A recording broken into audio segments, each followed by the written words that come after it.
滚开，不许碰我！大周，京城摄政王府的婚房内，洛清雨自己掀开了盖头，脸蛋绯红，又气又急。林毅，你不可以这样对我！他不断推搡着面前的男人。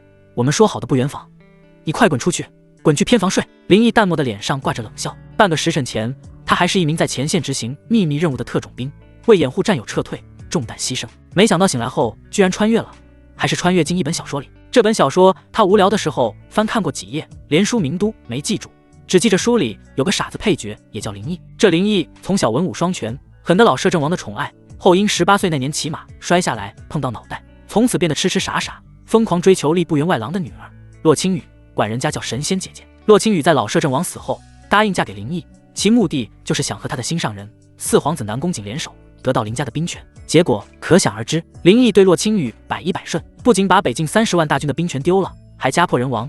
到最后他更是被已经登上皇位的南宫景做成人质，受尽折磨。林毅好巧不巧，好死不死，正好穿越到这个傻子身上。而之所以他会强迫洛清雨，是因为按照原书剧情，等下他会被洛清雨赶到偏房去睡，然后洛清雨会偷偷开门放南宫景进来，两人在这张本该属于他和洛清雨的婚床上颠鸾倒凤，完成他们所谓的神圣结合。妈的，想起这个剧情来，林毅就我火。老子当了一辈子兵，为国征战，杀人如麻，军功章贴满长服，如今重生一次，居然要自己当个窝囊的绿毛龟，门都没有！林毅，你听到没有？把你的脏手拿开，拿开！呵呵呵。林毅抓住他的手腕，洛清雨，你别忘了，你可是本王花100万两彩礼娶回来的，连圆房都不愿意，真是岂有此理！在林毅看来，洛清雨长得极为标致，比后世那些整容的网红不知道美出多少个段位，鹅蛋脸，杏花眼，弯弯的柳叶眉，尤其是藏在凤凰霞帔里的胸脯又鼓又圆，呼之欲出，怎么可能会放手呢？林毅，你放手，你掐疼我了！洛清雨无法相信这个眼神冰冷、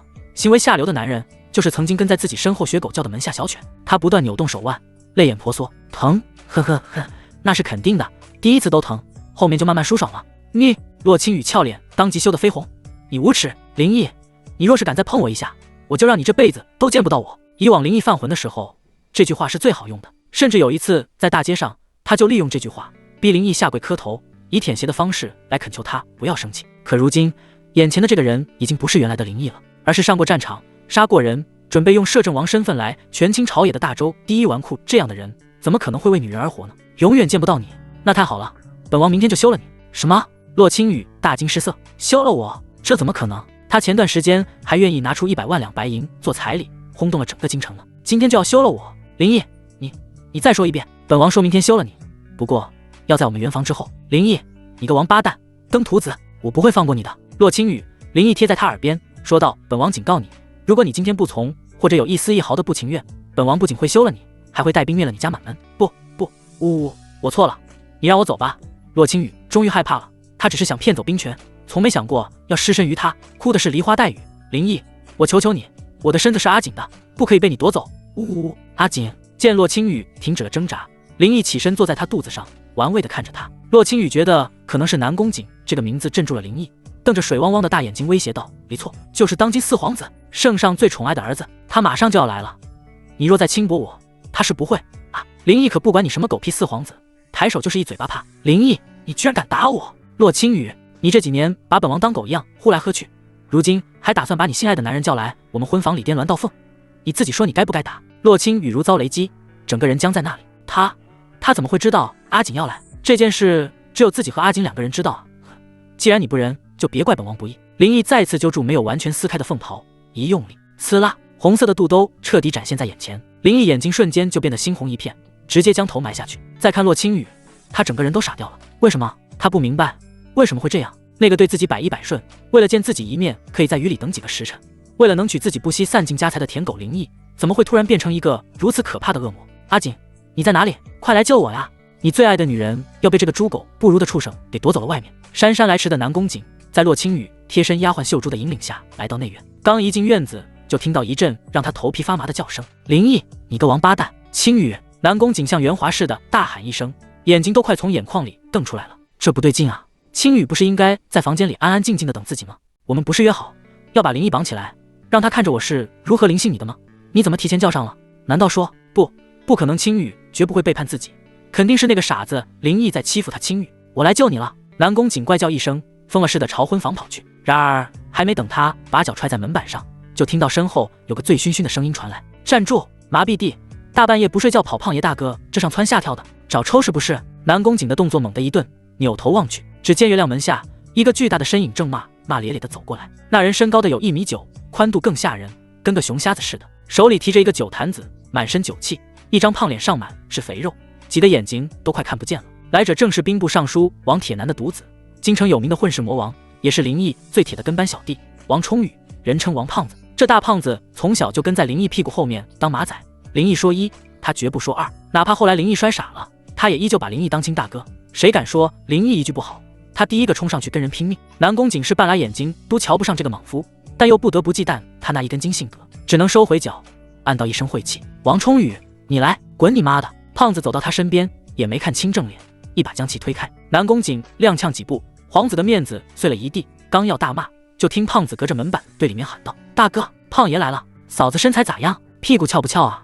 你开门，让胖爷也尝尝咸淡呗。”南宫景闻言气得直吐血：“妈的，你们哥俩把我家青羽当什么人了？还让你尝尝咸淡？尝你大爷咸淡！”林毅吭哧吭哧的声音传来：“呜呼，老老实实在门口守着，谁也不许进来。”得嘞，胖子答应一声，转过身，这才看到南宫景。他一愣：“我操，老四！”南宫景嘴角一抽，上至王公大臣，下至平民百姓，谁看到他不是恭恭敬敬的喊四殿下？他可倒好，老四这口吻怎么像当爹的喊儿子啊？南宫景想发火，谁知这个时候洛青雨的声音再次响了起来：“啊，林毅你个混蛋，那里多脏啊，疼死我了！”青雨，南宫景整个人都傻了，脏？哪脏？这话听着不正常啊！青雨，林毅你个畜生，给本殿下滚出来！王胖子本来乐呵呵的，听见这话，脸色瞬间变得阴沉无比。老四，看你是皇子的份上，胖爷给你次机会，把嘴闭上，再敢侮辱我大哥，胖爷废了你！南宫景自认为是皇子，也不怕他。王胖子，你别以为你仗着你爹就敢对本殿下无礼，现在让开道，本殿下就当什么也没发生过，否则本殿下定要奏明父皇，治你全家的罪。胖子嘬了下牙花子，吻出割肉沫，朝南宫景吐了过去。啐，去你妈的！你再敢逼一句，信不信胖爷我一招五毒拍逼长呼你妈脸上？你放肆！南宫景被他骂得恼羞成怒，指着他浑身颤抖地道：“本殿下母亲乃是当今惠妃，岂容你言语侮辱？胖爷就侮辱了，怎么着吧？想打架是不是？看胖爷最近瘦了，想比划比划呀？”说完，胖子就摆出一副咏春叶问的架势。他从酷爱习武，虽然目前仗着老爹的关系暂领北大营谪冲校尉的职，但武艺可不在那些大将军之下。南宫景肯定不是对手，只能站在原地敢怒不敢言。哎，不对啊！胖子疑惑了一声，上下打量着南宫景，胖爷才反应过来，这3更半夜的，你一个皇子狗狗碎碎出现在我大哥婚房门口，想干什么？南宫景被他这眼神看得心里一突，总不能说我是来和你嫂子私会，偷偷给你大哥扣绿帽子的吧？这胖逼还不得打死自己？本殿下也是来为摄政王贺喜闹洞房的。这话说的连南宫景自己都觉得有些心虚。果然，胖子瞪起眼睛，根本不信闹洞房。说来也奇怪，他的眼睛本来都被肥肉挤在一起了，看起来很小，这突然瞪起来，竟然比牛眼睛还大，像怒目金刚似的。你他妈骗鬼呢？你是不是看我大哥前2年摔傻了，觉得我大哥好欺负，所以想趁着今天大婚跑来睡我嫂子？王胖子的声音陡然拔高，300斤的身体一步一步向南宫景走过去，最后照南宫景的小腿骨踢了一脚。我尼玛，爱嫂子！南宫景吓得一蹦，他是真怕王胖子跟他动手。王冲宇，你放肆！君子动口不动手，你区一介小吏，竟敢殴打本殿下，你多鸡毛啊！王胖子把脖子一梗，指着自己的脸，怎么着？不服气是不是？来，老四啊，别说胖爷瞧不起你，往这打！你今天要是敢动胖爷我一根手指头，明天我爹就敢带着兵部的人去你府上给你请安，你信不信？南宫景气得浑身发抖，他当然信王铁男那个老匹夫是个出了名的护犊子、滚刀肉，而且王家和摄政王府世代交好，甚至王铁男就是老摄政王的干儿子。如今老摄政王死了，王铁男也有改弦易辙，往皇家这边靠拢的心思。若是在这个节骨眼把王家惹毛了，让他继续与皇家对抗，别说眼前这个死胖子，就是父皇也不会放过自己。可难道就这么算了？房间里，洛青雨的哭声变成了断断续续的呜咽。这种心爱女人被自己一直瞧不起的舔狗玷污的感觉，让他的心像针扎一样疼。不行，他不能就这么算了，雨儿还在里面受苦呢。王冲宇，本殿以四皇子的身份命令你让开！南宫景眼中闪过一丝狠厉，准备强行冲过去。王胖子冷笑一声，双臂抱肩，轻蔑地说：“老四啊，胖爷，我劝你还是别给自己找不痛快，扒窗户听听动静就行了。这婚房你进不去。”你雕花木床的吱呀声终于停了，房间里弥漫着女人的体香和汗味，以及令人兴奋的血腥气。洛青雨像个破布娃娃一样躺在床上，薄被盖着围着寸缕的身体，2条明晃晃、白皙圆润的玉腿露在外面。他眼睛睁得大大的，却没有聚焦，空洞无神地望着头顶的明黄色床帐，那里绣着一对细水鸳鸯。完了，自己最珍贵的清白之身，自己发誓要留给心爱之人的身体，就这么被这个傻子给夺走了。阿锦，我对不起你，我不干净了，甚至3个可以让你享用的地方，没一处干净的。就在洛清雨对南宫景万分愧疚的时候，林毅已经穿好了衣服，并拿起地上已经破碎的凤袍扔给他，穿上衣服。洛清雨见他动作从从容容，游刃有余，语气更是淡漠的不像话，一时间心中更加悲愤，恶狠狠地说：“你这个畜生！”林毅没回答，自顾自地扣好腰带，眼神里全是漠然。我再给你最后一次机会，等下你穿上衣服，自己走出去，跟门口的南宫景说清楚情况，告诉他，从今晚开始，你是我摄政王林毅的女人，让他以后离你远点，懂吗？什么？让我亲口对阿景说这些话？我不，林毅，你已经夺走了我的身体，我绝不可以再伤害阿景了。林毅的眼睛瞬间眯了起来。洛清雨，我不是在跟你商量，你要是不照做，或者敢耍什么花样来打我的脸，我保证，明天天亮之前，你爹、你妈、你那个宝贝妹妹，还有你那个不成器的弟弟，会从这个世界上消失得干干净净，你全家上下100多口人鸡犬不留。洛清雨闻言，浑身抖如筛糠，那双无比美丽的眼睛里满满都是对林毅的恨，还有极致的惊恐。反观林毅，心里却没有半点波澜。洛清雨可怜，呵，想起原书中自己被做成人质的下场，想起林家被满门抄斩的结局，他只觉得这个女人罪有应得。现在这点痛苦跟自己原本需要承受的相比，算得了什么？他走到门口，英式狼顾地回头说道：“自己想办法遮一下，别让你那个心上人看到不该看的东西，否则你全家还是要死。”说完，林毅不再看他一眼，将房门吱呀一声拉开。南宫景和胖子同时回头，只见林毅慢条斯理地整理着自己略显凌乱的衣襟，甚至还抬手顺了顺头发，动作从容不迫，脸上看不出半点多余的表情，只有一种事后的厌足和淡漠。这副样子简直比任何言语都更具杀伤力。大哥，你可算出来了！王胖子见到林毅，立马屁颠地迎上去，像菊花似的大肥脸满是猥琐。咋样，嫂子干净不？带不带派？南宫景气得几乎吐血。这2个混蛋，他们把青雨当成了什么玩物吗？林毅瞥了王胖子一眼，然后目光落在脸色铁青、浑身发抖的南宫景身上，扯了扯嘴角，但不是笑，而更像是一种嘲弄。王胖子顺着他的目光也看到了南宫景，嘿嘿一笑，故意提高了嗓门：“大哥，你还没说感觉咋样呢？”胖爷，我在外面听的那叫一个痒痒啊，一会上面一会下面的，嫂子是不是吃到自己的屎了？林毅说实话，当初看这本小说的时候，他最喜欢的人物就是王胖子了，讲义气，够朋友。后来林毅惨死，他带兵造反，结果被南宫景镇压。临死之前，他还猖狂大笑，说胖爷终于可以去见大哥了，哈哈哈！南宫景，胖爷就算在地府也不会放过你们。这让林毅想起曾经牺牲的战友们，当初他们也一口一个大哥的叫着自己，自己还怪他们无组织无纪律，应该叫队长。可如今天人两隔，不管叫什么，都再也听不到了。唉，林毅收回思虑，拍了拍胖子的肩膀，放心，你嫂子冰清玉洁。哟，胖子搞怪似的看向南宫景，老四，合着你之前也没占到啥便宜啊？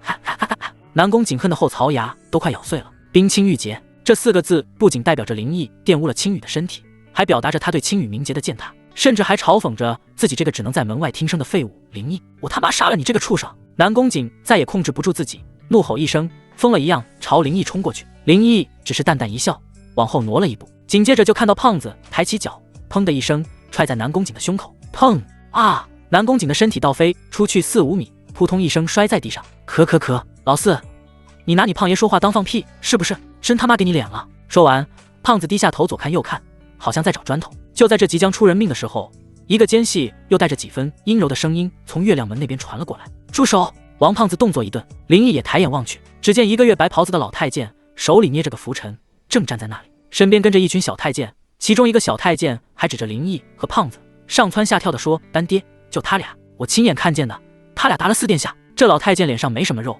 眼窝深陷，看人的时候眼皮耷拉着，透着一股子阴气。来者正是当今皇帝南宫雄身边最得宠的大太监蔡明。在原书中，这老狗是皇帝派来打探风声的，看看南宫景和洛青雨的计划成没成。如果成了，他立刻回去报喜；如果不成，他就想办法把事情办成。总之，南宫景今天必须把生米煮成熟饭，摄政王府的兵权也必须抓在皇家手里。但是很可惜，林毅穿越了，南宫景不仅没能睡到洛青雨，还在门外听了1刻钟的动静，到最后还被赏了一记窝心脚，狼狈的不行。蔡明一进院子就看到躺在地上的南宫景，当即大怒：“王冲宇，你好大的胆子！”蔡明把拂尘一甩，尖着嗓子呵斥道：“连4皇子殿下都敢殴打，你眼里还有没有王法？还有没有陛下？”在蔡明看来，南宫景是皇子，未来的储君之一，而眼前的林毅不过是个家道中落的傻子，王胖子更是大臣之子，不足为虑。当务之急是先把南宫景的场子找回来。你们几个还不赶紧把四殿下扶起来？是。几个小太监跑过去。胖子最烦别人拿腔拿调的跟他说话了，尤其还是个没根的太监。他拿小拇指掏了掏耳朵，吹了口气，吊儿郎当地说：“我说老蔡啊，你个当奴才的，主子的事你劲劲儿的跟着掺和什么？放肆！”蔡明气的脸都白了，指着王胖子的手直哆嗦：“咱家是奉了陛下口谕前来探望四殿下，你竟敢对咱家无礼，这是对陛下的大不敬。咱家这就回宫禀明陛下，治你王家一个僭越之罪。”我呸！王胖子一口浓痰就吐在蔡明脚下不到半寸的地方。你个老烟狗，还敢威胁你胖爷？你信不信胖爷现在就把你剩下的那半根烂黄瓜揪下来喂狗？林毅站在一旁始终没说话，他就是要让胖子来当这个恶人。因为胖子身份特殊，他爹是王铁男，皇帝就算再恼火也不敢轻易动王家，尤其是在这个节骨眼上。而胖子越是嚣张跋扈，就越能衬托出他和林家是绑在一起的。林毅不打算造反，摄政王府虽然有北境30万大军，也不能直接跟皇家兵戎相见，犯不上。因为即便打赢了，华夏大地也会千疮百孔，生灵涂炭，自己还得腾出空来收拾，那多累啊！直接扶持个傀儡皇帝，自己快快乐乐的当个顶级纨绔，欺负豪门大小姐，逗身边的俏丫鬟，没事钓鱼，跟兄弟们打牌，上青楼，这才是林毅想要的生活吗？场中，蔡明被王胖子一口一个老烟狗骂得浑身发抖。俗话说，皇帝身边的太监比巡抚大，他自打年轻时就跟在皇帝身边，这么多年，谁见到他不是客客气气的喊一声蔡公公？胖子倒好，张口老蔡，闭嘴老烟狗，这让风光了半辈子的蔡明老脸往哪搁？反了！你们这是要造反！蔡明尖叫起来：“来人啊，给咱家把这个口出狂言的逆贼拿下！”他身后那几个小太监面相觑，你看我，我看你，互相推搡，谁也不敢上前。开玩笑，对面那可是王胖子，一拳能打死牛的活阎王，他们一群连孩子都生不出来的太监，上去不是送菜吗？一群废物，咱家白养你们了！蔡明气急败坏，自己往前冲了2步，指着王胖子的鼻子骂道：“王冲宇，你别以为咱家不敢动你，咱家告诉你，今天这事没完！咱家……”他话还没说完，就看见王胖子往前走了2步，青石地砖都被踩得直乱晃，脸上带着一种让人头皮发麻的狞笑。没完！胖爷也觉得没完。胖子一把抓住蔡明指着自己的那根手指，轻轻一掰，咔吧一声脆响，啊！我的手啊！蔡明抱着自己那根变了形的手指，疼得在原地直蹦，鼻涕一把泪一把。他做梦也想不到，这死胖子竟然真的敢动手，而且下手这么狠，一上来就直接掰断了他的手指。叫唤什么？跟死了娘似的！王胖子嫌恶的甩了甩手，好像碰了什么脏东西一样。胖爷早就跟你说了，让你把嘴闭上，你他妈非不听，放眼4、9成，还没有敢忤逆你胖爷的。他一边说，一边又朝蔡明走了过去。蔡明吓得连连后退，身后那群小太监更是退得比他还快，几步就冲出了月亮门。你别过来，咱家可是宫里的人，你敢伤我，陛下不会放过你的！蔡明色厉内荏的乱叫，声音里却抖得不行。陛下，又是陛下，我去你妈的！王胖子嗤笑一声，照着蔡明的肚子又是一脚，砰一声闷响，蔡明就像个破麻袋一样倒飞了出去，重重摔在几米开外，捂着肚子半天没喘上气来。躺在地上的南宫景都看傻了，这胖逼打自己也就算了，毕竟是小辈间的事情，可蔡明是谁？那是父皇身边最贴心的奴才，某种程度上讲，他的脸面就代表着父皇的脸面，打了蔡明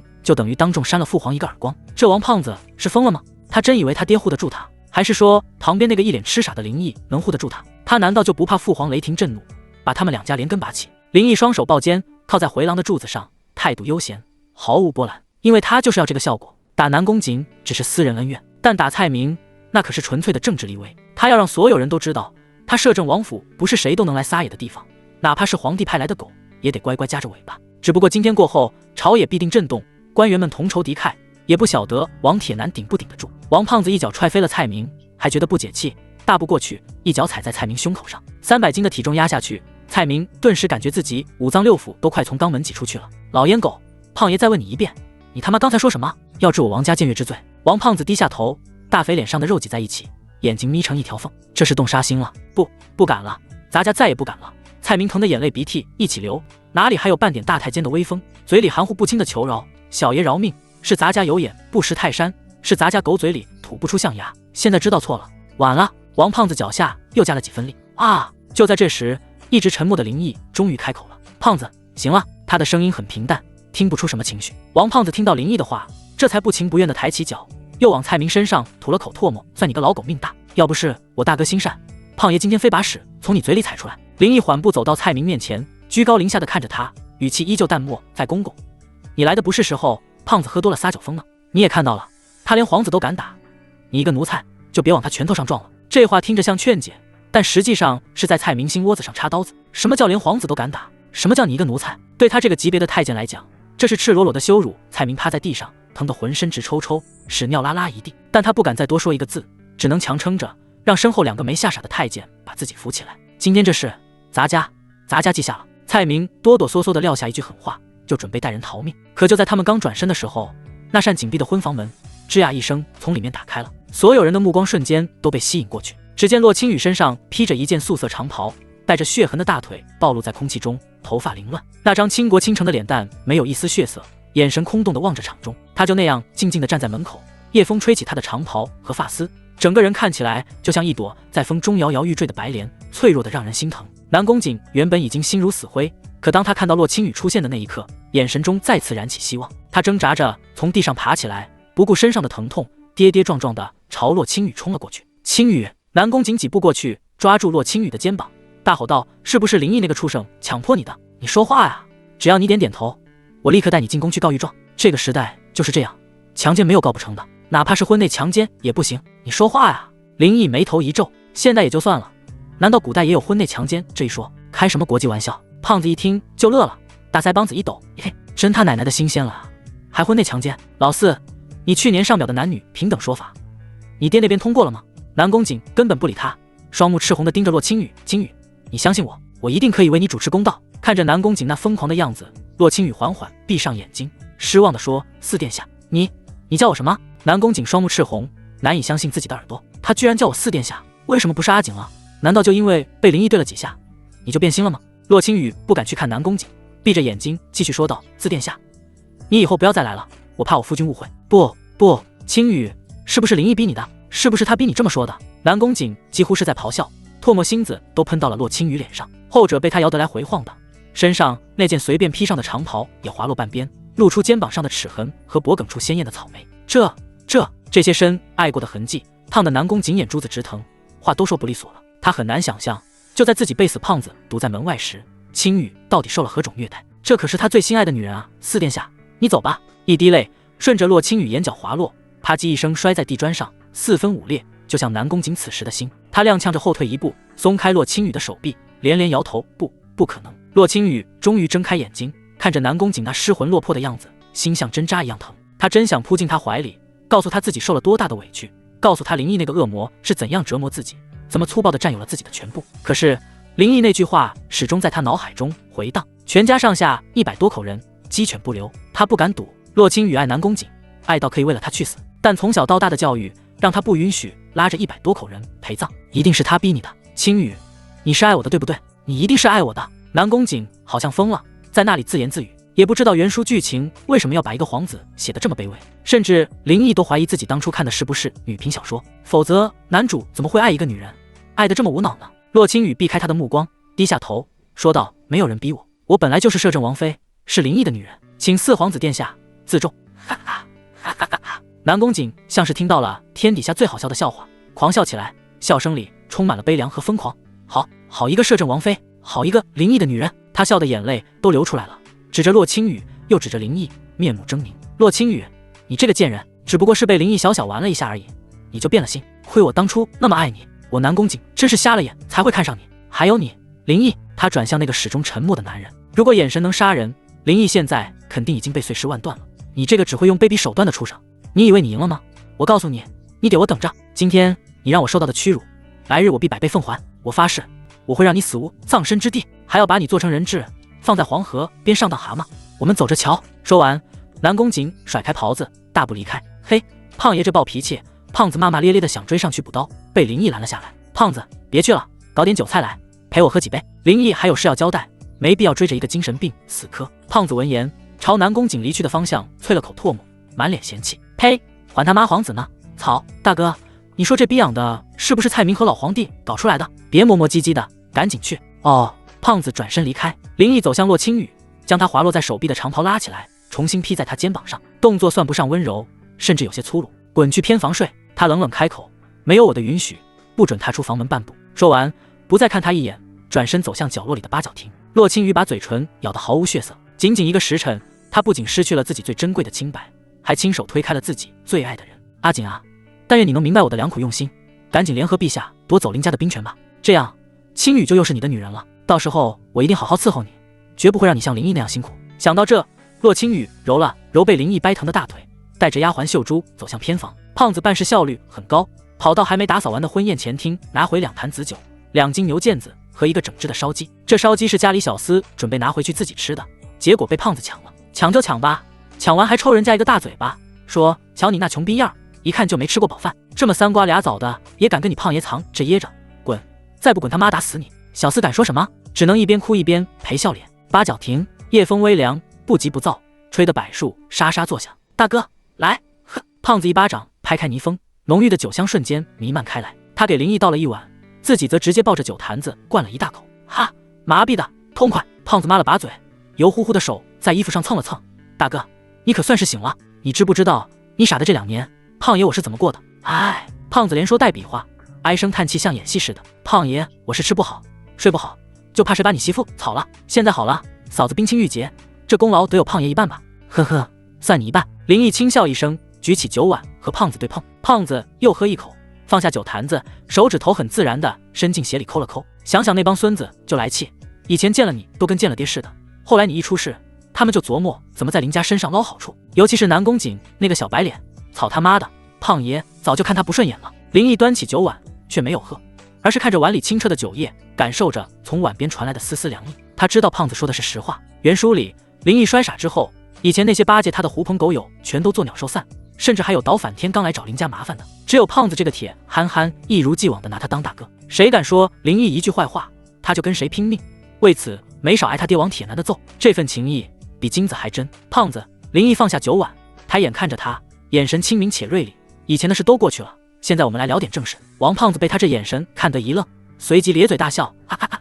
对，都过去了。放心吧，大哥，胖爷回去就安排包场。这2年燕来楼又新来不少小娘们，那这一个赛一个带劲，还有黑人呢。胖爷已经替你尝过咸淡了，那娘们浑身上下除了牙以外都是黑的。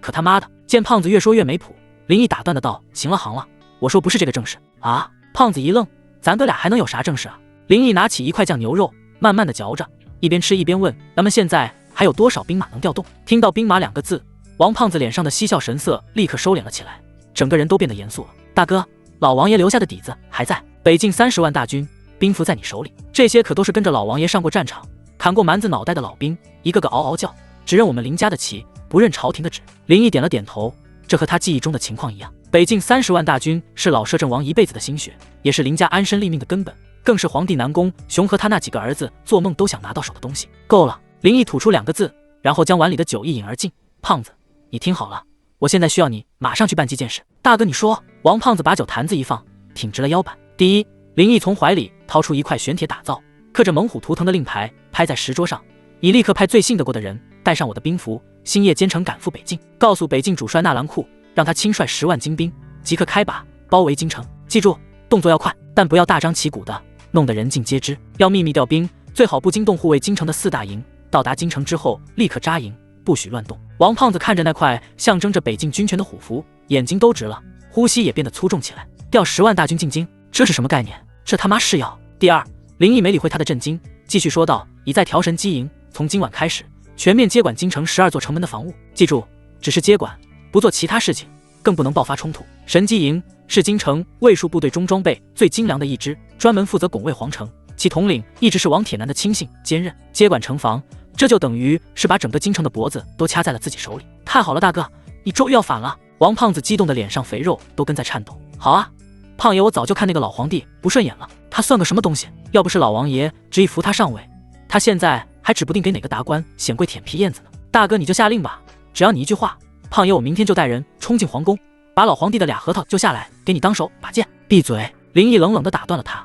谁说我要造反了啊？不造反啊！王胖子懵了，不造反你调兵进京干什么？林毅看着他，眼神深邃震慑。我要告诉全天下的人，林家还没倒呢，还不是他们可以随意拿捏的软柿子。当然了，这也有拱卫我们安全的意思，毕竟我不想当皇帝，只想当个纨绔。胖子木讷的点点头。所以你想把老皇帝架空，当个傀儡，然后咱哥俩每天玩玩娘们，逗逗嫂子，过那逍遥自在的日子去。聪明！王胖子再次似懂非懂的点点头。他虽然脑子一根筋，但也明白10万大军兵临城下，那威慑力可比他挥着拳头骂娘要大得多。届时老皇帝如果不想被彻底扳倒，就得乖乖被架空，因为一旦开战，他那点兵力根本不是林家的对手。嘿嘿，还是大哥想得周全啊，牛逼太好了！大哥，我这就去办事。胖子嘬了下牙花子，站起身。林毅说道：“别急，我还没说完呢。调兵这件事情，对外不能说我的名字。”胖子心里咯噔一下，啊，那用谁的？用你爹的。林毅看着他，你就对外宣称是你爹。兵部尚书王铁男担心京城防务空虚，恐有宵小作乱，所以才建议北境调兵入京协防。至于神机营，也是奉了王尚书的命令，加强戒备。王胖子张大了嘴巴，半天没合上，心说果然这下完了，我爹正在家里搂着小妾睡觉呢，突然这么大一个倭寇下来，回去他还不得打死我啊！想到老父亲那酸臭的鞋底，胖子当即就怂了。这个人天不怕地不怕，就怕这位活爹。不是哥，这事儿胖爷觉得还得再商量商量。商量个屁！林毅一点面子没给。你回去之后，原本把刚才的事还有我的话都告诉你爹，就说我林毅醒了，不会再给洛青雨那个女人当舔狗了，林家到不了。你爹是个聪明人，他知道该怎么选。王铁男是老摄政王的干儿子，两家一荣俱荣，一损俱损。皇帝想削藩，第一个要对付的就是林家，林家倒了，下一个就是王家。现在林毅强势归来，对于王铁男来说，这是唯一的生机。胖子为难的点点头，眼下也只好如此了。还有最后一件事，林毅忽然变得玩味起来。明天一早，我们去一趟洛家。干什么？给他妈抓回来！林毅，我说你嘴里能不能有句正经的？胖子挠了挠后脑勺，正经的，那去把他家给砸了，砸家多没意思。林毅摇了摇头，我得把我送出去的那100万两彩礼给要回来啊！这下胖子彻底懵了。不是哥，你这一点逼脸都不要了呀？送出去的彩礼还要回来？废话，我北境那30万兄弟还等着吃饭呢，我可没闲钱养一个心里装着别人的王妃。王胖子听完，先是一愣，随即哈哈狂笑。大哥，你这招也太他妈损了。对，就这么办，明天咱俩就去。骆老头要是不给钱，胖爷就把他家祖坟刨了。对，刨他们家祖坟。摄政王府有很多偏房，多到林毅都数不过来，而洛青雨住的偏房其实就是林毅这间内院的厢房。按规矩，这是给小妾住的地方，但林毅没有小妾，所以便一直空着。窗棂上贴着大红的喜字，在烛火的光照下散发着刺眼的讥讽。丫鬟秀珠擦了擦鬓角的细汗，将床铺收拾好，走到桌前对洛青雨说道：“夫人，床铺好了，就是有点味道，明天我让他们拿新的蚕丝被来吧。”洛青雨突然大发雷霆，粉拳敲在桌子上：“混账！你应该叫我小姐！”秀珠吓得忙跪在地上：“啊！”小姐息怒：“奴婢该死！你给我记住了，我从来就不是什么狗屁摄政王妃，我的心是阿锦的，身体也该是他的，是林毅那个畜生强行夺走的。是，奴婢知道了。”秀珠委屈极了。洛青雨看他的样子也有些不忍，叹了口气，说道：“哎，起来吧，秀珠，你我一起长大，情同姐妹，眼下遭逢大变，更要齐心协力才是。”洛青雨将她搀扶起来，两女在桌边落座。秀珠问道：“小姐，那我们以后怎么办？”“怎么办？当然是报仇。今天林毅给我的羞辱，他日我定要100倍奉还。可是那林毅连阿锦都敢打，我们怎么才能报仇啊？”洛青雨心里想着报仇的事儿，也没仔细听秀珠对南宫瑾的称呼。他想了想，忽然冷笑道：“呵，你以为林毅还能蹦跶几天？他打了皇子，陛下必定震怒，到时候一道罪名下来，他就死无葬身之地。林家的兵权最后还是阿锦的。那如果林毅不认罪名怎么办？不认，呵，圣旨大过天，难道他还敢造反不成？”对这种不谙世事的女子来说，造反是个非常遥远也非常不切实际的词。秀珠点点头。洛青雨忽然想起什么，说道：“秀珠，你去给我拿纸笔来，我要写2封信。”是。秀珠起身，很快将笔墨拿来。洛青雨号腕轻抬，开始落笔。写完之后，他将信叠起来，递给秀珠：“秀珠，这2封信，一封给我爹送去，一封想办法给阿锦送去，切记一定要快。”是，明天一早我就去送信。洛青雨重点头。林毅，只要让圣上知道了你今天做的事情，你洗干净脖子就等死吧。第二天一早，林毅就被胖子给吵醒了。这孙子进王府都不需要通报，直接从后门进来的。进来之后，也不管院子里那些等待林毅起床的丫鬟们，咆哮着喊：“大哥，快起来刨祖坟了！”洛青雨也被这一嗓子给吵醒了，气急败坏的翻了个身，说：“又是哪个该死的惹到这莽夫了？也是够可怜的。”秀珠点点头，深以为然。院子里，胖子喊了一嗓子，发现没动静，直接推开房门：“大哥，我进去了呀！”胖子进门，只见林毅正龇牙咧嘴的穿衣服呢。其实他早就起来了，但古人的衣服穿起来很麻烦，里里外外都是扣子，也不知道哪个扣哪个。他自己琢磨来琢磨去，扣了半天也没扣明白。胖子冲过来，一把将他乱糟糟的衣服扯开：“哎呦，我的亲哥哥，这点破烂玩意还用你亲自穿啊？”胖子回头冲着门外大喊：“来人来人！他奶奶的，一个个怎么当的差？衣服都让王爷自己穿！”话音刚落，穿着花花绿绿长裙的丫鬟们便端着各种各样的洗漱用品鱼贯而入。打头的姑娘最是俏丽，穿着鹅黄色长裙，走起路来一摇一摆，很是乖巧。林毅记得她叫亦菲，是家里的老人了。胖子把林毅遮着裆部的手给拽开，说道：“大哥，你害什么羞啊？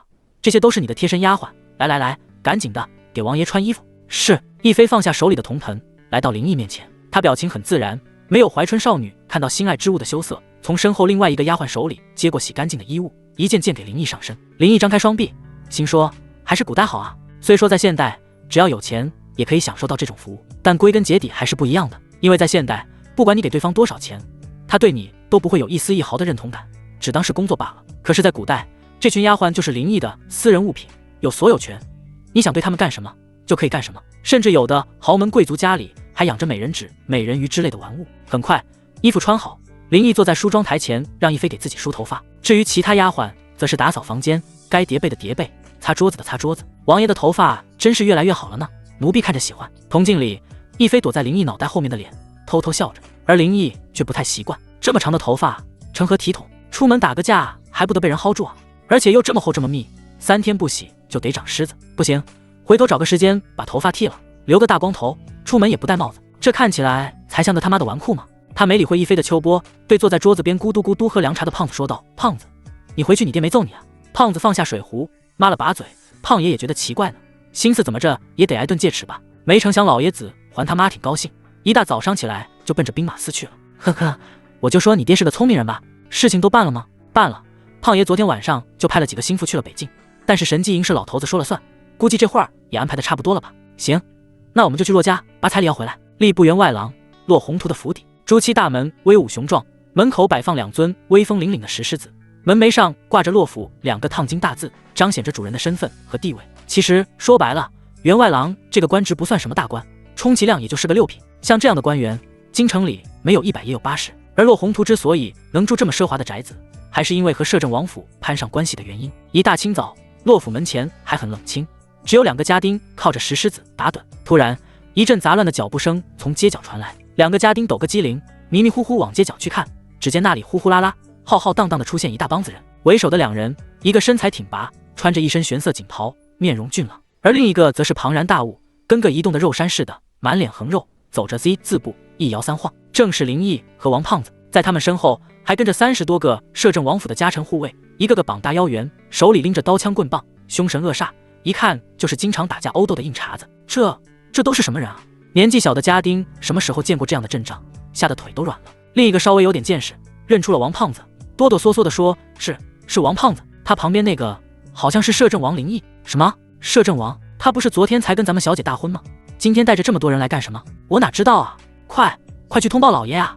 哦。一个家丁连滚带爬地就往府里跑，另一个则硬着头皮迎了上去，陪着笑脸说：“公爷、王爷，您2位这是？”王胖子眼睛一瞪，根本不跟他废话，蒲扇般的大手直接一巴掌扇过去，滚你妈的！啪！那家丁圆的转了2圈，一屁股坐在地上，半边脸以肉眼可见的速度肿了起来，嘴角都流血了。胖爷，我来找骆宏图那老东西要账，你个狗奴才也敢拦路，活腻歪了！嘿 ，Tui！ 王胖子一口浓痰吐在家丁脸上，林毅从头到尾都没看那家丁一眼。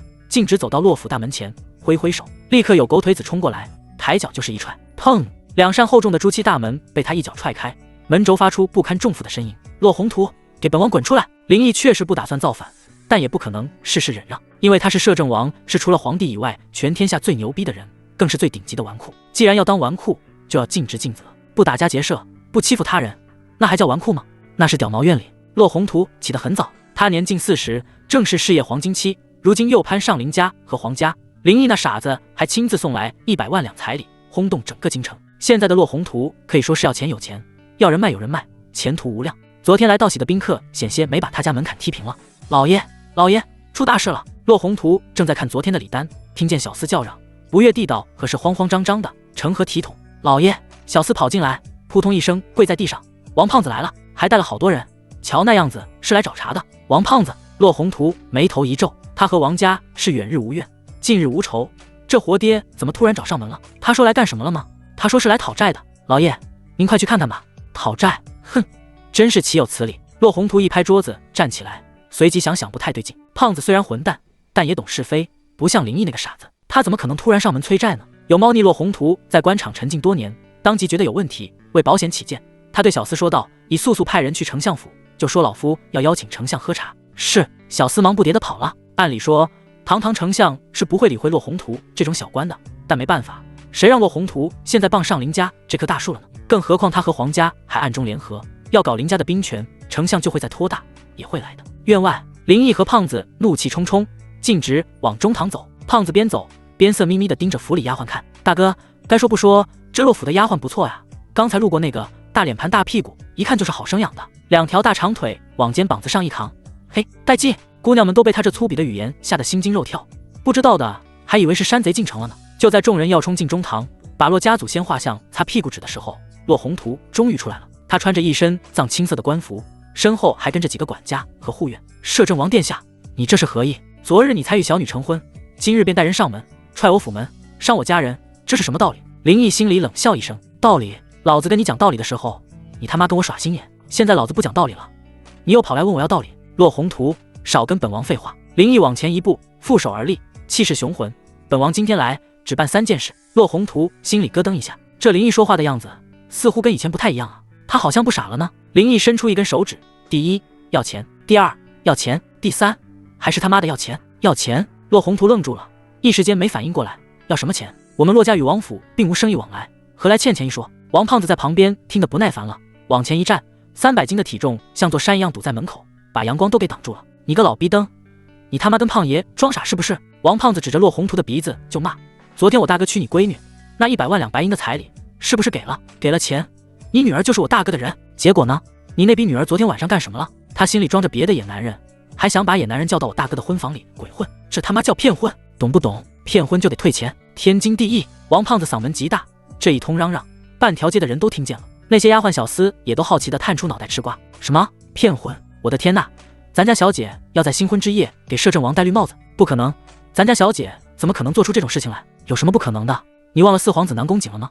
哦，对，他俩经常在后院拉着手吟诗作对，所以说啊，这事儿肯定是真的。周围的议论声像蚊子一样钻进骆宏图耳朵里，让他一张老脸长成了猪肝色。其实这些事情他早就知道，可他有什么办法？是皇帝让闺女嫁给的林毅，再勾引南宫瑾，形成兵权的权力交接。这种事情我敢说不吗？我有那个能力拒绝圣旨吗？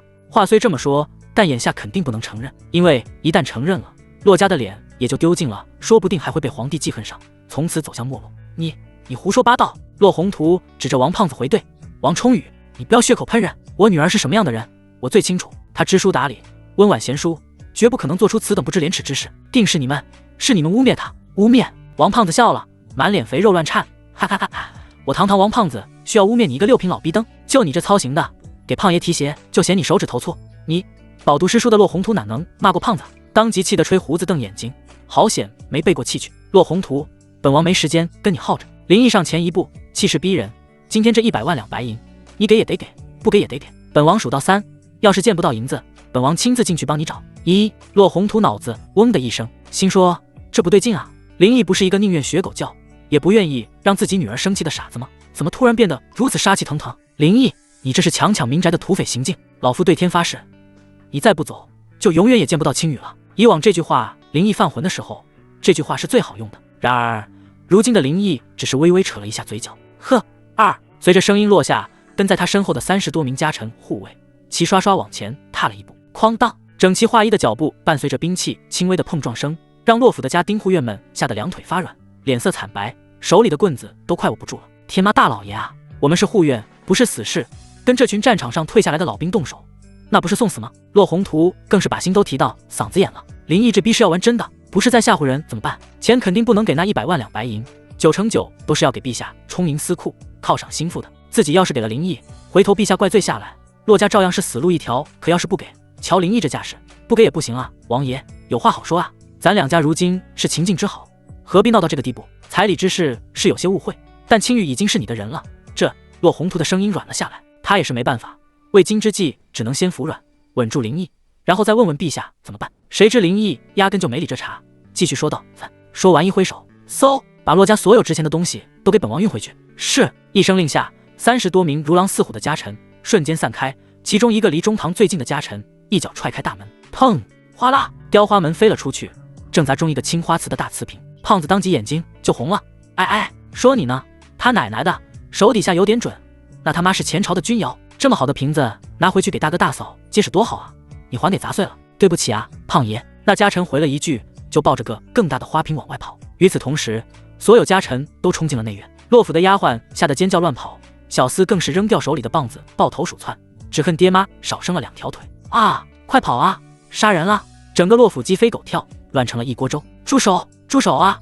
骆宏图目眦欲裂，原地横跳。这些家底可都是他多年的积蓄啊，偷摸收了多少贿赂才攒下来的，这帮强盗伸手就拿。眼见一个穿着铠甲的家臣抱着自己最心爱的红珊瑚往外走，他不顾一切地冲上去。站住！把东西给本官放下！老逼瞪！王胖子300斤的身体像一堵墙似的挡在骆宏图面前。你他妈给胖爷老实待着，再敢乱动一下，胖爷把你这把老骨头拆了当柴烧！你！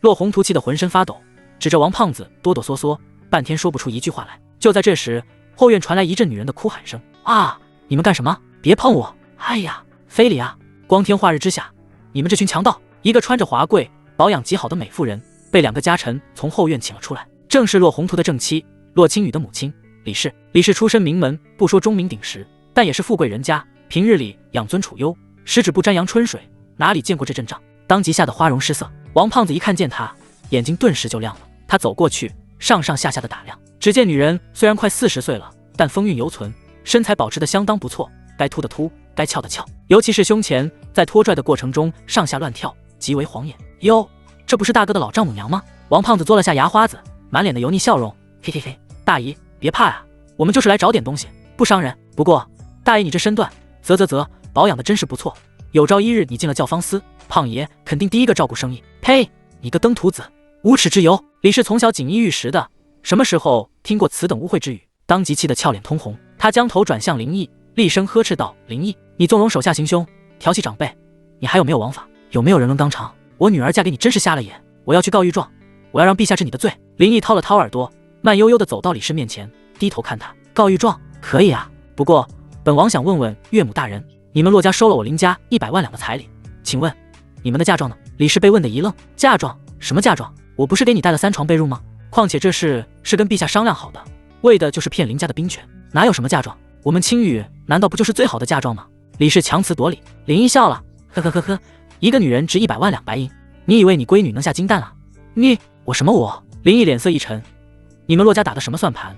别以为本王不知道，骗婚骗到我摄政王府的头上，你们是第一个，也是最后一个。今天这钱我必须拿走，人我也不会休，我就是要让你那个宝贝女儿一辈子待在王府的偏房里，当个见不得光的小妾，让她眼睁睁看着我娶别的女人，生别的孩子，让她知道算计我林毅是什么下场。你啊！李氏刚要反骂，却突然看向身边的一名家臣，你这混蛋往哪摸呢？林毅也眉头一皱，他是来要债的，不是来欺辱妇女的。如果这个家臣真的趁机对骆家女子动手动脚，绝不能容忍。谁知那家臣也挺理直气壮的，说道：王爷莫将在他胸口摸出个玉葫芦，原来还是抢劫。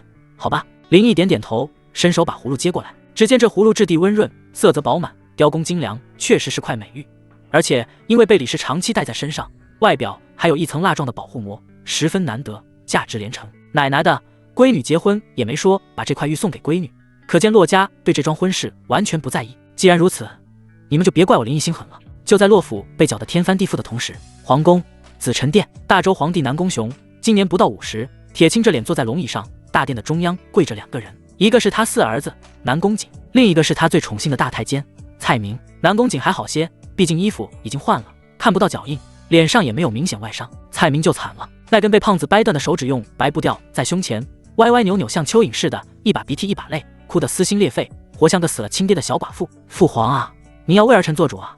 南宫瑾声泪俱下的控诉，他昨天在摄政王府受了奇耻大辱，本想第一时间就来告状，结果南宫雄已经睡下了，他不敢打扰，好不容易熬到今天早上，还要先去上朝听那帮大臣扯皮。散朝之后，他才终于有机会见到南宫雄。林毅他根本就不是傻子，他昨天晚上强占了青羽，还让那个王胖子当众殴打儿臣。父皇您看，儿臣的胸口好疼啊！南宫瑾指着自己胸口，哭得更伤心了。还有蔡公公，他奉您的旨意去探望，也被那王胖子掰断了手指。父皇，这林毅和王冲宇就没把您放在眼里，他们这是要造反啊！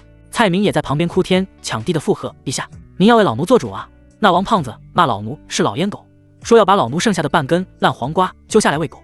呜呜，老奴侍奉了您一辈子，何曾受过这等羞辱啊！南宫雄听着两人的哭诉，只觉得太阳穴突突直跳，这打的乃是老四和太监啊！这分明是在打我的脸，林毅这哥俩的失心疯了不成？还是真像老四说的，他俩要造反啊！砰！震怒之下，南宫雄一巴掌拍在龙案上，震得上面的茶杯都跳了起来，真是岂有此理！其实南宫雄就怕发生这样的事情，所以他早就想削藩。当初先帝与老摄政王打天下，说好的打下来就一人一半，但老摄政王林傲天不要，只说自己是一介武夫，不堪大用，然后就领下了镇守北境、抵抗蛮族的担子。最开始先帝也没想太多，因为林家家丁不旺，老摄政王就一个儿子，所以答应下来，给了个可以世袭的摄政王。这么多年过去，林家一直尽职尽责，与皇家十分友好，更是十分尊重。直到先帝驾崩，南宫雄登基上位，这才开始针对林家。而林家也确实不争气，老摄政王的独子林童因为媳妇难产去世，也跟着殉情了，家里就剩下一个老头和一个婴儿，所以南宫雄才想到趁这个机会削藩。因为老摄政王不死，就总有一把利剑悬在他头顶。终于机会来了，林傲天暴轰，林毅摔傻了，这他妈不削藩还等什么？为了不留下骂名，南宫雄开始秘密收买以前林家的人脉，一点一点腐蚀林家的兵权，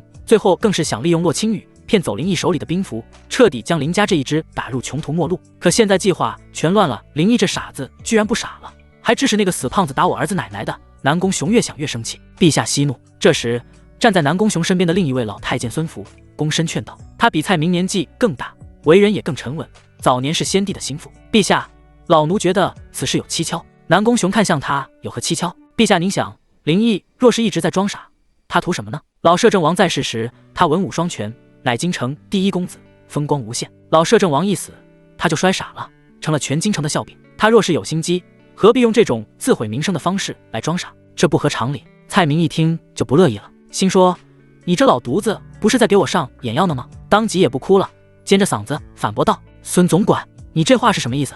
难道我和四殿下还会骗陛下不成？昨天林毅的眼神绝对不是一个傻子能有的，他就是装的。他隐忍2年，就是为了在今天给所有人一个下马威。孙福摇了摇头，没有理会叫嚣的蔡明，继续对南宫雄说道，陛下，老奴以为林毅或许不是装傻，而是因为某种意外突然清醒了，比如昨天大婚之夜受了什么刺激。南宫雄眉头紧锁，手指无意识地敲击着扶手。孙福的话不无道理，装傻2年图什么？毫无益处。但如果是因为受到刺激而突然恢复了神智，那就说得通了。可问题是林毅不傻了，那就代表他能看出来皇家要削藩，对此他会不会同意？如果他不同意，脑袋一热要和皇家对着干怎么办？毕竟以皇家现在的军事实力，根本打不过林家，真是令人头疼。就在南宫雄沉思之际，大内禁军统领张勇从殿外进来，扑通一声跪在地上，启奏陛下，大事不好。南宫雄心里咯噔一下，除非发生特别重要的事情，否则张勇是不会进宫的。何事慌张？快说！回陛下。就在刚刚，兵部尚书王铁男以京城防务空虚，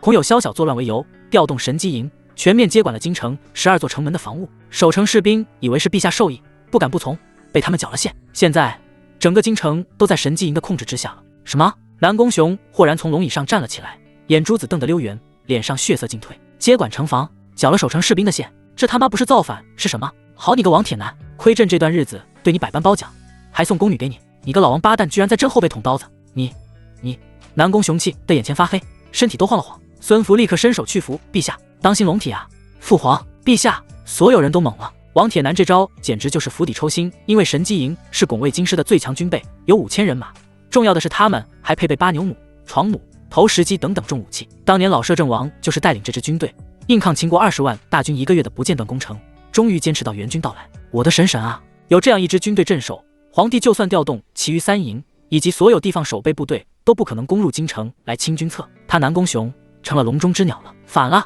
真是要反了！发现自己处境的南宫雄一脚将龙案踢倒，咆哮着大喊：“来人，立刻传王铁男进宫！”朕要亲自问问他，他想干什么？陛下息怒啊！孙福立刻阻止。事已至此，再传王铁男已经没有了意义了。为什么？朕要埋伏刀斧手，等王铁男一进门就乱刀砍死。朕就不相信，那神机营的士兵还能听王胖子的。老奴恳请陛下三思。孙福表现得十分镇定，心思也缜密。老奴以为，假如王铁男真要造反，恐怕这会儿神机营就已经攻进来了。他们之所以按兵不动，就是不想与陛下撕破脸。南宫雄继续咆哮，一派胡言，这已经是笼中之鸟了，还不算撕破脸吗？陛下请想一想，如果王铁男执意造反，您传他进宫，他还会来吗？妈的，这倒也是。南宫雄咬了咬牙，重新坐回龙椅。那你说该怎么办？朕绝不能受他们要挟。陛下，孙福说道，老奴觉得王铁男突然这么做肯定有蹊跷，但不管是什么原因，他只是兵部尚书，没有户部的钱粮，他拿什么养这5000人马？我们告诉户部不许给钱，然后静观其变。一旦王铁南发不出军饷，神机营的士兵自然心中不满。到时陛下您在暗中收买，这样一来，我们反倒省事了。您不是一直想要神机营的兵权吗？这是个好机会啊！南宫雄盯着散落一地的奏折，暗暗点头。多年来，神机营一直是林家的嫡系，针插不进，水泼不进。南宫雄更是想尽办法去贿赂那些将领，但这群臭当兵的油盐不进，宁可跟着林家吃糠咽菜，也不愿意背叛林家。如今王铁南亲自把这个机会送过来了，呵呵呵，好啊，王铁南，朕道要看你拿什么养活这群人，只要他们变成朕的私兵，就是你全家断头之日。你那个不孝子还敢打朕的儿子，朕要扒了他的皮当褥子用。孙福言之有理，小不忍则乱大谋。也罢，传旨，立刻秘密调动其余3大营军备，时刻准备开战。另外，再派人盯着神机营的动静，有什么情况立刻汇报。张勇跪在地上抱拳，末将领命。众人的心随着南宫雄的圣旨稍稍放下一些。可谁知还不等太监们把龙案扶起来，又一个负责传递情报的暗探跑了进来。陛下，京城急报。又怎么了？南宫雄没好气的大吼。回陛下，摄政王林毅和王冲宇今天一早带着几10号人闯进吏部员外郎骆宏图的府邸，说是要去讨回那100万两彩礼。什么？南宫雄只觉得一股热血直冲脑门。100万两彩礼这笔钱，他早就跟骆宏图交代过。骆家只拿1万两的卖女儿钱，剩下的99万两全都送进他的私库。他刚才还准备派人去取呢，结果林毅捷足先登，要抢回去混账东西。南宫雄气得破口大骂，他怎么敢？那是朕的钱。孙福低头沉思，整件事情一环扣一环。林毅先是打了皇子和太监立威，然后让王铁南封锁京城，断了皇家后路，最后再去抢钱，用这笔钱来供养神机营。这林毅哪里是恢复了神智，这他妈是成了精了。陛下息怒，龙体要紧啊！想通的孙福赶紧上前扶住他。南宫雄眼睛猩红一片，推开他冲到龙案前，抓起毛笔，在一张空白的圣旨上奋笔疾书。他现在管不了王铁南了，他必须先保住自己的钱。一旦这笔钱落入林毅手里，神机营最少10年吃喝不愁，他不能等那么久。写完之后，他将圣旨一把塞进孙福手里，怒吼道：“孙福，你马上去洛府宣旨，告诉林毅那个小畜生，100万两白银，他一个子儿都别想动，那是朕的，朕的，老奴遵旨。”哎呦，我的妈呀！大爷，我们是来要债的，又不是来干你的。你说你哭哭啼啼，叽里哇啦的整一早上了，烦不烦啊？胖子坐在石墩上抱怨，满脸的不耐烦。李氏把前胸都哭湿了，泪水像决了堤似的。听到胖子的话，他用手帕擦眼角，大声地说：“污言秽语，王胖子，你们藐视王法，欺辱官员之家，陛下不会放过你们的。”林毅本来盯着家臣往准备好的马车上搬银两呢，听到两人的对话，踢了踢胖子的脚，说道：“胖子，你也是的，人家破了财还不让人哭2声，也太霸道了。”不是啊，大哥，胖爷最烦老娘们哭哭唧唧的了。你说咱又没把他怎么样，不就是刚才被二狗掐了一下吗？谁让他把那么好的玉坠藏在胸口里夹着的？说完，胖子一甩头，忽然看见一个熟悉的身影。哎，这小娘们不错呀，胖爷好像在哪见过。大哥，他口中的小娘们躲在骆家郎住的后面，穿着洁白长裙。林毅回头看去，竟然是秀珠。他怎么会来？林毅朝他招招手，示意他过来。怎料秀珠脸色一变，转身就跑，抓住他。林毅一声令下，几个扛箱子的家臣立刻放下箱子，狂奔出去。啊！放开我！救命啊！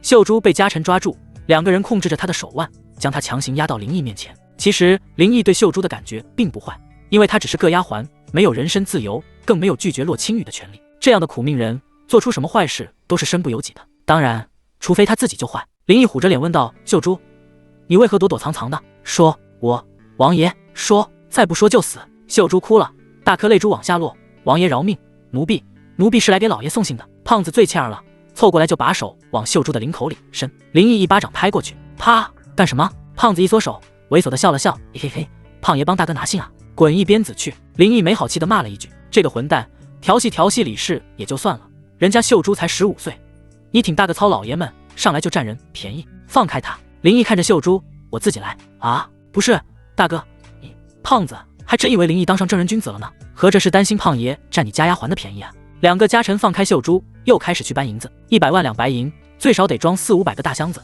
好在昨天雇的马车、驴车还没来及出城，今天又给喊了回来，车夫也能帮着搬。秀珠吓得站在原地不敢动。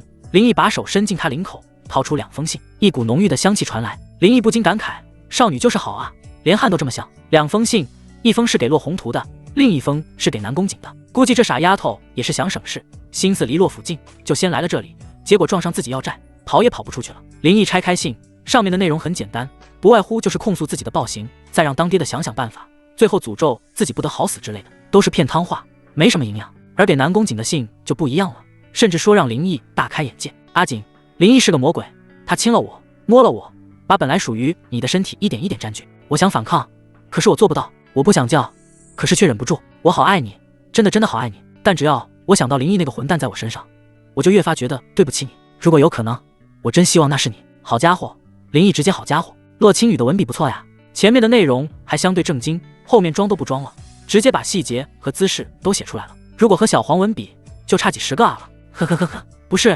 姐们，你这是要气死南宫瑾吗？还是想让南宫瑾看到这封信后恨我呀？什么路子？林毅毫不怀疑，南宫瑾在看到这封信后肯定会疯狂脑补，说不定还会撸一管。不行，这得让情敌好好欣赏欣赏。林毅又把信给秀珠塞了回去。没事的，她是自己的通房丫头，摸两下不打紧。你去送信吧。啊，王爷，秀珠都以为自己死定了呢，没想到林毅居然让她继续送信，让你去就去，哪那么多话？是。秀珠抹了抹眼泪，快步跑向落红图。然而还没等落红图拆开看呢，李氏突然尖叫一声：啊，不许拿，这是我的嫁妆。只见两个家臣抬着一个紫檀木的大屏风从里面走了出来，这屏风特别大，也十分精美，少说也值几千两。李氏不管不顾，当即跑过去抢。放开，你们这群强盗，这是我的嫁妆，不是你们给的彩礼。洛夫人，请您自重。家臣一脸的公事公办。自重个屁，这是我洛家的东西，你们凭什么搬走？哎，球都麻袋。胖子又劲劲儿的过去了，从后面一把将李氏搂住，扯开。大姨，你消消气，我们都是讲道理的人，这些摆件我们拿回去新鲜几天。登徒子，放开我！李氏被占了便宜，勃然大怒，当即指责丈夫：老洛，你个没能耐的东西，我李冬梅当年真是瞎了眼才嫁给你，你老婆被人家搂着，你连个屁都不敢放，你还是个男人吗？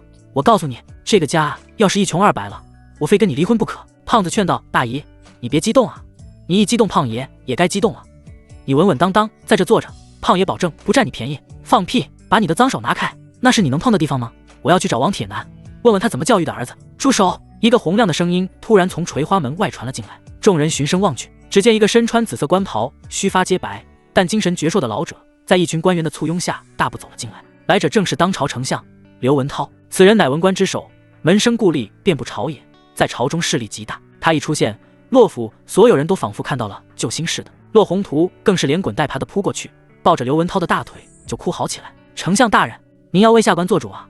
摄政王他无法无天，带人强闯我府，打我家人，还要抢我家的财物啊！刘文涛皱了皱眉，看了一眼这满院的狼藉，又看了一眼气定神闲的林毅和王胖子，心里已经明白了7、8分。他今天本来是约了几个门生赏竹，结果半路上被洛府的下人拦住，说洛宏图要请他过去喝茶。他本来想拒绝，但见小厮吱吱呜呜的满头大汗，才明白洛府应该出事了。洛宏图现在是皇帝身边的红人，能帮一把肯定没坏处，于是他才带着几个门生过来。谁知道一进门就看到胖子的手往李氏胸口上抓，这还得了？他扶起洛宏图，沉声道：洛大人稍安勿躁，有老夫在此，定会为你讨回一个公道。说完，他转向林毅，脸色一沉，摆出百官之首的架子，呵斥道：摄政王，你虽是王爵，但亦是大周臣子，光天化日之下行此强盗行径，成何体统？还不速速让你的人住手！林毅连眼皮都没抬一下。丞相又怎么样？老子手里有兵权，任你关在大也只是各跳两小丑而已。不仅是林毅，那些家臣护卫们也没有停下来的意思，该搬东西搬东西，女眷的尖叫，小厮的痛呼，此起彼伏。刘文涛的老脸顿时就挂不住了，他堂堂丞相发话竟然没人听。林毅，你没听到老夫的话吗？刘文涛的声音提高了几分。林毅这才慢悠悠地转过头，看着他，淡淡开口：刘文涛。刘文涛一愣，直呼其名，这傻子连基本的礼数都不懂了吗？你身为当朝丞相，见到本王为何不跪？什么？刘文涛懵了，身后那群门生也懵了。放肆！刘大人乃当朝丞相，除了面见圣上，何曾跪过他人？就是别说你一个黄口小，就算是以前老摄政王在世，权倾朝野，也要对刘相礼敬3分。你区一个傻子，刚才直呼刘相大名以示不敬，现在还不下跪给刘相道歉？面对几个小吏的质问，林毅看都不看一眼，只盯着刘文涛。王爷，刘文涛气的胡子都翘起来了。老夫乃是百官之首，按大周礼制，见王爵可躬身行礼，无需跪拜。他试图用礼法来压制林毅，然而后者只是冷笑一声：大周礼制？呵呵呵，刘相是不是忘了，本王不仅是摄政王，还是世袭罔替的摄政王，先皇御4金牌，谏官大3级。别说你一个丞相，就算是太子当面，也得给本王行半礼。本王让你跪，是看得起你，你若是不跪，林毅语气陡然变冷，那就是藐视先皇，藐视王法。来人！他身后一名家臣立刻上前一步，手按在刀柄上。丞相大人若是不懂规矩，你们就好好教教他。你敢！刘文涛身后的几个门生立刻站出来，拦在前面。刘相乃国之栋梁，岂容你如此羞辱？林毅，你不要太过分，真以为这京城是你家开的了？没有你爷爷，你是个什么东西？装什么装？这群读书人个个都自诩清流，张嘴子曰闭嘴风骨，实际上他们啥也不会，也啥都不干。说他们肩不能挑，手不能提，一点都不过分。就这样的人，还偏偏仇富，最看不起林毅这种靠着祖上荫蔽的纨绔子弟了。林毅，一个穿着青色如山的年轻人，不怕死地又往前走了一步，指着林毅鼻子就骂：你连个公民都没有孤儿，也敢叫刘相做事，真是岂有此理！还不速速跪下给刘相磕头道歉，否则我等必当奏明陛下，治你的罪。这年轻人叫张远，年纪轻轻就及第登科，目前在翰林院任职。他一站出来，其余人胆子也壮了，纷纷往前凑。就是我们天下文人都以刘相为泰斗，你若不跪下认错，就要接受天下士子的口诛笔伐，到时候一人一口唾沫淹死你。跪下！噗呵呵呵。林毅笑了，心说还真有不怕死的。他刚要发作，就见胖子的手张得像乒乓球拍似的，从屁股的位置抡起来，狠狠一巴掌，啪！我操！林毅瞬间有一种在现场看扇巴掌比赛的感觉。只见张远脑袋边出现一个鹰爆，整个人被扇得原地转好了几圈，直挺挺地躺了下去，耳朵、眉骨、颧骨全部塌陷出血，连脖梗都打断了。啊！张远，刘文涛傻了，他是真没想到光天化日的王胖子就敢动手殴打朝廷官员，还打得这么重，这显然活不成了呀！操心号！的胖子犹不解气，一口浓痰吐在张远尸体上，骂道：小兔崽子，胖爷长这么大，还没有人敢这么骂胖爷大哥呢，你他妈找死！其余门生你看我看你，脚步不自觉的就往后挪。这张远可是他们文人中的顶流，新科状元啊，一巴掌就给抽死了。刘文涛见刚才还静要口诛笔伐的几个门生开始往后躲，更是气不打一处来。他颤抖着手指着胖子说道：王冲宇，你竟敢当众行凶，杀害朝廷命官，胖爷就杀了，怎么着吧？胖子指着自己的脸，不服气啊，来，往这打！胖爷我今天要是皱一下眉头，就算你爹操的。刘文涛被他这粗鄙之语气得脸都绿了，却又不敢真上前去打。开玩笑，堂堂新科状元都说杀就杀了，还会在乎他一个老逼灯吗？你粗鲁，太粗鲁了！老夫要奏明陛下，治你们的罪，治我们的罪！呵呵呵。林毅终于开口说话了，这小子辱骂本王，按律本就该死，皇帝也管不着。倒是你若再不跪，本王就让你下去陪他。你刘文涛10几岁入朝为官，活了60年，还从未受过如此奇耻大辱。自己门生竟然当着自己的面被活活打死，现在还要让自己给一介毛头小子下跪，这让他以后老脸往哪个？况且死一个张远还不是最重要的，重要的是今天必须得讨个公道回去，否则丞相府的威严必定受损。别看这群文人一个个大谈风骨，真要有个风吹草动，他们第一个投降。孔家不就是吗？如果丞相府的威严不在，他还怎么收拢天下士子的心？刘文涛脸色阴沉的都快要滴出水来了。林毅，你不要太过分，老夫就算不是丞相，也有甲子之灵，岂能跪你？过分！王胖子嗤笑一声，仿佛刚才杀人的不是他一样。老邓，胖爷，我告诉你，今天这事儿还就他妈过分了。我大哥说让你跪下，你就得跪下，别他妈给脸不要脸，把刀给胖爷。说完，身后的家臣立刻递给胖子一把钢刀。刘文涛下意识的就想往后退一步，结果被身后的门生给挡住了，退不了，导致胖子那把刀离他也就1米的距离。呼，一阵夏风吹过，院子里的气氛紧张到了极点。骆府的家丁丫鬟们躲在角落里瑟瑟发抖，骆宏图夫妇更是面如死灰，敢怒不敢拦，因为今天这事压根就不是他们能掺和的。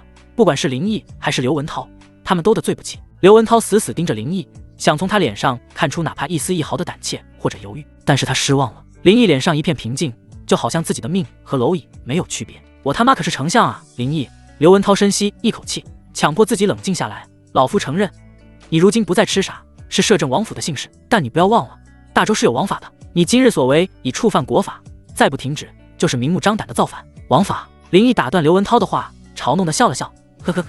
刘文涛，你跟本王讲王法，那你告诉本王，骆家联合南宫瑾骗我兵权，他们讲的是哪门子王法？现在本王只是来拿回属于自己的东西，你倒人模狗样的跳出来跟本王讲起王法来了，你不觉得可笑吗？他怎么知道的？刘文涛满脸震惊，这件事是皇帝和他们几个心腹大臣在御书房密谋的，除当事人外，林毅绝不可能知道。难道说有内鬼？不可能，哪个内鬼会缺心眼到跟一个傻子合作？林毅，老夫不知道你在胡说什么。刘文涛矢口否认，不知道。林毅笑了，呵，没关系，你很快就会知道了。本王再问你最后一遍，跪还是不跪？林毅说完，胖子又往前走了一步。刘文涛甚至能闻到他身上散发出来的杀意。与此同时，那些忙着搬东西的家臣也纷纷放下手里的活，锵的一声，30多把钢刀出鞘半寸，将刘文涛等人团团围住。那群门生哪里见过这种场面，一个个吓得两腿发软，面无血色，有2个胆子小的甚至一屁股坐在地上，裤裆处哗哗往外喷尿。就连刘文涛自己也是心头巨震，豆大的汗珠顺着鬓角往下滴落。他能看出来林毅不是在开玩笑，今天如果不跪，自己这条老命恐怕真就交代在这了。可要是跪了，自己以及身后整个文官集团的脸面就丢尽了，从此以后自己还怎么在朝堂上立足？林毅，你不要逼人太甚。嘿，胖爷我这暴脾气，你死你妈的吧！见刘文涛还不跪，胖子扬起手便砍。就在这千钧一发的时刻，刘文涛双腿一弯，扑通，下官刘文涛参见摄政王。整个洛府死一般寂静，不管是丫鬟、小厮、骆宏图夫妇，还是来搬东西的家臣，所有人都被眼前这一幕给惊呆了。刘文涛可是丞相啊，一人之下，万人之上的丞相，是文臣之首，天下士子的榜样，竟然真的给林毅跪下了，而且跪得那么干脆。人家胖子不挥刀，你也不跪；胖子挥刀，你跪得比谁都快。不是，哥们，你风骨呢？你天天挂在嘴边的孔曰成人，孟曰取义呢？尤其是看到这一幕的门生，一个个如丧考妣，面如死灰。因为刘文涛不仅仅是他们敬若神明的老师，是更是信仰，结果就这么跪在了一个他们最看不起的纨绔面前，这简直比杀了他们还难受。王胖子收刀，把刀尖杵在地上，双手搭在刀柄上，哈哈大笑，哈哈哈哈！大哥，胖爷说什么来着？这群酸文人就能装逼？刀架脖子上肯定怂。林毅也有些忍俊不禁。说实话，刚才胖子要杀人的时候，他还有点犹豫，因为他本意只是想把这100万彩礼拿回来，好扩充军备，收买将士们的心，没想杀人。毕竟自己刚穿越过来，朝中根基不稳，军队威望又低，皇帝万一翻脸，对自己没好处。可谁知道刘文涛这么不经吓唬，胖子一把刀他就跪了。刘相真乃我大周俊杰，快起来吧，地上凉。林毅假模假样的把刘文涛扶起来，然后一挥手，继续搬，一件不留。是。家臣们轰然应诺，气势如虹，收起刀就开始搬东西。而就在这时，一个尖细的声音从府门外传了进来：圣旨到！皇权的压迫感令家臣们的动作停了下来，纷纷看向林毅。圣旨来了，陛下派人来了，我们有救了！骆宏图夫妇激动得手舞足蹈，也不管林毅了，直接朝门口跑去。刘文涛刚拍完自己膝盖上的灰尘，心说：你这圣旨就不能早来2秒呢？非要等老夫跪完才来，故意的吧？所有人都安静了，目光不约而同地望向门口。只见一个身穿越白袍子的老太监，在一群大内禁军的护卫下缓缓走了进来。这人与昨天那个嚣张跋扈的蔡明不同，整个人有一股仙风道骨的傲气，腰板也挺得笔直，带着久居上位的沉稳和威严。正是孙福，他的年纪比蔡明要大上不少，是宫里的老人，伺候过先帝，在宫中的地位远非蔡明可比。刘文涛见是他，当即猜到陛下生气了，进而地走过去：孙总管，您可来了？那林毅，呵呵呵，刘相稍安勿躁，陛下早有旨意。孙福给他一个放心的眼神。刘文涛也是人精，当即明白，不再多说。然后孙福走向林毅，目光阴鸷地说道：王爷别来无恙。这人林毅在看书的时候记得是个幕后大 boss， 按照原书剧情，几年后九龙夺嫡，他选择了支持南宫瑾，结果反叛。若不是南宫瑾有主角光环，这老东西就真当上太监皇帝了。不过林毅现在有钱有兵，根本不怕他。王爷，老奴今日来是宣读圣旨的，还请您接旨。孙福说完，身后的小太监立刻上前一步展开圣旨。按规矩，闻圣旨如见君，所有人都要下跪。骆宏图夫妇毫不犹豫地跪了下去，将头死抵在地上。刘文涛以及那群门生也都如蒙大赦，纷纷跪倒在地。唯独王胖子撇嘴，看了眼林毅，那意思就是我大哥不跪，我他妈也不跪，爱你妈谁。果然，林毅站在原地一动没动。不仅是他，周围30多名家臣也像标枪似的站着那，没有一个人要下跪的意思。孙福的眉头微微皱了一下：王爷，您这是何意？见了圣旨，为何不跪？林毅看着他，淡淡的说道：本王有先皇谕赐金牌，见君不跪，这圣旨本王站着听也是一样。孙福的眼皮一跳，果然是恢复神智了，连先皇金牌这事儿都记得。这小混蛋以后还真不好糊弄了呢。既然如此，那老奴就宣旨了。孙福没有在这个问题上多纠缠，况且现在不是计较这些细枝末节的时候。奉天承运，皇帝诏曰：摄政王林毅年少有为，今已恢复神智，振兴圣位。然闻尔与吏部员外郎骆宏图因彩礼之事有所争执，此乃家事，何以闹至如此地步？朕念及摄政王府与骆家已结秦晋之好，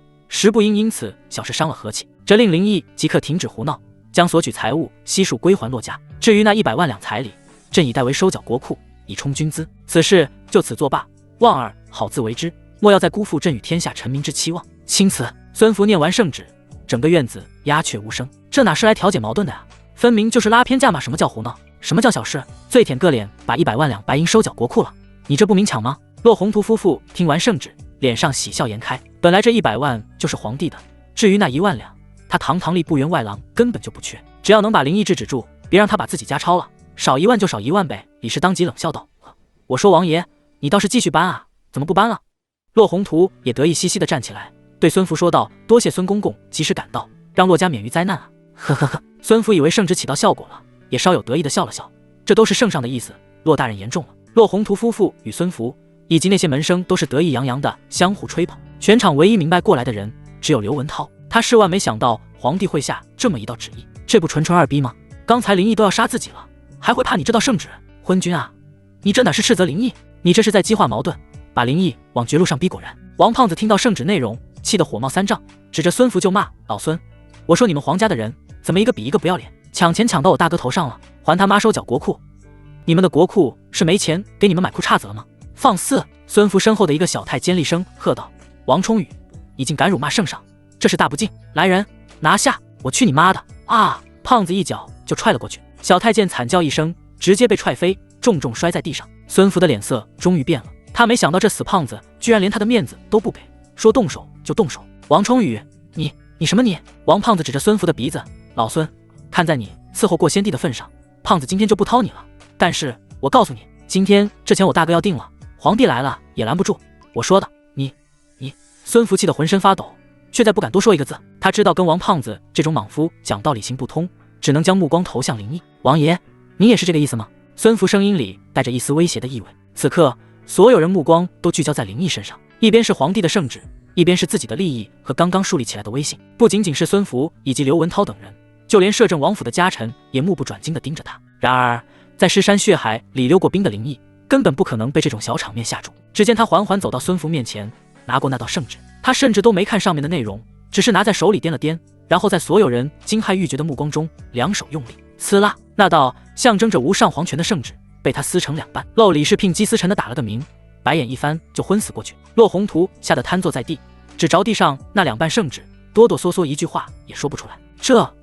如果说刚才胖子杀人并不是林毅指使的，那还不至于牵扯到他，可现在抗旨不遵就是诛9族的大罪了，而他骆家正是摄政王府的近亲，论罪非死不可。完了，我要死了！骆宏图看向满脸淡定的孙福，跑过去抱住他的大腿，哭嚎地喊：“孙公公，您亲眼看见的，这可不是我们撕的呀，跟我们骆家没关系啊！”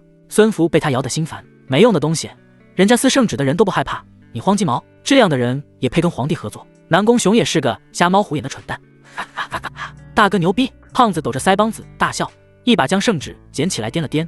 嘿，胖爷还是第一次见这玩意儿，不错，挺结实。回头我爹便秘的时候拿着捅一捅，肯定舒坦。说完，他就真把圣旨塞进裤兜里了。孙福活了大半辈子，伺候过先帝，见过无数大场面，可像今天这样的事情，他还是头一次见。他非但不生气，还觉得挺有意思。胖爷，圣旨可不能用来捅屁股，太糙了。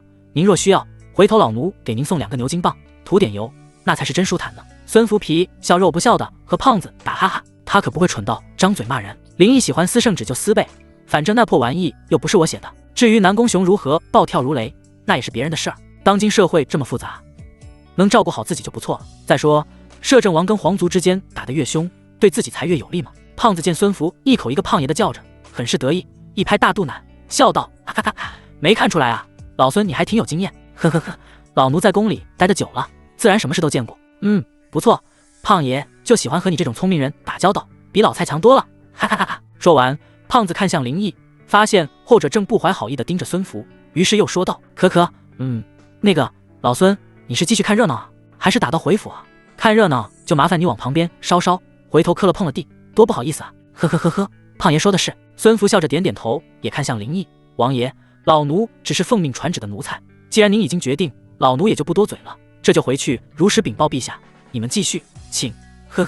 孙福一挥手，那些禁军和几个小太监灰溜溜的就走了，背影中透着一股从容。林毅眼睛微微眯起，心说这个老太监还真不简单，当着他面撕圣旨，他居然还能笑呵呵地，难怪后期能把南宫瑾这个大男主折腾得死去活来。但林毅并不打算把他除掉，因为就原书剧情来看，他要在南宫雄快死的时候选择支持南宫瑾，最后才开始发难的。一个太监而已，要人没人，要兵没兵，最多有几个臭钱，翻不起什么浪花来。夫人，你醒醒啊！夫人！不远处，骆宏图抱着妻子李氏哭喊：“完了，我们骆家完了！”林毅也懒得看，骆宏图是罪有应得，若不是他为了上位向南宫雄建议，自己在原书中也不会死得那么惨。别看了，别看了，赶紧搬！胖爷，天黑之前的回家干你们嫂子呢，抓紧！胖子继续指挥家臣搬东西。刘文涛被几个门生搀扶着，脸色阴晴不定。他刚才跪了林毅，已经丢尽了脸面。本以为靠圣旨能让自己扳回一局，谁知道这疯子连圣旨都敢撕。孔圣人啊，幸亏老夫刚才跪得快。他擦了擦头上的冷汗，隔着老远对林毅说道：“王爷，没什么事，下官就先告退了。”林毅看了他一眼，没说话。刘文涛挥挥手，和几个门生逃也似的离开。他们今天算是长见识了。林毅这哥俩，一个敢撕圣旨，一个敢拿圣旨擦屁股。这摄政王府是要反啊！板上钉钉了，所有人都走了，唯有张远的尸体还静静躺在那，死不瞑目。胖子凑过来问道：“大哥，这逼怎么办？”扔他家井里去，看着晦气。得嘞！骆宏图一听就炸毛了，心说：怎么的？扔我家井里？你他妈是我闺女，抢我财物，现在连水都不给喝一口了是吧？你还让不让人活了？王爷，您这是要把我家往绝路上逼呀？想得挺霸气，但骆宏图可不敢这么和林毅说话。人家连圣旨都敢撕，逼迫丞相下跪，杀自己一个五品官算个屁啊！绝路，呵呵呵。林毅笑得很冷。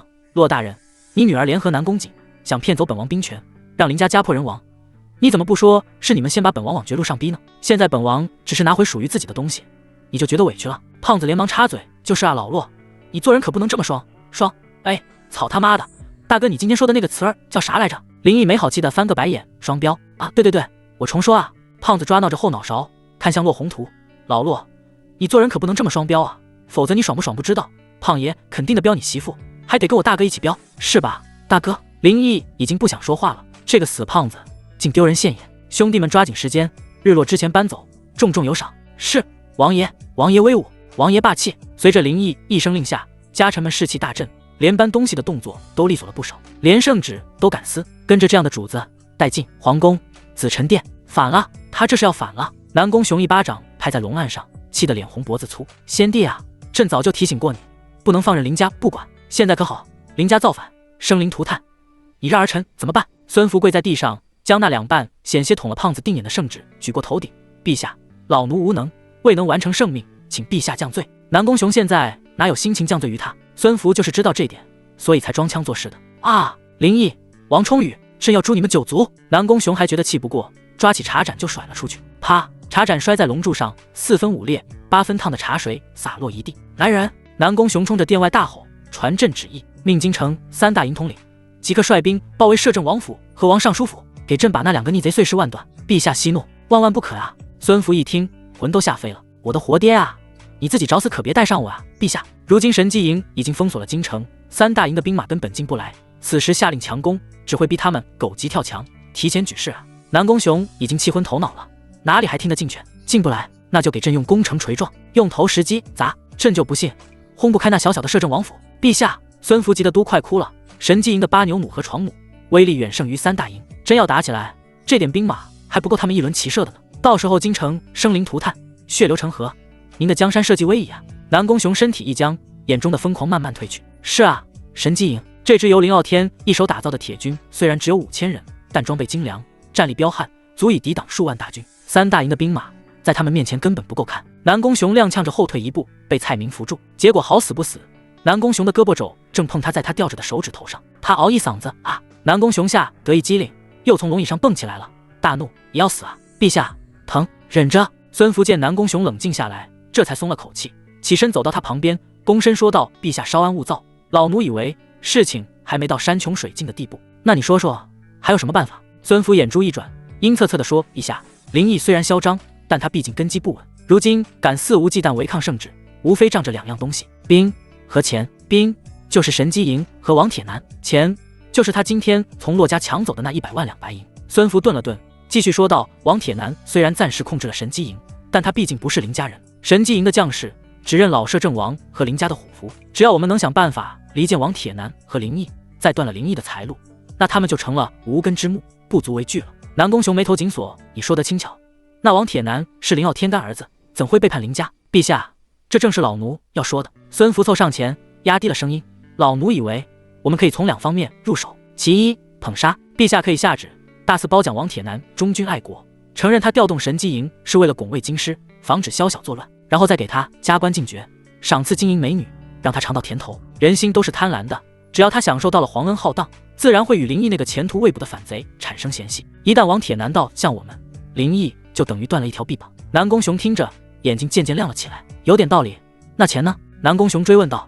那100万两白银，绝不能让他用来收买军信。陛下放心。孙福阴险一笑，钱的事情更好办了。林毅虽然抢走了钱，但他总要花出去吧？只要他花钱，我们就有机可乘。老奴建议，陛下立刻下令封锁京城所有钱庄、当铺，严禁任何人与摄政王府有大额银两往来。同时，再让户部卡住所有粮草、布匹的供应。他林毅就算有金山银山，买不到粮食，拿什么养活那5000兵马？老奴断定，用不了3个月，不用我们动手，神机营自己就会哗变。到时陛下只需登高一呼，许以重礼，神机营的兵权自然就落入您手中了。不得不说，孙福这一招是完整的杀手锏。换做以前的林毅，肯定难以想出对策。但现在不同了，林毅前世是特种兵队长，粮食而已，很好解决。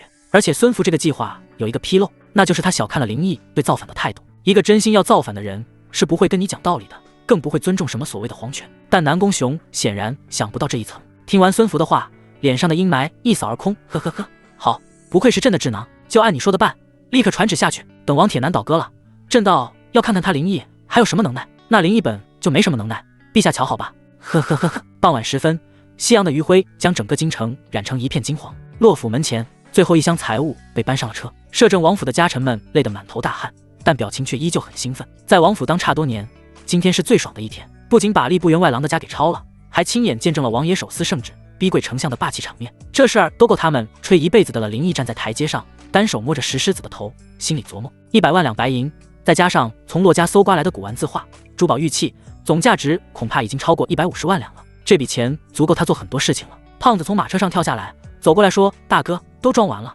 你看咱是直接回府，还是先去燕来楼找几个小娘们乐呵乐呵？”今天胖子是打也打了，骂也骂了，还亲手结果一个新科状元，现在正是兴头上，就想找个地方发泄一下。林毅瞥了他一眼，没好气的说道：“乐呵你个头，脑子里除了娘们还有点别的吗？那不然呢？”王胖子理直气壮的说道：“人生在世，不就是为了吃喝嫖赌、快活享受吗？”见林毅要生气骂人，胖子赶紧摆手投降：“好好好，不去不去。那胖爷到里面找李氏解决一下，总行吧？反正他也是罪臣女眷，早晚冲入教坊司的。胖爷我先。”胖子一边说一边往里面走。林毅叫住他：“站住，滚回来！今天还有正事要办呢。”正事？王胖子一愣，还有啥正事？钱都要回来了，老登的家也抄了，皇帝的脸也打了，还能有啥事比找娘们更重要？林毅看着他那腹部开窍的样子，摇了摇头。这死胖子讲义气，够勇猛，就是脑子太直，看问题永远只看表面。胖子，我问你，我们今天为什么能这么威风？胖子总觉得自己特别厉害，使劲往胸脯上一拍，发出一声闷响。当然是因为有胖爷我呀！你看胖爷一巴掌就给那傻逼拍死了，老丞相吓得直接就跪了。林毅有些无语，你那只是匹夫之勇，我们今天能站在这，能把钱拿回来。林毅伸手指了指周围那些家臣，靠的是他们，也就是兵权。王胖子似懂非懂地点了点头，大哥，你说的对。所以呢？所以我们现在最重要的事情不是去嫖，而是要把兵权抓在手里。林毅的眼神变得锐利起来。南宫雄不是傻子，他今天吃了这么大亏，绝对不会善罢甘休。我猜他现在肯定在想办法对付我们，而他第一个要下手的就是神机营。他会用钱、用官爵来收买神机营的将士，从而在内部瓦解我们。王胖子一听，顿时急了：那老王八蛋敢！神机营可是咱们林家的兵，谁敢叛变？胖爷我第一个剁了他！光靠杀人是没用的。林毅摇了摇头，人心需要收买，皇帝都能用钱收买他们，我们为什么不能？林毅走到驴车边，单脚踩在装满银锭的大箱子上。这就是我拿回彩礼的目的。皇帝给他们1两，我们就给他们2两；皇帝许他们当官，我们就给他们封侯。我倒要看看那些当兵的是愿意跟着一个只会画大饼的皇帝，还是愿意跟着我这个能让他们吃饱饭、有钱拿的摄政王。王胖子听到这，总算明白过来，忽然一心思，又觉得不对。大哥，你不是要把这些钱都发给神机营的兄弟们吧？当然不会，但至少要拿出一部分，让他们看到我们的诚意。林毅翻身上马，走吧，别废话了，带你去个好地方。别看胖子笨，上马的动作倒是灵巧。去哪呀？林毅回头冲他咧嘴一笑，去收买人心。张远的尸体到底还是被扔井里了，只不过洛府的井口很小，张远体格子又大，倒着插进去时屁股卡在了井口石头上，家臣怎么塞也塞不进去，索性也就不管了，任由他2条腿劈着，好像在给生活比验。不远处，骆宏图还坐在地上，丫鬟仆人3、3两两的围过来。老管家今年60有7，为保护财产，硬生抗了2个大嘴巴，后槽牙都给打掉了，门牙就剩一个，说话直漏风。老爷，这以后可怎么办啊？周围的丫鬟仆役也都看向他，那眼神仿佛在说：赶紧的吧，别磨蹭了，是遣散还是继续做工，你给个痛快话。骆宏图眼神空洞，被他一提醒，这才反应过来，忙给怀里的妻子掐人中。夫人，夫人，李氏闷哼一声，悠悠转醒。他先是茫然地看了看四周，当目光触及那空空如也的院子和散落一地的瓷器碎片时，记忆瞬间回笼，随即猛地坐了起来，发出一声凄厉的尖叫。啊！我的东西！他连滚带爬地冲向中堂，看着原本摆放红珊瑚的位置，如今只剩下一个孤零零的底座，心疼的差点又晕过去。没了，什么都没了！呜！林毅，你这个杀千刀的，你不得好死！他靠着门板，缓缓滑坐在地上，嚎啕大哭。骆宏图到底还是心疼妻子的，走进来想劝，谁知道李氏看到他，就像看到仇人一样，张牙舞爪的就扑了过去。骆宏图，你个没用的废物，窝囊废！老娘当初真是瞎了狗眼才会嫁给你，你看看你现在这个样子，家被人家抄了，老婆被人家搂在怀里摸来摸去，你连个屁都不敢放，你算个什么男人？李氏的指甲又长又尖，劈头盖脸的往骆宏图脸上抓。骆宏图躲闪不及，被他抓得满脸是血，又疼又气。他一把推开李氏，吼道：“你个妇道人家懂个屁！你以为我不想拦吗？你没看见那个王胖子连新科状元都敢杀？你是让我上去送死吗？送死也比当缩头乌龟强！”李氏坐在地上，一边拍着大腿一边哭骂：“我不管，都是你的错！当初我就不同意把青羽嫁给那个傻子，是你非要把女儿往火坑里推。现在好了，那林毅从傻子变成疯子了，连圣旨都敢撕，这是要诛九族的大罪，整个骆家要被你这个废物给害死了！我的命怎么这么苦啊！”骆宏图听到这话，气得差点一口老血喷出来。你还舔个逼脸不同意？当初是谁听说有100万两彩礼，眼睛亮得跟灯笼似的？又是谁天天给自己吹耳边风，说什么攀上南宫雄这棵大树，以后在京城就能横着走的？现在出事了，你倒把责任全推我身上！你给我闭嘴！骆宏图指着李氏的鼻子，气得浑身发抖。你以为我想嫁女儿吗？那是陛下的意思，是陛下要我们配合，用青羽去骗林家的兵权，我敢不听吗？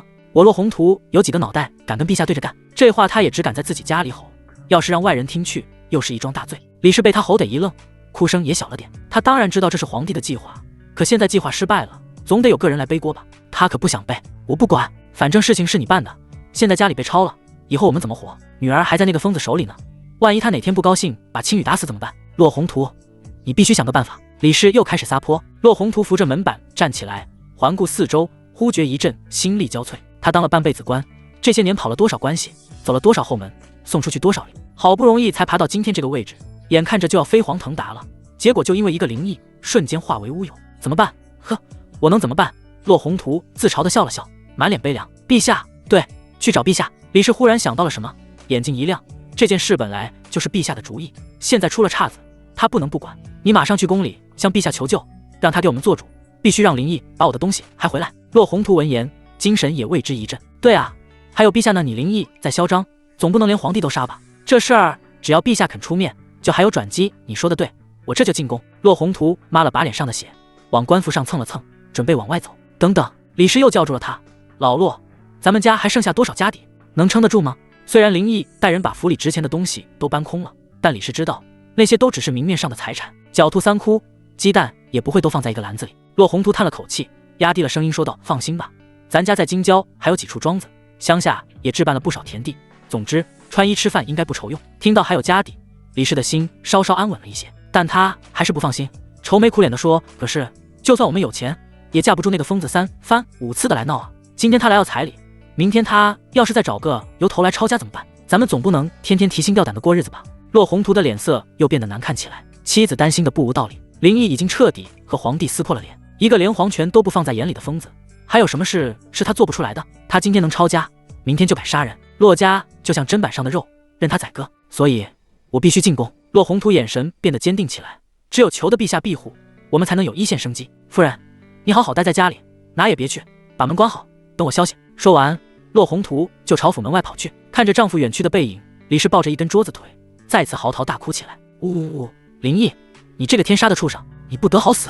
老天爷啊，你睁开眼看看吧，你若有灵，就赶紧降下一道雷，劈死这个无法无天的女婿吧！林毅和王胖子骑着马，带着车队，不紧不慢地走在朱雀大街上。百姓们看着奇怪，一个个伸长了脖子，议论纷纷。快看，那不是摄政王和王胖子吗？他们后面拉的什么？怎么这么多大箱子？你还不知道，他们今天一早去洛府了，说是去要回那100万两彩礼。我的天，送出去的彩礼还能要回来？这也太不要脸了吧！嘘，小点声，让前面那个胖子听见你就死定了。我告诉你，今天丞相大人去洛府劝架，都被逼着下跪呢。什么？真的假的？千真万确。去年那个新科状元因为多说了一句话，就被王胖子一巴掌拍死了。我二舅家的表哥在洛府当差，亲眼看见的。听说后来宫里来了圣旨，让摄政王住手。结果你猜怎么着？怎么着？摄政王当着所有人的面把圣旨给撕了。撕！人群中响起一片倒吸凉气的声音。撕圣旨，这跟造反有什么区别？以前那个当街给洛清雨舔脚丫子的摄政王，怎么突然变得这么生猛了？百姓们的议论声被胖子听在耳里，他非但不觉得羞耻，反而还挺得意洋洋。大哥，你听见没？老百姓夸咱们呢。他像奥运冠军似的跟百姓挥手。嗨，胖爷很好，你们好吗？没人搭理他。那胖子也乐呵呵的。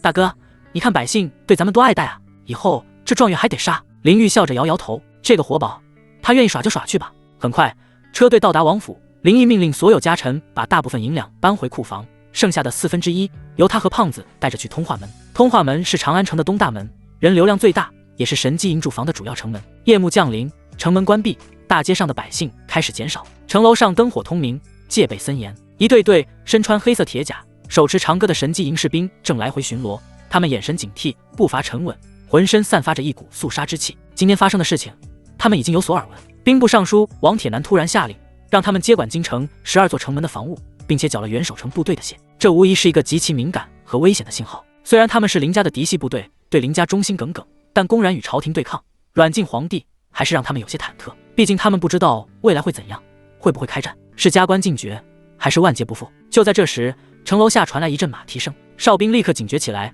呼吁其余士兵张弓搭箭，对准城下。站住！宵禁已到，禁止出城！瞎了你的狗眼！摄政王殿下亲临，还不快快迎接！胖子大吼一声，城楼上的士兵们微微一愣，齐齐朝城下望去。只见几十个火把簇拥着一匹黑马，马上骑着的正是林毅，而在他身前，王胖子那魁梧的身躯也急剧变10度。更让他们惊讶的是，两人身后还跟着5辆满载的马车，以及20多名杀气腾腾的家臣。这是要干什么？士兵有些懵，但也不敢怠慢。王爷稍后，末将去禀报统领。说完，他收回脑袋，对身边的小兵说道：“快去禀报岳统领。”是。小兵连忙跑出去。不一会儿，一个身材魁梧、面容刚毅的中年将领，在2名亲兵的簇拥下，从城楼上跑下来。此人正是神机营现任统领岳南。岳南的父亲岳忠，早年就是跟着林傲天南征北战的老将，对林家忠心不二。后来岳忠战死沙场，岳南才上位，接替了神机营统领的位置。今天王铁男的命令，也是通过他传达下去的。可以说，他是这次兵变的核心执行者。末将岳南参见王爷，参见王小公爷。岳南走到林毅马前，单膝下跪，抱拳行礼。岳统领免礼。林毅坐在马上，声音平淡地说道。岳南站起来，看清他的面容后，林毅才想起，这根本不就是原书中的军神吗？在原书剧情里，胖子因为林毅的死亡而造反，其手下第一战将就是这岳南。若不是胖子刚愎自用，不听劝阻，执意强攻虎牢关，说不定在岳南的帮助下，他就造反成功了。想到这，林毅就来气，这个死胖子，回头必须得好好教育教育。南哥！胖子翻身下马，大笑着一拳打在岳南铠甲上，哈哈哈！2年没见，想你胖爷没？呵呵呵。岳南肩膀一晃，也笑了笑。胖爷，好久不见。林毅可以看出来，岳南和胖子的关系极好，尤其是刚才胖子打那一下，岳南眼圈都红了，可见男人之间除了搞基以外，还是有真感情的。林毅也翻身下马，走到2人面前。岳南看着他，激动地说：“王爷，您的身体，我大哥全好了。”胖子高兴地说：“南哥你是不知道啊，今天胖爷和大哥去把老骆的家给抄了。嘿，这不抄不知道，一抄吓一跳。那老逼登家里的好东西还不少，那红珊瑚。那么老大哥，跟胖爷跨跨轴子一边高。”岳南把后面的话都忽略了，再次对林毅单膝跪地：“末将恭喜王爷，快起来！”林毅凭借原身的记忆，把岳南扶起来，对他说道：“老岳，这2年苦了你了。胖子在京城照顾我，你们在外面吃糠咽菜的，放心，从今以后这样的事情再也不会有了。对，南哥，你抓紧搞点下酒菜，我们兄弟今天一醉方休。”好。岳南一点头，也没问后面驴车上装的是什么，立刻吩咐亲兵去准备，同时邀请林毅和胖子上城楼。城楼的东西窗户都开着，夜风趁机而入，吹得人神清气爽。小小的柴火堆上架着青梅，青梅上面是酒壶，桌子4角摆放着几盘鹿肉、花生米。林毅、胖子和岳南3人围着坐下。岳南还很不好意思地说道：“王爷，现在营中条件艰苦，您傻的这2年，户部克扣我们的军饷和粮食，将士们没办法，只能靠上山打猎为生，就这点肉了，您别嫌弃。”林毅摆摆手，说什么呢？咱们兄弟之间，闻一口筷子都能下酒，不在乎吃食。胖子吃得满嘴流油，说话含含糊糊的。不是，大哥说的对，只要有酒喝，管他什么菜呢？林毅笑着摇摇头，站着说话不腰疼，你自己把鹿肉全炫了，然后大嘴一咧，说吃什么无所谓。什么人啊？林毅没搭理他，自顾自地从酒盆里舀出一勺紫酒，倒进自己碗里。说实话，大夏天的吃热酒还真是很不习惯。但大周朝的人都喜欢这个风雅吗？林毅端起酒碗，对越南说道：“南哥，今天的事情听说了吗？”越南神色一肃，沉声回道：“回王爷，末将略有耳闻。你就不怕被我牵连？”越南不假思索地摇头：“不怕。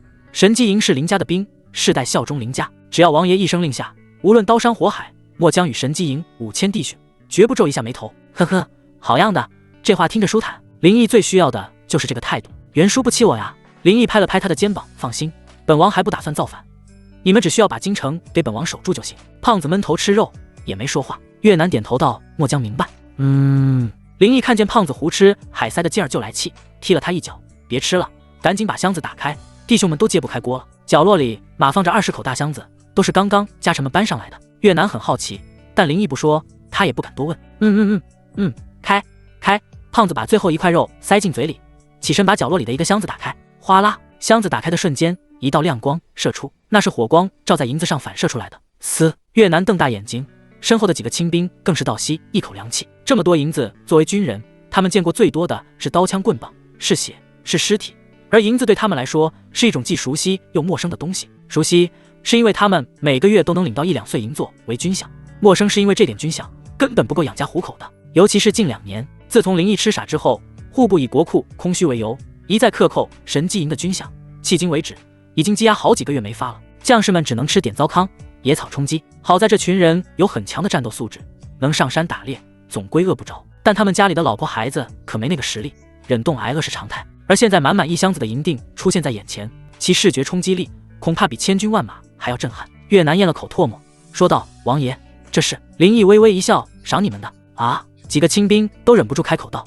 赏我们的？王爷，这么多钱都赏给我们？天哪，这回我老婆孩子可有钱过冬了呀！”越南二话不说，转身扑通一声就给林毅跪下了。他这一跪，几个亲兵也跟着下跪。王爷，末将，7尺高的汉子再次红了眼睛，他们真的快揭不开锅了，尤其现在还要护卫京城，根本没时间出去打猎。胖子吃掉那3盘鹿肉，是他几个人强凑出来的口粮，现在所有的困难都因为林毅而解，怎能不让人激动？末将代替5000弟兄，谢王爷赏赐。谢王爷。好了，都起来。林毅接受了这一跪，把越南拉起来，让他重新坐下。胖子大大咧咧地说：“南哥，咱自己家人就别整这一套了。我大哥说了，5000弟兄，每人10两，先解燃眉之急，后续的军饷翻1倍。”越南苦涩一笑，盯着眼前浑浊的酒碗，悠悠地说：“王爷，胖爷，眼下神机营最稀缺的东西不是银两，其实是粮食。不瞒你们说，弟兄们已经有2个月都没看见过好米了。粮食的问题我已经想到了。”林毅正好也要说这个事情，既然越南提出来，他正好接过话头。现在我们跟皇家的关系非常紧张，我估计他们肯定会限制我们的兵器和粮食供应，就算想买粮食都买不到。他敢？胖爷我把南宫雄的鸡儿揪下来当肉炸了。胖子总是这么虎头虎脑的。林毅说道：“你别打岔，好好听着。哦，京城里有很多粮商，但他们也怕跟造反扯上关系，所以不会卖给我们。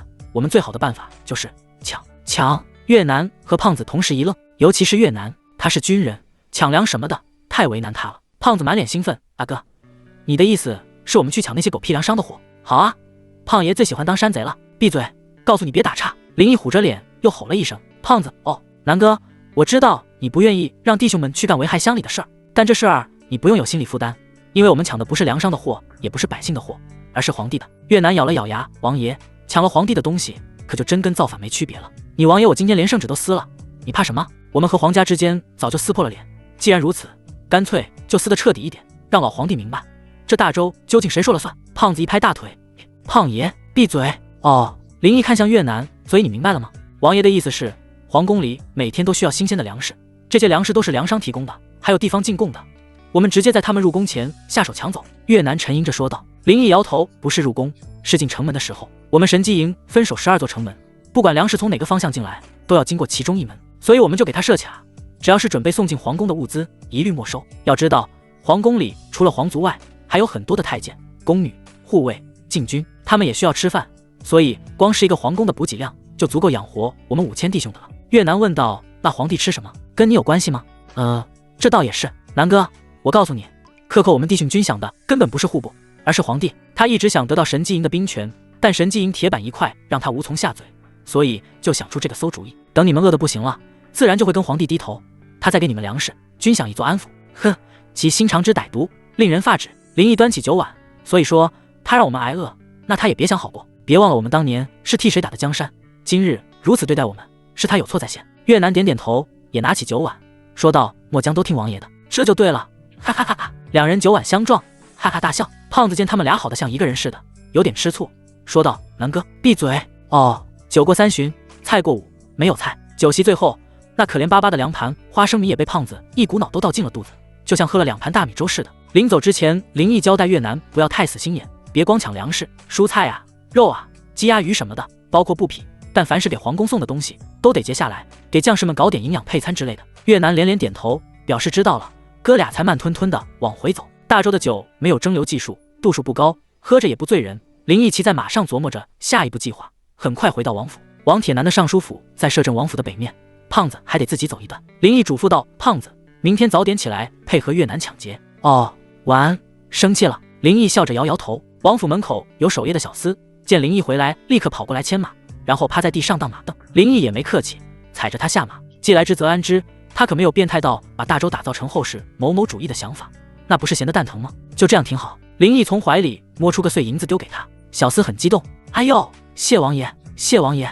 王府很大，特别大，9进9出的大宅子，东边还有一花园。从正门走到卧室的20分钟，刚从巽门进垂花门，老管家林安就迎了上来，满脸焦急：“王爷，您可回来了？怎么了？夫人知道了您去骆家要彩礼的事情，折腾了一晚上，说要上吊呢。上吊？哼！”林毅冷笑一声，他虽然不是西格玛，但也不会受一个女人的威胁，摆摆手说道：“让他吊啊！王爷，这夫人才过门就吊死，不好吧？有什么不好的？省得本王下休书。”林安尴尬的咧了咧嘴，心说王爷好了之后还真是有气势了。是，那王爷可要再吃点东西？不用，本王问你个事儿，咱们王府可有收入来源？两人边往内院走边说话。林安欠半个身位，弓着身子说：“回王爷，王府的主要收入就是庄户的租子。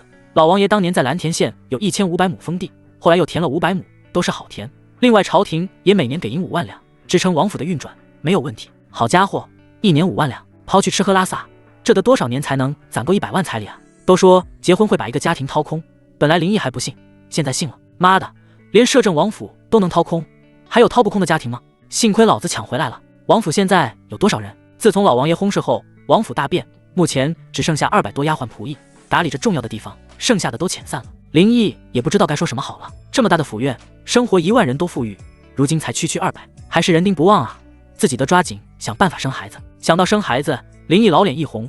昨天拾掇洛青雨的时候，还真没注意，他生物学的不好，不知道吃下去能不能怀孕。该不会有了吧？两人来到内院，刚进月亮门，就听见厢房里传来一阵恶毒的咒骂：“林毅，你个臭不要脸的，给出去的彩礼还要回来！我洛青雨怎么会嫁给你这样的人？简直就是恶心，恶心死了！我父母好歹也是你岳父岳母，你居然上门欺负，你还是人吗？有没有人伦纲常？王八蛋！我洛青雨就是死也不会放过你的。你要是现在跪下给老娘舔舔脚，然后把彩礼送回去，我就原谅你，否则你这辈子都不可能见到我，你不得好死！”林安看了眼驻足倾听的林毅，说道：“王爷，要不要老奴叫人让夫人闭嘴？”“不用。”林毅丝毫没有生气，失败者的无能狂怒罢了。当年在战场上，这样嘴硬的俘虏多的是，后来呢，还不是乖乖听话？我过去看看，你去忙吧。明天早上本王要喝小米粥。是。林安退下，林毅走到厢房门前，见亦妃正蹲在那里，借着屋内的灯光绣东西。“王爷，您回来了。”听到脚步声，亦妃站起来行礼。林毅点头说道：“里面什么情况？”“回王爷，白天的时候夫人还好好的，下午秀珠回来后就开始各种哭闹，还说要上吊呢。你给她绳子了吗？”亦妃摇头：“没有，奴婢不敢。”“秀什么呢？”林毅往亦妃身边凑近了些，拿过她手里的东西。亦妃脸蛋一红，有些不好意思地说：“奴婢见王爷的荷包旧了，想着给您绣个新的，但是奴婢手艺不好。”林毅见不料上是一只腾飞的龙，狰狞中带着几分温柔，笑道：“这不是挺得好吗？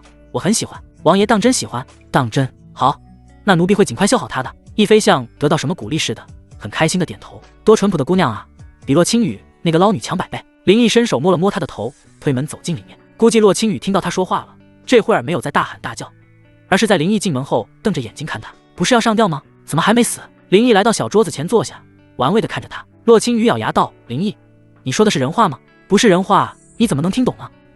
我不跟你逞口舌之快，告诉我为什么？什么为什么？为什么大闹我家，还拿走了彩礼？林毅，我都把身子给你了，你嫌还不够吗？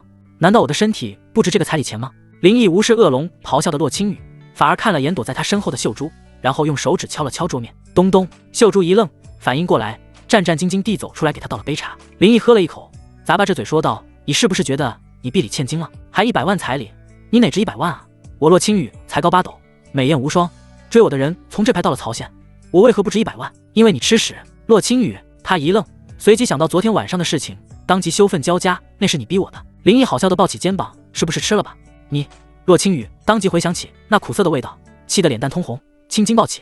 我当时就应该给你咬下来。洛青羽，请你看清楚形势，你爹救不了你，皇帝也救不了你，你只能乖乖听我的话。林毅突然眯起眼睛，杀意迸现。洛青羽也不服气，梗着已经气红的脖子说道：你信不信我死给你看？王妃自戕是大罪，怎么你想死？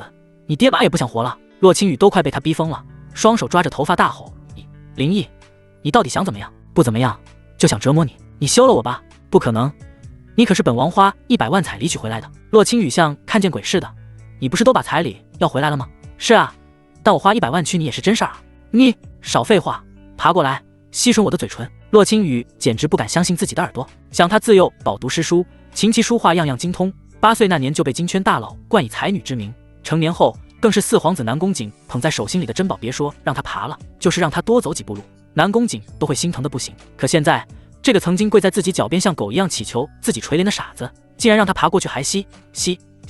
呸！听到这样的词儿就恶心。洛青羽死死咬着下唇。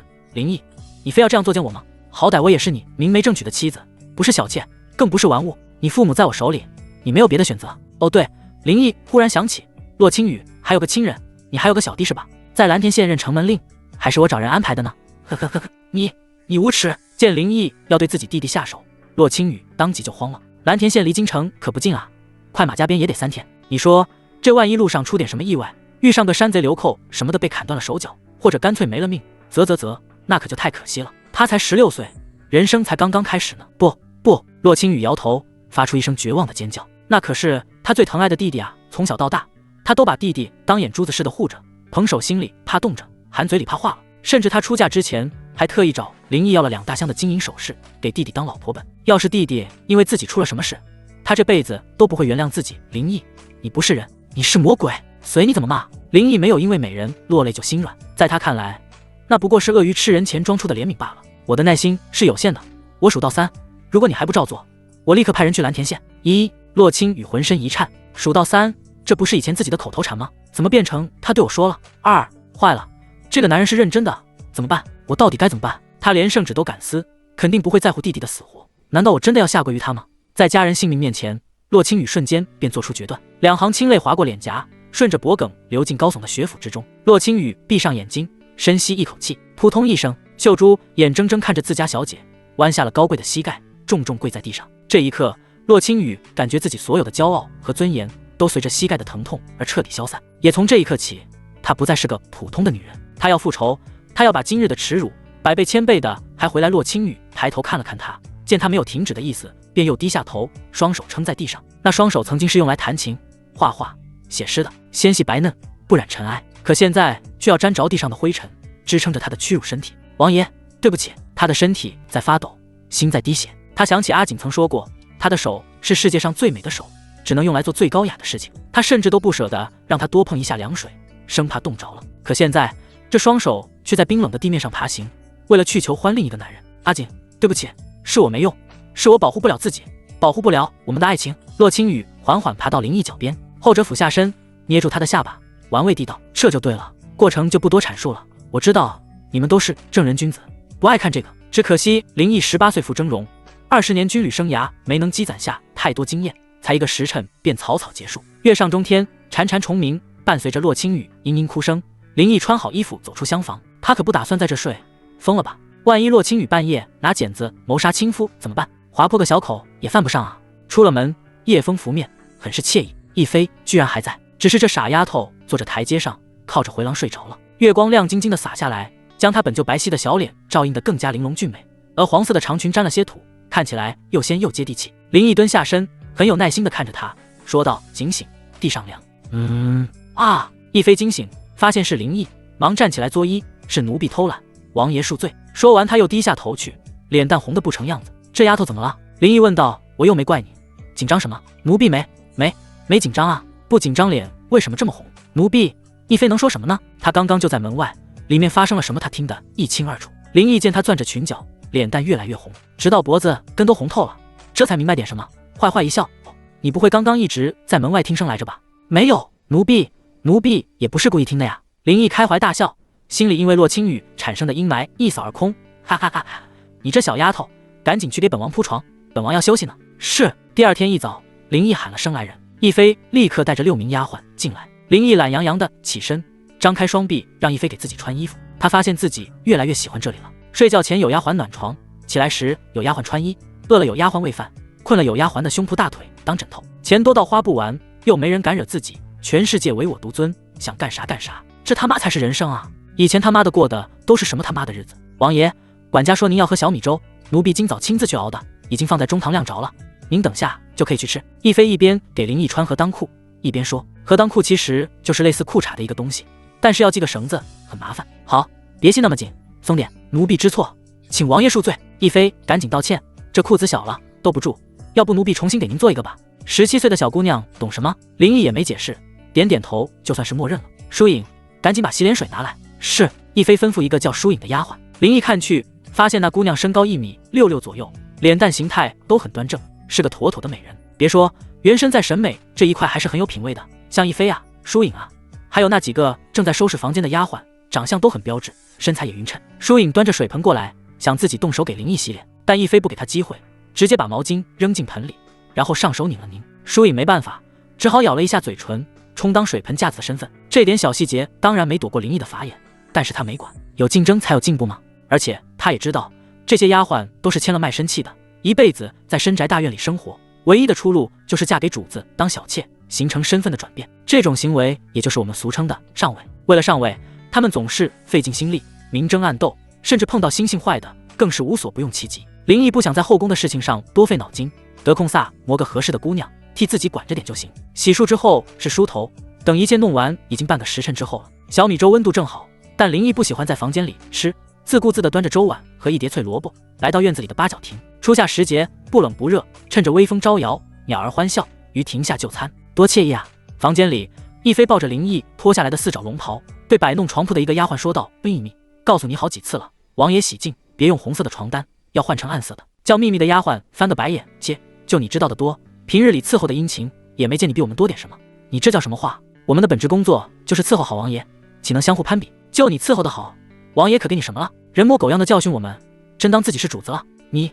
亦菲说不过他，气得直跺脚。疏影忙打圆场，好了好了，都少说2句，王爷在外面呢，怕什么？秘密叫嚷道，我就看不惯他这装腔作势的，有能耐你爬到王爷床上去，整日轻声细语的，一和我们说话就吆5喝6，还爱悠悠王爷，您太大了，兜不住奴婢给您做个新的吧？呸，什么玩意啊！你流氓，你怎么不去爬？秘密把床单往床上一扔，转过身，双手掐腰，爬就爬。你别以为我不知道，夫人和王爷关系不好，在府里说话也不好使，我今晚就爬上去给你看。哼！亦菲一跺脚，你爬不上去就是小狗，我爬上去了，我就叫你小狗，你才是狗，你才是！哎呀，好了好了，别吵了。疏影忙和其他几个丫鬟上来劝架，2位姐姐都是一等大丫鬟，这么吵架成何体统？要是让管家知道，又该罚我们了。是呀是呀，姐姐们别吵了，秘密可不会让着疏影。还有你，装什么装？别以为我不知道你怎么想的，刚才是不是想给王爷洗脸？我们1等丫鬟都摸不到王爷呢，你一个2等丫鬟还敢往前凑，小贱蹄子，要不要脸？姐姐，你……呜呜！疏影年纪小，嘴又笨，当即就被骂哭了。亦菲把她搂进怀里，凶凶地道：“你干什么？有能耐自己上位去，别在这像个疯狗似的。去就去，我要是上位了，第一个就使唤你。”说完，秘密就走了出去，咚的一声将房门摔上。正在亭子里喝小米粥的林毅，见一个穿着翠绿色长裙的丫鬟气鼓鼓走了，心里还纳闷呢，心说谁家丫鬟这么牛逼啊？本王在这坐着呢，你居然敢摔门！林毅这边暂且不提，天刚蒙蒙亮，通化门城楼下的官道上薄雾弥漫，胖子打着哈欠，坐在一个士兵专门给他搬来的大石墩上，身边的越南一身铁甲，手腕搭在刀柄上，来回巡视。城楼上神机营的士兵们严阵以待，他们一宿没睡，但精神头却很足。昨天王爷亲临，不仅带来了20箱银子，还许诺以后军饷翻倍，这谁顶得住啊？当兵吃粮，天经地义。可这2年他们过得连狗都不如，狗还能吃点剩菜剩饭呢，他们只能吃点夫子充饥。现在好了，新王爷回归，不仅不傻了，还这么敞亮，弟兄们心里那股劲儿一下子就给点燃了。胖子困得眼皮子发沉，于是叫来一个倒霉蛋站在身后给自己当柱子，他靠在士兵的胯骨上，翘着2郎腿，活像个地主老财。南哥，你说今天能有不开眼的撞上来吗？不知道啊，王爷交代的事情，我们照办就是了。越南不像胖子那么跳脱，心里想的东西也更多。截留皇宫物资这事儿可不是闹着玩的，光是分寸就很难把握，一个处理不好就是明着造反。可他没得选，林家待越家恩重如山，他爷爷的命就是老王爷救的。他爹虽然战死沙场，但这么多年来，林家对越家非常照顾，从没有让他们孤儿寡母的受委屈。不仅是越家，神迹营里很多士兵家里都受过老王爷恩惠。胖子咧着一口大黄牙，笑道：“等会儿最好能来个进贡的美女什么的，胖爷我也好先替老皇帝尝尝咸淡啊！”哈哈哈哈！越南也微微一笑。正说着，远处官道上出现一列车队，统领来活了！城楼上的哨兵高喊一声，越南眼神一凝，大喝一声：“各就各位！”胖子让士兵把自己扶起来，300斤的身体蹦跶2下，活动活动筋骨，发出一阵噼里啪啦的声响，整张大肥脸上满是兴奋。车队越来越近，足有10几辆大车，每辆车上都堆满了鼓鼓囊囊的麻袋，车辙印陷得很深，显然分量不轻。赶车的是一群穿着短褂的伙计，队伍最前头，一个胖管家骑着高头大马，满脸得意，3角眼左顾右盼，像是在打量自己的子民。见前方有士兵设卡，立刻咋呼呼地喊道：“干什么？让开让开！瞎猫虎眼的东西，耽误了给宫里送粮，你们担待得起吗？”王胖子一听乐了，晃着膀子过去：“哎呦我操！这4、9城里除了胖爷，还有人这么牛逼呢！”车队停住，胖管家看着拦路的胖子，眉头一皱，骂道：“哪来的肥蛆，眼睛长你妈肚脐上了？知不知道这是给谁送的粮？滚！”他身后一群伙计也跟着叫嚣起来：“快滚开，别挡道！知道我们是哪家粮行的吗？说出来吓死你！上头怪罪下来，把你这一身肥肉片下来吃了！”越南皱了皱眉，手已经按在了刀柄上。胖子被骂得歪了歪脑袋，走到胖管家马前：“小逼崽子，你刚才说什么？再说一遍给胖爷听听。”胖管家见他一副要打架的样子，又瞅了瞅周围那些杀气腾腾的兵，心里有点打鼓，但想了想，自己可是给宫里办事，有什么好怕的？这死胖子再牛逼，还敢忤逆皇帝不成？我说，你眼睛长你妈肚脐上了！这是给宫里送的米，是当今圣上和后宫娘娘们吃的，要是耽误了时辰，别说你全家都得掉脑袋。胖管家自认为搬出皇帝，对面这个滚刀肉肯定吓得屁滚尿流，可谁知胖子听完非但不害怕，还一巴掌拍在马脸上，啪！玉枣红马一声嘶鸣，前蹄高高扬起，胖管家经验不足，直接被摔在地上，疼得龇牙咧嘴。扑通！与他同时摔倒的还有马，这马也是可怜，啥也没干就挨胖子一嘴巴，打得马眼哗哗流眼泪，跟你男朋友似的，这他妈给你牛逼的！胖子指着胖管家破口大骂，还拿皇帝来吓唬你胖爷，告诉你胖爷今天劫的就是皇帝的粮。什么？胖管家瞪大眼睛，以为自己听错了呢，劫皇帝的粮？这哥们胖的脑袋不好使了吧？兄弟们还愣着干什么？卸货！是。城门两旁早就埋伏好的上百名神机营士兵轰然应诺，纷纷冲了上去。这可是给皇帝的粮食啊，平时根本吃不到，眼下不抢更待何时？都别动，动就打死你们！蹲下，双手抱头。那些粮行的伙计哪里见过这场面，吓得腿都软了，让干什么干什么。胖管家终于反应过来了，爬起来，跳着脚大喊：“反了，反了！你们知道我是谁吗？我可是户部尚书的小舅子，你们敢抢我的粮，尚书大人不会放过你们的。”户部尚书？王胖子一把掐住他脖子，大嘴胖臭的说：“就是克扣我们神机营军饷的那个老王八蛋！妈的，胖爷我还没去找他算账，你个狗东西倒自己送上门来了！刘贵8辈子也没见过这么猛的人啊，吓得都不会说话了。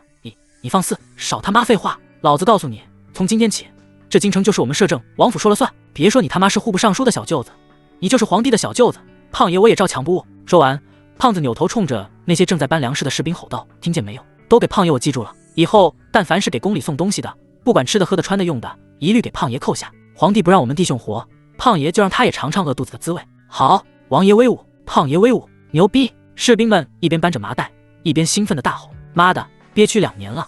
这口恶气总算出了一半。越南看着眼前这一幕，心里也是热血沸腾。没有人喜欢憋屈，尤其是当兵的人。这2年弟兄们受了不少苦，也该过几天舒坦日子了。至于和皇室之间有没有回旋的余地，那是王爷的事情，我只需要执行王爷的命令就好了。刘贵被王胖子掐得口吐白沫，眼看就要不行了。越南走过去拍了拍胖子的手臂，说道：“胖爷，王爷的意思是要把这些人都抓回去，不能弄死。”胖子很乖巧的松开手，对士兵说道：“都抓起来！妈了个巴子的，敢骂你胖爷，你他妈也是蝎子巴巴毒一份。”很快10几车粮食全被卸了下来，在城门外面堆成一座小山。士兵们不敢耽搁，为了能早点吃饭，将所有伙计都用绳子捆了起来，也包括胖管家，统统押往城外军营。南哥，怎么样？胖爷我这活儿干得漂亮吧？胖子挺着肚子，叉着腰，一副扬眉吐气的样子。越南抿嘴点头，也露出一个难得的微笑。胖爷确实威武，哈哈哈！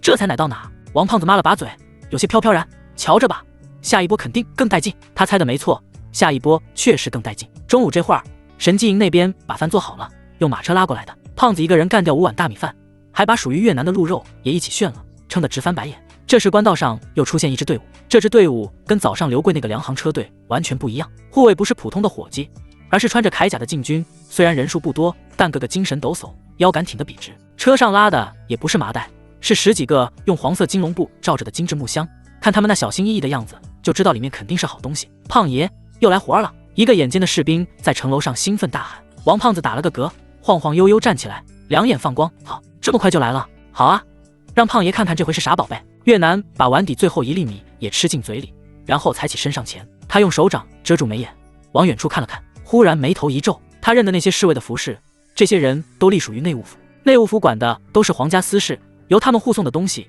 十有八九也是给后宫嫔妃的贡品。抢军粮尚可以说师出有名，毕竟户部克扣军饷在先，可要是抢皇帝老婆的东西，这性质就完全变了。胖爷，越南低声提醒道，这恐怕是南边送来的贡品，咱们贡品。王胖子一听眼睛更亮了，贡品好啊，胖爷我就喜欢贡品。皇帝老婆一天天穿金戴银，咱们弟兄们连饭都吃不上，凭什么？麻痹的，南哥，这事儿你别管啊，胖爷说了算。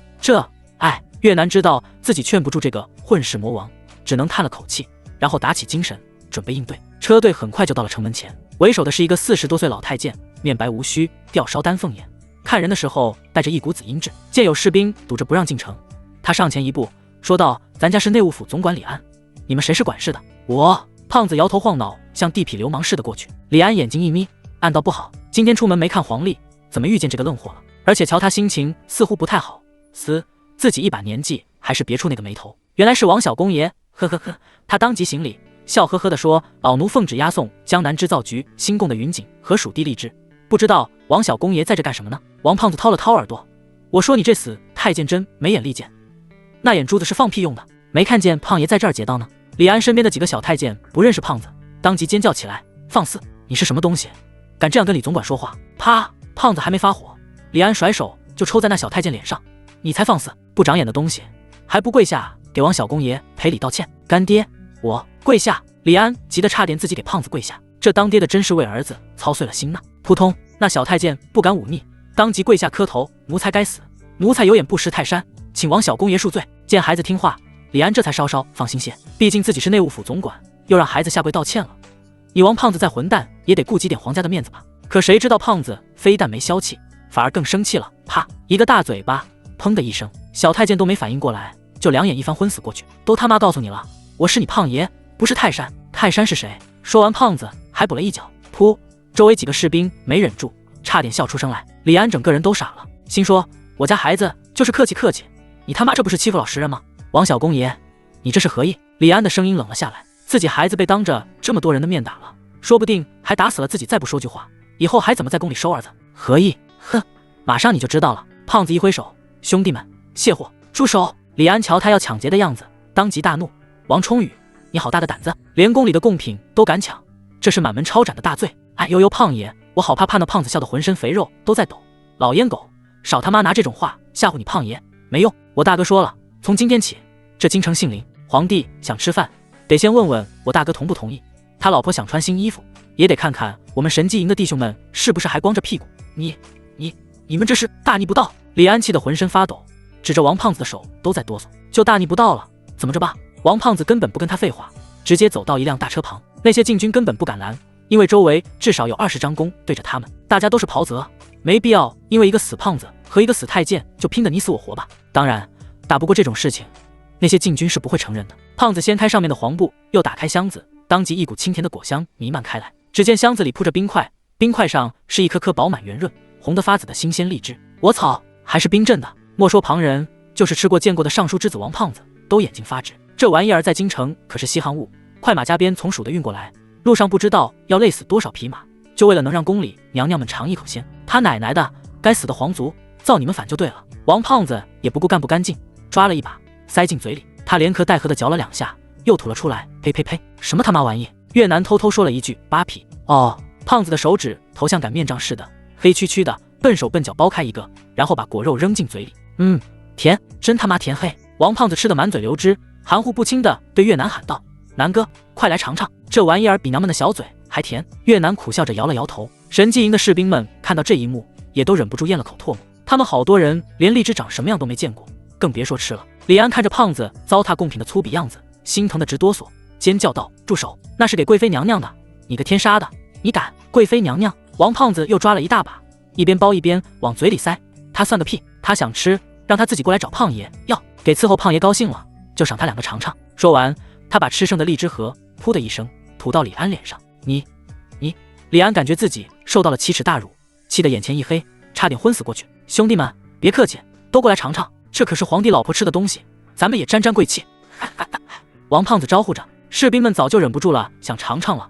闻言一拥而上，瞬间抢个精光。胖子一拍脑门，想起林毅还没吃着呢，忙去抢。嘿，小兔崽子，给王爷留一箱啊！没他妈一个孝敬的。还是越南聪明，在胖子说尝尝之前，他就一人抱走了2箱。这群士兵可以不听胖子的，但必须听越南的，所以谁也不敢上来抢。越南拍了拍胖子肩膀，说道：“胖爷，这2箱，你给王爷送1箱，回家给王伯父送1箱。你不吃啊？我家里人离得太远，等送回去都烂了。行，那胖爷可就收下了呀！”哈哈哈哈！胖子很高兴，把士兵的鞋扔回去，抱着箱子放在不远处空地上，然后又回来看别的东西。剩下的几辆车上是云锦。王胖子让人把箱子打开，然后扯出一匹宝蓝色的，在自己身上比划了一下，这料子不错，回头给我爹做条大点的裤衩子，省得他嫖娼的时候脱裤子慢。越南嘴角一抽，一个士兵也学胖子，扯了皮粉色的。胖爷，这个颜色好，给我家婆娘做件衣服，她肯定高兴。行，都拿走。王胖子大手一挥，兄弟们分一分，剩下的给其他弟兄送去，一人发2匹，给老婆孩子做身新衣裳。妈的，凭什么皇帝的女人穿金戴银，咱们的女人就得穿粗布麻衣啊？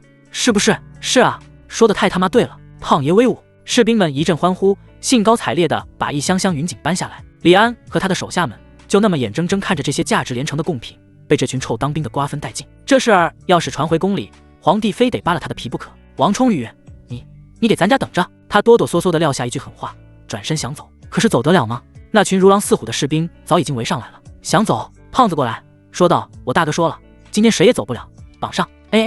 干什么？李安惊慌失措。王冲宇，咱家可是内务府总管太监，官位在你之上，你岂能绑我？胖子也不跟他多废话，摆摆手，带走，都带走。是。几个士兵立刻将李安等人押走。今天收获颇丰啊，要不说还是抢劫来钱快呢。胖子咧着腮帮子傻笑，回头看了眼越南，只见后者正看着那些欢天喜地的士兵，眼神复杂。南哥，想什么呢？越南叹了口气，摇了摇头，没什么，只是觉得这天恐怕要变了。王胖子一巴掌拍在他肩膀上，搂住他笑道：“变天，好事啊！但是得变得姓林，才是他妈的好天。”胖子和越南就这样在通化门外干起了没本买卖。凡是往宫里送的，甭管是啥，吃的、喝的、穿的、用的，甚至连给宫里刷马桶的刷子都被他们扣了下来。这么大的事情肯定瞒不住，一时间京城各类供应商们都炸了锅，议论纷纷，不知道以后该如何是好。傍晚，摄政王府花园里有座人工湖，湖的北面是一座巨大宫殿，名为轩辕。轩辕殿前的平台，林毅像海边晒太阳似的躺在躺椅上，亦菲跪坐在他脚边给他捏腿。他今天换了一身淡黄色的长裙，越发衬得肌肤赛雪，眉眼如画。王爷，这个力道可以吗？亦菲的声音软软糯糯，温温柔柔的。林毅心里琢磨着事情，只淡淡的应了一声。就目前情况来看，100多万两银子用来养活一个神机营绰绰有余，但如果加上即将进京的10万大军，那就是杯水车薪，不够看了。林毅可不会相信朝廷会拨款，除非南宫雄脑子有病，所以自己必须得想个赚钱的招。正想着，湖的另一边有吼声传来：“大哥，大哥，他奶奶的，你家也太他妈大了！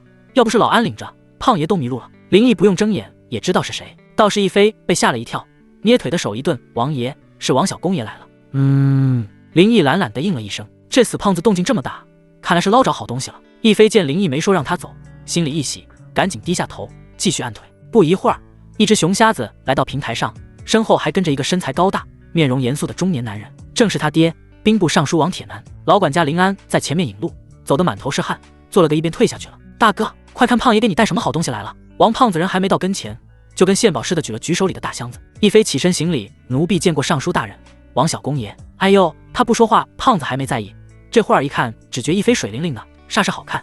亦菲妹子这身段是越来越好了呀，多大的脚啊！胖子这一问，把亦菲问得面红耳赤，忙说：“讨厌，王小公爷又拿奴婢打去。”说完他又跪下去，继续给林毅按腿。林毅拍了拍他的脑袋：“乖，去倒茶来。”是。亦菲起身，临走前还不忘狠狠剜了胖子一眼。胖子也不在乎，大大咧咧地把箱子放在茶台上。这时，王铁男也走上前来作揖。他虽然是长辈，也是老摄政王的干儿子，但君臣之礼不可废。微臣参见王爷。林毅没站起来，对同志要像春天般温暖，刻意去做那些俗礼只会拉开两人的距离。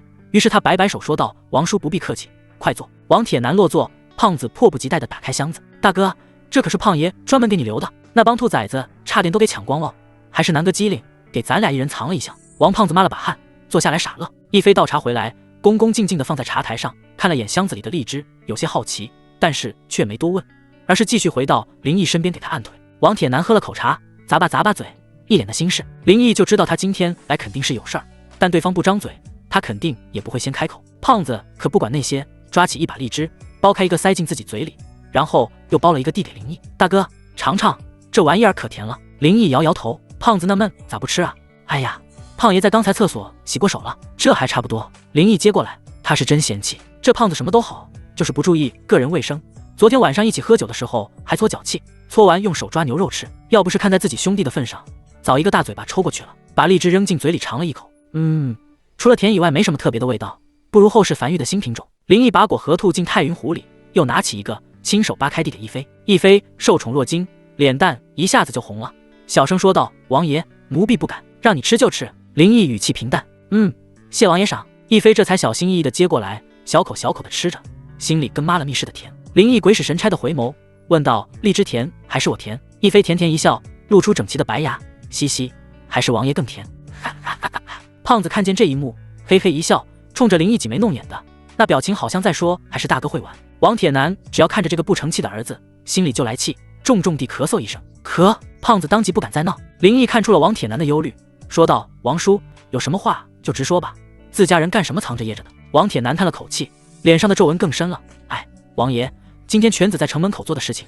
老臣已经听说了。虽然是按您的吩咐办事，解了神机营的燃眉之急，但这终究不是长久之计。”他顿了顿，看了一眼一飞。林毅笑道：“没事，你继续说。”眼见如此机密的事情，王爷都没有把自己赶走，吃着荔枝的一飞心里更甜了。王铁男继续说道：“如今我们封锁了京城，等于是把皇帝软禁了起来，这已经是造反的行为了。老臣倒不是怕，只是王爷您还要调北境10万大军进京，这事儿恐怕得再多加考虑。”“哦，王叔担心什么？钱？”王铁男几乎是脱口而出：“老臣担心的是钱。王爷，您是不知道养兵到底有多费钱啊？”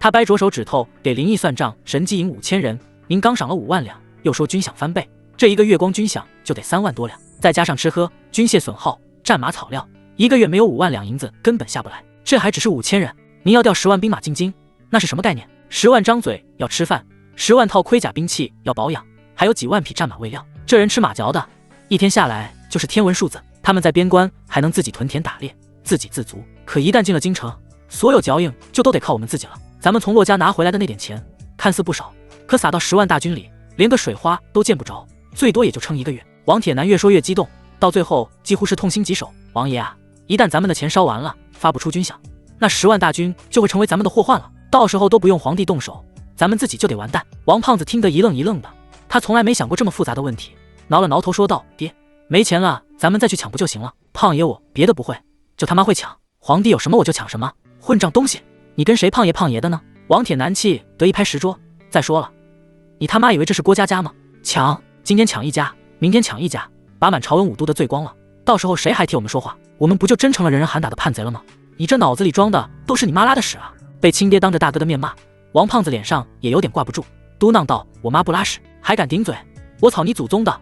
王铁男当即就要脱鞋，胖子撒腿就跑，王铁男也懒得去追，放下鞋看向林毅，希望他能听进自己的劝，因为在他看来，林毅虽然恢复了神智，行事也果决狠辣，但毕竟太年轻，考虑问题不够周全。调兵震慑可以，但调10万大军进京，这简直就是引火烧身。然而面对王铁男几乎绝望的分析，林毅脸上没有半点慌乱，甚至还端起茶慢悠悠地喝了一口。“王叔，你的担心我早就想到了。”林毅放下茶杯，语气平静的可怕：“钱不是问题。”王铁男有些怀疑自己的耳朵，什么叫钱不是问题？我刚给你算了半天账，你小子是一句都没听进去。10万大军那不是10万只蚂蚁，是10万个活生生的人，每天光是吃饭就要消耗多少粮食，那都不是用银子能算清的，得用山来对你跟我说钱不是问题。唉，王铁男心里那叫一个急啊，他真怕林毅年轻气盛，打了2天胜仗就不知道天高地厚了。军事上他相信林毅，毕竟是老摄政王的亲孙子，骨子里就有那股狠劲。可这后勤补给治国安邦远远不是光靠打打杀杀就能解决的。王爷，您是不是没明白老臣的意思？王铁男深吸一口气，试图让自己冷静下来，准备再跟林毅好好掰扯掰扯。谁知林毅一摆手打断了他，王叔的意思我懂，无非就是怕我们养不起这10万大军，最后把自己给拖垮了。对啊，王铁男心理直骂娘，你他妈知道还说钱不是问题，逗你王叔玩呢。王胖子也在旁边站着帮腔，是啊大哥，我爹说的有道理，虽然胖爷觉得抢劫是个好办法，但总抢也不是个事儿啊，万一把皇帝老儿抢穷了，以后上哪抢去？呵呵呵。林毅被这父子俩一唱一和的样子给逗乐了，他定睛看着王铁男说道，王叔，你觉得咱们大周朝缺钱吗？王铁男一愣，不知道林毅为什么突然问这个，他想了想，谨慎地回答道，回王爷，从户部的账面上看，国库确实不算充裕，连年对北境蛮族用兵，再加上各地时有灾荒，朝廷的开支极大。他说这话的时候多少有点心虚，因为他知道国库空虚是真，但真正的原因却不是什么天灾人祸，而是被某些人给注空了。账面，哼，账面上的东西能信吗？林毅冷笑一声，我再问你，骆宏图只是区6品员外郎，但他家里却能超出价值50万两的财物，那其他的官员家里呢？那些1品大员、王公贵族、皇亲国戚，他们家里的有多少钱？这王铁男语塞了，这个问题他不是没想过，而是不敢想，水太深了。林毅说道，所以说不是大周缺钱，也不是国库没钱，而是国家的钱都跑到私人的口袋去了。既然如此，我们为什么还担心钱的问题呢？我们脚下踩着的这座京城就是一座挖不尽的金山。王铁男还是有点迷糊，但有一句话他听懂了，那就是这座城里有的是钱，且看骆宏图就是知道，他只是个6品官，放在地方上倒也能当个辅尹、中丞什么的，但在京城他就是个屁，一个屁居然富得流油。那丞相刘文涛呢？各部尚书、3公9卿，还有那些世袭的公侯伯爵，哪一个不是家财万贯？如果能把这些人都抢一遍，王铁男的冷汗瞬间就下来了。胖子听得云里雾里，但他抓住了重点，兴奋地一拍大腿，大哥，我懂了，你的意思是咱们把京城所有当官的都抢一遍，钱不就有了吗？妈的，这个办法好，尤其是工部尚书府，胖爷听说张翰林那逼养了10几个姑娘当美人指，简直不是人，你懂个屁！王铁男回过神来，照着胖子后脑勺就是一巴掌。王爷这是在说大道理，你以为是让你去当土匪吗？没脑子的东西！王胖子挨了打也不生气，嘿嘿傻笑，但王铁男却笑不出来了。以前他敬的是老摄政王，为的是皇权，而现在他敬畏的是林毅这个人。这个年轻人不仅有他爷爷的狠辣，更有其所不具备的远见。王爷，您的意思是我们要对满朝文武动手？王铁男的声音有些干涩，因为这已经不是造反了，而是要将整个王朝的秩序彻底推倒重来。如此大胆的想法，让他这个兵部尚书都感到心惊肉跳。然而林毅却笑得云淡风轻，呵呵呵，王叔，你还是没明白，我们不是要对他们动手，而是要让他们把吃进去的东西再吐出来。他顿了顿，眼神变得有些深邃。不过在动手之前，我得先给你们上一课。王叔，你知道咱们大周，包括以前那些历代王朝覆灭的真正原因是什么吗？胖子又咋呼呼地道，那还用说，当然是欺负老百姓啊！王铁男最恨他什么都不懂，还装逼插嘴的样子，大吼道，你他妈再插嘴，就滚回去跪着！哦，王铁男身为兵部尚书，饱读史书，对历朝历代的兴衰更替自然有过深入研究。关于王朝覆灭的真正原因，他也曾在无数个深夜里苦苦思索过。他皱着眉头沉思许久，才缓缓开口道，回王爷，依老臣之见，王朝覆没根源在于土地兼并，这是一个非常经典，也是被绝大多数读书人所认可的答案。林毅没有表态，继续听他说，王朝出力，百废待兴，朝廷会将土地分给百姓，休养生息，这个时候人人有田种，有饭吃，社会自然安定。但随着时间推移，一些权贵富商便会利用手中的权力和财力，开始大肆兼并土地，他们巧取豪夺，让无数自耕农失去土地，沦为佃户，甚至流民。失去土地的百姓生活无依，只能任由地主盘剥，而那些大地主坐拥万贯家财，良田万顷，却往往想尽办法逃避赋税。如此一来，国家的税收越来越少，而需要救济的流民却越来越多。长此以往，贫富差距悬殊，社会矛盾激化，百姓活不下去，自然就要揭竿而起。这个时候再遇到个什么天灾人祸的，星星之火便可燎原，最终轰轰烈烈的农民起义就会彻底葬送一个王朝。王铁男叹了口气，脸上露出一丝悲哀，说到底这就是一个死循环。纵观史书，几乎没有哪个王朝能跳出这个圈子。咱们大周如今土地兼并之风也已是愈演愈烈。他说完，有些期待地看着林毅，希望自己的这番见解能够得到认可。然而林毅却摇了摇头，不对。简简单单2个字，让王铁男的心猛地一沉。不对，我引经据典，总结了半天，你跟我说不对。王铁男的脸上闪过一丝不服气，他承认林毅看问题很尖锐，但在历史见解上，他自问不输给任何人。老臣愿闻其详。他拱了拱手，语气带着质疑。林毅没有直接回答，而是反问道：王叔，我问你，那些兼并土地的权贵富商，他们是什么人？自然是皇亲国戚、朝中大员，以及一些与官府勾结的豪商。没错，林毅点点头。那他们兼并土地，聚敛财富，除了满足自己的私欲外，这些钱最后都流向了哪里？是用来发展生产了，还是用来开疆拓土了？这王铁男被问住了。是啊，那些人弄那么多钱，除了盖豪宅、养小妾、买奢侈品，好像也没干什么正经事。他们就像一个巨大的貔貅，只进不出，把社会上流动的财富全都吸进自己的肚子里，然后变成一坨坨毫无用处的肥肉。土地兼并只是表象，它只是一个工具，一个过程。林毅的声音再次响起。然而，真正导致王朝覆灭的不是土地，也不是农民起义，而是一个阶级的存在。我称他们为实力阶级。实力阶级，王铁男从没听说过的词儿，一时间有些陌生。王爷，恕老臣愚钝，这是何意？胖子忍了半天，忍不住了，再次插嘴道：大哥，这词儿听着挺牛逼啊，啥意思？是不是就是那帮只吃饭不拉屎的王八蛋？你这个比喻虽然粗俗，但是很形象。林毅赞许地看了胖子一眼。有时候这种简单粗暴的理解方式反而最接近真相。所谓的实力阶级，就是我刚才说的那些只享受权利却不履行义务的人。王叔，你想想，咱们大周的财富是谁创造的？王铁男不假思索地回答：自然是天下百姓，农夫耕种，工人劳作，商贾流通，才有了这繁华盛世。说得好，那这些财富又是被谁消耗掉的呢？这王铁男迟疑了。林毅替他说了出来，是被那些不是生产却占据了社会绝大多数资源的人消耗掉的，也就是我们刚刚说的皇亲国戚、官员、富商。就拿皇亲国戚来说吧，他们生下来就流着皇家的血，什么都不用干就能封王封侯、坐拥封地，享受朝廷俸禄。他们存在的唯一价值就是消耗国家的财富，生下一堆更多的小蛀虫。至于像骆宏图、刘文涛这样的官员，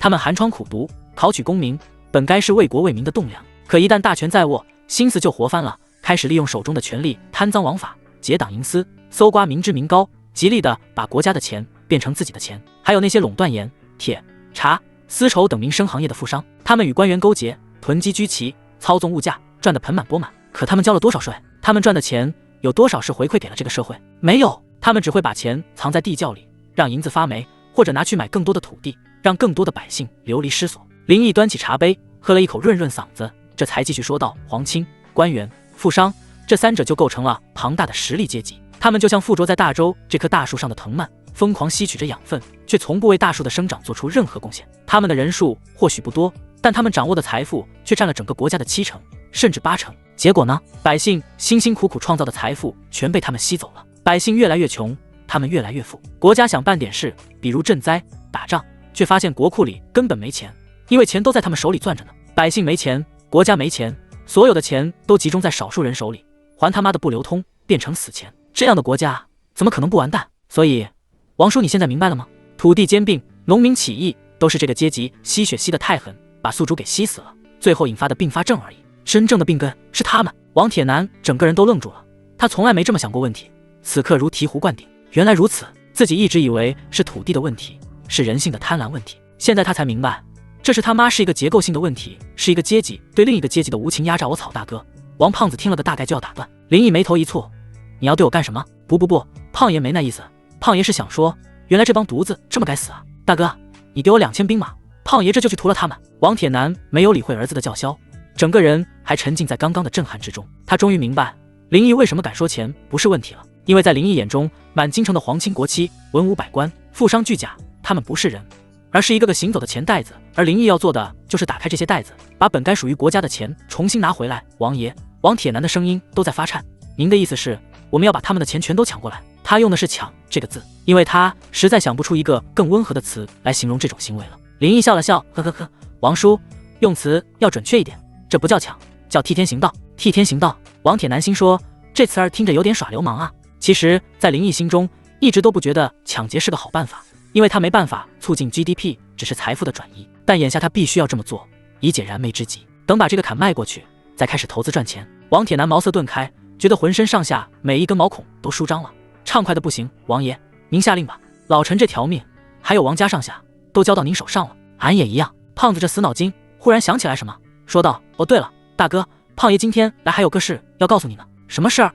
今天下午宫里来了个太监，跑到我爹府上宣旨，你猜怎么着？老皇帝居然封我爹当了周永侯，还赏了100两黄金，10个小美人。王铁男低下头，有些羞愧，他可不敢像林毅似的直接撕圣旨，只能接受。胖子问道：大哥，你说这老皇帝安的什么心？昨天咱们刚打了他的脸，今天他就给我跌封侯赏赐，这不是黄鼠狼给鸡拜年吗？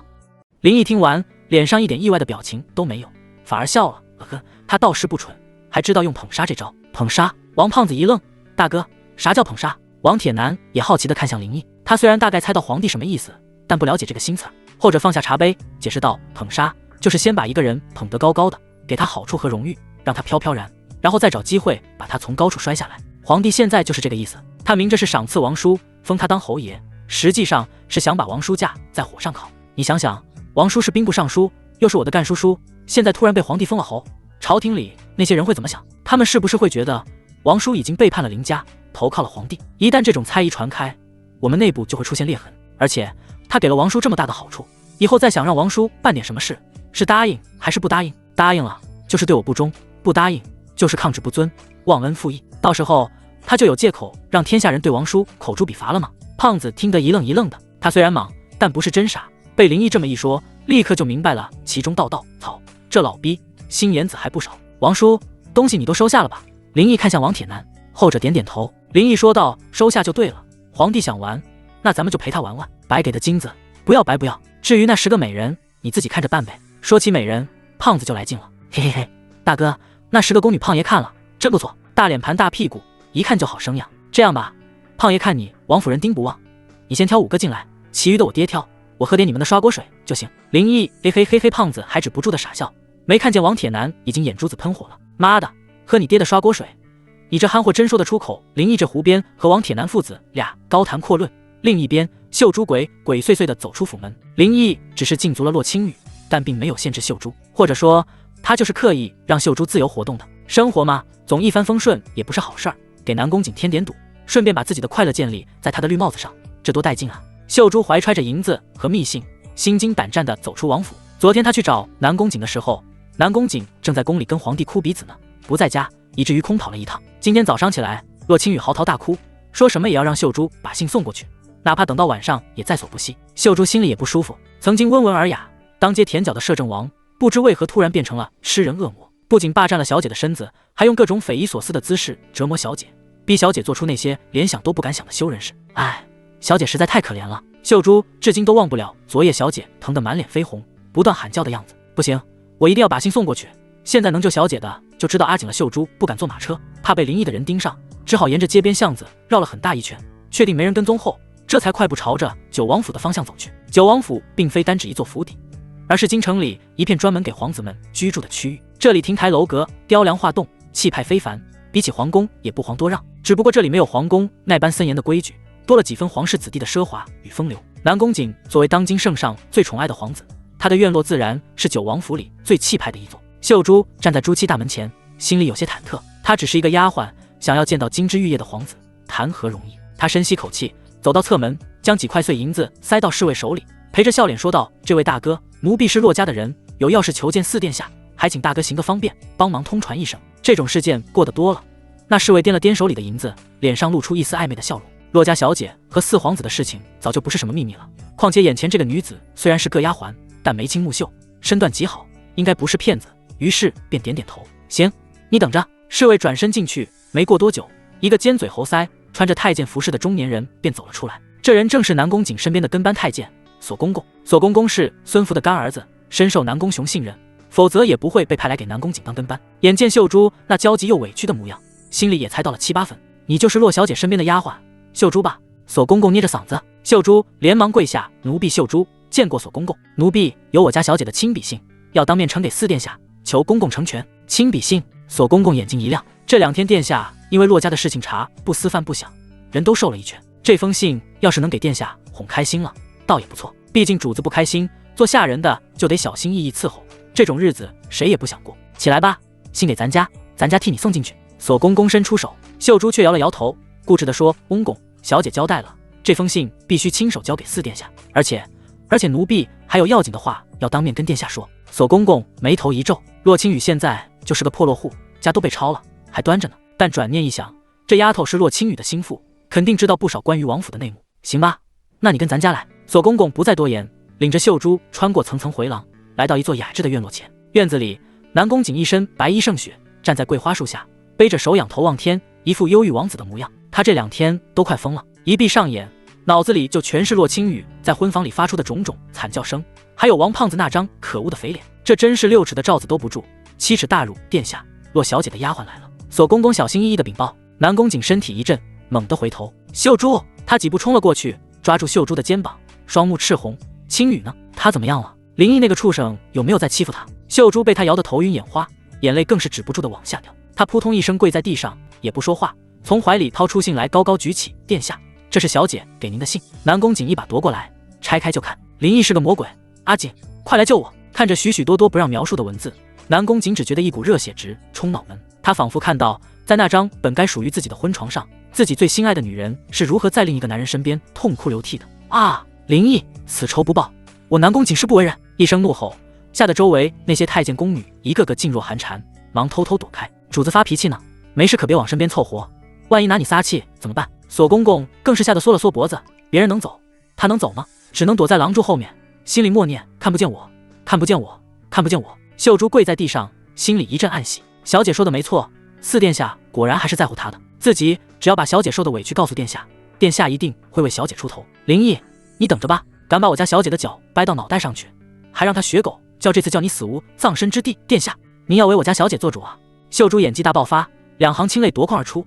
那林毅不是人，小姐她过得好苦啊！南宫瑾眼睛猩红一片，说：都给本殿下说清楚，林毅那个畜生到底是怎么对青羽的，一字一句都不许漏掉。秀珠被他这副样子吓得浑身一抖，双腿不自觉地夹紧，但为了能早日将小姐带出苦海，他还是鼓起勇气，把过程添油加醋地描述了一遍。殿下，您不知道，昨天晚上王爷他就像疯了一样，根本不听小姐的哀求，把小姐的衣服都给撕碎了，那可是蜀锦啊，一匹要几百两银子呢。秀珠一边说，一边偷偷观察南宫瑾的表情，他发现南宫瑾脸上除了愤怒之外，似乎还有一丝兴奋。这个发现让秀珠心里有些奇怪，但她没敢多想，继续按编排好的说辞讲下去。王爷他特别粗暴，把小姐弄得好疼，小姐一直在哭，一直在喊您的名字，可那个畜生根本不理会，还逼着小姐说那些羞人的话。秀珠故意在这里停顿了一下，故作难以启齿的样子。还有呢？南宫瑾果然上钩了。秀珠低下头，脸颊绯红。此处无声胜有声，南宫瑾眼睛瞪得溜圆，脑海里开始浮现出各种不堪入目的画面。然后小姐不愿意，他就用骆家的安危来威胁小姐，还要退彩礼钱。小姐没办法，只能从他。呜，殿下，小姐的身子已经不干净了，她没脸再见您了。秀珠说到最后，直接趴在地上嚎啕大哭起来。林毅，你这个猪狗不如的畜生！南宫瑾站在原地，拳头捏得咯咯作响，指节因用力而泛白。他最心爱的女人，那个他捧在手心里都怕化了的仙女，竟然被林毅那个傻子用如此粗鄙下流的方式给玷污了。王八蛋秀珠！南宫瑾蹲下身，把秀珠扶起来，你回去告诉青羽，本殿下让一个人毁灭之前，必须先让其膨胀。我已经找到办法对付他了，你让青羽再忍一忍，本殿下一定会把林毅千刀万剐，让他为所做的一切付出代价。南宫瑾的语气阴狠到了极点。秀珠听到这些，心里偷偷松了口气，看来自己演得还不错，回去小姐应该会夸奖自己的。殿下，奴婢就知道您不会不管小姐的。秀珠用袖子擦了擦眼泪，抽噎着说道：可是现在摄政王府守卫森严，林毅又不让小姐出门，我们该怎么办啊？怎么办？哼！南宫瑾冷笑，放心吧，本殿下自有办法去见他。他站起身，负手而立，又恢复了那副霸道总裁的模样。秀珠就喜欢看他这副胜券在握的伟岸身影，一时间竟然吃了。阿锦就是好看啊，比林毅好看100倍，而且性格好，文采好，身材更好，这才是小姐该喜欢的人，而自己也应该给这样的人当通房丫头才对嘛。殿下，那奴婢就回去等您的消息了。秀珠起身行了一礼，小姐她每天都在盼着您，奴婢也盼着您。说完，秀珠脸色更红了些。南宫瑾倒是没把心思放在她身上，所以也没注意到她的变化，说道：你叫秀珠是吧？是，奴婢秀珠。跟在青羽身边多久了？回殿下，奴婢从小就跟在小姐身边，已经有10年了。10年？南宫瑾若有所思地点了点头。很好，你对青羽的忠心，本殿下都看在眼里了。等以后本殿下和青羽的事成了，少不了你的好处。秀珠心里一喜，小姐若是能和四皇子成双成对，那自己岂不是也水涨船高？等四皇子登基了，自己说不定也能混个贵人，常在的呢。这不比在王府当丫鬟好？奴婢谢四殿下。南宫瑾点头，从腰间解下一块橙色极好的玉佩递了过去。这是本殿下的贴身玉佩，你收好，有了它，你就可以自由进出九王府，有什么消息随时来报。秀珠看着那块晶莹剔透的玉佩，眼睛都直了。这是送给我的吗？她有些不敢接。殿下，这太贵重了，奴婢拿着。南宫瑾的语气不容置疑，这是你应得的，办好了本殿下交代的事，以后还有重赏。是，奴婢谢殿下赏。秀珠这才颤抖，着手接过了玉佩，小心翼翼地揣进怀里。南宫景挥了挥手，去吧，机灵点，别让林毅那个畜生发现了。奴婢明白。秀珠再次行了一礼，然后在索公公的带领下，快步离开了院子。看着秀珠远去的背影，南宫景的眼神变得越发阴沉。他走到石桌旁坐下，端起已经凉透的茶水，一饮而尽。自己现在需要冷静，愤怒解决不了任何问题，只会让自己的判断出现失误。林毅现在手握神机营，封锁了京城，父皇那边暂时也拿他没办法。若是硬闯摄政王府，林毅正好有了对付自己的借口。得不偿失，未经之计就只能智取。如何才能神不知鬼不觉地进入王府，见到青羽呢？收买守卫？不行，给王府看家护院的都是林家家臣，是死事。更何况现在是非常时期，他们绝不会为了几个钱就背叛林毅。挖地道那更不现实。摄政王府那么大，谁知道青羽被关在哪一间偏房？等自己挖通了，他俩的孩子都能给别人扣绿帽子了，怎么办呢？要不乔装打扮混进去，这倒是个办法。想到这，南宫景摸了摸自己的脸，他自认风流倜傥，英俊不凡，可正因如此，他的相貌在京城里辨识度太高，光是换身衣服贴个假胡子根本没用。除非……南宫景突然眼睛一亮，想到了一个人。大海！南宫景冲着院外喊了一声，索公公，也就是索大海，立刻小跑着进来。奴才在，去给本殿下备马，本殿下要去一趟燕来楼。燕来楼？索公公一愣。燕来楼是京城最有名的销金窟，里面不仅有天仙一般的美人，还有各种新奇的玩意儿。南宫景以前也常去，但这2天因为洛青羽的事，哪还有心情去寻欢作乐？殿下，您这是……少废话，快去！南宫景不耐烦地喝道。是，奴才这就去。索大海不敢多问，连忙跑出去安排。南宫景起身走到桂花树下，折下一枝开得正盛的桂花，放在鼻尖轻轻嗅了嗅，随即残忍一笑。青羽，你最喜欢的桂花开了，等着我，我很快就来见你。南宫景要去燕来楼找的不是姑娘，而是燕来楼的幕后老板，一个号称千面娇娘，精通易容之术的奇女子。只要能得到她的帮助，别说小小的摄政王府，就是皇宫大内，他南宫景也能来去自如。呵。林毅，你洗干净脖子等着吧，本殿下要给你送上一份永生难忘的绿色大礼。就在南宫景密谋如何给林毅戴绿帽子的时候，紫宸殿内却是另一番景象。吏部员外郎落宏图一把鼻涕一把泪的跪在大殿中央，哭的那叫一个惊天动地，日月无光啊！陛下呀，您要为老臣做主啊！他一边哭一边用那件本就破烂的官服袖子擦眼泪，整个人看起来就像刚从垃圾堆里刨出来一样。龙椅上，南宫雄铁青着脸，看着底下这个不成器的臣子就心烦。行了，别嚎了！南宫雄不耐烦地喝道，这耳朵都快被你震聋了。落宏图被他一吼，哭声顿时小了半截，但还是在那抽抽噎噎，肩膀一抖一抖的，活像个受了泼天委屈的小媳妇。陛下，老臣的家没了呀！林毅那个畜生，他带人闯进臣的府邸，把我家的东西都抢光了，就连微臣夫人陪嫁的屏风都没放过。他还当着老臣的面指使王胖子把新科状元张元给活活打死了，尸体现在还在我家井口里卡着呢。陛下呀，这日子没法过了！落宏图越说越激动，忍不住又嚎了起来。南宫雄听着这些令人发指的控诉，太阳穴突突直跳。其实这些事情他早就通过暗探知道了。林毅的嚣张跋扈远远超出他的预料，撕圣旨，逼跪丞相，当众杀官，强抢臣子家产，这一件件一桩桩，哪个不是诛九族的大罪？可偏偏他现在拿这个逆贼一点办法也没有。神机营封锁了京城，他就是笼中之鸟，别说出兵了，他连派人出宫去骂林毅2句都不敢。谁知道这个疯子会不会连皇宫都硬闯啊？陛下，您可不能不管老臣啊！落宏图见南宫雄半天不说话，又开始表演。老臣可是按照您的吩咐才把女儿嫁给那个疯子的，现在出了事，您要是撒手不管，老臣只有死路一条了。这话听起来有那么一丝威胁的感觉。南宫雄的眼睛微微眯起，像落宏图这种人就是个墙头草，哪边风大往哪边倒。自己现在要是把他逼急了，他狗急跳墙跑到林毅那边怎么办？就算不敢对朕不利，也难免把这些事情说出去，到时候朕的脸面往哪个？不行，必须稳住他。想到这里，南宫雄的脸色缓和下来，他从龙台上走下来，亲手将落宏图扶起。爱卿，快请起，你的委屈朕都知道，哎，朕心里何尝不委屈？南宫雄拍着他的肩膀，一副君臣情深的样子。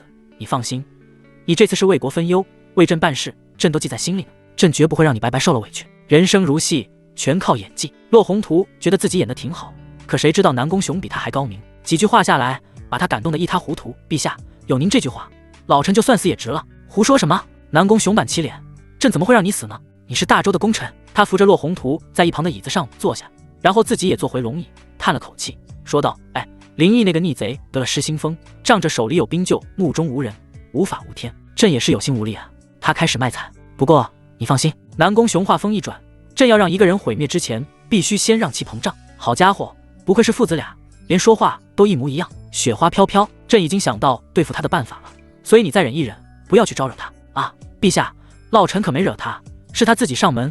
骆宏图尝试辩解，南宫雄摆摆手，打断了他。朕都知道，这样吧，你现在住在府里也不安全，朕在宫里给你安排一处别院，你和你的家人都搬到宫里来住。他灵异在嚣张，总不敢带兵闯进皇宫来吧？什么？骆宏图简直不敢相信自己的耳朵，住进皇宫，这是何等的荣耀啊！自古以来，除了皇亲国戚，哪有臣子能有此殊荣？他激动得浑身发抖，从椅子上滑了下来，跪在地上，对着南宫雄砰砰砰的磕头。陛下天恩浩荡，老臣粉身碎骨也难报陛下大恩于万一啊！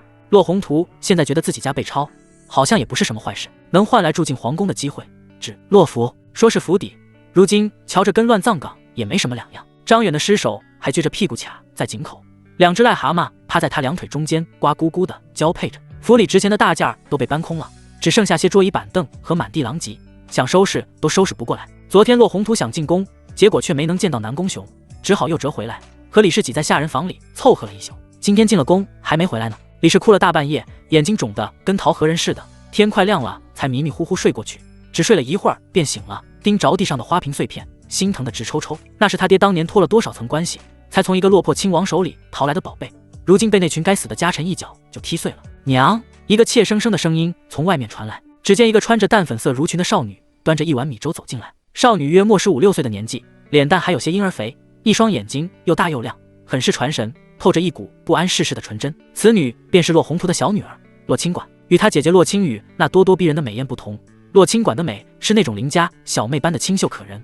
让人瞧着就心生怜爱。管儿，李氏看着小女儿，心里稍微的些慰藉。大女儿算是废了，身子被灵异强占，名声尽毁，以后能不能保住命都两说。好在自己还有这么一个乖巧懂事的小女儿。娘，您喝点粥吧，这是我让厨房用最后一点米熬的。骆清管把碗递过去，声音软糯。李氏接过粥，却没有喝，而是叹了口气：“哎，那群混蛋连大米都抢走了。”是女儿亲眼看到那个大胖子扛着2袋米出去的。王胖子这个混蛋，仗着老爹是兵部尚书就无法无天，居然还敢摸我！我迟早要把他的手剁下来，腌成猪蹄啃了。骆清管半蹲下身子，双手摇晃着李氏的大腿，像小时候一样撒娇：“郎，你别生气了，东西没了可以再赚，只要咱们一家人在一起，比什么都强。”这个时候，李氏哪还能听进去这些？他把粥放在桌子上，又开始抹眼泪：“我的珊瑚啊，我的玉如意都没了，什么都没了！呜呜！骆宏图，你个杀千刀的废物，是死是活你倒是赶紧回来啊！”娘，您别哭了，爹不是已经去皇宫了吗？肯定会有办法的。屁，他能有什么办法？李氏一把推开女儿，指着外面骂道：“你爹他就是个窝囊废，眼睁睁看着人家把家搬空，连个屁都不敢放，我怎么就嫁了这么个没用的男人？”骆清管被推得一个踉跄，眼圈也红了，委屈地说：“郎，您别怪爹了，那些人那么凶，连新科状元都敢当场打死，爹怎么拦啊？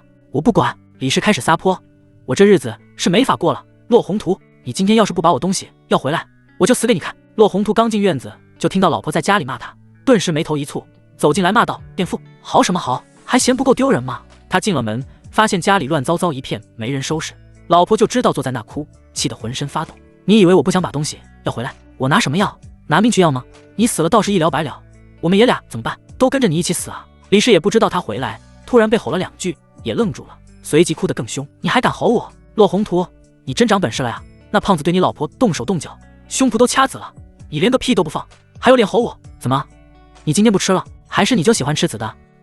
我不管，你今天必须给我个说法，不然我就吊死在房梁上，让你骆家绝后！骆宏图气得差点一口老血喷出来。这个不知好歹的贱妇，你当那王胖子是什么人？老夫不拦也就罢了，若是敢拦，他肯定会更加过分。这2天若不是老夫极力委曲求全，你以为你还能好端端的坐在这哭？老娘们就是头发长见识短。他干脆一甩袖子，也不藏着掖着了。行了，别哭了，天大的好事让你哭得跟死了爹似的，晦气！李氏被他突如其来的转变给弄懵了，止住哭声，狐疑的看着他。好事？我们家都这样了，还有什么好事？骆清管也好奇的望着父亲。骆宏图背着手在屋里踱了2步，学着那些大人物的派头，吊足了他们娘俩胃口，这才说道：“你们可知陛下他老人家说了什么？”李氏撇了撇嘴，还能说什么？无非就是安抚你几句，让你别去招惹林毅那个疯子。在他看来，京城已经被围得跟铁桶似的了，皇帝自身难保，还能有什么办法？哼，妇人之见。骆宏图冷哼一声，脸上全是藏不住的得意。陛下他老人家亲口许诺，要为我们骆家做主。做主？他拿什么做主？派兵把林毅抓起来吗？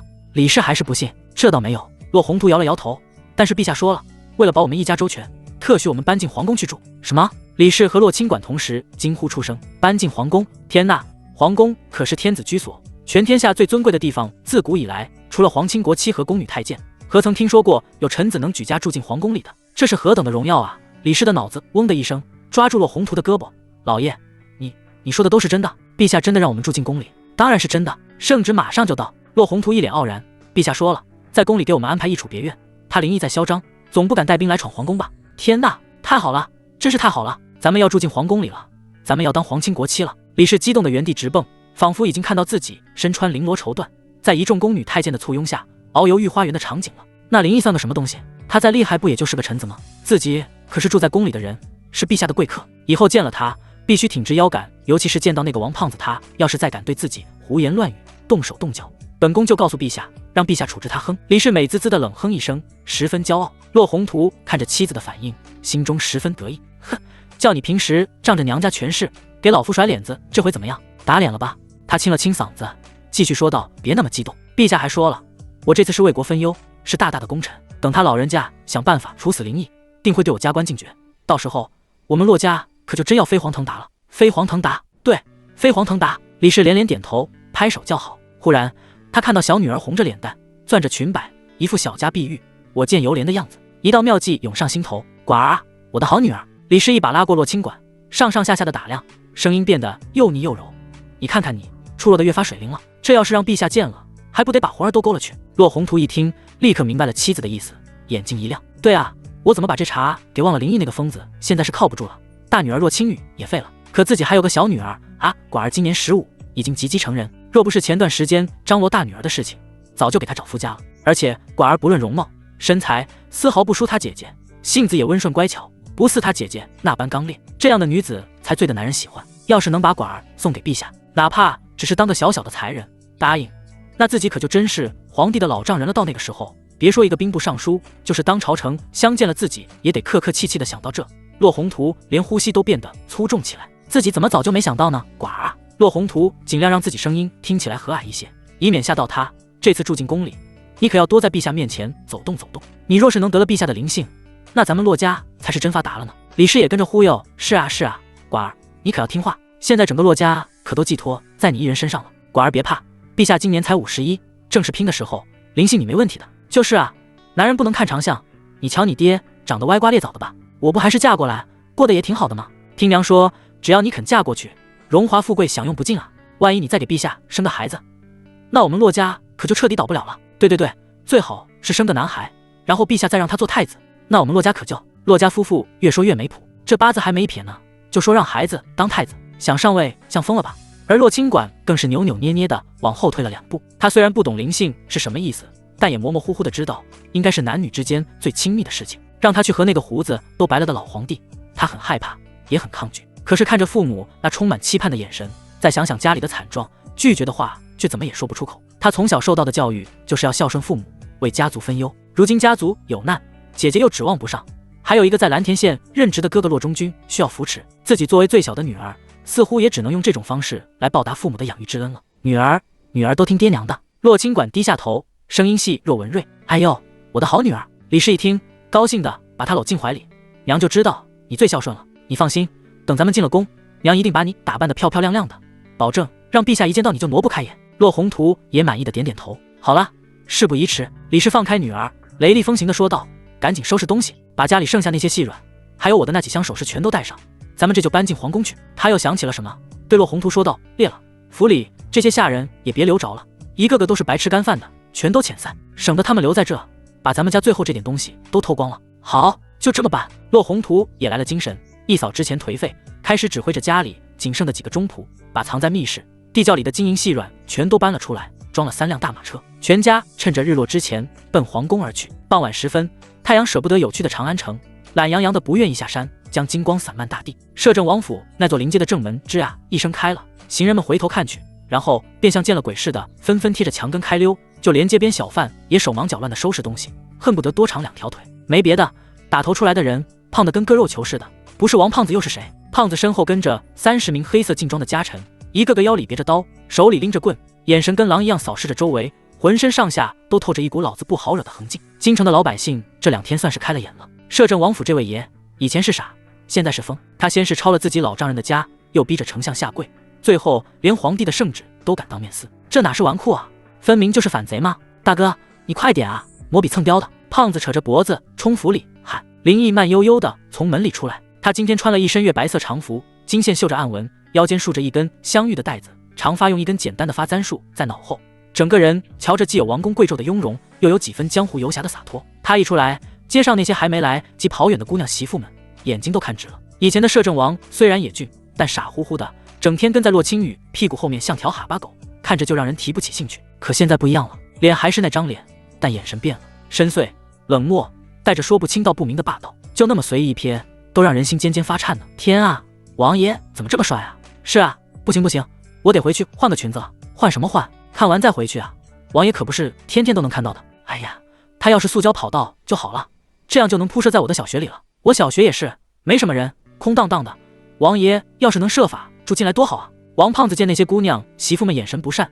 当即瞪着眼珠子，冲着一个偷瞄林毅的小媳妇骂道：看什么看，再看眼珠子给你挖出来。小媳妇吓得一哆嗦，抱着孩子赶紧跑了。林毅踹了胖子一脚，笑骂道：小王八蛋，说你几次了，不许吓唬老百姓，不长记性。嘿嘿嘿嘿，胖爷这不是怕他们把你魂儿勾了去吗？您身为王爷，当然得守身如玉，岂能和那群破落户眉来眼去的？嘿嘿嘿。王胖子嬉皮笑脸的凑过来，大哥，你说咱今天上哪儿威风去？要不去工部尚书府转转？我听说那老小子家里藏着好几箱前朝的字画，咱给他借过来鉴赏鉴赏。林毅摇了摇头，没意思。胖子挠挠头，那去刑部大牢，听说里面新关了几个不长眼的言官，咱们去练练手。不去，那去哪啊？胖子有点泄气，感觉浑身的力气没地方使。林毅瞥了他一眼，淡淡开口，去燕来楼。我操，大哥，你可算开窍了呀！胖爷跟你说，燕来楼最近不知道用了什么法子，从西边弄来好几个娘们，金发碧眼，水多活好，今天而且一点都不害羞，想怎么玩就怎么玩。林毅不知道大周与兰心的哪个朝代相似，所以也就不知道大概是公元多少年。但既然有西方人来，那丝绸之路肯定是通的。而他之所以去燕来楼，一方面是实地考察，另一方面他对这个时代的青楼也确实好奇。前世20年军旅生涯，清心寡欲，别说逛窑子了，就是跟女同志说话都得打报告，以免犯生活作风错误。如今重活一世，不去见识见识这古代的销金窟，岂不是白来了？说起燕来楼，胖子就来劲儿了，连说带比划。大哥，那小娘们你是没看见啊，比若青玉还白呢，大长腿跟他妈红缨枪似的，耐草得很。今天大哥尝鲜，胖爷请客。林毅翻身上马，行了，别废话了，头前带路。得嘞。胖子也手脚麻利的爬上坐骑，可怜那枣红马被他300斤的体重压得直哼哼。一行人就这么浩浩荡荡地上了朱雀大街，30多个凶神恶煞的家臣开道，林毅和王胖子并排骑马走在中间，后面还跟着几个牵着空马的小厮，那架势比皇帝出巡还招摇。街上的巡城司衙差远远看见这伙人，吓得腿肚子直转筋，哪敢上前盘问，一个个跟孙子似的躲得老远，生怕被死胖子瞧见，落得跟新科状元一个下场。前面不远处就是燕来楼了，也是自燕来楼开始，整条花巷全都是青楼，一家挨一家，这也算京城特色产业，一年到头不少交税的。燕来楼是一座3层高的木质阁楼，飞檐斗拱，雕梁画栋，门口挂着2盏巨大的红灯笼，上面龙飞凤舞的写着燕来楼3个大字。大楼临街，在1十字路口处，门口以及2楼窗户边，林林总总站着10几个穿着暴露花枝招展的姑娘。大爷，进来玩呀，快看奴家香不香呢？哟，王小公爷来了。眼尖的老鸨看见胖子像见了亲爹似的，扭着水桶腰就从里面迎了出来，小手绢甩得跟风车似的。王胖子哈哈大笑，翻身下马，一把将老鸨搂进怀里，毫不客气，各种乱摸。哎呦妈妈，哎，可让胖爷想死了，来，让胖爷摸摸，看你这身膘又长了没有？老鸨笑得十分风骚，咯咯咯咯，胖爷您可真是讨厌死了！哎哎哎，您手往哪摸呢？奴家这半老徐娘的，您快别折腾了！哎呀，林毅对这种油腻腻的场面没什么兴趣，下了马，把缰绳扔给小厮，自顾自地往楼里走。老鸨这才注意到林毅，眼睛一亮，连忙从王胖子怀里挣脱出来，小跑着跟了上去。哎呦，这位爷瞧着面上的景，应该不是第一次来咱们燕来楼吧？哎呦，长得可真俊，不知爷怎么称呼？王胖子在后面嚷嚷道：瞎了你的狗眼，这是我大哥，当今摄政王，还不赶紧把你们这最好的姑娘都给胖爷叫上来！摄政王！老鸨吓得腿一软，差点跪在地上。我的亲娘姥姥，是这位活祖宗楼里那些原本还在跟客人打情骂俏、推杯换盏的姑娘们，听到这动静，也都停下手里的活计，一个个伸长脖子往门口瞧。摄政王这2天整个京城，谁不知道这位爷的大名？以前是全京城都知道的痴情傻子，现在是全京城都闻风丧胆的疯子，抄老丈人家，打死新科状元，逼得丞相下跪，连皇帝的圣旨都敢当面撕了。这种神仙一般的人物也会来逛青楼，姑娘们的心思一下就活翻起来。自己要是能被这位爷看上，哪怕只是春风一度，亲个小嘴，以后在京城里不就能横着走了？老鸨到底是见过大风大浪的，震惊过后，脸上堆起比刚才还要真诚10倍的笑容。哎呦，原来是王爷，大驾光临，奴家真是有眼不识泰山，该打该打。他抬手就往自己那张老脸上轻轻扇了2下。王爷，您快里面请，楼上雅间，天字1号房，奴家一直给您留着呢。说完，他又扯着嗓子冲楼上尖声喊道：“青儿，青儿呢？死丫头跑哪去了？王爷来了，还不快带着姑娘们下来接客？”言罢，他又巧声地对身边丫鬟说道：“赶紧去通知老板，就说王爷来了。”是。丫鬟跑出去。这时，一个小厮从里面跑了出来，对老鸨轻声说：“妈妈，天字1号房有人了。”老鸨闻言，眉头瞬间就拧在一起。这个小王八蛋可真没眼力见没看见王爷亲自来的，什么驴马蛋子能和王爷比啊？废物点心！老鸨根本不客气，抬手就是一嘴巴。有人了不会撵出去啊？啊，妈妈，那可是勋国公家的小儿子啊！混账！勋国公算个勾巴呀，能和王爷比吗？赶紧的！是。小厮连忙就跑。胖子很满意老鸨的态度，走上去拍拍他的大肥屁股。说得好，胖爷就喜欢你这机灵劲儿。勋国公是个勾巴呀，也敢做胖爷的包厢？老鸨被拍得很惬意。胖爷说的是，这臭小子新来的，没眼力见。您和王爷快里面请。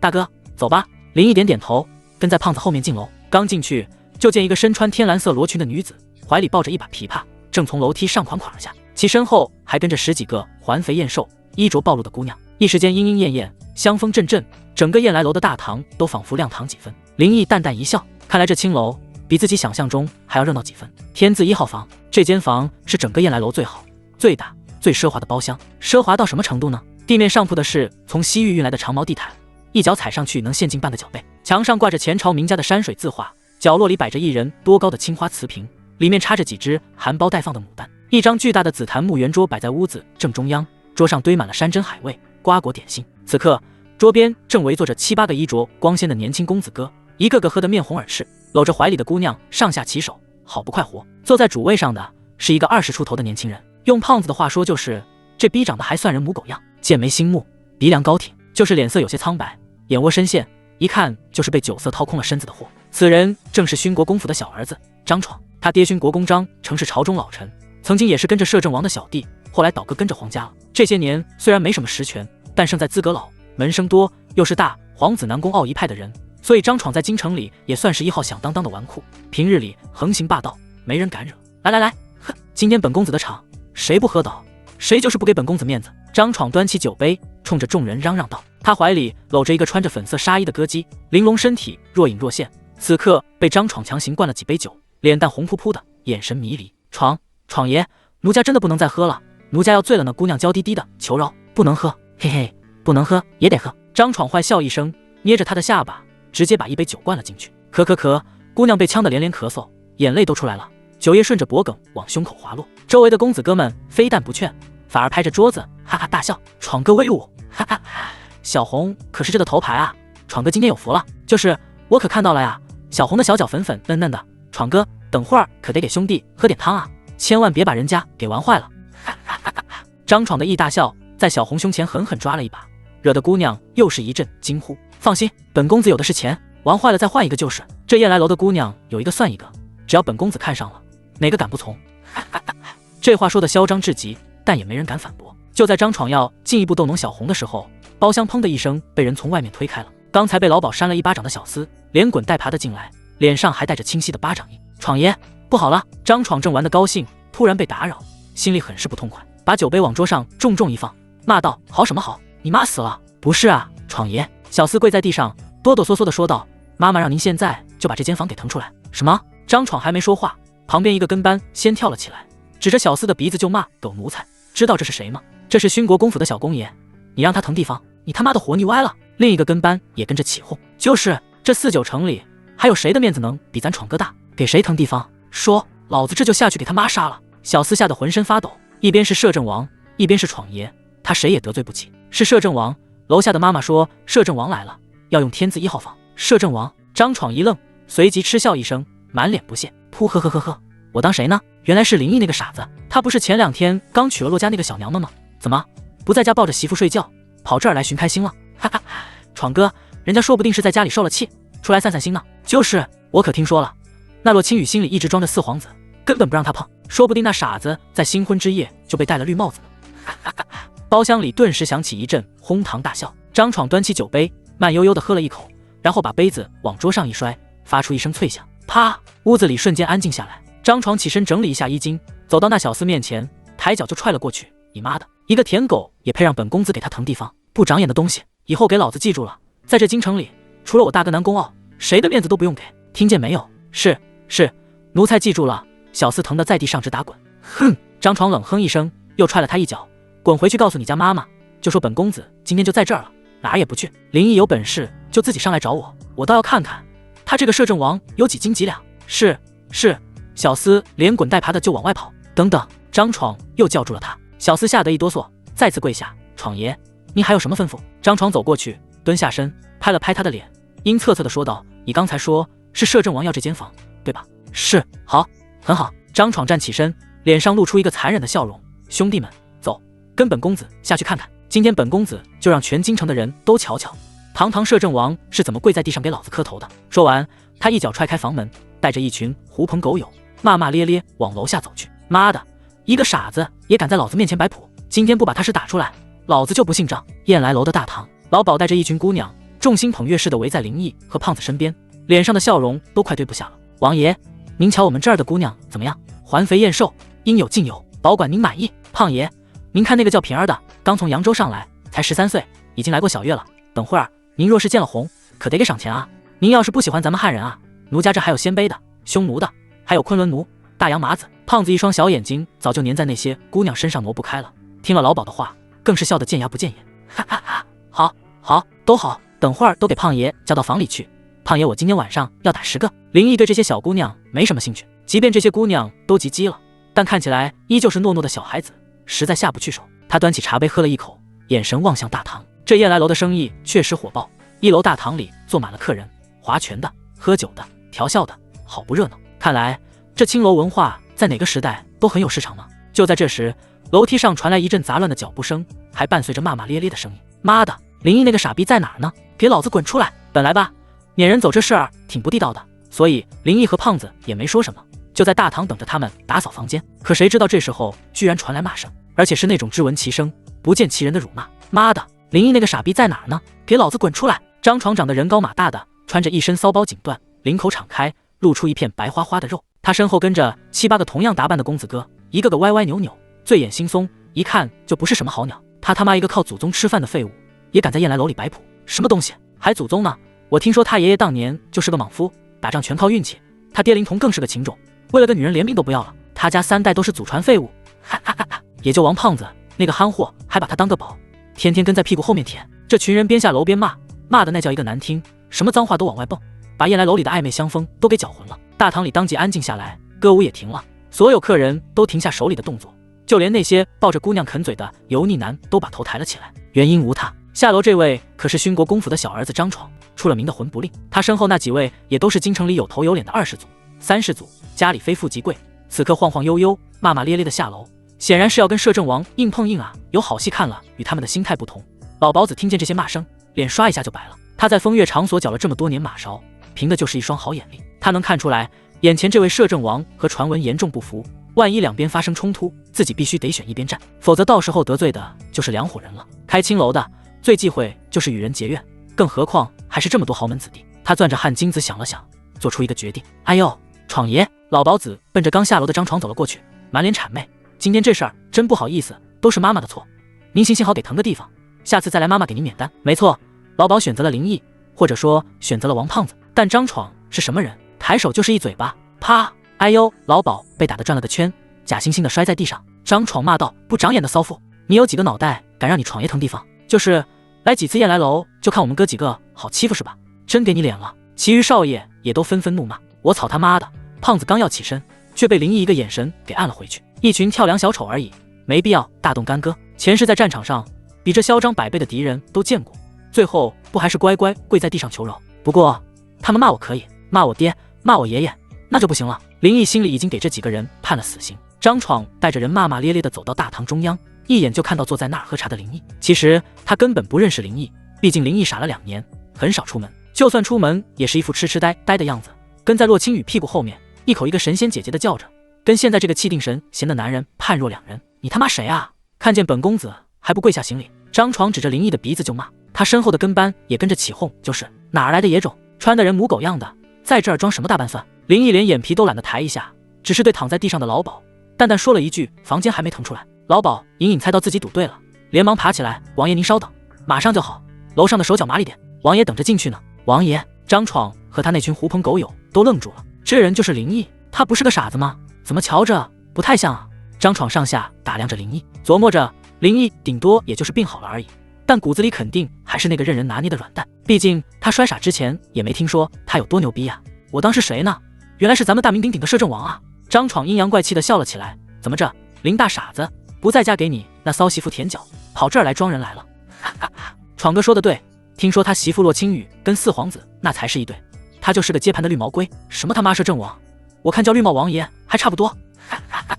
这群人十分嚣张，胖子再也忍不住了，抄起屁股底下的凳子抡圆了，狠狠朝张闯砸了过去。但是他没砸到，因为旁边一个纨绔突然站出来，指着林毅鼻子大骂：“林毅，你他妈！”砰啊！巨大的冲击力让小叶子弹料凳子瞬间四分五裂，那纨绔惨叫一声，太阳穴的位置哗哗喷血，眼看着就活不成了大春。张闯吓了一跳，忙俯下身去看。这时候周围的人都炸锅了，抱着脑袋嗷嗷乱叫：“啊！杀人了，快跑啊！”胖子拎着一个木头腿站在场中，指着散客们喊道：“都他妈给胖爷站好了，谁也不许跑，谁跑打谁！”哗啦啦，30名家臣立刻拔出佩刀，将前门后门封锁，任何敢靠近的人格杀勿论。散客们本来就是想看个热闹，可谁知道自己居然成了热闹。出不去了，张闯还没明白过来呢，摇晃着大春的尸体。大春，大春，妈的，谁他妈敢打我兄弟？张闯站起来，忽然看到身边有个无比挺拔的身影，他双膝一软，结结巴巴地道：“王胖子，你怎么也在这？”胖子露出一丝狞笑，呵呵呵呵，小闯，你跌腿好了是吧？张闯是真怕胖子，而且是发自骨子里的怕，因为1年前林毅陪着洛青雨上街，胖子担心他安全，于是就贴身跟着，结果洛青雨不知道因为什么生气了，让林毅跪下道歉。张闯的父亲张泽南坐马车路过，看到这一幕就说：“100年辉煌的王府居然出来这么个垃圾玩意，简直玷污老王爷的名声。”大概是这个意思，可能言语中也带点脏口，可没成想这话正好被胖子听到了。胖子气得直接把张泽南从马车的小窗里拽了出来，可怜勋国公一把年纪，胡子都给拽掉了。紧接着就是爹呀娘呀的一通乱骂，骂完一脚踩断了张泽南的小腿骨。这事儿被诸位大臣联合上奏，要求南宫雄惩治胖子。王铁男护犊子，不让儿子受委屈，加之南宫雄当时也在想办法收买王铁男，最后王铁男赔了点钱，又罚了6个月俸禄，此事不了了之。因为这事儿，勋国公家名声地位一落千丈。而之所以张闯敢这么嚣张，是因为前段时间跟了大皇子南宫傲，但他对胖子的心理阴影可是一点也没减少，每次见到都绕着走。张闯心里把小厮的祖宗18代都问候了一遍。妈的，你只说摄政王来了，没说王胖子也来了呀？这不是坑爹吗？妈的，那个狗奴才呢？给老子滚出来！他妈不是说就一个王爷吗？张闯一脚踹在旁边的石墩上，他不敢骂胖子，只能拿小厮撒气。胖子一张胖脸都快耷拉到地上了，阴沉的出水。小逼崽子，你刚才骂谁呢？我没骂你。张闯下意识的往后退了一步，没骂我。胖子一把揪住他的衣领，像拎小鸡似的把他提了起来。你他妈骂胖爷大哥，你找死！张闯双脚离地，呼吸困难，脸长成了猪肝色。身后的那群跟班也都吓傻了，一个个跟鹌鹑似的缩着脖子，谁也不敢上前。王冲宇，你放开我！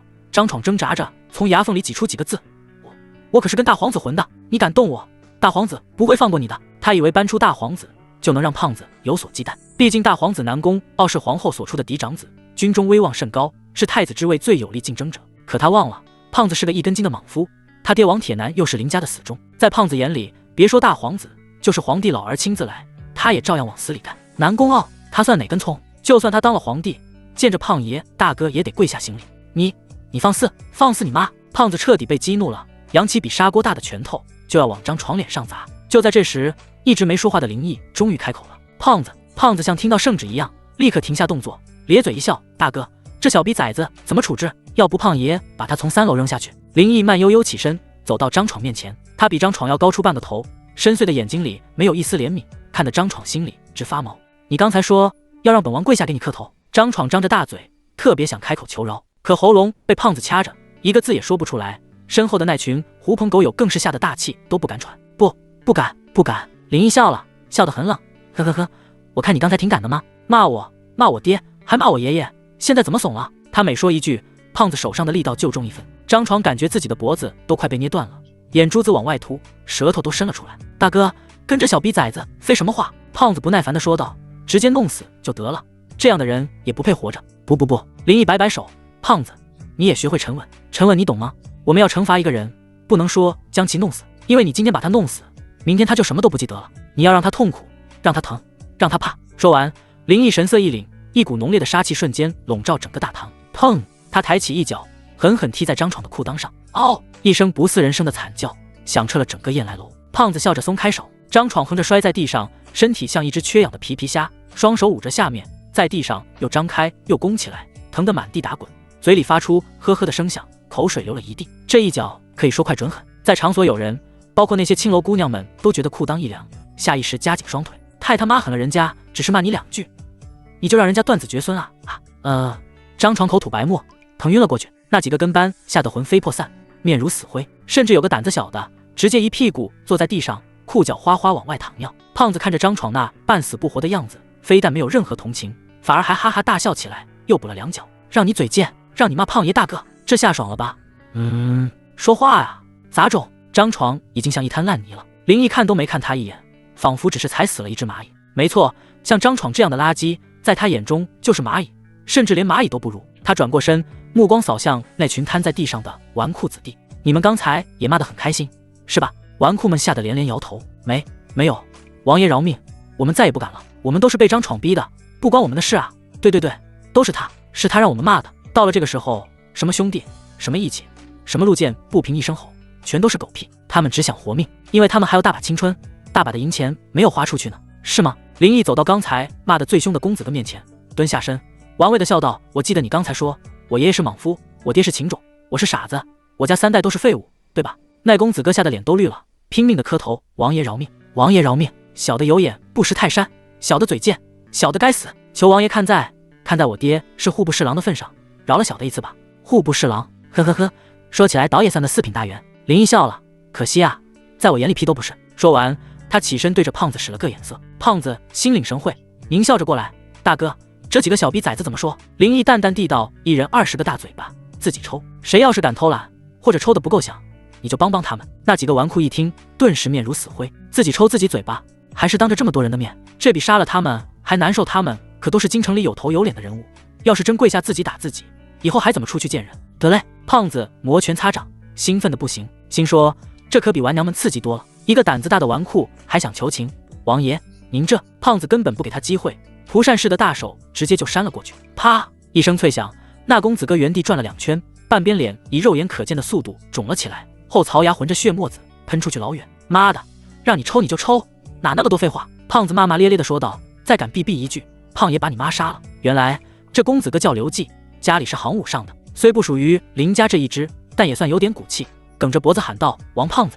你别太过分，我等皆是朝廷命官之后，是可杀不可辱，你今天有本事就把我们都杀了，想让我们自己打自己，门都没有。其余几个纨绔一听，心说：对啊，法不责众，你王胖子再疯，难道还敢把我们全杀了不成？我们爹可都是朝中有头有脸的人物，至于那林毅，不用管，没有王胖子他啥也不是。对，是可杀不可辱，有本事你就杀了我们，我们就不抽，你能把我们怎么样？几个人又开始叫嚣起来，仿佛刚才跪地求饶的不是他们一样。林毅看着这群不知死活的东西，心里只觉得好笑。是可杀不可辱，法不责众，那是对读书人对老百姓说的，在老子这儿你们就是一群呆仔的猪。他当即也懒得再废话，冲胖子使了个眼色。胖子早就等不及了，嘿嘿一笑，大手再次朝刘季抽了过去。啪！这一下比刚才那下还响，刘季的脑袋以一种不可思议的角度歪了过去，半边脸塌陷，直挺挺倒在地上，只抽搐2下便不动了。又死一个啊！这刘哥，这回剩下的几个纨绔彻底崩溃了。这王胖子就是个疯子啊，逮谁杀谁，无所忌惮。如果再不抽，恐怕自己的小命也要交代在这里了。我抽！王爷我错了。户部侍郎的小儿子反应最快，面对着林毅，扑通一声跪下去，抬手就抽在自己脸上。啪！清脆的响声在大堂里回荡。有时候事情就是这么神奇，要反抗，大家一起反抗；要投降，大家一起投降。有了第一个，就会有第2个，然后第3个、第4个，直到所有纨绔都跪在地上，啪啪抽自己嘴巴。啪啪啪啪！四周的客人，不管是达官显贵还是富商巨贾，一个个都吓得噤若寒蝉。以前他们连得罪都不敢得罪的纨绔们，如今居然跪在这里抽自己大嘴巴，这太他妈震撼了！还是手里有兵权的人牛逼呀！燕来楼的姑娘们更是吓得花容失色，躲在老鸨身后瑟瑟发抖，但看向林毅的目光眼神中却满是崇拜。女人天生慕强，只有越强大的男人才越令女人着迷。啪啪啪，巴掌声不绝于耳。这群纨绔不敢打折扣，每抽一下都是用尽全力的，生怕眼前这个死胖子在下毒手。就在此时，楼外传来一阵急促的脚步声，紧接着一位穿着官服、年约50旬的官员，在一群家丁簇拥下火急火燎地冲进来。我儿在哪儿？来者正是户部侍郎钱德光。他刚下衙，就听下人说儿子在燕来楼跟摄政王起了冲突，别人不知道，他天天上朝能不知道吗？摄政王联合王铁男已经封锁了京城，整个皇室都是砧板上的鱼肉，与他起冲突那是找死他。当即心里咯噔一下，连饭都顾不上吃就赶了过来。刚一进门就看到躺在血泊里已经没了气息的大春和刘季，以及口吐白沫浑身打哆嗦的张闯。钱德光眼前一黑，差点就晕过去。先帝啊，我就知道肯定的出事，这帮纨绔都疯逼了，没事惹林毅那个混蛋干什么点？钱多多看到自己老爹哭得更凶了，好像8辈子的委屈都涌了出来。爹呀，救我！呜！儿子啊！钱德光见到儿子那张肿成猪头的脸，心疼得直哆嗦。爹呀，您要为儿子做主啊！呜！钱多多一边哭一边指着地上的尸体，大春和刘季都被王胖子打死了，他们还逼儿子自己抽自己嘴巴。爹，您快救救我呀！钱德光的出现让那几个正在自抽嘴巴的纨绔动作一顿。救星来了，这钱德光可是户部2把手，深受皇帝信赖，他都亲自出面了，林毅总得给几分面子吧？侍郎大人救命啊！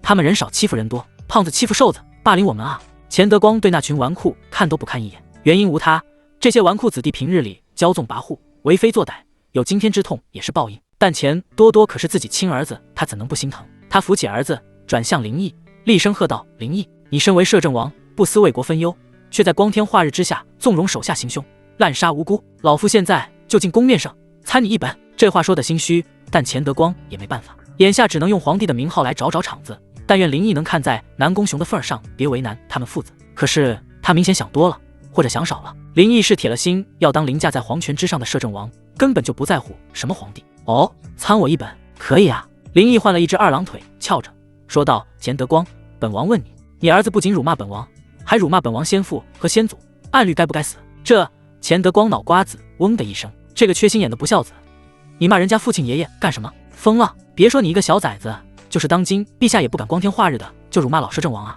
这不是活腻了吗？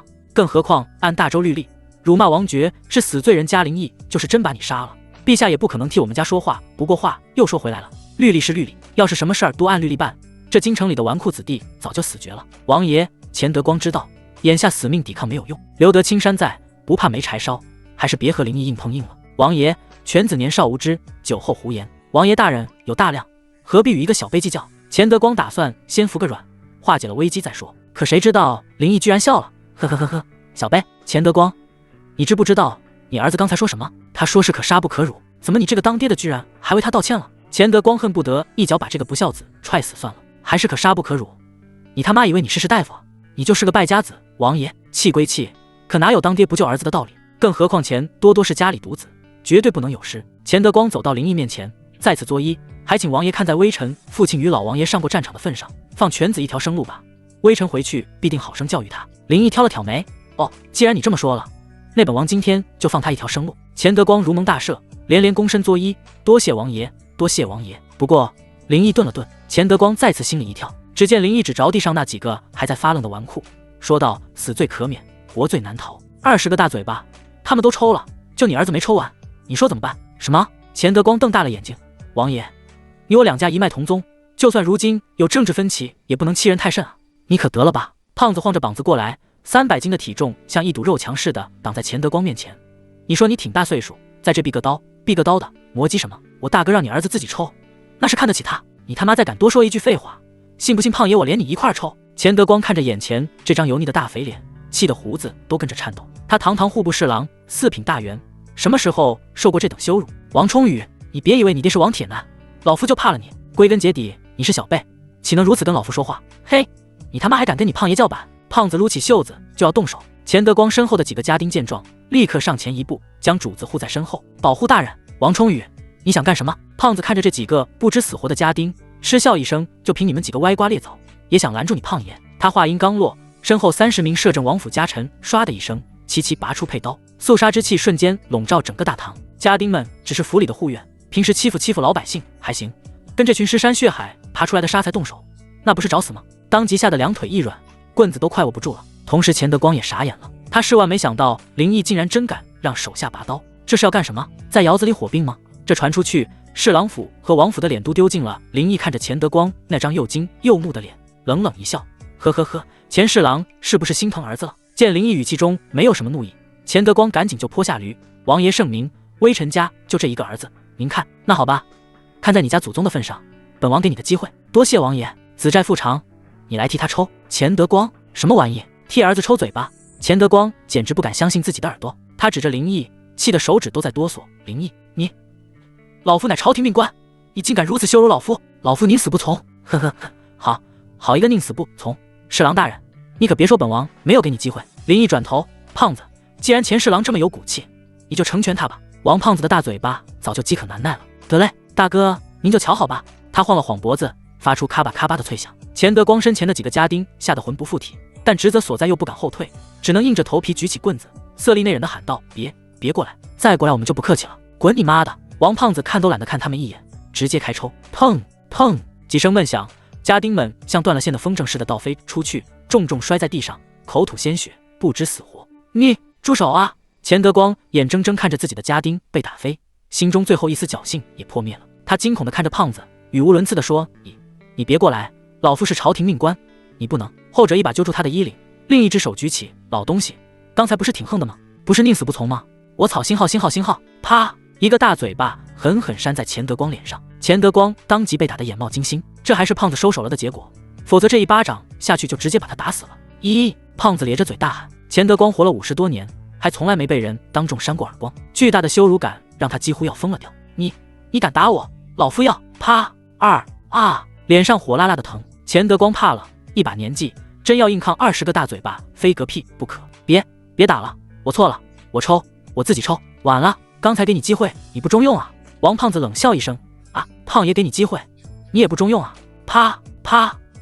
接下来的场面让在场所有人都毕生难忘。胖子大手左右开弓，每一巴掌都是大力沉，声音清脆响亮。3、4、5，王胖子一边打一边大声计数。钱德光一开始还在挣扎，甚至还能咒骂2声，但很快他的声音就变成了呜咽，最后只剩下无意识的身影。那张颇有威严的脸也以肉眼可见的速度变形，红肿发紫，最后变成一个血肉模糊的猪头，牙齿掉了好几颗，鼻血和口水混在一起，流得满身都是。周围的人，不管是客人还是姑娘，都看得心惊肉跳，头皮发麻。太残忍了，太霸道了！户部侍郎，当朝正4品大员，就这么被一个纨绔当众扇耳光，打得跟死狗一样。而那位始作俑者，自始至终都只是静坐在那里，脸上没有丝毫波澜。他的心到底是什么做的？为何如此狠啊？老鸨子就站在一边，暗暗庆幸自己选择正确，否则自己肯定死得比他们还要惨。人家好歹还是勋贵家庭，自己是什么？在王爷面前不过一只蝼蚁。忽然他好似感受一道目光朝自己射来，他抬头看去，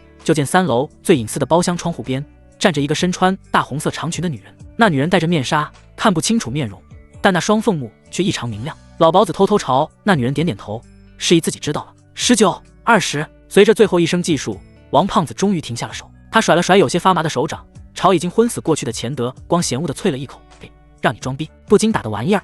说完，他转过身对林毅说道：大哥，搞定。林毅点点头。老鸨子趁机过来，满脸谄媚地说：呵，王爷，包厢打扫了，您看。林毅目光扫过那些已经屎尿齐流的纨绔们，清冷地说：滚！谢王爷不杀之恩，快走！闯哥怎么办？他妈爱怎么办？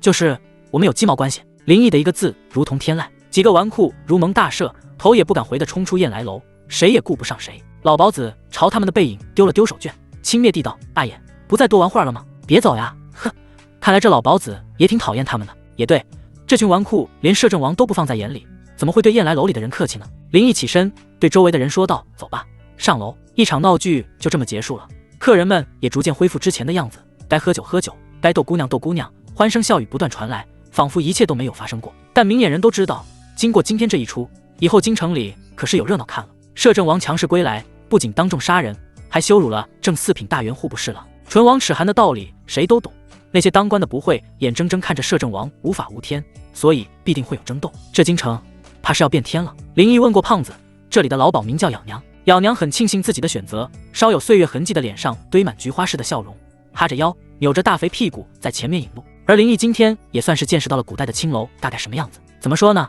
丑八怪是没有资格在这里迎客接客的，最少也要盘量条顺，五官端正。就拿咬娘来打比方，只要是有点见识的人都能看出来，她年轻的时候绝对是个大美女，只是人到中年身材发福了而已。王爷、胖爷，咱燕来楼的天字1号房可是整个京城最奢华的，您进去一看就知道了。胖子搂着一个姑娘，这姑娘是刚刚在1楼的时候相中的，大黑爪子在人家身上不停游走，惹得姑娘脸蛋绯红，眼睛水汪汪的，却又不敢真的推开她。哈哈，还是妈妈说的话招人喜欢，刚才那几个傻逼张嘴就是脏话，成他妈的什么体统，妈了个巴子的，一点没有胖爷谦君子的样子。胖子说完，趁咬娘在前面带路，大手啪的一下拍在她屁股上，嘶，这场面不具备任何美感。咬娘疼得倒吸一口凉气，大腿根都麻了，却不敢表露出来。哎呦，胖爷，您可别折腾奴家了，等会儿奴家给您挑10个最好的姑娘上来陪您玩。哈哈哈，胖爷今天高兴，等会儿把你这所有姑娘都给胖爷叫上来，胖爷要挨个检查检查。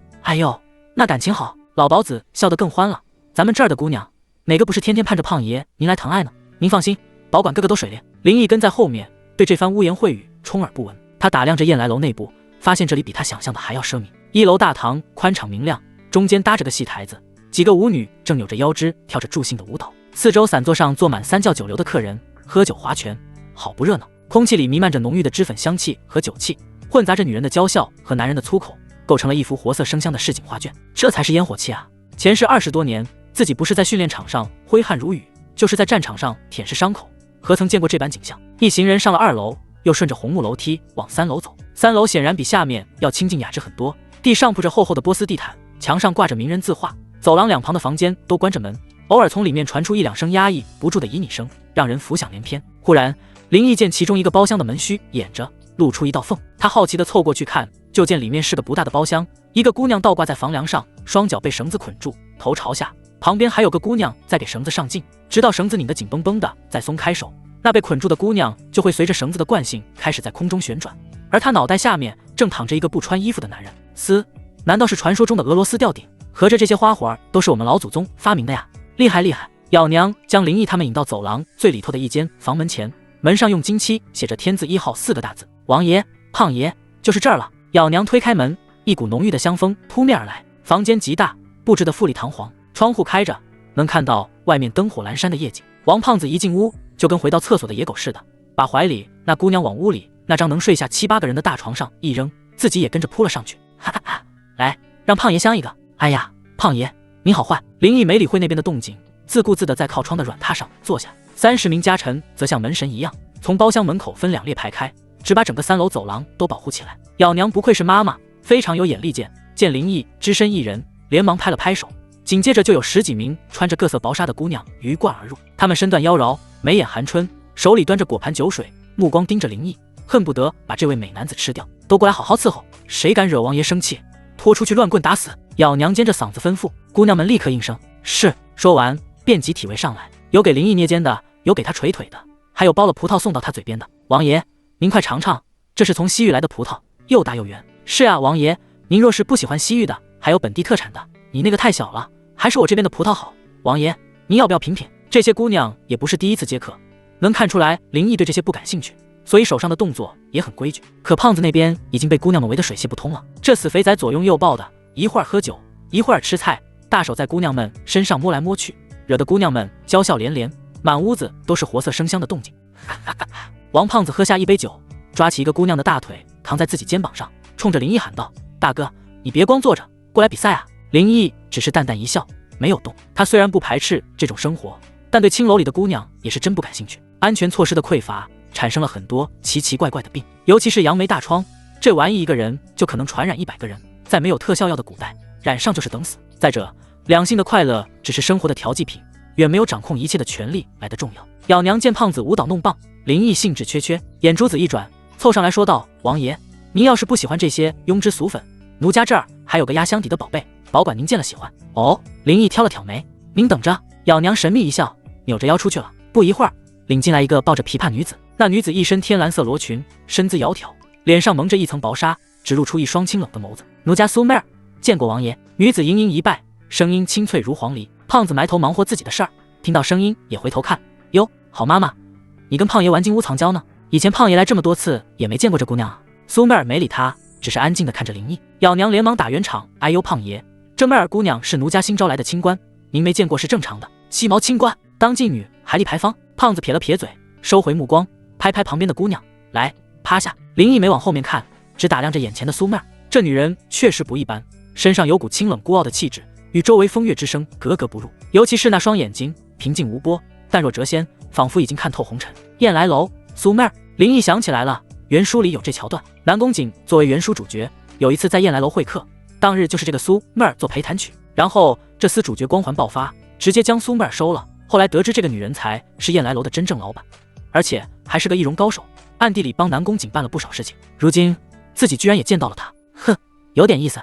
你会弹什么？林毅淡淡开口。王爷想听什么，奴家便弹什么。苏妹儿的声音依旧清冷，那就弹一曲《十面埋伏》吧。林毅想听听这个时代的《十面埋伏》与他前世听到的有什么不同。苏妹儿的眼中闪过一丝讶异，似乎没想到在如此旖旎场景下，林毅会点这么一首杀伐澎湃的曲子。但是他没说什么，只是抱着琵琶在林毅对面的蒲团上坐下来，素手轻扬，拨动琴弦。铮一声清越的琴音响起，犹如金戈交鸣，瞬间将人带入了千军万马的古战场。急促的琴声似战鼓擂动，时而铁骑突出，刀枪并举，时而伏兵四起，杀声震天。胖子忙活完，在腰上围了张汗金子，也不自觉地坐直身体倾听。林毅更是闭上眼睛，手指在腿上轻轻敲击着节拍。这曲子比他想象的还要好。苏妹儿技艺高超，不仅弹出了曲子的气势，更弹出了曲中的灵魂。那是一种悲壮、苍凉、马革裹尸、百死不悔的决绝。一曲终了，余音绕梁，房间里一片寂静，所有人都还沉浸在刚才金戈铁马的意境中，久久不能回神。好，王胖子第一个反应过来，猛地一拍大腿，弹得真好，奶奶的，小娘们还真有两下子啊！听得胖爷是热血澎湃，过来让胖爷瞧瞧身段如何，若是干净，重重有赏。苏妹儿还是不搭理他，就好像胖子是什么垃圾货色，入不了他法眼那般。林毅缓缓睁开眼睛，看着苏妹儿，眼中露出一丝赞许，弹得确实不错。苏妹儿抱着琵琶，微微欠身谢王爷夸奖，只是本王觉得你这曲子里似乎有恨。苏妹儿抱着琵琶的手指忽然一紧，却没有说话。林毅淡淡一笑，他当然知道苏妹儿的故事，当初南宫瑾就是这么泡她的，如今有现成的作业不抄，那不是傻子吗？他正要说话，忽然房门突然被人从外面拉开，一名王府家臣冲了进来。砰！王爷，胖爷。卑职看到骆宏图带着一家老小，还有好几车东西从远处过来，瞧那样子，好像是要跑路。什么玩意儿？胖子一把推开身边腻腻歪歪的姑娘，三两步冲到家臣面前，说清楚，在哪儿看见的？带了多少人？往哪个方向跑了？回胖爷，就在楼下。卑职感觉他们行进的方向应该是皇宫，已经被我们的人给拦下来了。干得漂亮！胖子喷出一口唾沫星子，哈哈哈哈！大哥，看来这老小子是打算投奔皇帝去了。骆宏图投奔南宫雄这点也在林毅意料之中，只是没想到他要全家都搬走。什么意思？难道说瞧这架势，好像南宫雄收留他们了？林毅沉声道。胖子点点头，汗金子掉了也不捡起来，就这么大马金刀的坐在林毅对面，说道：这骆家也算走了狗屎运，居然能住皇宫里。林毅冷笑：我不相信南宫雄会这么好心，他应该别有所图。不过骆家已经家道中落了，他还能图什么呢？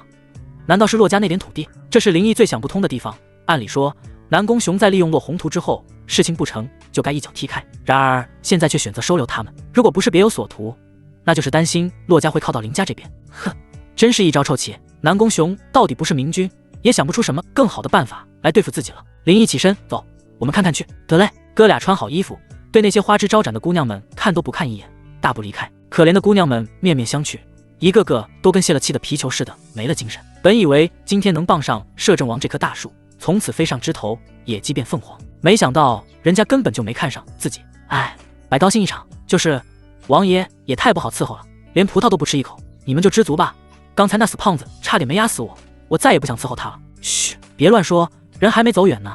你不想活了？行了，都别抱怨了，赶紧收拾。苏妹儿清冷的声音传来，所有女孩都乖乖点头，开始干活。燕来楼下，街道上已经乱成了一团了，几辆装饰普通的马车被强行拦在路中间，十几名王府家臣手持刀棍，将其团团围住，不准他们前行分毫。马车旁边，几个忠心的骆府家丁正跟家臣们据理力争。你们凭什么拦我们的路？我们是吏部员外郎府上的，要去宫里办事，我们家老爷是朝廷命官，你们敢阻拦官驾，这是大罪。王府的家臣们根本不跟他们废话，只是冷冷地看着他们。其中一个家臣冷笑道：少拿这点官威吓唬人，在这京城里还没有我们王府不能拦的人。就是识相的赶紧滚回去，不然别怪我们不客气。就在双方僵持不下的时候，林毅和王胖子从燕来楼里出来，周围看热闹的百姓变得更加兴奋了。他们根本不怕林毅，因为王府这些年不管是鼎盛时期还是如今家道中落，从没欺负过百姓。但百姓不害怕，不代表骆家的人也不害怕。恰恰相反，他们在看到林毅的刹那，吓得几乎魂飞魄散。那管家模样的中年人腿一软，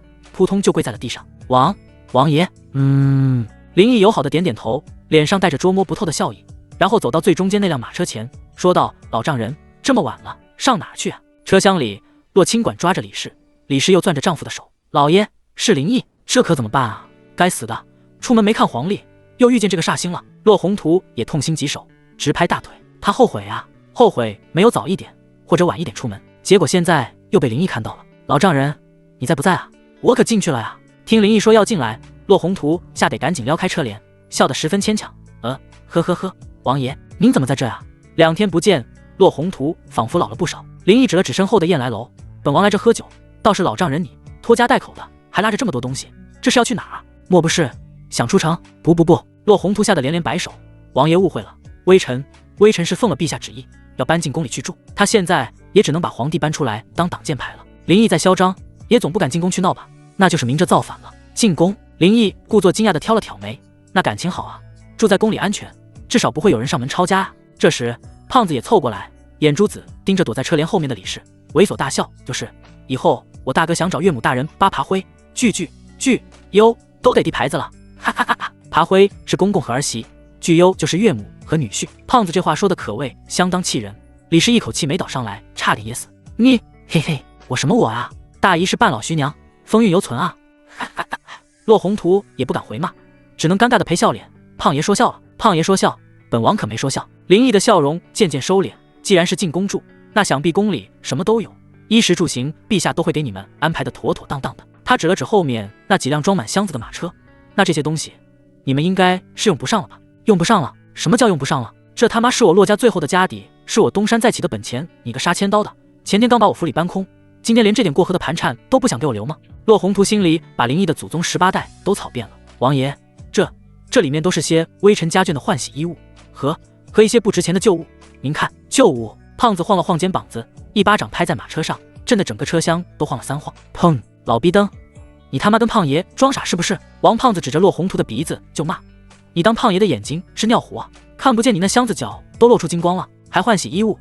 你家娘们穿金子做的裤衩啊？骆宏图被他骂的脸一阵红一阵白，却又不敢反驳。王小公爷说笑了，笑你妈 ！He too！ 胖子一口浓痰吐在骆宏图脚下。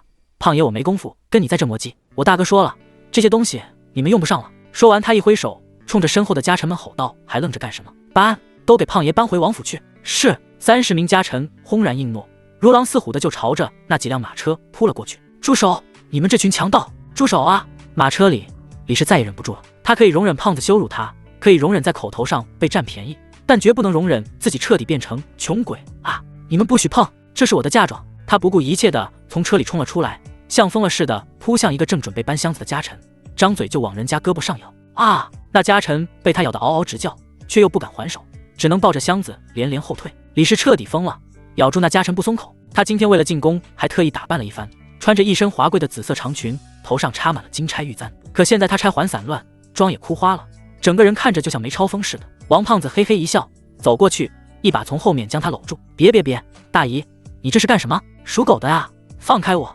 你个登徒子，有人养没人教的畜生！李氏双脚离地，拼命挣扎。王胖子感受到他惊人的弹性，脸上的笑容更猥琐了。大姨，你别乱动啊！胖爷，我这手底下没个轻重，万一不小心把你新衣服弄破了，那多不好意思啊！他一边说，一边还故意用自己的大肚腩蹭了蹭李氏的后背。你无耻下流！李氏被他这粗鄙的言语和动作气得浑身发抖，眼泪跟断了线的珠子似的往下掉。骆宏图，你个没用的废物！你老婆都快被人欺负死了，你还站那儿看戏？你还是不是个男人？骆宏图站在一旁，脸色铁青，拳头捏得咯咯作响，却始终不敢上前一步。他怕呀，他真怕自己意气用事，被王胖子一巴掌拍死。呜呜！我的命怎么这么苦啊！李氏见丈夫指望不上，只能绝望大哭。林毅，你这个杀千刀的畜生，你已经抢了我们家一次了，为什么还不肯放过我们？我们骆家到底哪里得罪你了？你要把我们往绝路上逼啊！林毅站在一旁，冷眼看着这场闹剧，脸上没有丝毫动容。绝路？哼，这里是一直瞧不起自己，原书中自己被做成人质后，被南宫景放在黄河边上当蛤蟆，李氏闲来无事便经常带着姐妹群来羞辱自己，冲自己一个连动都不能动的人扔菜叶、扔鸡蛋。他如此残忍，没有怜悯之心，自己又怎会心疼他此时的遭遇？就在林毅也准备上去补2刀的时候，一个怯生生的声音从马车里传了出来：“姐夫，求求你放过我们吧！”林毅闻声望去，只见一个穿着淡粉色襦裙的少女小心翼翼地从车帘后面探出半个脑袋。什么？骆宏图和李氏同时惊呼出声：“东西搬走就算了，马都牵走，我们俩好歹也是官宦之家，走着去皇宫啊！再说，你牵马就牵马吧，抱我闺女干什么？”胖子最先反应过来，哈哈大笑：“大哥英明，这小姨子看着就旺夫，抢回去给大哥当个通房丫头正好。”哈哈哈！不，你们不能这样！李氏疯了一样的尖叫起来：“管儿还是个孩子，你们不能带走她！林毅，你个畜生，你放开我女儿！”他拼命挣扎，眼睛都快从眼眶里喷出来了。可王胖子的力气实在太大，根本挣不开，只能眼睁睁看着小女儿被林毅掳走。“不要，放开我！爹娘，管儿，我的管儿！”骆宏图也急了，那毕竟是亲生骨肉啊，哪里舍得？当即不顾一切就想冲上去，却被2个家臣死死按住。“放开我！林毅，你有什么冲我来？别动我女儿！”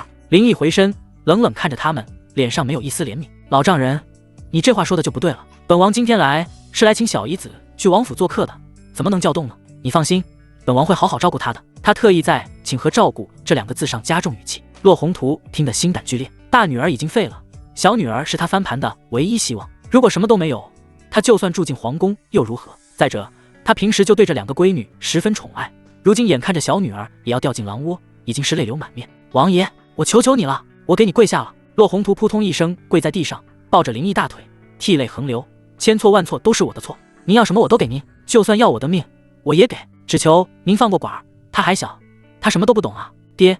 骆清管看到父亲跪在地上苦苦哀求的样子，心都碎了。然后林毅的声音却依旧冰冷：“现在知道错，晚了。”“不！”李氏眼睁睁看着自己最疼爱的小女儿被林毅抱走，发出一声撕心裂肺的嚎叫，随即眼前一黑，巨大的悲痛和绝望袭来，让他直接昏死在胖子怀里。“哎，别，大爷你怎么了？讹人是不是？是不是讹人？”王胖子晃了晃怀里的人，发现没反应，立刻对周围人说道：“大伙都看着呢呀，出什么意外跟胖爷没关系啊！”说完立刻松手。李氏像破布娃娃似的啪叽一声摔在地上。“管儿，我的管儿！”骆宏图也撅着屁股趴在地上。完了，彻底完了！大女儿被强占，成了见不得光的玩物，如今小女儿又被当众抢走，前途未卜，生死难料。他骆家这是造了什么孽啊？陛下啊，您快看看吧，跟您混，他妈的没有前途啊！林毅，你这个魔鬼，你不得好死！骆宏图趴在地上，用尽全身力气大喊。林毅抱着小姨子上马，居高临下的看着他，眼神里全是漠然。“老丈人，别这么大火气。”他淡淡地道：“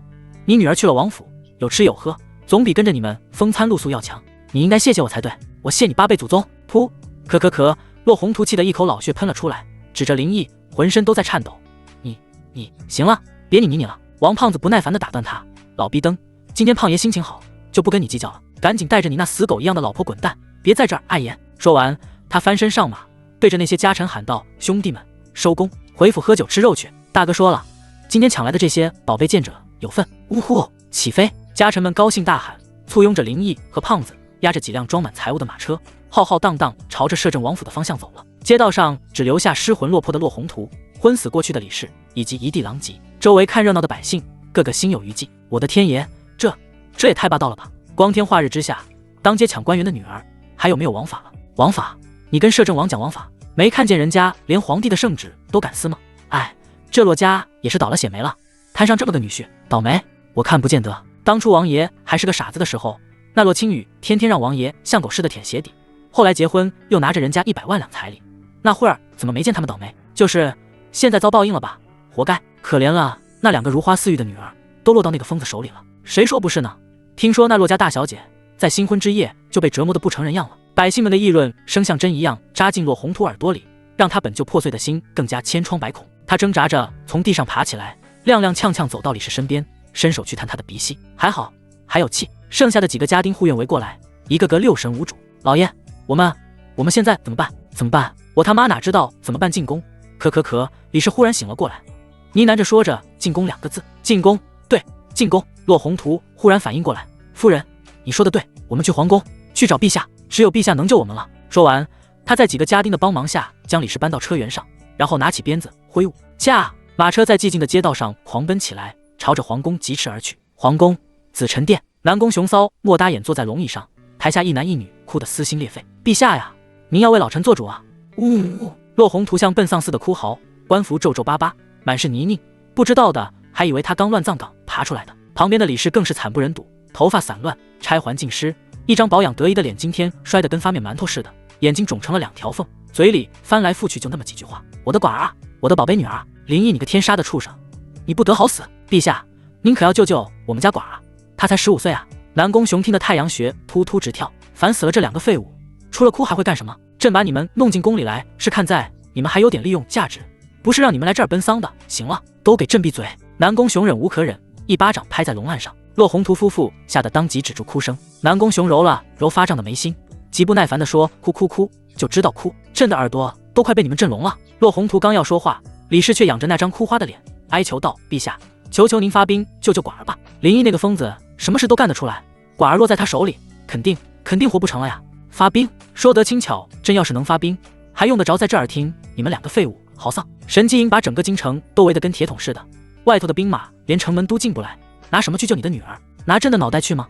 李氏，你先起来。南宫雄沉声道：你的心情朕理解，寡儿那孩子早几年朕也见过，乖巧懂事，惹人怜爱，如今遭此大难，朕的心里何尝不是刀割一样的疼？疼啊！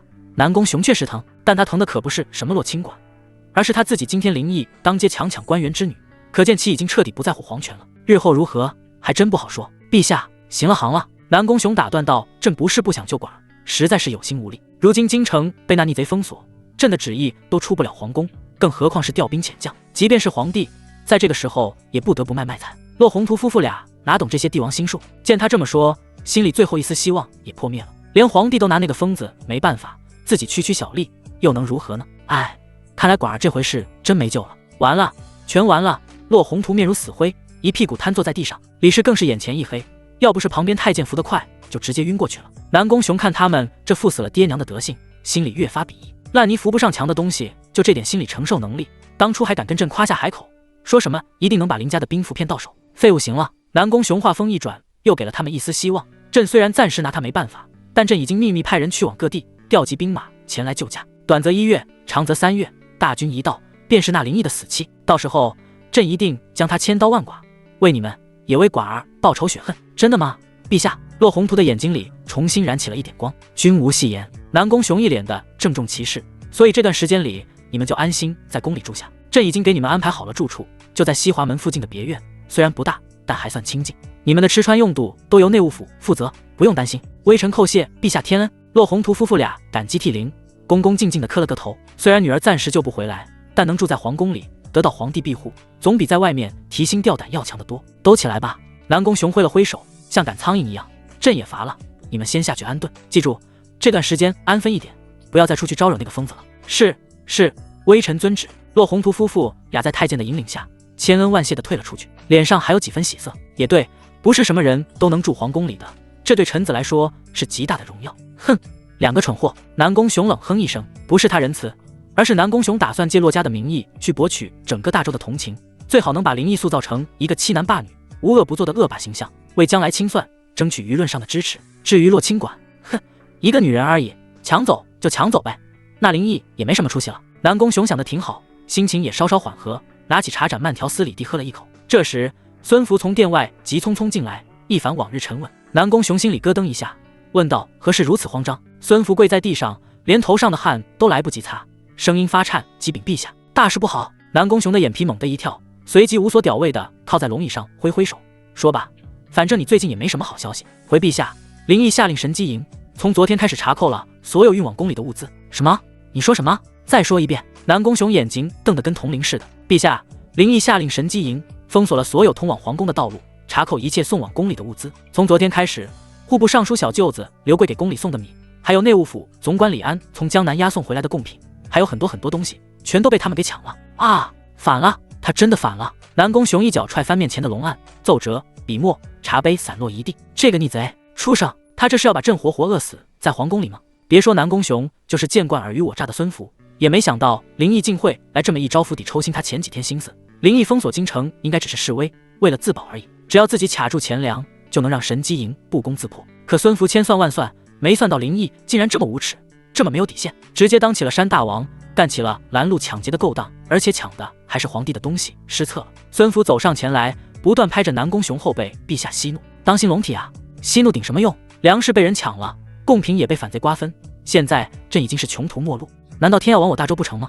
南宫雄贵为天子，九五之尊，何曾受过这等窝囊气？想他登基以来，萧衣干食，励精图治，一心想着削平藩王，加强中央集权，开创一个前所未有的盛世。可现在他却被自己最看不起的傻子给逼到了绝境。老孙，宫里的吃食能供应多久？南宫雄发泄一通后，总算冷静一些，开始盘算后续的事情。孙福为难地说：“陛下，老奴刚刚已经让人清点过宫里的存粮了，所有的米、面、肉、菜加在一起，最多也就能撑1个月。1个月？”南宫雄的脸瞬间就白了，他揪住孙福的衣领说道：“为何只有1个月？是不是你们贪了？”孙福暗骂皇帝昏聩，但还是硬着头皮解释道：“陛下明鉴啊，若是陛下自己吃个3、5年都不成问题。可这皇宫里上上下下，光是太监、宫女、侍卫就有数千之众，再加上陛下的嫔妃和皇子、公主们，能撑1个月就不错了。那你说怎么办？1个月之后我们吃什么？你让朕跟着你们这群奴才上金水桥喝西北风去！”南宫雄气得大吼。旁边的蔡明提醒了一句：“陛下，这里是长安，只有东南风，没有西北风。”南宫雄被噎得老脸通红，掌嘴：“是，奴才该死，奴才多嘴。”蔡明假模假样的抽自己嘴巴。孙福也没工夫扯那些没用的了，声音苦涩地道：“陛下，如果1个月之内林毅不解除封锁，我们恐怕真的要饿肚子了。岂有此理！真的岂有此理！朕要杀了他，朕要诛他9族。”南宫雄身为皇帝，从小锦衣玉食，什么时候饿过肚子？当即气得浑身发抖，抓起手边一个还能看的砚台砸在地上。孙福深吸一口气，林毅这一招直接掐住了皇室的命脉，要么皇帝低头向林毅妥协，承认他的摄政王地位，任由他为所欲为，要么就等着1个月后宫里断粮，人心惶惶，不攻自破。这是个死局。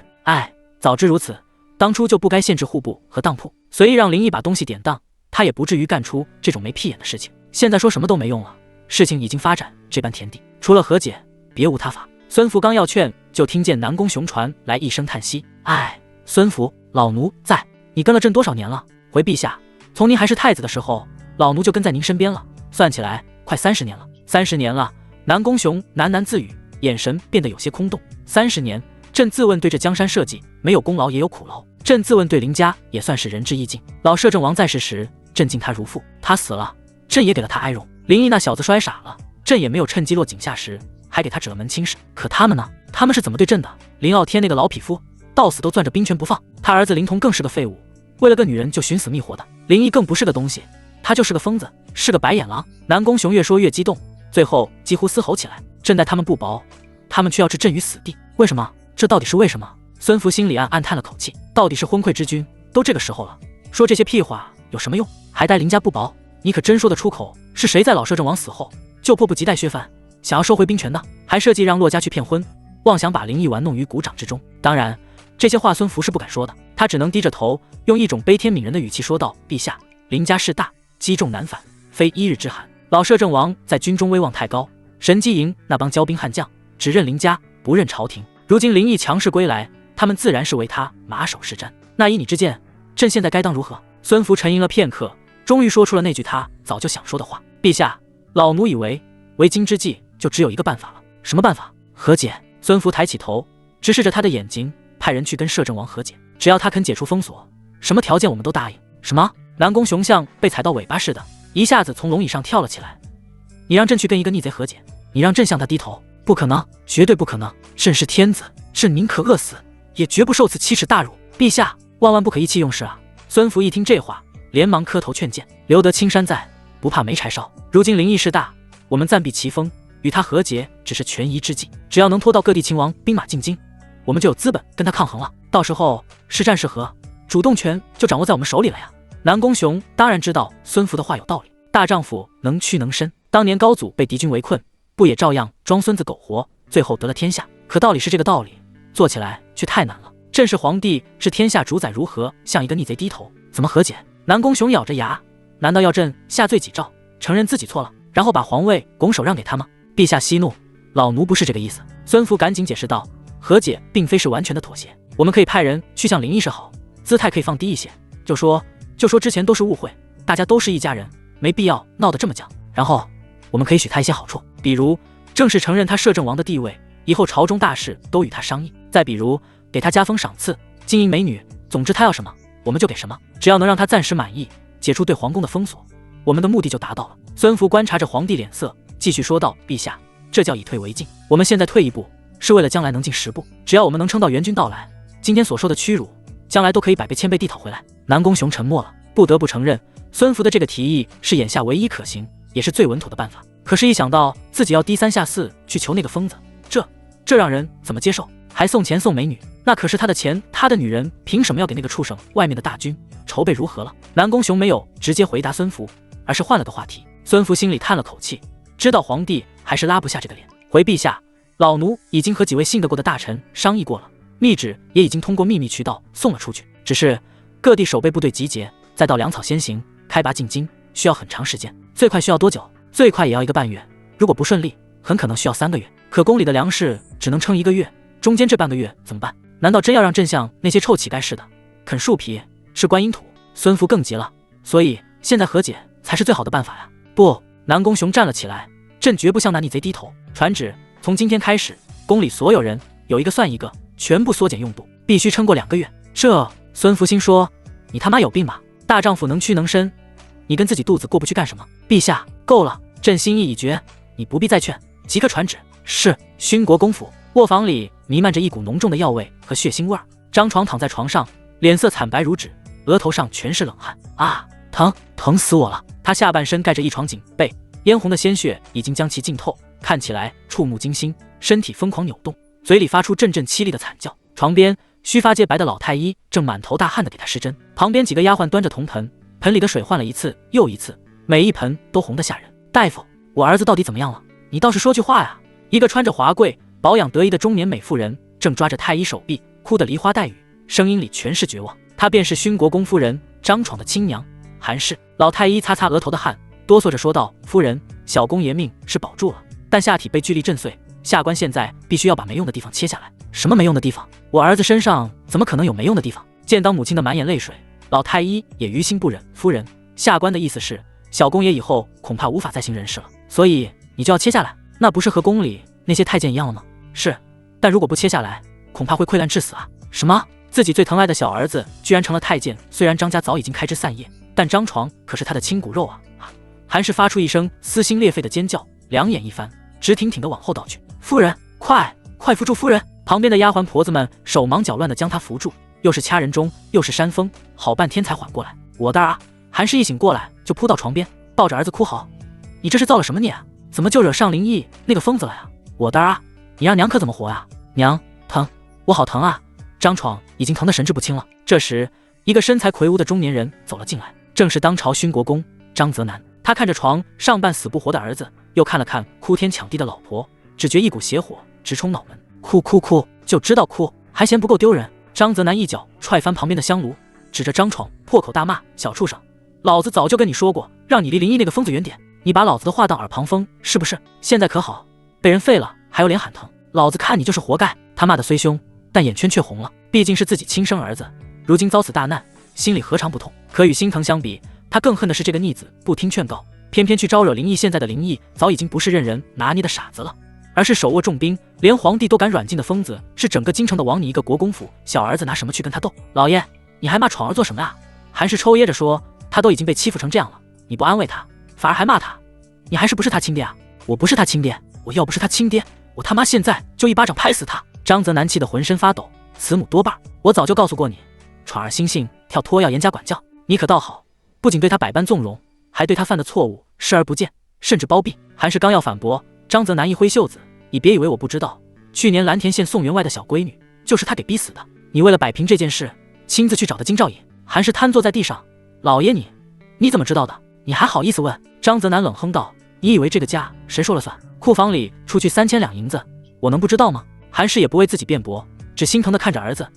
可再怎么说，他也是你儿子啊，他被人欺负成这样，难道你就不管不问吗？我说过了，他活该。你看看他教的都是些什么狐朋狗友，一个个除了吃喝嫖赌就是欺男霸女，还会干什么？现在好了，大春死了，刘季也死了，他自己也成了个废人，你让老子的脸往哪搁？张泽南一拳砸在旁边的红木柱子上，骂归骂，心疼归心疼，这事儿肯定不能就这么算了。但他目前也没有什么好办法。林毅仗着兵权，百无禁忌，想动他难如登天。老爷！就在这时，管家从外面匆匆跑了进来，在他耳边低声说了几句。张泽南的脸色变了变，深吸一口气，压下怒火，知道了，我即刻就去。是。张泽南快步来到书房，房间门口已经有小厮在等着了。见他过来，忙迎上去。老爷，丞相大人、刘主簿、马郎中都来了，就在里面。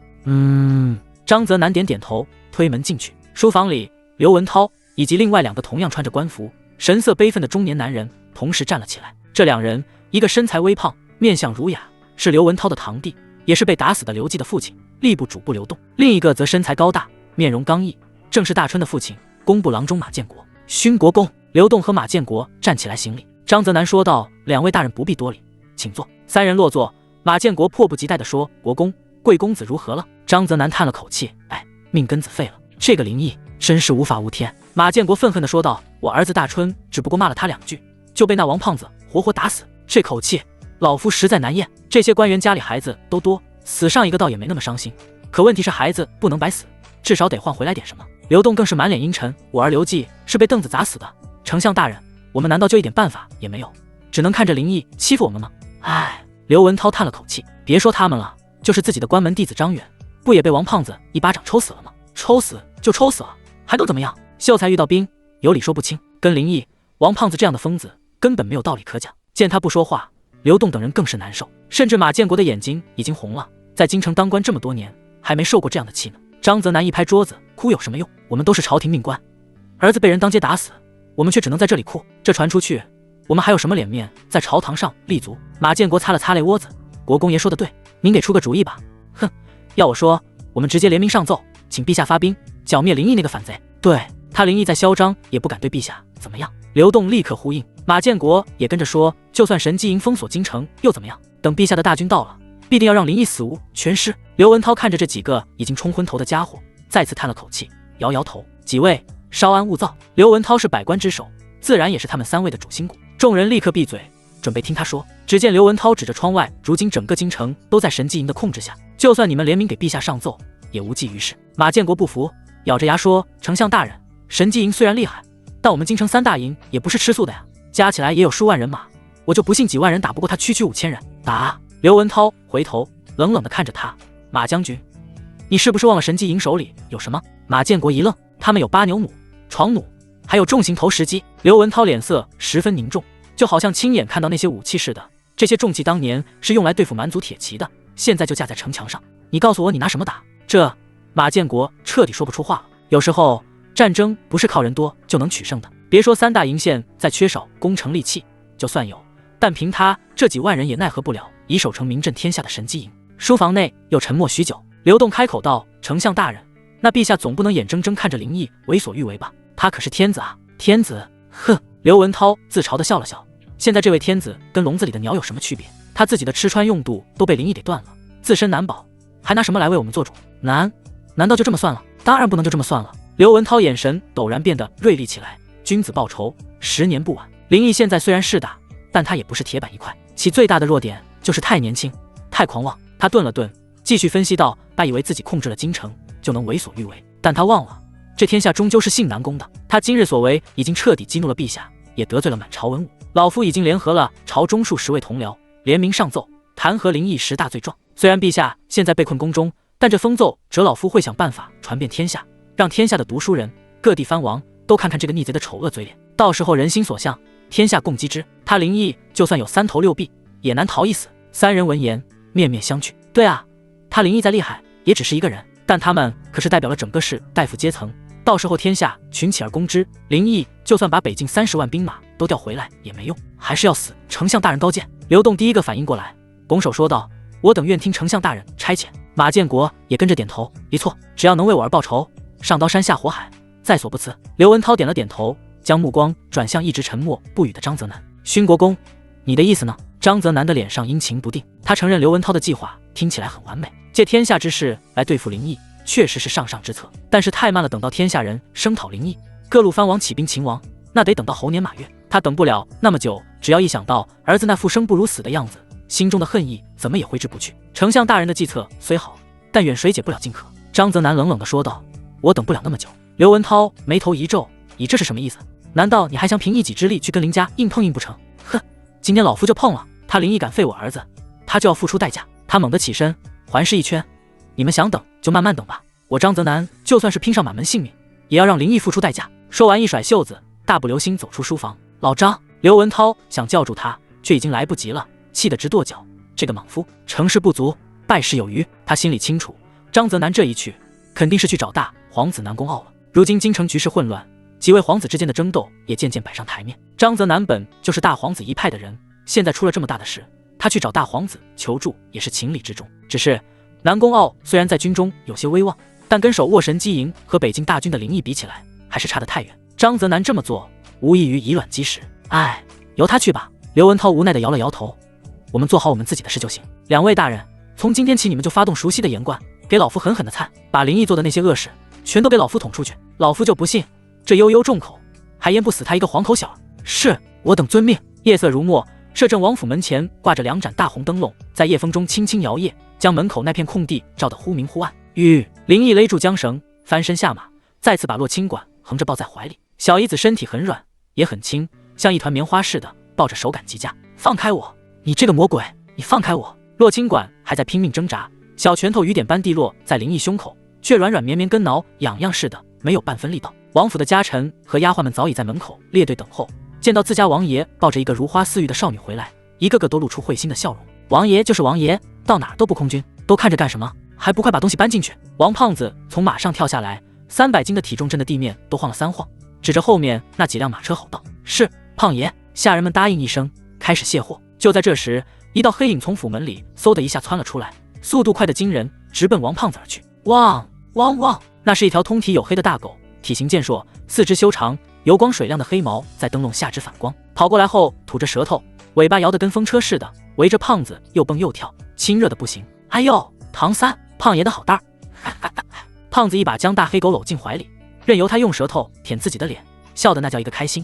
想你胖爷没？这大黑狗正是老摄政王当年从北京带回来的猎犬，名叫唐三。据说捡到他的时候地处北唐，又因为家里人丁不旺，老摄政王只有一个儿子和一个孙子，于是给他起名叫唐三。汪汪！唐三叫了2声，像是在回答：“怎么爹？了。”王胖子捏了捏他的大耳朵，一脸的痛心疾首。哎，世风日下呀，连狗都他妈吃不上饭了。他回头冲着一个下人骂道：“咦，说你呢，怎么当的差？王府的功臣都敢饿着，想造反是不是？”那小厮吓得连忙跪下：“胖爷饶命，是小的疏忽了，小的这就去给三爷准备吃食。”滚！王胖子不耐烦地挥挥手：“就你们厨房那些猪食也配给阿三吃？胖爷我亲自给他弄。”他拍了拍唐三的脑袋，猥琐地笑道：“好蛋儿，别急呀，等会儿胖爷喝完酒给你拉一泡新鲜的，你想吃干的还是稀的？稀的叫1声，干的叫2声。”周围的丫鬟家臣们听得嘴角直抽抽，一个个憋着笑，不敢出声。汪汪汪！唐三似乎听懂了，兴奋地叫了3声：“我操！”王胖子瞪大了眼睛：“你这狗东西还学会营养搭配了？行，有前途，等着，胖爷今天高兴，给你来坨大的，干的稀的拌上一盆。”林毅抱着洛清管，看着一人一狗的互动，哭笑不得。穿过月亮门，便是林毅居住的内院，这里已经逐渐有了家的感觉，因为林毅每次回来时都有丫鬟在院子里等候。洛清雨所住的西厢房依旧上着锁，每天都会有丫鬟进去送吃食，小厮更换净桶，换洗衣物也有专人负责。至于秀珠，她可以出入，但要定时定点，不是随意出入的。院子里一条鹅卵石铺就的小路蜿蜒通向正房。林毅没回自己的卧房，而是抱着洛清管走向东厢房。时代不同，厢房的作用也不同。在大周，东西厢房就是给小妾住的，至于王府的孩子们，则是住在前面的2进院、3进院。亦飞见林毅回来，忙小跑过来：“王爷，您这是？”“没事，去忙你们的吧。”“是。”林毅一脚踹开房门，屋子里陈设简单，但打扫得一尘不染，空气中还飘着一股淡淡的檀香味。他毫不怜香惜玉地把洛清管往床上一扔。啊！洛清管当即被摔得七荤八素，委屈地揉着屁股。见林毅向自己走来，他挣扎着缩到床角，双手抱膝，害怕极了。你要干什么？林毅笑了笑，呵呵呵，不干什么，就是请小姨子来王府住几天。你胡说！洛清管鼓起勇气，大声反驳道：“你分明是想利用我来威胁我爹娘，你这个坏人、恶人！呵呵，还挺聪明。”林毅一点也没有被戳穿的尴尬，反而赞许地点了点头。既然知道了，那就乖乖住下。放心，我不会限制你的自由，也不会伤害你，但你也不允许给我找麻烦，否则我这个当姐夫的不一定就会做出什么事情来。洛清管眼圈红红的，倔强的不肯让泪水掉下来。你还知道你是我姐夫？你无耻！我无耻！小姨子，麻烦你搞清楚，跟你那个想给我戴绿帽子的姐姐，还有你那个想骗我兵权的爹比起来，我这点手段算得了什么？说完，林毅伸手捏住她小巧的下巴。该说不说，这妮子皮肤很好，又滑又嫩。你别过来！洛清管想躲开她的手，但根本做不到。小姨子，你长得可真不错。林毅的指腹在她的下巴上轻轻摩挲着，比你那个自以为是的姐姐要可爱多了。温热的气息喷在脸上，让洛清管更加害怕了。她长这么大，还从来没有跟一个男人离得这么近过。呜呜，你放开我！你这个坏蛋，放开你！可以啊，只要你乖乖听话，我保证不碰你一根手指头。但你要是敢耍什么花样，或者想逃跑……说到这，林毅眼中闪过一道杀意，吓得洛清雨又是一颤。我就把你那个在蓝田县当城门令的哥哥剁碎了胃口！不要！林毅，不，姐夫，我求求你放过我哥哥，他什么都不知道。洛清管哭着哀求，泪水落下，被林毅的指腹截流。但林毅却没有心软，只是冷冷一笑，起身离开。院子外，胖子坐在八角亭里逗弄着唐三，一会儿捅捅定眼，一会儿揪揪鸡儿，玩得不亦乐乎。林毅进去有一盏茶的时间了，亦菲有些担心。不仅是他，秘密、疏影他们也都站在这，期待地看着东厢房。见里面没什么动静，房门也没有要打开的架势，秘密不耐烦了，对旁边的疏影说道：“这洛家的女人就是好命，明明是背叛了王爷，王爷却不计前嫌，反而临幸了他们。”疏影也有些哀伤，谁让他们是主子，我们是奴婢呢？奴婢又怎样？论模样，我自认不比任何人差，凭什么王爷独宠洛家的女人？哼，看着吧，我今天一定要爬上王爷的床。姐姐，你可想好了，如果王爷不同意，你今后如何做人啊？富贵险中求，我宁可拼一把，也不愿意一辈子寄人篱下当丫鬟。可是疏影还想劝劝，可见秘密姐那副视死如归的表情，反而把话咽了回去，让她先去探探路也好。如果王爷收了她，说不定也会收自己呢。亦菲听见了秘密和疏影的对话，眉头微微一蹙，想了想，攥着手走到胖子身边，挤出一个尴尬的笑容。胖爷，哟，大妹子，咋了？胖爷回头见是他，说话也比较客气。亦菲说：“王爷进去这么长时间，不会有什么事儿吧？”嗨，他能有什么事儿啊？你家王爷你还不了解？那就是个正人君子，不会对小姨子做什么的。胖子继续逗狗，琢磨，这话好像酸溜溜的，玩味一笑，回头去看，我说：“亦菲大妹子，你得争点气啊！你可是最早伺候王爷的大丫鬟，这么长时间都没说给王爷生个一儿半女的啊！”生！胖爷讨厌，又拿奴婢打趣，奴婢不理你了。亦菲脸蛋一红，跺了跺脚，转身跑进正房。胖子哈哈大笑，哈哈哈哈！看着亦菲离去的背影，秘密好像察觉到什么，蹦蹦跳跳的也来到胖子身边。胖爷干啥？有话就说，别耽误。胖爷揪唐三辣椒，嘻，胖爷，您刚才说让亦菲给王爷生个一儿半女的，凭什么是他啊？奴婢不可以吗？胖子再次回头，上下打量了秘密一眼，笑道：“哈哈哈，小丫头，别以为胖爷不知道你们都咋想的。告诉你们吧，王府现在人丁不旺，老王爷在天有灵，肯定也希望看到王府开枝散叶。你们作为王爷的贴身丫鬟，正该努力，加把劲。你别害羞啊，要主动一点，我大哥喜欢主动的。”哦，秘密若有所思，胖子放下狗，悄悄地对他说道：“妹子，你要是下定决心给胖爷大哥生儿子，胖爷就给你个好东西，保准你能留住王爷的心。”秘密眼睛一亮，什么东西？可，西市有个书店，那店老板是胖爷故交，你去买几本春宫图回来，多学几招，把王爷伺候好了，还愁没有子嗣傍身吗？说完，胖子对秘密挤眉弄眼的，十分猥琐。秘密脸蛋红扑扑的，但依旧大胆。好，奴婢明白了，谢谢胖爷。林毅从东厢房里出来，月上中天，清冷的光辉洒满院子，给青石板路镀上一层银霜。他心里没什么波澜，好似刚刚只是去邻居家串了个门，而不是把一个花季少女的人生彻底改变。对于洛清管，林毅其实没什么恶感，因为在原书中他曾劝过洛清雨不要对林毅这么无情，只是洛清雨不听，一意孤行，这才导致后来的惨事。就冲这点，林毅不会为难他，更不会强迫人家小姑娘事情，让人安排胖子住下，自己则是回到正房休息。折腾一天，又是勾栏听曲，又是打家劫舍的，也该好好睡一觉了。北境10万大军的调动需要时间，而且是分批次秘密回京，不能操之过急。推开了正房的门，屋里亮着灯，亦菲正带着疏影收拾床铺，换上干净的被褥。见到林毅回来，他连忙迎上前扶礼，声音柔柔的：“王爷，您回来了。”林毅嗯了一声，在桌边坐下，自己倒了杯凉茶。亦菲见他脸色平淡，看不出喜怒，心里有些七上八下的，偷偷瞥了一眼东厢房的方向，那里黑漆漆的，一点动静都没有。王爷就这么快就完事了？还是说王爷根本就没碰那洛家二小姐呢？亦菲心里又是好奇又是紧张，手上的动作都慢了半拍。王爷，床铺好了，您要安歇了吗？亦菲上前小声问道。林毅喝了口茶，说道：“你们都下去吧。”是。哦，对了，王爷，今天是秘密值夜，您有事儿叫他就行。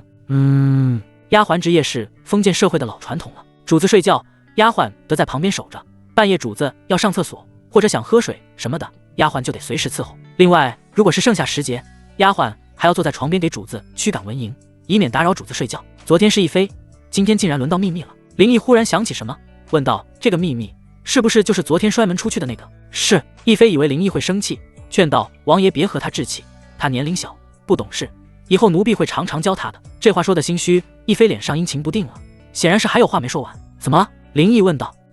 没什么。亦妃回过神，低头说道：“没什么事情，奴婢告退了。”说完，她扶了扶身，带着几个同样满脸羡慕的小丫鬟退了出去。林毅笑了笑，对这些小丫头的心思门儿清。争风吃醋，人之常情，尤其是在这深宅大院里，他们的命运都系在自己一个人身上，不想方设法往上爬才怪。不过他倒也不讨厌这种感觉，就像养了一群叽叽喳喳的小鸟，虽然吵闹，但也能给这死气沉沉的王府增添几分生气。他正想着，偏堂的烛火暗淡下来，紧接着房门被人推开，正是秘密。他今天显然精心打扮过的，换上了一身翠绿色的紧身襦裙，将他那玲珑有致的身材勾勒得淋漓尽致，脸上薄施粉黛，眉眼间带着一股刻意装出来的妩媚，手里还端着一盆热水。王爷，奴婢伺候您洗脚。秘密的声音又甜又腻，听得人骨头都快酥了。林毅靠在椅子上没动，只是把脚抬起来。秘密大受鼓舞，忙跪在地上给他脱鞋，说道：“王爷累了一天了，正是该泡泡脚解解乏呢。”林毅可以看出来他还有些胆怯，颤抖的手捂住自己脚踝，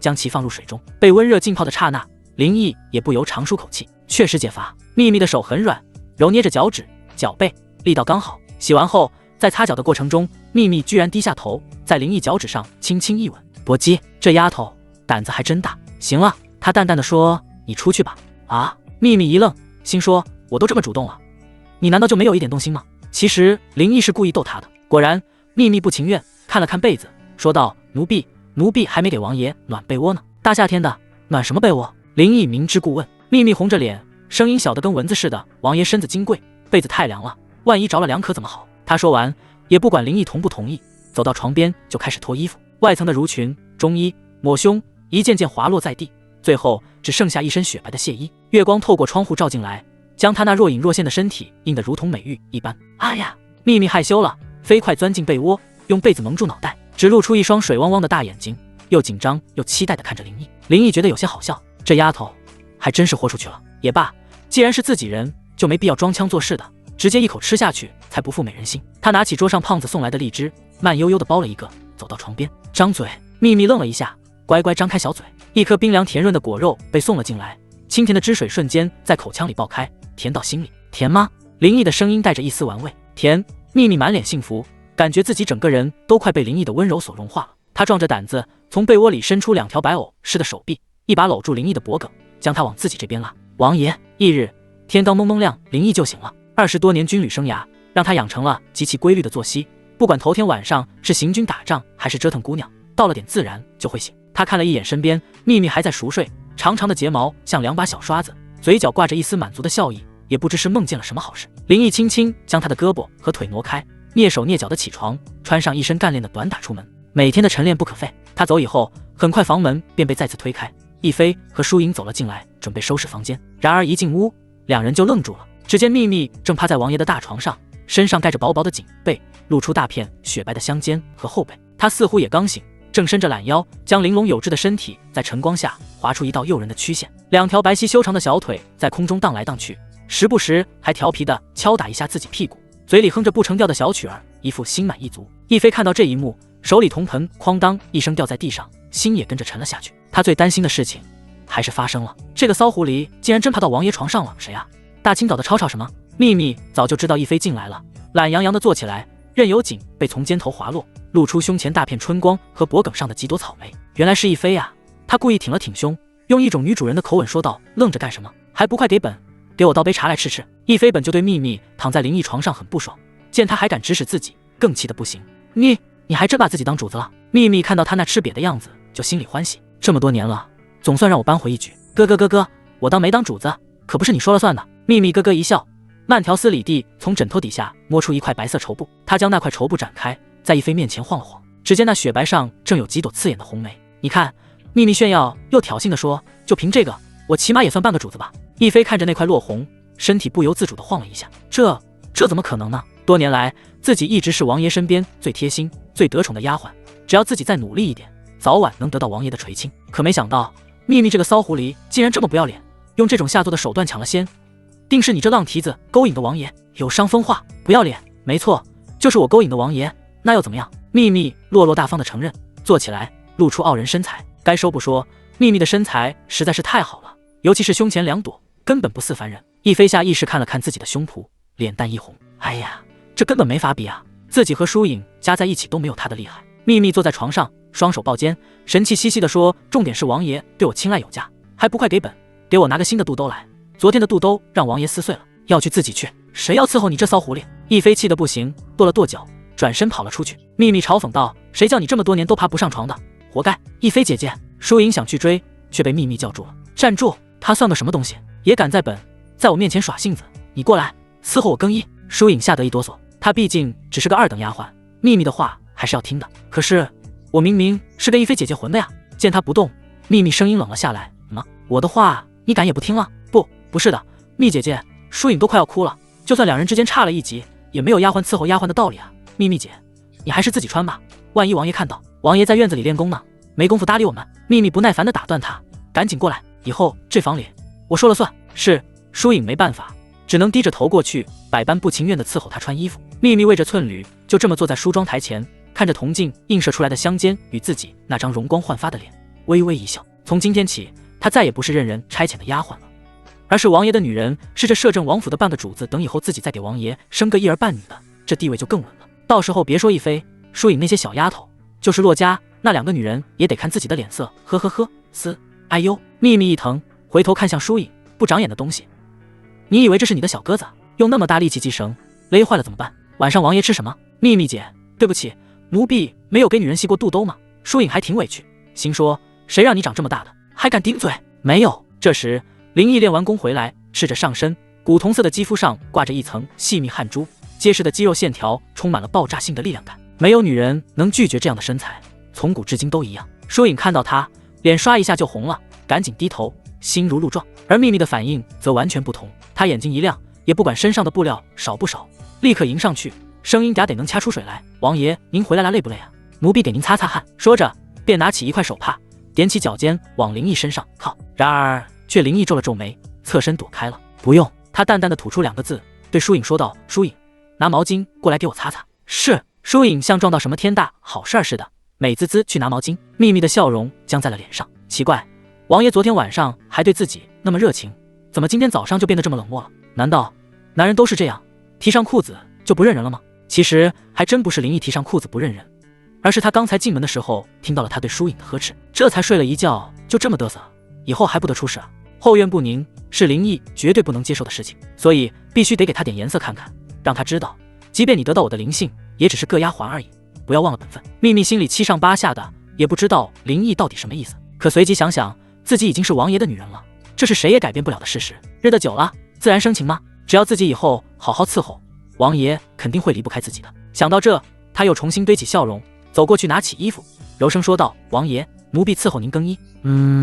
林毅没有拒绝，张开双臂任由他给自己穿戴，只是眼神自始至终都没有在秘密身上多停留1秒，这让秘密心里那股不安又浓了几分。穿好衣服再梳梳头，疏影那小妮子因为触碰到林毅而欢天喜地地跑了出去。另有丫鬟端来早餐，林毅就坐在中堂吃，秘密站在一边伺候，又是夹菜又是喂粥的，十分殷勤。这时管家林安走了进来，手里拿着账本，说道，王爷，老安啊，什么事儿？昨天您带回来的东西老奴已经清点好了，共计白银15万两，另有珠宝字画600种，全部登记入库，请您过目。林毅接过账本，这个时代的账本很复杂，条理也不清晰，看起来很费劲，但林毅还是看明白了一些东西。一个小小的吏部员外郎，家里居然超出白银85万两，各种奇珍细软，珠宝字画数千种，这还不包括各种珍稀木材打造的桌椅板凳、屏风之类的，太可怕了。之前林毅问过林安，府中一等大丫鬟，像亦飞、秘密这种，一年到头也就混个纹银20两，从他妈谷类人员时期开始干到今天也赚不到85万，这还是摄政王府里的丫鬟呢。若是街市上那些小商小贩、底层农民，只怕赚得更少。这可都是民脂民膏啊！该死的贪官！贪官固然该死，但朝廷的制度也是很大一部分原因。权力的高度集中，必定会滋生腐败。这么多年，林毅见过太多案例了，不足为奇。只是除了查抄贪官外，自己也得有像样的产业才行，否则贪官的钱再多，早晚也会被查空。林毅边吃饭边琢磨着，胖子风风火火地从外面进来，大哥，胖爷来了。林毅抬头看了他一眼，眉头微微一挑，这死胖子别看浑身是肉，但走起路来下盘极稳，身上的肉也不是松松垮垮的肥肉，而是紧绷绷一块块垒在一起的。尤其是他光着膀子，胸肌、腹肌虽然被厚厚的脂肪盖着，但依旧能看出其轮廓。难道这就是传说中的织包肌？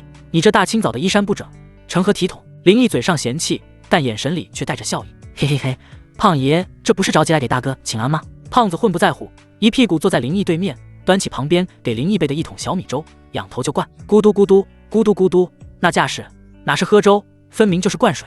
秘密都看傻眼了，我的天，这王小公爷是饿死鬼投胎吗？这么大一桶粥，够我们10几个人吃一顿了。他一口气就干了半桶，哈，舒坦。王胖子放下粥桶，抹了把嘴，拿起桌上的脆萝卜就往嘴里塞，嚼得嘎嘣脆。林毅看得直摇头，这活宝有时候真拿他没办法。你来得正好，我有事要交代你。林毅放下筷子，让秘密给自己擦了擦嘴。该说不说，这小妮子还挺懂事的，见林毅要谈正经事儿，立刻退了出去。林毅说道，等会儿你去找一趟越南，让他立刻派兵到京城周边，找那些大地主收粮。收粮？王胖子挠挠头，又抠了抠脚丫子，大哥，咱不是刚抢了皇帝的粮吗？够吃一阵子了呀。那是神迹营地，北境那10万弟兄马上就到了，他们吃什么？喝西北风啊。林毅解释道，咱们现在跟皇帝撕破了脸，他肯定会想尽办法在粮草上卡我们。京城里的粮商一个个都猴精着呢，不敢得罪皇帝，更不敢得罪我们。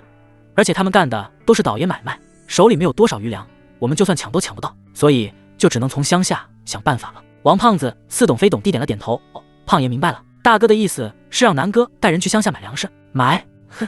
林毅冷笑一声，你当那些地主老财是善男信女啊？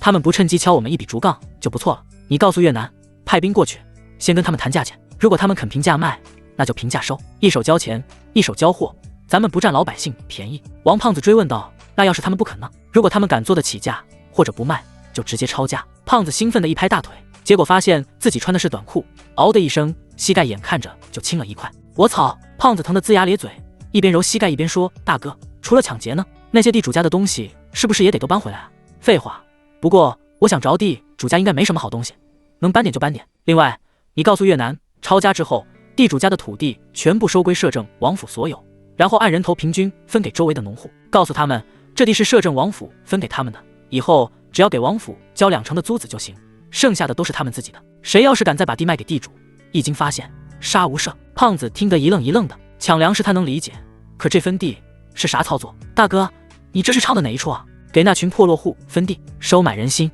林毅淡淡地道，你爹不是跟你说过土地兼并的道理吗？那些当官的地主老财们都靠不住，只有把老百姓的心抓在手里，咱们才能立于不败之地。王胖子虽然脑子直，但不是真傻，被林毅这么一点拨，立刻就明白了其中的利害关系。我操，大哥，你这可是捅了皇帝丁眼啊！把地分给那帮穷逼，他们还不得把咱当活菩萨供起来？到时候咱们振臂一呼都不用自己动手，光是那些泥腿子就够老皇帝喝一壶的，你知道就好。林毅端起剩下的半碗粥，喝了一口，这事儿你亲自去办，记住，动静可以大，但不能伤及无辜百姓。那些地主要是罪大恶极的，直接就地正法，家产充公；要是还算老实的，抢了他们的粮和地就行，给他们留条活路。得嘞，大哥你就瞧好吧。胖子说完，抓起桌上最后一盘脆萝卜，全都倒进嘴里，转身就往外走，一边走还一边嚷嚷，他奶奶的，胖爷早就看那帮地主老才不顺眼了，看胖爷今天怎么收拾他们。林毅无奈地笑了笑，他之所以让胖子去，还是因为这厮有足够的威慑力，光往那一站就吓人。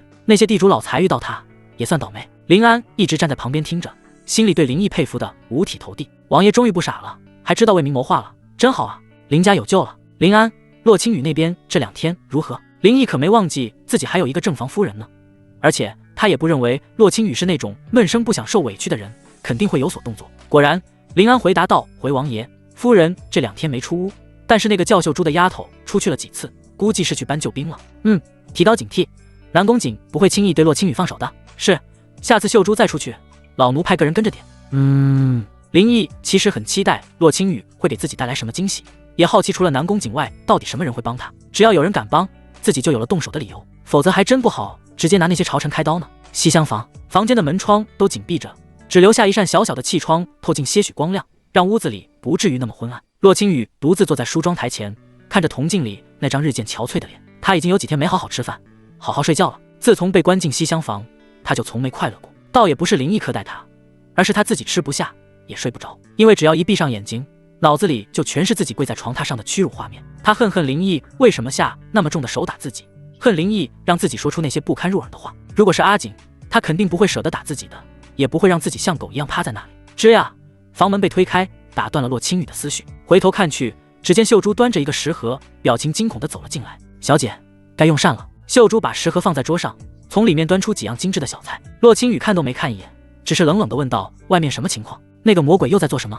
秀珠脸色有些发白，眼神躲闪，不敢看洛青雨的眼睛。小姐，您还是别问了，快吃饭吧，一会儿都凉了。洛青雨何等聪明，一看秀珠这副模样，就知道肯定又出事了。他猛地抓住秀珠，厉声问道：说，到底怎么了？是不是他又去欺负我爹娘了？秀珠被他吓得浑身一抖，筷子啪嗒一声掉在地上。不是。秀珠的眼泪在眼眶里打转，声音带着哭腔。不是。洛青雨的心猛地一沉，那是怎么了？快说啊！小姐，您别这样。秀珠吓得直接跪在地上，抱着洛青雨的腿哭了起来。奴婢不敢瞒您，是二小姐。寡儿。洛青雨心里咯噔一下，照理说寡儿不是应该好好待在家里，大门不出二门不迈的吗？她能出什么事儿？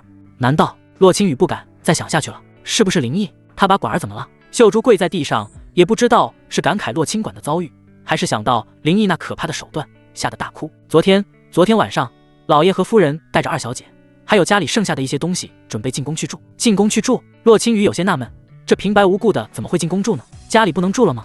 他追问道。然后呢？然后就在燕来楼门口被王爷和那死胖子给拦住了。王爷当着所有人的面把二小姐从马车里抱了出来，直接抢回了王府。老爷和夫人想拦，可根本拦不住，就连家里最后剩下的东西也全被抢走了。什么？洛青雨身体微微一晃，完了，寡儿落到那个魔鬼手里，下场可想而知。他会被撕碎衣服，按在床上，强迫他做那些最羞耻、最下流的事情。可是寡儿，我的寡儿才15岁，还是个孩子啊，他什么都不懂。林毅这个畜生，魔鬼他怎么下得去手啊？林毅，你这个畜生，我杀了你！他尖叫一声，猛地推开秀珠，疯了一样朝门口跑去。小姐，您不能去啊！秀珠忙去阻拦，可是已经晚了。西厢房的门平时只是从外面虚掩着，并没有上锁，为的就是方便下人进出送东西。洛青雨冲过去，没有丝毫停留，一下就把门撞开。砰！刺眼的阳光袭来，让久居暗室的洛青雨下意识眯了眯眼。守在门口的2个粗使丫头正在打瞌睡，被这突如其来的动静吓了一跳，没反应过来。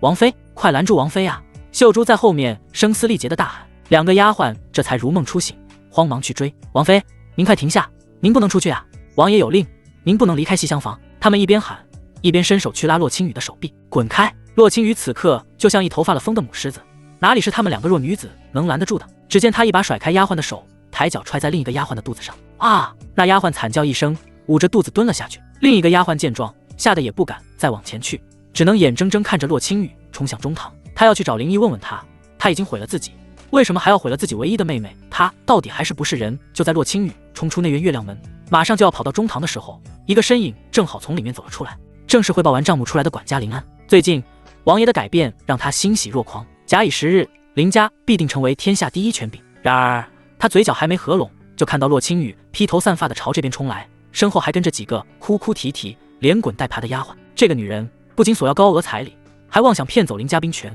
现在又想做什么妖？站住！林安一声断喝，气势雄浑。他在王府当了30多年的管家，伺候过老摄政王，更是看着林毅长大的老人，在府里的地位仅次于主子。洛青雨脚步猛地一顿，林安站在台阶上面，居高临下的问道：王妃，您这是要去哪儿？我要见林毅，让他滚出来见我。洛青雨声音气血，林安眉头皱得更深了。王爷的名讳也是你一个阶下之囚能直呼的？他没有理会洛青雨的叫嚣，而是将目光转向后面那2个瑟瑟发抖的丫鬟。你们是怎么当的差，连个人都看不住？扑通！那2个负责看守的粗使丫鬟直接跪在地上，连连磕头：管家饶命！是王妃她突然冲出来了，奴婢们拦不住啊！秀珠也连滚带爬的过来，跪在地上哭道：管家，求求您，小姐她只是太担心二小姐了，一时糊涂，您别怪她。担心二小姐？林安冷哼一声，哼，二小姐在王府里有吃有喝，好得很，有什么可担心的？我看她就是不知好歹，想在这里撒野。他转过头看向洛青雨：王妃，老奴劝您一句，这里是摄政王府，不是你们洛家。王爷仁慈，留您一条性命，吃穿用度一应俱全，您应该安安分分的待着，而不是在这里大吵大闹，不成体统。我不知好歹。洛青雨笑得凄厉而又疯狂，哈哈哈哈！林安，你一个狗奴才也配来教训我？我爹是吏部员外郎，我弟弟是蓝田城门令，我更是明媒正娶的摄政王妃，你算什么东西？林安的脸瞬间沉了下来。王妃，请您慎言，老奴是奴才不假，但也是王府的奴才，是王爷的奴才。您如今的身份，恐怕还不如老奴呢。你洛青雨被他噎得一句话也说不出来，气得浑身发抖。是啊，自己现在算什么？一个被丈夫厌弃、囚禁在西厢房里的玩物罢了，连下人都可以对自己指手画脚，何等讽刺，何等悲哀！可是想到被亵玩的妹妹，他又控制不住地大吼：“我要见灵异！他有本事抢我的妹妹，怎么没本事出来见我？王爷日理万机，哪有时间见你这种疯妇？你让他出来！”洛青雨从头上拔下一根金簪，抵在自己脖子上。他若是不出来，我就死在这里。我倒要看看他摄政王逼死王妃，传出去是个什么名声。林安冷冷一笑：“老奴劝你最好冷静点。王妃自戕可是大罪，别说王爷，就是陛下也不会放过你的家人。”洛青雨也不是真想死，他就是想吓唬吓唬这个老奴才。可谁知这老登居然根本不在乎他的死活。无奈之下，洛青雨一把将金簪摔在地上，扑通一声跪了下去，撕心裂肺的大喊：“灵异，我求你放过我妹妹！”林安看着一脸决绝的洛青雨，心里更是气愤。堂堂王妃，真是半点体统都不要了。王爷好吃好喝供着他，他倒好，整天不是寻死觅活，就是大喊大叫，真当摄政王府是他家后院呢。王妃，老奴最后劝您一次，赶紧回西厢房去，别在这儿丢人现眼。林安的声音又冷了几分。然而洛青雨却更加凄厉：“我不，今天他要是不放了我妹妹，我就鬼死在这里。”洛青雨不信林毅真能眼睁睁看着他死，只要自己一死，他摄政王逼死王妃的恶名就传遍天下了。到时候看他怎么跟天下人交代。林安还想再说什么，却听见身后中堂的门吱呀一声开了，林毅从里面走了出来，便服长衫，头发梳成一个简单的高马尾，整个人透着一股闲情潇洒。秘密则是跟在他身后。当两人看到跪着门前的洛青雨时，秘密先是一愣，随即挺了挺胸，故意往林毅身边又凑了凑，满脸得意之色，心说：王妃又怎么样，还不是披头散发，涕泪横流，跟个疯婆子似的跪在我面前。而洛青雨自然也看见了他，可是当他看到秘密脖子上的草莓印时，瞬间瞪大眼睛：这个贱人，我才嫁进来3天，你就爬上了林毅的床干什么？打我的脸吗？我好歹也是明媒正娶的王妃，当朝吏部员外郎的嫡长女，如今竟然跪在一个下贱的奴婢面前。最可恨的是，这奴婢居然还敢对我耀武扬威。林毅，你这个畜生，你不仅毁了我，还要用这种方式来羞辱我。林毅，洛青雨声音凄厉尖利，像指甲抓黑板似的。林毅站在台阶上，掏了掏耳朵，不耐烦地说：大清早的，你在这嚎什么丧呢？嚎丧？他竟然说我在嚎丧！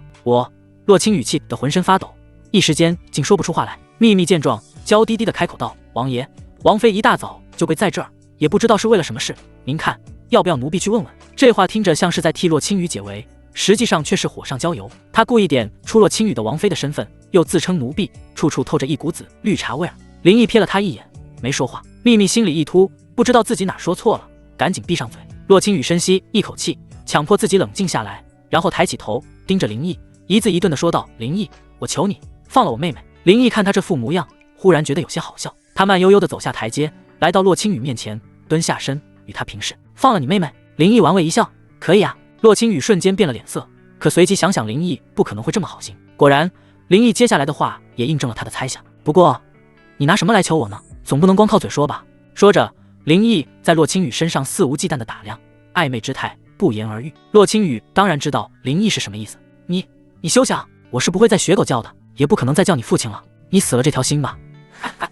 林毅笑了：洛青雨，你是不是忘了，你现在可没资格跟我谈条件。说完，林毅脸色又垮了下来，对林安说：老安，把他带回房间，没有我的允许，不准他再踏出房门半步。是，王爷。林安躬身应道。不，林毅，你不能这样对我。洛青雨绝望地尖叫起来：你已经毁了我，为什么还不肯放过我妹妹？你这个魔鬼，你不得好死！他想冲上去，却被2个婆子死死按住，只能眼睁睁地看着林毅带着秘密头也不回地走进中堂。林毅，你回来，你给我回来！王妃，请吧。林毅脚步一顿，回头对林安说道：算了，别关他了。林安一愣：王爷的意思是把他关在笼子里太没意思了，放出来遛遛吧。放出来遛遛？你这是遛狗呢，还是遛鸟呢？林安有些摸不着头脑。同时听到这句话的洛青雨也愣住了，秘密更是满脸不解：王爷这是什么意思？难道他对这个女人旧情未了？否则为什么会突然改变主意呢？王爷，王妃她……秘密下意识抓紧林毅手臂，想开口说点什么，却被林毅一个眼神给堵了回去。那眼神很冷，带着一丝警告。秘密瞬间清醒过来，赶紧低下头，不敢再多说一个字。林毅冷哼一声，没有理会他的反应，再次对林安说道：以后王府对他不设防了，但是不可以出门。林毅说完便走进中堂，留下满院子的人面相觑。不设防这3个字简直比把洛青雨关起来还要让人心惊。尤其是林安，他琢磨半天也不知道王爷这是要干什么。难道是欲擒故纵，把洛青雨当鱼饵，钓出藏在背后的大鱼？高啊！林安越想越觉得这种可能性很大，于是他躬身对着中堂行了一礼，然后转身对按着洛青雨的婆子们挥了挥手。2个婆子如蒙大赦，赶紧松手，退到一旁。洛青雨重获自由，揉了揉酸疼的手臂，却有些不知所措。王妃，林安走过去说道：“既然王爷已经下令，您以后便可以在府里自由走动了。”洛青雨看着这个老奴才，恨得牙根直痒痒，可又不敢发作，只能压下心中愤怒，冷冷问道：“那我可以去看我妹妹吗？”自然可以。林安做了一个请的手势，东厢房就在那边，王妃请自便。洛青雨不再多言，提着裙摆快步朝着东厢房的方向跑去。他现在是什么阴谋诡计都顾不上了，只想立刻见到寡儿，确认她是否安全。看着洛青雨匆忙离去的背影，林安冷冷一笑，对院子里的下人们吩咐道：“都看清楚了，以后王妃在府里去哪儿做什么都不用拦着了。”说完，他给几个贴心的手下一个眼神，后者会意，与其他下人齐声应道：“是，管家。”林安满意的点点头，继续去办自己的事。洛青雨一路小跑，心急如焚，很快来到东厢房门口。房门虚掩着，门外站着2个陌生的丫鬟，见他过来，只是躬身行了一礼，并没有阻拦。可越是这样，洛青雨就越担心妹妹的安全，一时间心都提到了嗓子眼，颤抖着手推开房门。寡儿！早在进门之前，洛青雨就已经想好了最坏的场面，妹妹很可能会衣衫不整地蜷缩在角落，眼神空洞，浑身青紫，就像当时的自己一样。然而此时屋子里的景象却让他愣住了。房间里很整洁，窗明几净，圆桌上摆着几碟精致点心和一壶冒着热气的茶，而妹妹正坐在床边发呆，听见喊声吓了一跳。姐！洛清管见姐姐披头散发的，也是一脸惊慌，忙赤着脚跑过来：“姐，你怎么了？出什么事了？”洛青雨一把抓住妹妹肩膀，上下打量，只见妹妹的黄色襦裙完好无损，头发也梳得整整齐齐，脸上没有泪痕，更没有丝毫被迫害过的迹象。这怎么可能呢？林毅不可能会放过如花似玉的妹妹啊！寡儿，那个畜生把你怎么了？洛青雨声音都在发抖，他有没有欺负你？你告诉姐姐，快告诉姐姐啊！洛清管被他这副模样吓坏了，他从没有见姐姐如此失态过，在他的记忆里，姐姐永远是那么高傲，永远那么从从容容，游刃有余。姐，我没事，我真的没事。洛清管摇着头，眼泪都快挤出来了。姐夫什么都没对我做，不可能！洛青雨尖叫起来，声音刺耳，他就是个魔鬼，他怎么可能放过你？他是不是威胁你了？不让你告诉我，对不对？寡儿，你别怕，有姐姐在，你什么都告诉姐姐。他一边说，一边开始动手检查洛清管的身体，甚至还扯开妹妹的衣领，想看看她脖子上有没有留下什么痕迹，又去掀她的裙子，看看腿上有没有伤。姐，你干什么啊？洛清管被他弄疼了，也吓坏了，拼命的想挣脱。姐，你别这样，我真的没事，你弄疼我了，你必须让我看看。洛青雨固执的认为妹妹在骗他。别啊，姐！姐妹俩在屋子里拉扯起来，跟在后面的秀珠和那2个粗使丫鬟都看傻了，谁也不敢上前。姐，你冷静点！洛清管急得大哭起来，他真的没有碰我，昨天晚上他把我扔在床上，就警告了我几句，让我老实待着，不准耍花样，然后他就走了。洛清管把昨天晚上的事情一五一十的说了出来。洛青雨听后，手上的力道非但没松，反而更紧了。他真的没碰你。洛清管见他终于冷静下来，连连点头，真的。这怎么可能呢？洛青雨不相信，在他看来，林毅就是个魔鬼、色鬼，面对寡儿水灵灵娇嫩的身体，怎么可能会无动于衷？这不合常理。除非……我明白了。洛青雨一反常态，眼睛雪亮，他肯定是喜欢上你了啊！洛清管被他这句没头没脑的话给说懵了。姐，你胡说什么呢？这怎么可能嘛？他以前都没见过我。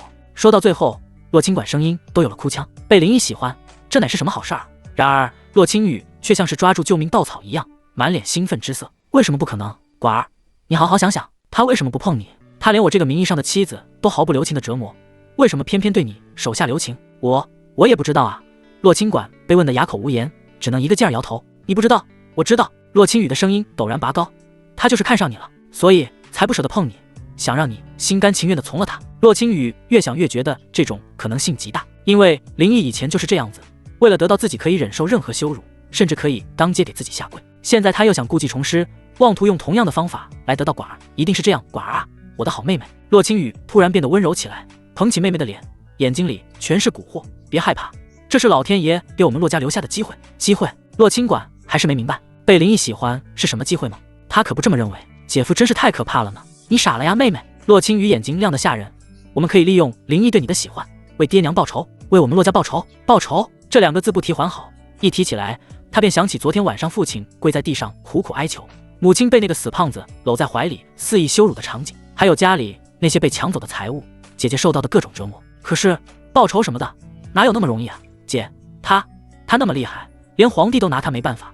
我们两个，洛清管声音里满是无力。然而洛清雨却冷笑一声，似乎是想到什么特别厉害的主意。皇帝拿他没办法，不代表我们也拿他没办法。男人嘛，都是下半身思考的畜生。历史上那么多英雄豪杰，不也要乖乖拜倒在我们的石榴裙下吗？管儿，你别看林毅现在对你客气，但他骨子里就是个禽兽。他今天可以因为喜欢你而不碰你，明天就能因为得不到你而毁了你。所以我们绝不能坐以待毙，要主动出击。洛清管听得心惊肉跳，却又觉得姐姐说的有道理。那我们该怎么做？听姐姐的，从今天开始，你去伺候他。你是小姨子，他肯定不会拒绝。切记，你一定要对他百依百顺，让他觉得你比府里那些丫鬟更贴心、更懂事，让他慢慢信任你、依赖你，直到离不开你。啊，姐，你让我去讨好他？洛清管惊呼出声，百般不情愿。且不说自己是黄花大闺女，还没谈对象呢，就是身份原因也不行啊。自己是官宦家的二小姐，又不是丫鬟奴才，怎么能亲自去伺候人呢？不是讨好，是迷惑他，让他放松警惕。你听着，寡儿，这是我们唯一的机会，你负责在府里拖住他，稳住他，为姐姐争取时间。姐姐会想办法联系阿锦，联系外面所有能帮助我们的人，只要我们里应外合，就一定能把他扳倒。洛清雨看出妹妹的不情愿了，忙抓住她的手，又下一剂猛药。寡儿，你难道忘了咱家是怎么被他抄的了？爹娘是怎么被他羞辱的？还有你姐姐我。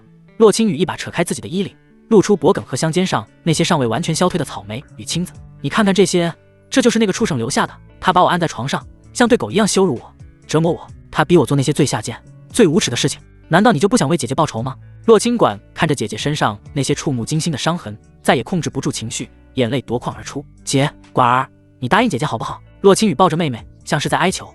只有你能帮姐姐了，只有你能帮我们洛家了。洛清管在姐姐怀里哭得浑身发抖，一边是魔鬼一样的姐夫，一边是受尽屈辱的家人，他还能怎么选？许久，他才重重点了点头。好，姐，我听你的。好妹妹。洛清雨擦干妹妹的眼泪，又帮她整理好凌乱的衣衫和头发，最后却摇摇头，这样不行，太憔悴了。走，上姐姐屋去，姐给你上妆，化得漂漂亮亮，再去见林毅，他肯定喜欢。下午的日头有些毒，透过窗棂照进东厢房，在地上投下斑驳光影。洛清雨坐在梳妆台前，手里拿着眉笔，正细腻地给妹妹描眉。铜镜里映出洛清管那张尚带稚气的脸，美轮美奂，唯独眼圈还是红的，长长的睫毛上挂着泪珠。别动！洛清雨轻声呵斥。洛清管身体一僵，不敢再乱动，任由姐姐的笔尖在自己眉毛上划过。姐，我们真的要这么做吗？洛清雨手上的动作没停，只是从鼻子里轻轻了一声。可是我害怕。啪！洛清雨把眉笔重重拍在梳妆台上。不许哭！刚化好的妆又哭花了。洛清管抽泣着，见妹妹那委屈模样，当姐姐的心里也不好受。可是她有什么办法呢？自己已经毁了3个地方，全被灵异玷污，即便将来阿锦扳倒了她，自己也不可能再当她的正妃了。但寡儿不一样，她还是干净的，还有机会。只要寡儿能迷惑住灵异，为阿锦，为爹娘，为整个洛家争取到时间，牺牲寡儿一个，又算得了什么？想到这，洛清雨只能强迫自己狠下心，放缓语气，拿起手帕给妹妹擦眼泪。寡儿，别哭了，姐姐不是故意要凶你，姐也是没办法。洛家现在危在旦夕，我们身为洛家儿女，怎能不想着为家族出力？道理谁都懂，可真当事情发生在自己身上时，谁又能毫无恐惧，义无反顾呢？更何况洛清管只是个刚刚及笄的15岁少女。姐，我真的好怕。怕什么？洛清雨柔声说，你忘了姐姐跟你说的了，她这么喜欢你，才不舍得动你呢。男人都这德性，对自己喜欢的女人总是格外有耐心，你只要顺着她，哄着她，她就会把你当成宝。可是我不会哄人啊。洛清管小声嘟囔。不会可以学吗？洛清雨松开他，重新拿起眉笔，一边给他描眉，一边教导，男人这种东西啊，其实很好对付，他们喜欢的无非就是女人的脸蛋和身子。你长得这么好看，身子又这么水灵，只要你肯对他笑一笑，说几句软话，他就什么都听你的了。他顿了顿，又说道，记住，从现在开始，你就忘掉自己的身份吧，只把自己当城府里一个丫鬟，他让你做什么你就做什么，他喜欢什么你就学什么。他要是想碰你，洛清管身体猛地一颤，姐夫碰我，这怎么行？你也别反抗。洛清雨不知道从什么时候开始，声音里没有了一丝温度。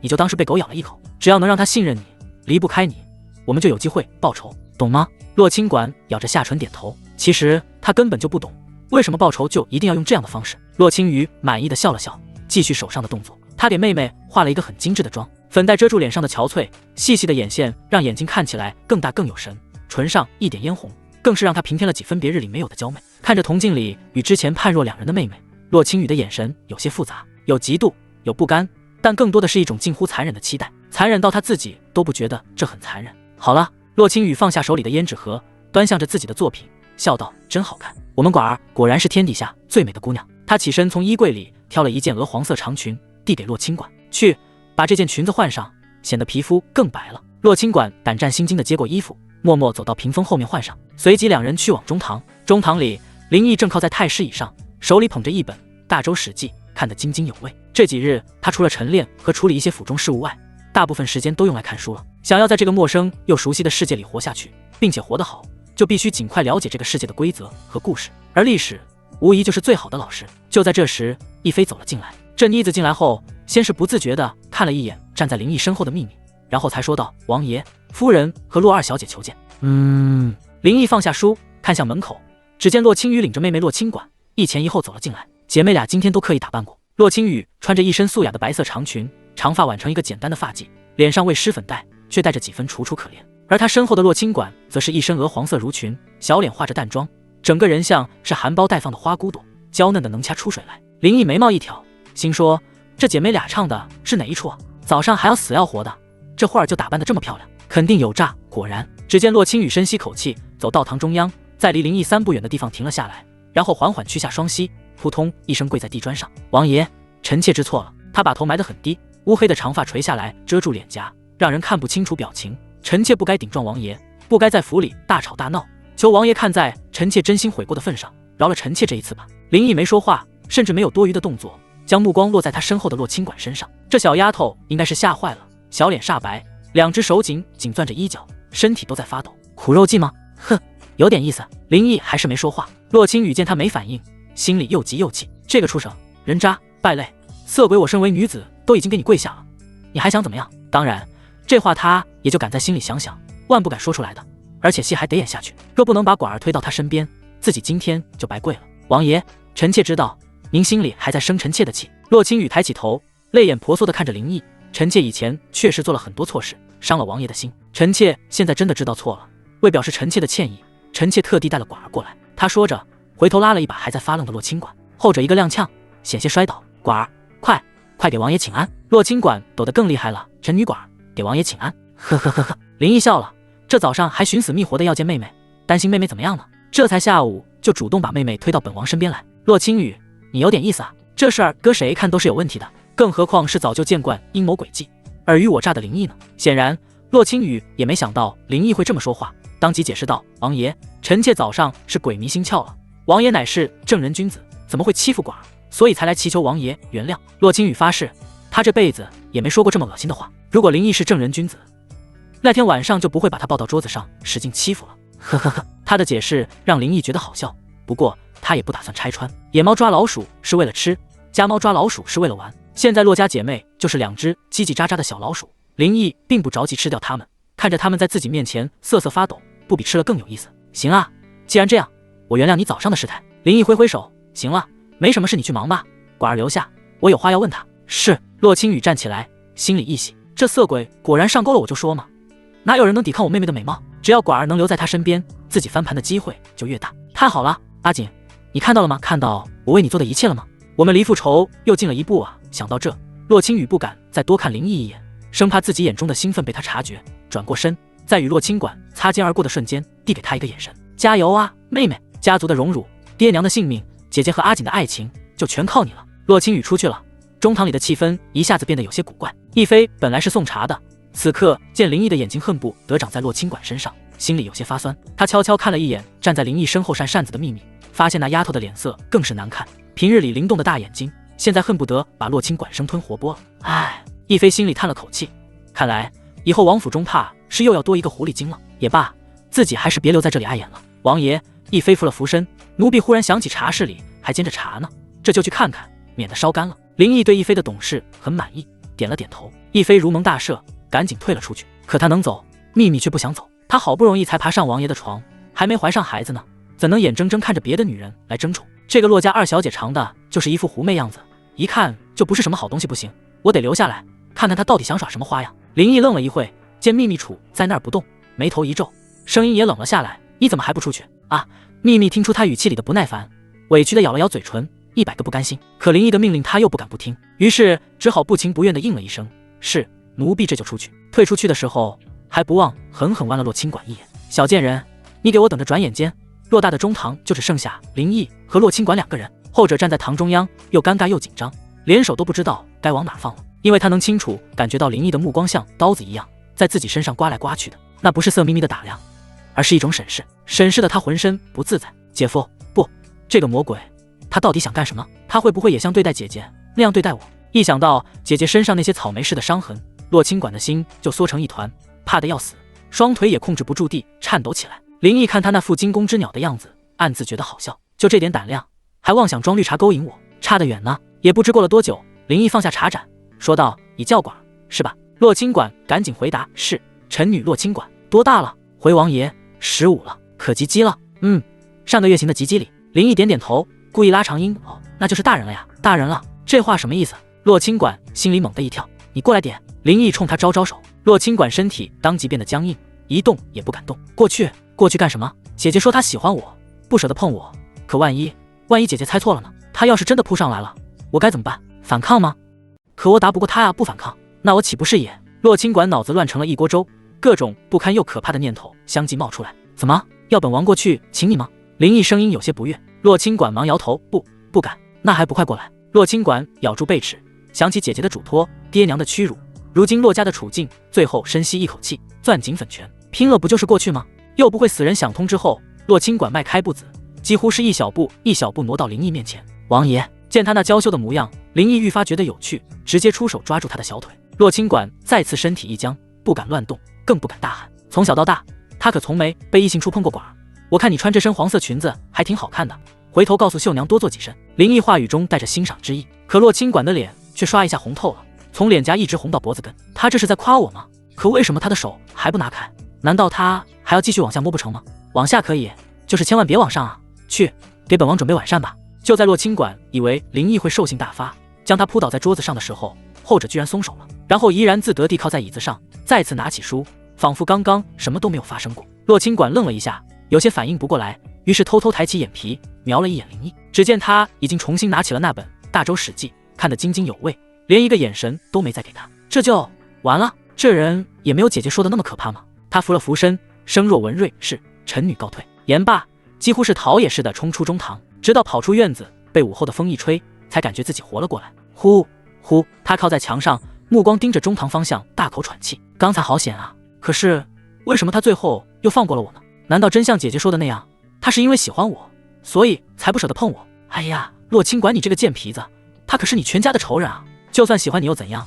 他不可以对他动心的，不可以呢！不管洛清管怎么抗拒，这个念头一冒出来，便再也控制不住了。于是他烦躁地跺了跺脚，打算去厨房帮忙，转移下注意力。晚风带着湖水的湿气涌入窗棂，吹散了白日的燥热，让人心旷神怡。林毅靠在卧房的椅子上，双脚浸在水中，吸取了一天的知识，晚上总该放松一下才好。秘密跪在地上，小手不轻不重地揉捏着他的脚踝，动作认真。亦菲则是在旁边铺床。王爷，那惠子管家来传话，说洛家姐妹都住到东厢房去了。亦菲将被脚掖好，走到林毅身边说道。林毅嗯了一声，这对姐妹花，一个自作聪明，一个胆小如鼠，住一起也好，说不定会有什么意外收获。秘密给林毅洗完脚，用干净的布巾细细擦干，抬起水汪汪的大眼睛看着林毅：“王爷，天色不早了，晚上还让奴婢伺候您吧。”林毅低头看他，只见这丫头的野心都快从眼睛里溢出来了，有点意思，他就喜欢这种有野心的女人。于是伸出手捏住秘密的下巴，指腹在她光滑的皮肤上轻轻摩挲：“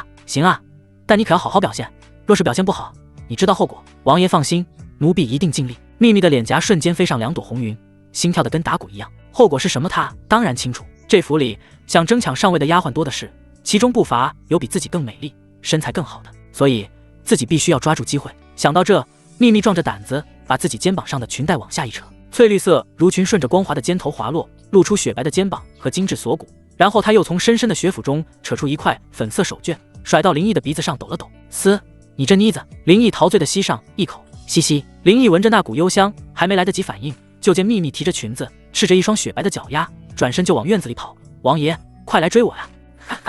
那清脆的笑声在夜色中回荡，像银铃一样。林毅被他突如其来的举动逗得火大，当即起身追了出去：“小妮子，看你往哪跑！”“哎呀，王爷！”哈哈哈！亦菲眼睁睁看着两人跑出去，心里说不上是落寞还是嫉妒，只低下头盯着那盆洗脚水。“哎，也罢，我去倒吧。”亦菲端起洗脚盆，走出中堂，来到院子里，就见月色下，秘密像一只花蝴蝶那般肆意奔跑，裙摆飞扬，而林毅则像一头猎豹，不紧不慢地跟在他身后，脸上带着他从未见过的纵情笑容。很快，林毅就在八角亭里抓住了秘密，随即将他揽进怀中，低头吻了上去。秘密发出一声惊呼，双臂缠上林毅的脖子，两条修长圆润的大腿也盘住他的虎腰。月光将两道身影与八角亭拉得老长。亦飞站在廊下，叹了口气，将水倒在芭蕉树下，悄无声息地退了出去。第二天一早，林毅睁开眼，天光已经透过窗棂，在地上洒下几缕金色的光斑。他皱着眉头，迷迷糊糊地晃了晃脑袋，奶奶的，这2天也不知道是怎么了，总做噩梦。动了动身子，忽而发觉身上像是被什么东西缠住了，低头一看，竟然是秘密。这妮子像只八爪鱼似的，手脚并用缠在自己身上，睡得正香，嘴角还挂着一丝满足的口水，尤其是大腿正压在自己胸口。好家伙，我说怎么做噩梦呢？林毅气的一巴掌抽在他屁股蛋上，滚起来！秘密嘤咛一声，揉了揉眼睛，王爷大早上也要胡来吗？谁说胡来了？睡觉不老实，害得本王做了一宿噩梦。奴婢知错了吗？那奴婢陪您晨练去。不用，你躺着吧，我自己去。说是生气，其实林毅也没有太在乎，甚至见秘密甜甜一笑后，心情好了不少。这妮子笑起来真好看。翻身起床，忽然想想，哎，不对啊，秘密刚才说的晨练是陪我去练武的意思吗？这妮子话里有话。该打林毅走后没多久，房门被轻轻推开，亦飞带着疏影以及2名丫鬟进来收拾房间。秘密早就醒了，穿好亵衣，坐在梳妆台前，拿着林毅的贴身玉佩在手里把玩，一副女主人的派头。见亦飞进来，她连眼皮都没抬一下，只是淡淡的说道：“亦飞，过来给我梳头。”亦飞收拾房间的手一顿，随即错愕的看了看秘密，又看了眼不知所措的疏影，嗔怒地道：“秘密，你别太过分，我好歹也是王府一等大丫鬟，跟你平级，你凭什么指使我？”秘密放下玉佩，转过身，双手放在膝盖上，笑眯眯地看着他：“凭什么？就凭我昨晚伺候了王爷，就凭王爷喜欢我，这个理由够不够？”你，亦飞气得说不出话来。我什么我？秘密站起身，走到亦飞面前，居高临下的看着他：“亦飞，我劝你最好认清自己的身份。现在这房里我说了算，你今天要是不给我梳头，信不信我晚上在王爷面前吹吹枕边风，让你连一等丫鬟都做不成？你敢？你看我敢不敢？”疏影见2人剑拔弩张，吓得赶紧上前打圆场：“亦飞姐，秘密姐，你们别吵了，万一让王爷听见多不好，听见又怎么样？”秘密一把推开疏影：“这里没你说话的份，滚一边去！”疏影被推得一个踉跄，委屈的咬着嘴唇，不敢再说话。亦飞看着秘密这副嚣张跋扈的样子，心里一阵悲凉，也明白了到底什么事小人得志。没办法，自己今天肯定是斗不过他了，谁让她是王爷现在最宠幸的女人呢？好，我给你梳。亦飞不情愿地挤出几个字，拿起梳子走到秘密身后。秘密得意地在梳妆台前坐下，看着铜镜里亦飞那张又气又怒又无可奈何的脸，心里说不出的痛快。让你平时在我面前装清高，让你仗着王爷的宠爱压我一头，现在怎么样？还不是要乖乖伺候我？亦飞本就极不情愿伺候他，越梳越气，手上的力道也不自觉地加重几分。哎呦！秘密疼得叫了一声：“你死人啊！想把我的头发都薅下来是不是？”亦飞冷冷地说：“对不住，手滑了。”你……秘密刚要发作，忽然想想，现在府中依然有几个可以威胁到他地位的人，还是别把亦飞得罪得太死了吧。他深吸口气，转过身拉住亦飞的手：“亦飞，你有没有发现咱们府里好像多了个狐狸精？”亦飞被他突如其来的转变弄得一愣，到底是善良的姑娘，也没把手抽回去，问道：“最大的狐狸精不就是你吗？”“哎呀，我狐媚是我的事情，别人狐媚那就是不知廉耻。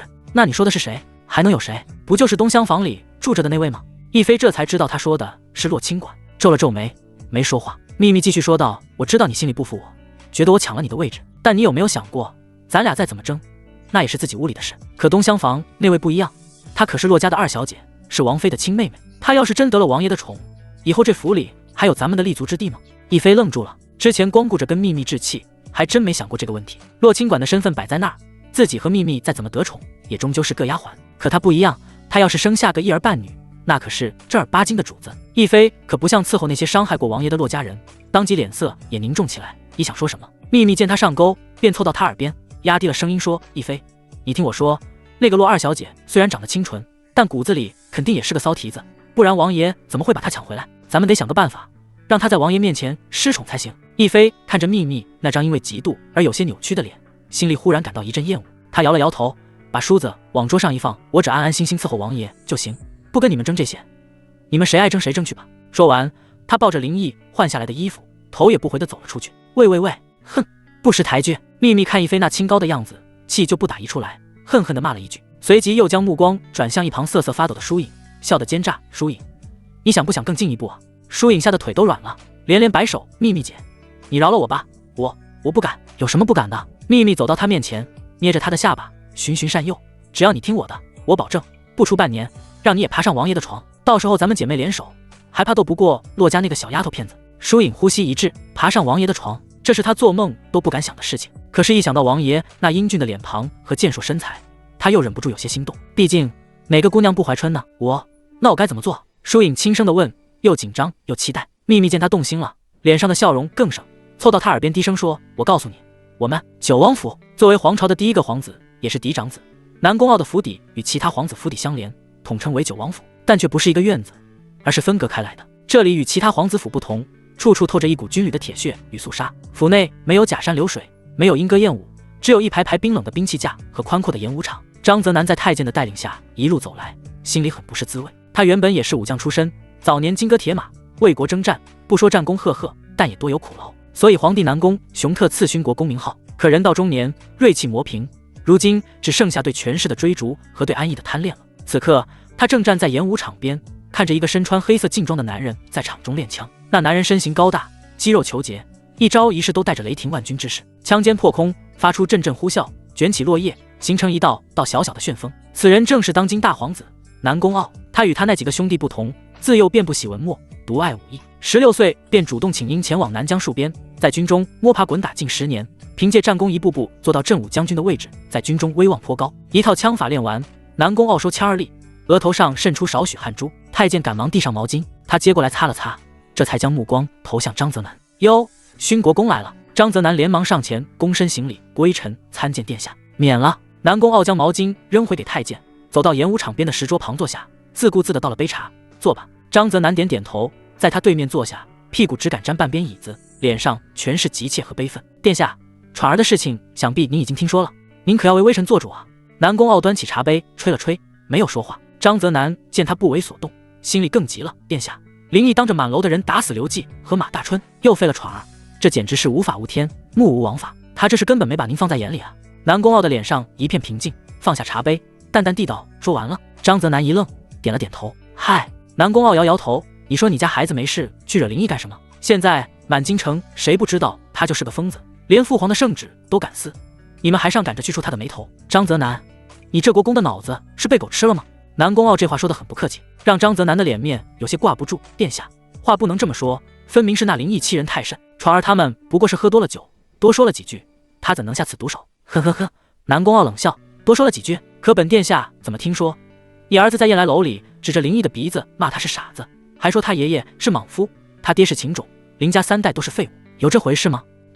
张泽南顿时语塞，他当然知道自己儿子什么德行，这些话他绝对说得出口。在大周，辱骂王爵及其先祖本就是死罪，林毅身为摄政王，就算当场把他杀了，然后告到陛下面前，自己也占不到理。殿下，那他也不能直接把我儿子废了呀，这手段也太狠毒了。张泽南还想做最后的挣扎。呵呵呵呵。南宫傲起身，目光盯着演武场，说道：“张泽南，你是不是忘了，林毅那小子也是上过战场的，更何况林家3代信奉的都是刀子，谁刀子快，谁拳头硬，谁就是道理。”他拍了拍张泽南的肩膀：“你也是行武出身，这个道理不用本殿下教你吧？”张泽南浑身一震：“是啊，自己怎么忘了？林毅可不是那些只知道知乎者也的文弱书生，他是个杀才跟一个杀才讲道理，那不是找死吗？那殿下，此事就这么算了？”张泽南还是不甘心，毕竟被废的是自己儿子。算了，呵呵呵。南宫傲笑了：“怎么可能就这么算了呢？你张泽南是我南宫傲的人，他林毅动你，就是打了本殿下的脸。放心吧，这事儿本殿下记下了。”说完，他重新坐回石桌旁，端起茶杯，慢悠悠地说：“一切回去，好生照顾小闯，告诉他，这个仇本殿下一定会替他报。但是君子报仇，10年不晚。现在林毅势大，神机营又在他手里，我们不宜与他硬碰硬。”听到南宫傲的许诺，张泽南心里总算有了些底，连忙躬身道谢：“多谢殿下，微臣粉身碎骨也难报殿下大恩。”行了，回去吧。南宫傲挥了挥手，张泽南不敢再多言，行了一礼，满怀希望地退了出去。看着他离去的背影，身边的贴身太监小声道：“殿下，您真要为他出头？出个屁！”南宫傲脸上哪还有半分义愤填膺，只剩下弄弄的讥讽。现在林家势大，父皇都被他逼得缩在宫里不敢出来，我这个时候去跟林毅闹翻，我他妈有病啊！太监嘿嘿一笑，躬身道：“殿下英明。”哼，这张泽南也是个蠢货，儿子被人废了，不想着怎么忍辱负重，徐徐图之，反而跑来我这里哭哭啼啼，想借我的刀去杀人，搞笑。他也不想想，林毅连父皇的脸都敢打，会在乎我一个皇子吗？南宫傲还是很聪明的，几乎从事情发生后就分析出这里面的道道。林毅虽然行事疯癫，但每一步都踩在点子上，封锁京城，截断宫里补给，打压文官集团。我怀疑是有人给他出谋划策。你出去打听打听，看看林家最近有没有外人来访。是，奴才这就去办。切记不可打草惊蛇。本皇子现在可不想跟他为敌，甚至可以尝试拉拢一下。太监眼睛一亮，殿下，如果您能得到林毅的支持，那这皇位可就稳了呀。稳个鸟！南宫傲对这个马屁很不感冒。不除林毅，我就算当了皇帝，也和现在的父皇一样。说到这，南宫傲看了看皇宫方向，说道：走吧，先跟我进宫一趟，等会儿再去调查林家。是。摄政王府的后花园里有一座嶙峋的太湖石甲山，假山旁建着一座八角亭，亭子探入湖中，视野开阔，是夏日里纳凉的好去处。林毅躺在摇椅上，手里端着杯茶，石桌对面坐着一个矮墩墩的黑胖子。他不似王胖子那样体型肥硕，跟个熊瞎子似的，而是有点类似土拨鼠的既视感，皮肤黝黑，眼睛不大，透着一股机灵劲儿。他叫卢德豪，乃当昭鲁国公家的小儿子。鲁国公卢不停当年也是跟着老摄政王南征北战的悍将，与林家关系匪浅。最近几年因为皇帝打压勋贵，接连削藩，卢不停看出情况不妙，于是主动告老，交出兵权，当了个富贵公爷。而且他为人低调，不像王家那般张扬，在朝中也没什么敌人，所以这些年过得还不错。至于卢德豪本人，是林毅除胖子外最好的兄弟了。在原书剧情中，林毅死后，他不顾家里反对，毅然决然地跟着王胖子造反，最后也是个车裂的下场。前些日子他被他爹派去江南收租，今天刚回京就听说大哥的痴呆症好了，于是便马不停蹄地赶来王府拜见。大哥，这几天的事儿弟弟都听说了，干得漂亮，不仅把100万彩礼拿了回来，还逼丞相下跪，手撕圣旨。弟弟，我就一个字，服。卢德豪端起茶杯，一口就给闷了，然后咂咂嘴，跟喝白开水似的，这副牛角牡丹的样子倒是和胖子挺像。林毅笑道：你回去你爹就没跟你说什么？那肯定说了呀，叫我和你少来往。嗨，老头子是越活越怕死了，不怕死才不正常呢。这太平盛世的，谁愿意跟着我造反啊？我愿意啊，只要大哥一声令下，我和胖爷立马进宫把皇帝老婆草了。卢德豪这些年跟胖子走得很近，人都说近朱者赤，近墨者黑，可见一斑。林毅笑着摇摇头，但没意思，除了皇帝老婆这个身份以外，就是个普通的中年妇女罢了。依我看，还不如燕来楼的年轻歌姬呢。大哥你不知道啊。说起女人来，卢德豪就兴奋，连说带比划。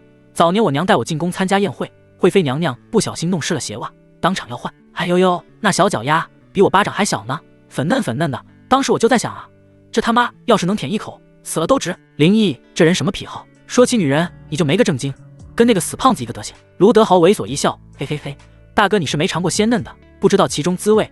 女孩子身上最吸引人的地方不是胸和屁股，而是脚。这次我在江南看见个极品瘦马，那小白脚丫吸上一口，就饭吃都不用盐。林毅强忍着恶心，那是瘦马。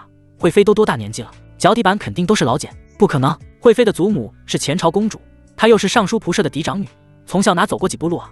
你等着，回头我们造反成功，我非尝尝咸淡不可。这个话题林毅实在聊不下去了，摆摆手，不耐烦地说：行了行了，净整那些没用的，跟你说正事。你对咱们京城的赌场了解多少？赌场？卢德豪一愣，挠了挠后脑勺，说道：大哥，我这刚回来，家里的事儿还一脑门子官司呢。不过赌场这玩意儿，我倒是知道一些，可以说是目前大周最赚钱的买卖，没有之一。他掰着手指头给林毅算，您想啊，开赌场一本万利，首先是抽成，不管谁赢谁输，庄家先抽走一部分，这叫水钱，稳赚不赔。其次是放贷，赌徒嘛，10个有9个都得借钱，那利息可是驴打滚，比抢钱都快。还有最黑的就是出签，找几个高手坐镇，想让谁赢谁就赢，想让谁输谁就输。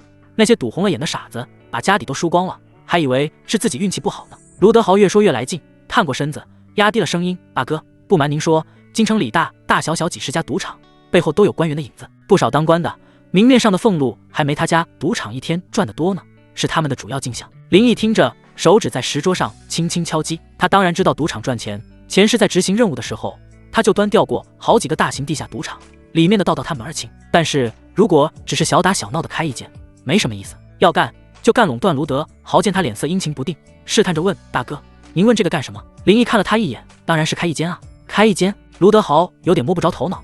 大哥你也不缺钱啊，而且您前2天不是刚从骆家抢，不是拿回来100多万两银子吗？够花一阵子了呀，你嫌钱多呀？不是。那你打算在城东还是城西？我认识几个不错的场子，要不我帮你盘下来。盘几个场子也太小家子气了。林毅起身走到亭边，负手而立，望着湖面上荡漾的涟漪，声音带着吞吐天下的气魄：我要开，就开一家全天下独一无二的赌场。卢德豪更糊涂了，却听林毅继续说：我要让全天下所有赌场都关门，以后就只有我林家可以开赌场，其他人谁开谁死。卢德豪闻言倒吸一口凉气：我大哥这是要疯逼了呀？难道这就是走别人的路，让别人无路可走？大哥，这能行吗？那些靠赌场吃饭的官员还不得跟您拼命啊？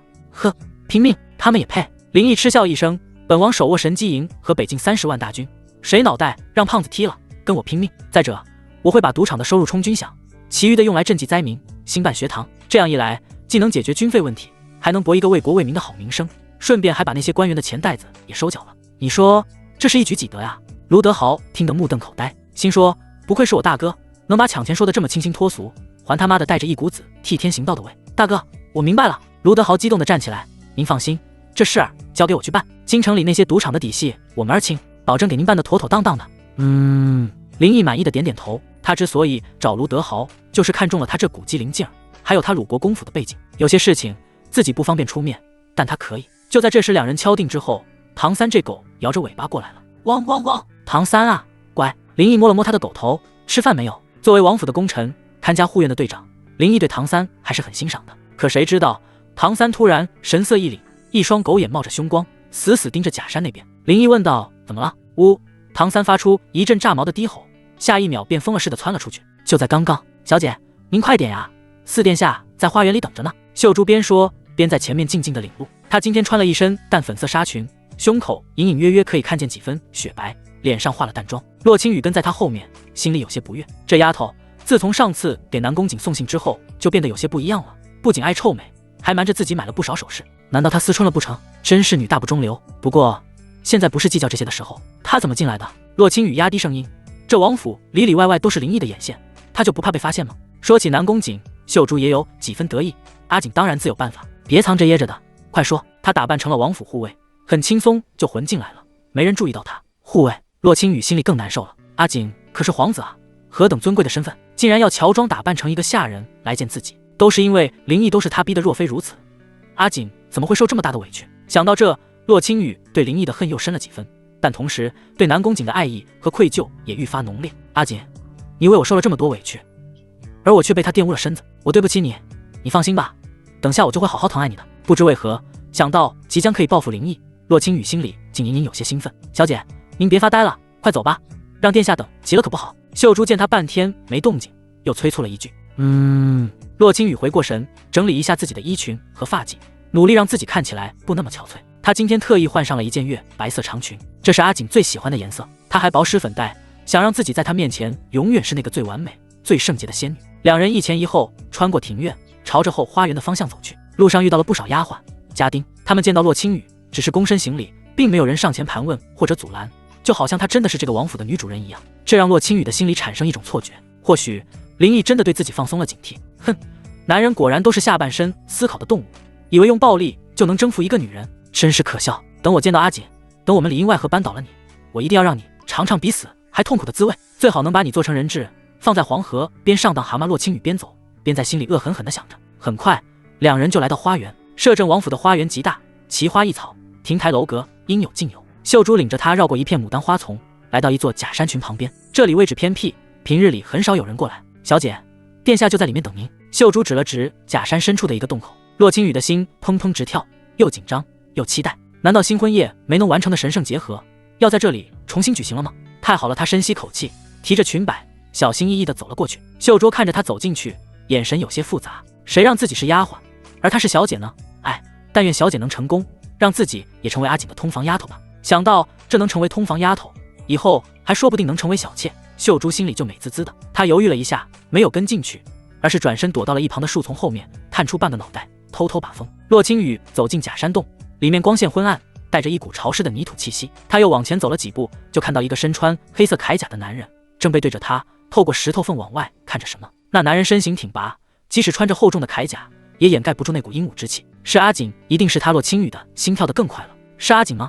那个穿着铠甲的男人身体一震，然后缓缓转过来，一张俊朗非凡却又带着几分憔悴和阴郁的脸出现在眼前。真的是阿锦。他瘦了，也黑了，眼神里再也没有了往日的意气风发，取而代之的是一片化不开的仇恨和痛苦。看到他这个样子，洛青雨的心像被针扎一样疼。阿锦，他再也控制不住自己的情绪，哽咽一声扑进他的怀里。南宫瑾一把将他搂住，把脸埋到他的颈窝里，贪婪地嗅着，贪婪地呼吸着他身上的味道，声音沙哑得厉害。青雨，我好想你，我每天都在想你。我也是，我也是啊，呜呜呜。这些天所受的委屈、痛苦、羞辱，在这一刻仿佛都找到了宣泄口，让洛青雨的眼泪像断了线的珠子一样，怎么也止不住。阿锦，你知道我这几天过的什么日子吗？那林毅把我吊起来羞辱啊！呜呜呜！我知道，我都知道。南宫瑾轻拍着他的后背，声音满是疼惜和愤怒。青雨，你受苦了，都是我没用，是我没有保护好你。他抬手擦去他脸上的泪水，心疼得无以复加。青雨，你放心，我今天来就是为了带你走，我一刻也不想让你再待在那个魔鬼身边了。带我走！洛青雨闻言，心里一喜，但随即便又黯淡下来。怎么走？这王府守卫森严，我们根本出不去的。就算出去，我的父母怎么办？我妹妹怎么办？这个你不用担心。南宫瑾眼中闪过一丝狠厉，你父母已经在我父皇的保护之下了，只要我们能逃出去，我就立刻带你进宫。他林毅再牛逼，也不敢公然造反。那洛青雨想到妹妹，说道：那我妹妹呢？能不能带她一起走？不行。南宫瑾想都不想就摇头道：我们能出去已是勉强，带着你妹妹就更出不去了。再说林毅如此好色，定不会虐待你妹妹，你就放心和我走吧。洛青雨想想也是这么个道理，更何况妹妹已经被他安排去伺候林毅了。林毅那么喜欢她，想来无事。而且阿锦是天之骄子，是未来的储君，他一定有办法能救走妹妹。还是自己先出去再说吧，只要能逃离这个牢笼，回到阿锦身边，自己所受的一切苦难都值得。阿锦，我相信你。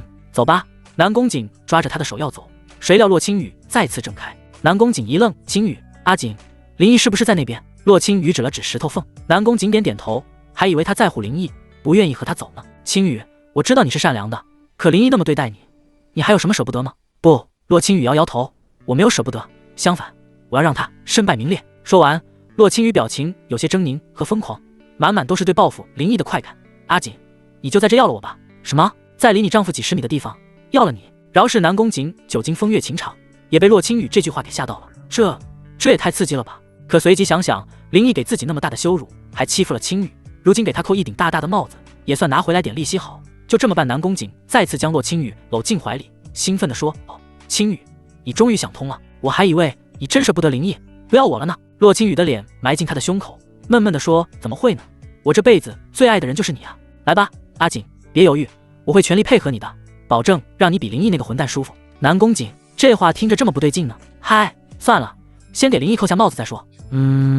你扶着石头，千万别出声。洛青雨趴在石头缝上，目光透过小小的缝隙看着林毅与如德豪在亭子里谈笑风生，冷冷一笑。林毅，你看到了吗？你以为你得到了我的身体就能得到我的心吗？你错了，我的心永远都只属于阿锦一个人，你这个卑鄙无耻的魔鬼！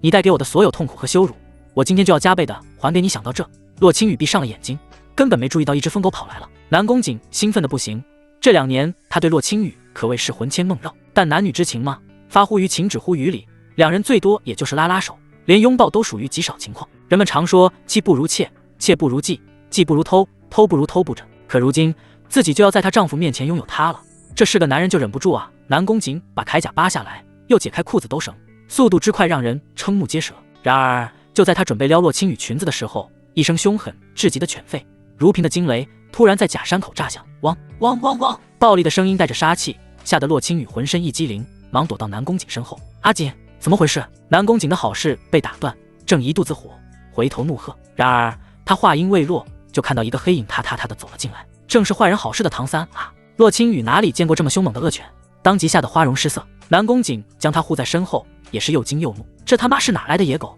打搅老子好事！他下意识的就想拔刀，可他今天为了方便行动，穿的是王府护卫的铠甲，根本就没带刀，于是只能色厉内荏的大吼一声：畜生，滚开！然而唐三可是老摄政王从北京带回来的顶级猎犬，连狼群都敢硬刚的猛兽，岂会怕他吼？尤其他还闻到了南宫瑾身上那股不属于王府的陌生气息，又看到他刚才对府内人的亲密举动，早就把他当成了入侵者。南宫瑾心里也七上八下的，毕竟这么大的狗很少见，指着他色厉内荏的说：我跟你说啊，别误会，我是当朝4皇子，你这畜生不得！唐三可不管你4皇子8皇子的，100皇子也照耀不误啊！汪！只见那畜生猛地一蹬，整个身体像炮弹一样朝着南宫瑾扑了过去，腥风扑面，黑影渐大，南宫瑾吓得魂飞魄散。可偏偏他还不能躲，因为身后就是他心爱的姑娘，情急之下他只能抬脚去踹。可他太低估唐三了，这根本就不是普通的狗。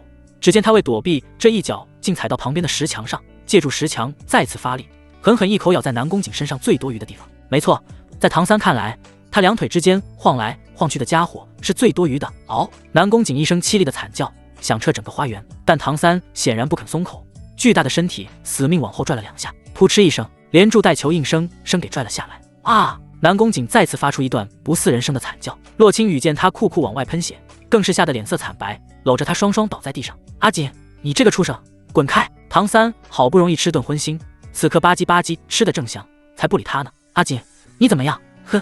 南宫景不愧是条汉子，除了翻白眼以外，竟然没疼晕过去。这时，唐三吃东西的动作突然停了，转头看向洞口，那里传来2种脚步声，正是林毅和卢德豪。汪汪汪！唐三摇着尾巴过去，在林毅裤脚上蹭来蹭去，蹭了不少血。林毅丝毫不嫌弃，摸了摸他的狗头，三儿啊，乖。汪！卢德豪可没心情逗狗，看到南宫景疼得浑身上下直哆嗦，尖叫道：“我操！四皇子！”洛青雨看着林毅，眼睛里的恨意都快冒出来了。林毅，你为什么纵犬行凶，伤害阿锦？林毅还挺委屈，说道：“我没有啊，还说没有。阿锦的都被那死狗咬下来了。”听到死狗这2个字，唐三立刻又变得凶悍起来，仿佛只要林毅一声令下，他就冲过去把洛青雨也撕成碎片。林毅看见南宫景的惨状，当即就明白了什么，眼神阴冷的道：“哦，看来王妃是想在这里给本王扣帽子。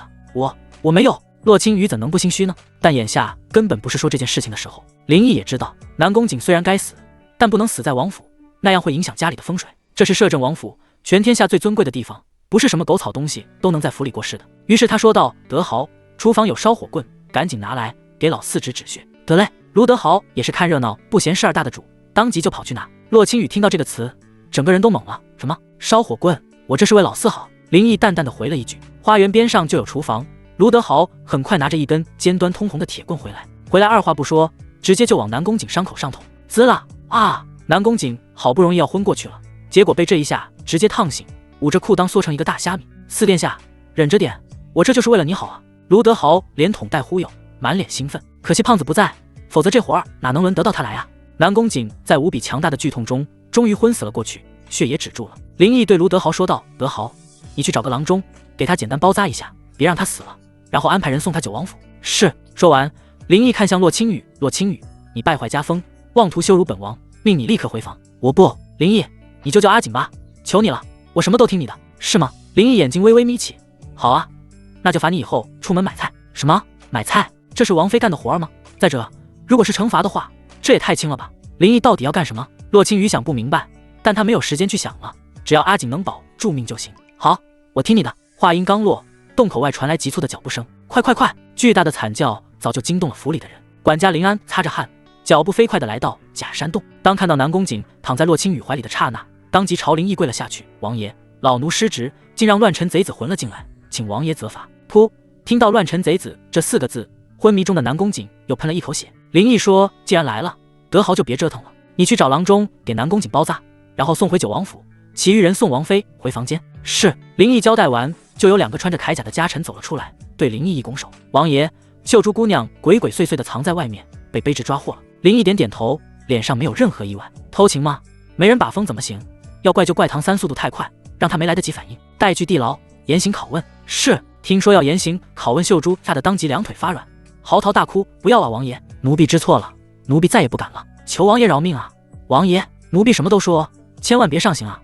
王爷！”林安被他叫得恼人疼，挥挥手，赶紧让家臣把他带走了。洛青雨心里一紧，刚想开口求情，却被2个膀大腰圆的婆子一左一右架了起来。“放开我！你们要干什么？”婆子们一副死人脸，也不说话，只是加重力道，强行把他往西厢房的方向拖。“放开！我好歹也是王妃，岂容你们挟制？”林毅看都不看他一眼，甚至洛青雨被带过去的时候，他还主动让道呢。他对林安吩咐道：“把今天负责守卫的士兵拖到地牢，杖责30，告诉他，若再让人混进府中，不管几年老兵，格杀勿论。”是。另外，把消息放出去，就说4皇子南宫景潜入摄政王府，意图不轨，结果被恶犬咬伤，性命攸关。说到这，林毅坏坏一笑：“呵呵呵，先让他身败名裂一下。”说完，林毅背着手开始往洞口外走去。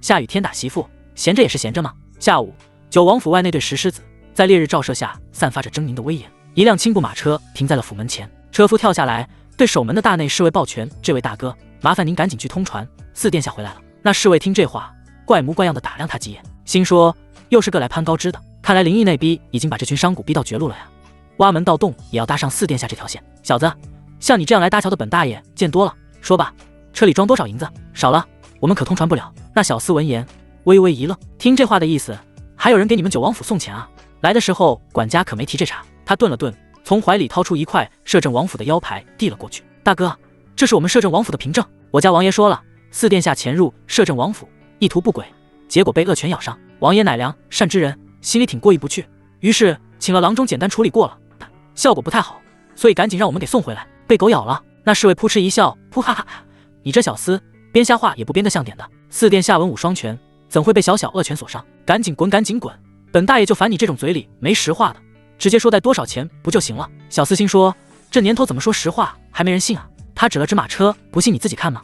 切！那侍卫一撇嘴，还真从台阶上走下来了，用佩刀掀开车帘，只一眼就吓得魂飞魄散。只见车厢内，南宫瑾双目紧闭，嘴唇发青，脸白得像纸一样，身上的黑色练功服也被鲜血浸透，尤其是裤裆的位置，一大片黑红交织还在不断往外渗血，一股浓烈的血腥味混合着隐约腥骚扑面而来。我的妈呀！殿下！那侍卫顾不上细问，冲着府内扯着嗓子大喊：快来人啊！四殿下出事了，赶紧去教唆公公，快点！哦！一时间整个九王府乱作一团。那小厮见任务完成，赶紧把缰绳一扔，趁着混乱脚底抹油。开玩笑，再不跑等什么？等被抓起来严刑逼供吗？他可不信堂堂摄政王殿下会为了他亲自和九王府交涉，所以还是别惹那个麻烦了。南宫瑾被手忙脚乱的侍卫们抬进自己的院落，紧接着丫鬟、仆人、小厮忙里忙外，一个个吓得都面无血色。贴身太监索大海闻讯赶来，看到床上人事不省，下身一片狼藉的南宫瑾当即眼前一黑，差点没当场晕过去。殿下，我的殿下呀！索大海扑到床边，一把鼻涕喷在南宫瑾脸上。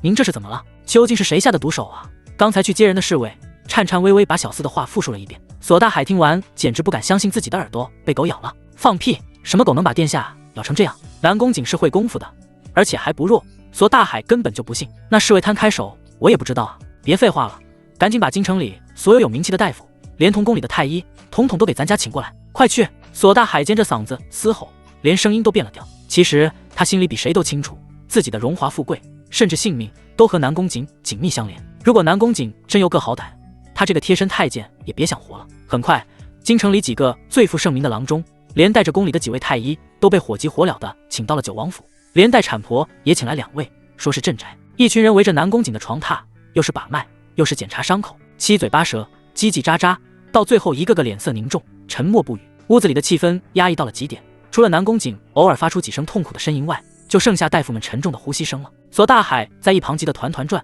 眼见一个大夫满手是血的出来，他抓住就问：怎么样了？殿下的伤势到底要不要紧？那老太医满头大汗，嘴唇哆嗦着，半天说不出一句话来。索大海心里咯噔一下，你倒是说话呀！公公，您别着急。另一个看起来经验更老道的民间大夫走上前，叹了口气，对着索大海拱了拱手：殿下的伤实在是太重了，直说殿下的命或许能保住，只是那命根子被其根咬断，连带着那2个囊袋也一并没了，就算是大罗神仙下凡也接不回去。以后殿下恐怕再也无法行人事了。无法行人事这5个字对索大海来说无异于晴天霹雳。他松开老太医的衣领，踉踉跄跄的后退2步，最后一屁股坐在地上。完了，一个不能生育的皇子，别说争皇位了，以后在其他皇子面前都抬不起头来。自己把所有赌注都压在了南宫瑾身上，指望他将来登基，自己也能跟着鸡犬升天，当上1人之下万人之上的大总管。可现在所有的希望都破灭了。索公公，您节哀。那大夫也是一脸同情。太监嘛，能不能好起来，全取决于主子好不好。索大海猛回过神，一双眼睛变得血红。咱家不管你们用什么法子，必须把殿下治好。要是殿下有个3长2短，你们有一个算一个，全都得给殿下陪葬。几个大夫吓得脸都白了，心说你家殿下闲得没事逗狗被咬了，跟我们有什么关系啊？公公饶命啊，这事儿跟我们没关系啊。就在这时，门外传来一阵脚步声，负责通传的小太监跑进来，启禀索公公，大皇子、2皇子、3皇子几位殿下都来了，说要探望4殿下。索大海心里一沉，这消息传得够快的呀，殿下这边刚出事，他们就知道了，难道有人通风报信不成？他神色一凛，在小太监的搀扶下站起来，正了正衣领。他知道这群皇子说是来探望，实则就是来看笑话的。尤其是大皇子南宫傲，他可是4殿下争夺太子之位最强劲的对手。现在4殿下出了这么大的事，他心里指不定怎么乐呢。知道了，让几位殿下在外面稍等片刻，咱家这就出去。索大海看了看病床上的南宫瑾，殿下，老奴这就出去给您站最后一班岗，也不枉费您对老奴的知遇之恩。想到这，他咬了咬牙，大步走出卧房，来到院子里。院内众多皇子都笑盈盈的聊天打屁，就差相互递烟了。带头的南宫傲一身黑色劲装，此刻正背着手站在院子中央，见索大海出来，脸上没什么多余表情，倒带着些许玩味，淡淡的问：大海，老四怎么样了？装？你他妈就装！回殿下，四殿下只是受了点小伤，并无大碍。索大海心里把南宫傲的母妃草了一遍，躬身回答：能瞒一时瞒一时，他现在也只能这么说了。小伤？南宫傲挑了挑眉，嘴角微微上扬，呵呵呵。可本殿下怎么听说四弟是在摄政王府被伤的，而且伤的部位很特殊啊？是啊，我们听说四哥伤了命根子，真的假的？大海，你就别瞒着了，这事儿你也瞒不住，赶紧告诉我们实情吧。四弟不会真的……哈哈哈哈！二皇子毫不掩饰的哈哈大笑。他与南宫瑾是最不对付的。索大海面如表情，实则内心已经一片悲凉。瞒不住了，殿下说笑了，四殿下确实是小伤，并无大碍。南宫傲走到台阶上，拍了拍他的肩膀，语气半分嘲弄半分心疼：大海啊，咱们都是聪明人，就别在这儿说瞎话了。你回去告诉老四，让他好好养伤。这男人嘛，没了那东西，其实也没什么大不了的，跟你一样，以后不用为女人烦心了，挺好。这是在伤口上撒盐吗？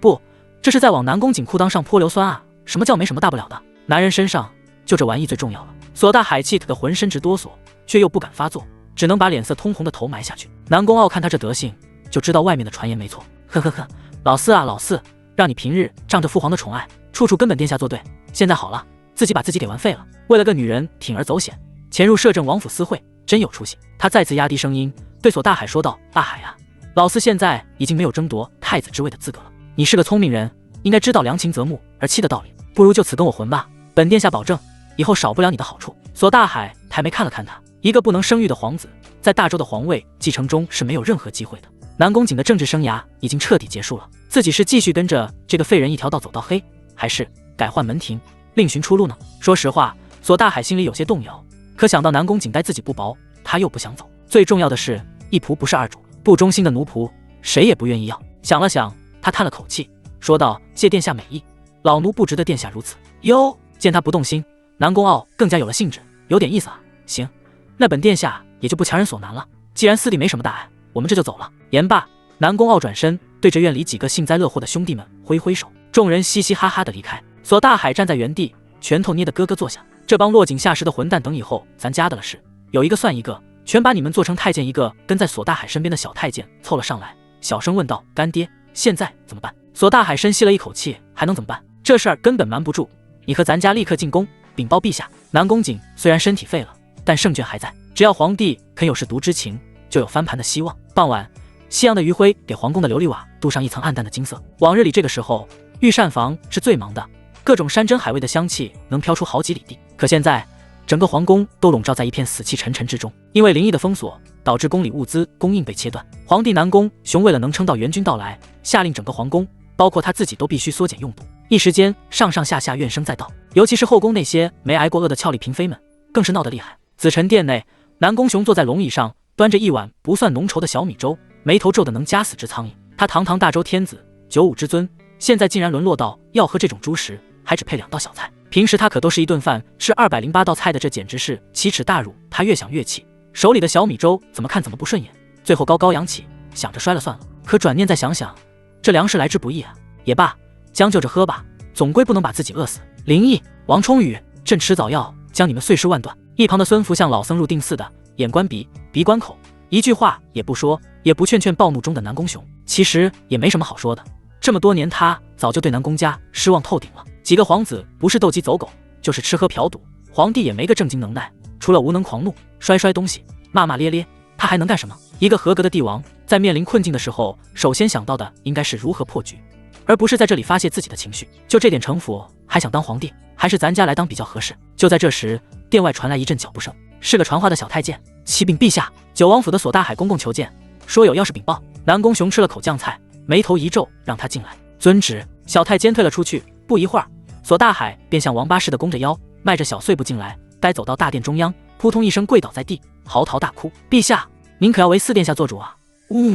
这突如其来的哀嚎吓了南宫雄一跳，手里的小米粥差点扔了。放肆！嚎什么嚎？把话说清楚！陛下，四殿下他被人废了。索大海哭得很惨，全然没有平日的圆滑。南宫雄微微一愣，废了，废了是什么意思？索大海继续说道：陛下，今日在摄政王府，林毅纵犬行凶，把四殿下咬成太监了。啪嗒，南宫雄筷子掉在地上，大脑一片空白。咬成太监了，我的儿啊！林毅，南宫雄气的后槽牙都快咬碎了。他是儿子多，但南宫瑾可是他最宠爱的儿子啊，甚至在他心中，南宫瑾是要继承大统的，如今居然被林毅废了呀！啊，林毅，朕与你不共戴天！说完，南宫雄一脚踹在龙案上，但并没有踹倒，只把上面的笔墨纸砚踹得来回晃。哟，孙福闻言心里冷冷一笑，真是活该南宫瑾那个蠢货，仗着自己有点小聪明就为所欲为，殊不知他那点小聪明在林毅面前算个屁，人家林毅现在是左手银锭子，右手枪杆子，你不躲着也就罢了，还主动去招惹，这不是厕所里打灯笼找死吗？亏自己之前还把他当做自己登顶大位的最强阻碍呢，如今看来他就是个屁，一个不能生育的皇子根本就不配争夺皇位，而没有了你，其余那些皇子根本就不足为惧。陛下息怒，孙福终于开口劝了，劝完看向索大海，大海，咱家问你，四殿下好端端的怎么会去王府呢？这索大海被问得心底一颤，他当然知道南宫瑾干什么去了，但当着皇帝的面能说吗？谁知当问到这个问题的时候，南宫雄也好奇的怒斥，还不快说？是。索大海再次磕头回陛下，四殿下是说啊。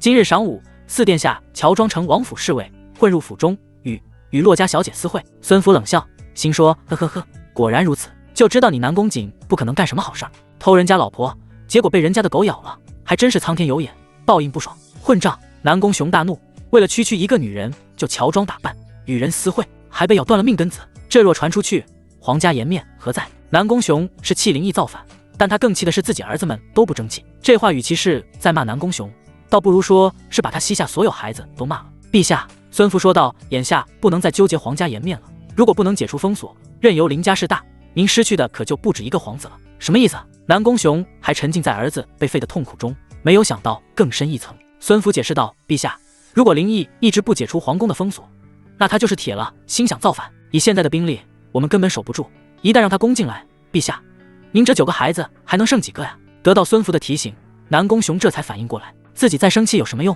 眼下当务之急是思考对策，不能因为一人一击就乱了分寸。老四是废了，但他的性命还在，但如果不能尽快解除皇宫的封锁，等宫里的粮食彻底耗尽，人心涣散，那林毅下一步要做的恐怕就是提着刀冲进这紫宸殿，逼自己写下退位诏书了。到那时别说一个南宫瑾，自己所有儿子、公主，包括整个南宫家的江山都将不复存在。南宫雄不是傻子，否则也不会从九龙夺嫡中脱颖而出，他只是长久以来被帝王尊严蒙蔽了双眼，不愿意承认自己已经沦落到要向一个臣子低头的地步。可现实是残酷的，他低头看了看龙案上那碗清汤寡水的小米粥，又看了看旁边那2碟蔫巴巴的咸菜，一股前所未有的无力感涌上心头。自己戎马一生，从众多兄弟中杀出一条血路，做到至高无上的位置，难道就是为了今天喝着猪食，看着自己的儿子一个个被废，最后再被一个黄口小儿夺走江山吗？不，我绝不甘心。南宫雄深吸口气，眼中重新燃起了希望，挥挥手对索大海说，大海，你先退下，稍后朕会亲自去看望老四的。多谢陛下。索大海得到想到的答复，千恩万谢的磕头，被对着门口退了出去。孙福，南宫雄坐直了身体，想看旁边的孙福，说吧，朕现在该怎么办？见南宫雄找回自信，孙福也松了口气，这是自己目前唯一能借上力的人，他若是垮了，林毅就彻底无敌了。不过还好，陛下，解铃还须系铃人，眼下能解京城之围，让林家罢手的只有林毅一人，你还是要劝朕向他求和。陛下，此一时彼一时。孙福不急不缓地说道，为君者当能屈能伸，只要您还坐在这龙椅上，只要大周的江山还姓南宫，您就有翻盘的机会。更何况我们只是给林毅个台阶，不是求和。南宫雄眉毛一挑，如果只是给个台阶的话，倒也不是不行，总比亲自过去给人家赔礼道歉好吧。林王爷，朕感谢您思朕的圣旨，感谢您废了朕儿子，朕感谢您8辈祖宗。这话让南宫雄怎么说得出口啊？南宫雄问道，怎么给台阶？只要不亲自道歉，朕可以给他这个面子。孙福冷笑，都这个时候了，还拿你皇帝架子呢？他回答道，联姻。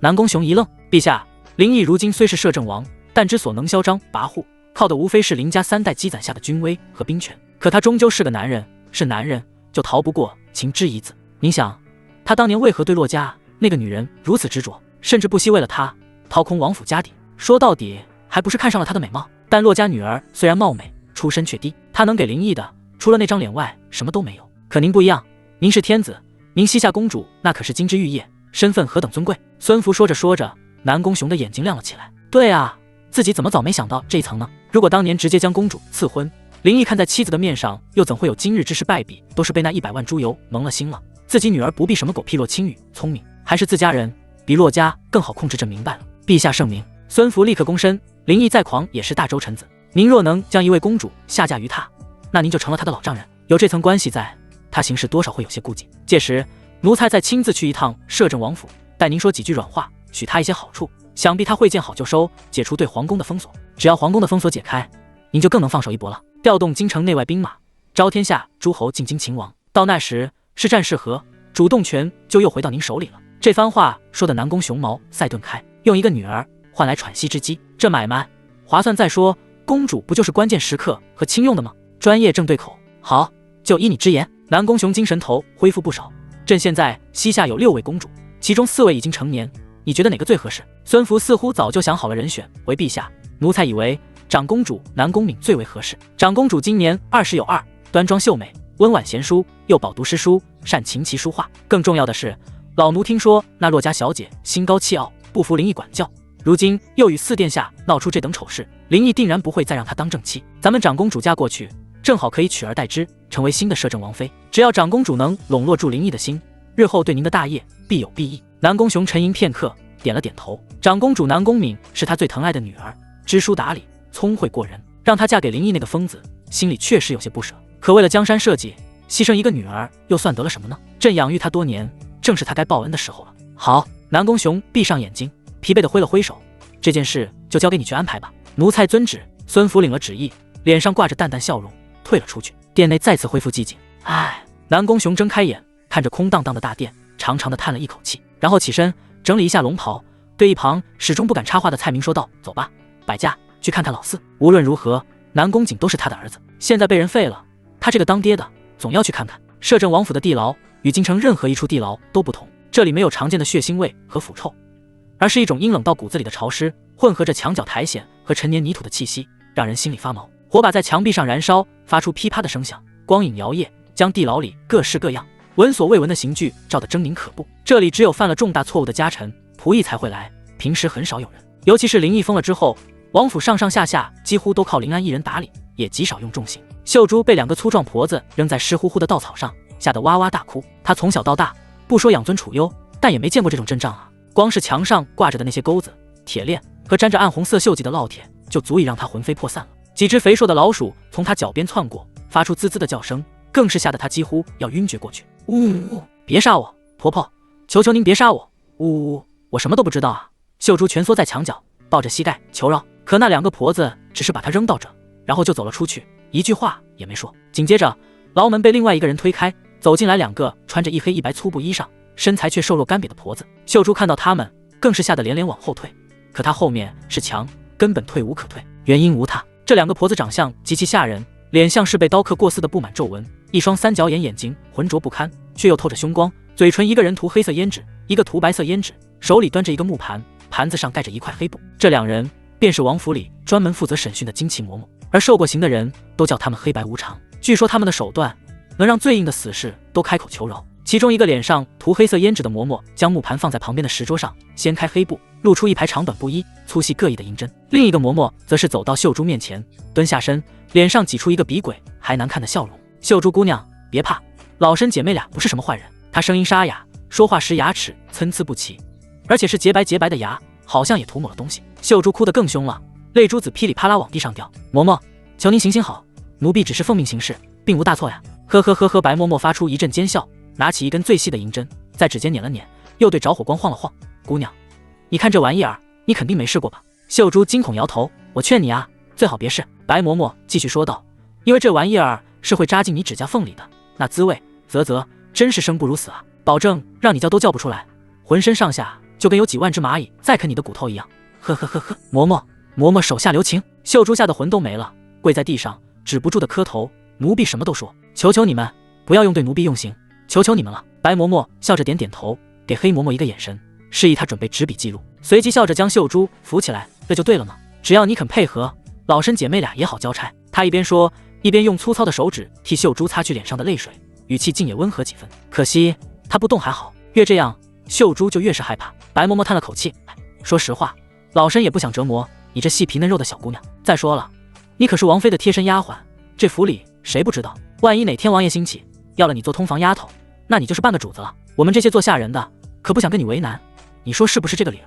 那这个就叫专业。白嬷嬷这番话软硬兼施，既有威胁，又给了秀珠一丝虚无缥缈的希望。秀珠哪里还敢有半点隐瞒，哆哆嗦嗦的开口：“是，嬷嬷说的是，王爷还是很喜欢我的，他每次和夫人圆房，都要我在旁边陪同呢。那就更好了，说说吧。”白嬷嬷拉了条板凳坐下：“今天到底怎么回事？你和夫人是怎么跟那个四皇子联系上的？”“是，前几日夫人派奴婢出去送信。”秀珠不敢再犹豫，竹筒倒豆子似的把洛青雨卖了个干净。其实这事儿也没什么好隐瞒的，傻子都知道三人之间肯定是串通好的，编瞎话都没办法编。两个金器嬷嬷一边听一边记录，偶尔对视一眼，眼神里都流露出一丝了然。干审讯工作多年，刑犯撒没撒谎，他们一眼就能看出来。再说这种主仆合谋勾搭外男的烟杂事，这些年他们听过的还少呢。问完话，黑嬷嬷收起纸笔，仔细核对了一遍口供，确认无误后，让秀珠在上面按了手印。然后白嬷嬷说：“行了，今天就到这儿吧。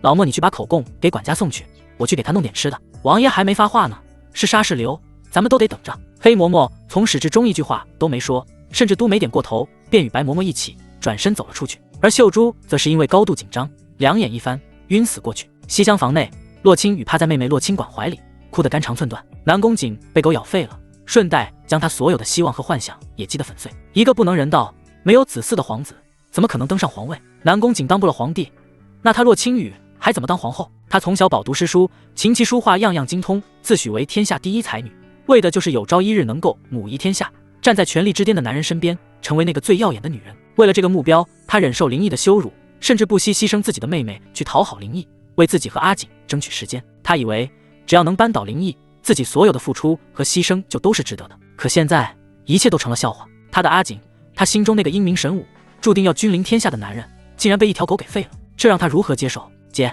你别哭了。洛清管抱着姐姐，拍着她的后背，眼圈也红红的。事情她已经听说了，但她不知道该如何安慰姐姐。难道要说没事的姐姐，男人少点东西不要紧？哎呀，孩子不孩子有什么关系呢？你快别哭了，回头我找最高明的神医给他装个老虎的。洛清管的小脑袋瓜里胡思乱想，可想来想去还是没有说出口。这事，洛清雨抬起头，我怎么能不哭？管儿，你知道吗？我这辈子最大的梦想就是当皇后，可现在全没了。洛清管歪着头，为什么没了呢？阿锦哥哥不能当皇帝了吗？我和阿锦再不可能有孩子了，我活着还有什么意思？呜呜！洛清雨越说越激动，她不仅失去了当皇后的机会，甚至连进宫当一个普通妃子的资格都没有了。洛清管听着姐姐的哭诉，心里也是一阵发酸。女人嘛，这辈子最大的梦想不就是可以生个孩子，相夫教子吗？现在姐姐不能生孩子了，她当然……哎，不对啊，姐姐，你为什么不可以生孩子呢？丢东西的又不是你。洛清雨咬牙，我不可能跟阿锦以外的任何男人生孩子。哦，洛清管似懂非懂，只好小声劝道：“姐，当不成皇后也没什么不好的呀，咱们就安安分分的待在王府呗。姐夫其实也没那么坏。”住口！我跟你说过，他不是你姐夫。洛清雨猛地推开他，歇斯底里的大喊：“如果不是他，阿锦怎么会变成这样？我们洛家又怎么会家破人亡？都是他，全都是他害的！”洛清管被他吼得一愣，委屈的咬着下唇，不敢说话，也不明白为什么姐姐会这么恨姐夫。虽然姐夫有时候很霸道，很吓人，还瑟瑟地摸自己大腿，但并没有真的伤害过他们。至于家里的东西，那些本来就是姐夫这么多年一点一点送的呀。那100万彩礼也是姐夫出的，拿回去不是很正常吗？当然，心里这么想，他是万不敢说出来的。就在这时，房门被人从外面推开，林毅面无表情地走进来，屋内的哭声戛然而止。洛清管看到他，下意识就站起来，挡在姐姐身前，像一只护着幼崽的母鸡，鼓起勇气，颤声说道：“姐夫，你不要欺负姐姐，真是个好姑娘，明明自己怕得要死，却还要护着姐姐。”这洛清雨上辈子也不知道积了什么大德，能有这么个妹妹。林毅目光从她身上一扫而过，最后落在洛清雨身上，说道：“这里没你的事，出去。”我洛清管还想说什么？出去！林毅又重复了一遍。洛清管身体一僵，竟咬着下唇跪了下去：“姐夫，求求您了，您让婉婉干什么都行，不要欺负姐姐。”来人！林毅可不会因为小姑娘下跪求情就心软，他今天必须要给洛清雨一个教训。我让你出来，是让你去勾搭那些官员救你的，不是勾引南宫瑾那个穷鬼的。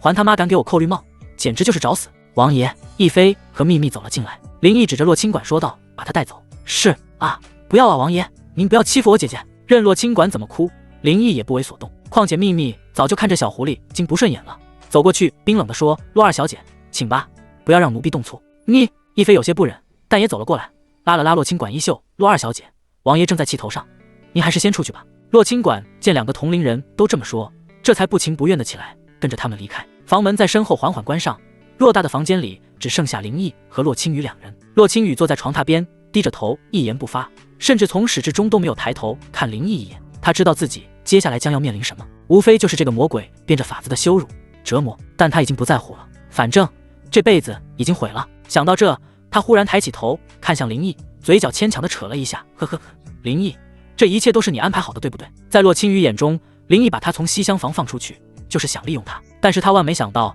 林毅的心居然这么狠，只一次出手就断了阿锦的一生。林毅走到桌边，给自己倒了杯茶，说道：“不是。”洛青雨像是听到了什么天大的笑话，嗤笑一声：“果然，你就是个敢做不敢当的孬种。就算苏醒了又怎么样？你依旧是我的裙下小犬。”在他看来，林毅的否认就是心虚的表现。这个男人不仅卑鄙无耻，还虚伪至极。但事实上，林毅真的没说谎，也没想到唐三会这么生猛，直接把南宫景给废了。这只能说是南宫景自己倒霉，出门没看黄历。他放下茶杯，一步步向洛青雨走近。我林毅做事向来敢做敢当，我承认放你出来确实另有目的，也很好奇你这个自诩清高的洛家大小姐到底能为你的爱情做到什么地步。说到这，林毅忍不住嘴角一抽，呵呵呵，但我确实没想到效果会这么好，更没想到南宫景那个蠢货竟然会为了你打扮成一个护卫，偷偷摸摸的混进王府，就为了跟你行那苟且之事。我们没有苟且，是爱情。你这个只知道用强权霸占我的登徒子，根本就不懂什么是爱情。洛青雨一把将枕头扔在地上，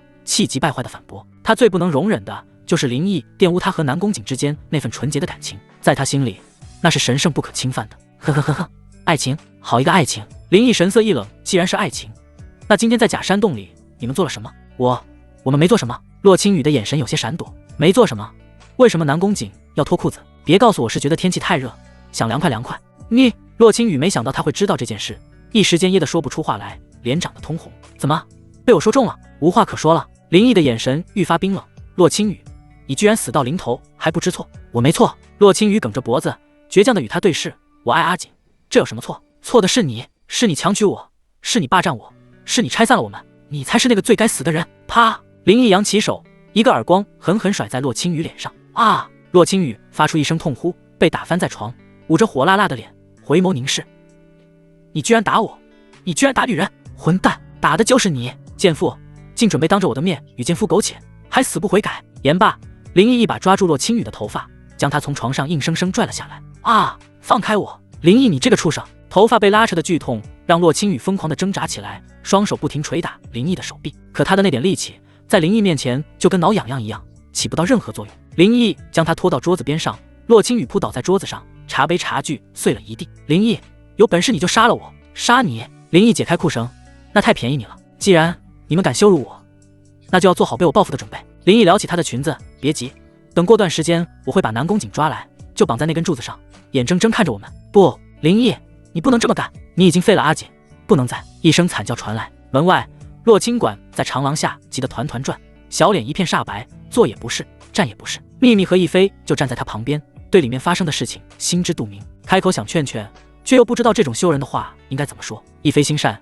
实在看不下去了，就对着洛清管微微行了一礼。二小姐，您还是别在这儿干等着了，王爷他时间一向很长的，您站在这儿也累。秘密则与他完全不同，甚至连正眼瞧一下洛清管都不愿意。听见亦菲这话，嗤笑一声，抱起胳膊，斜着眼睛看向洛清管。我说你们洛家女子是不是都没长耳朵？亦菲都让你走了，你还杵在这儿干嘛？想偷听啊？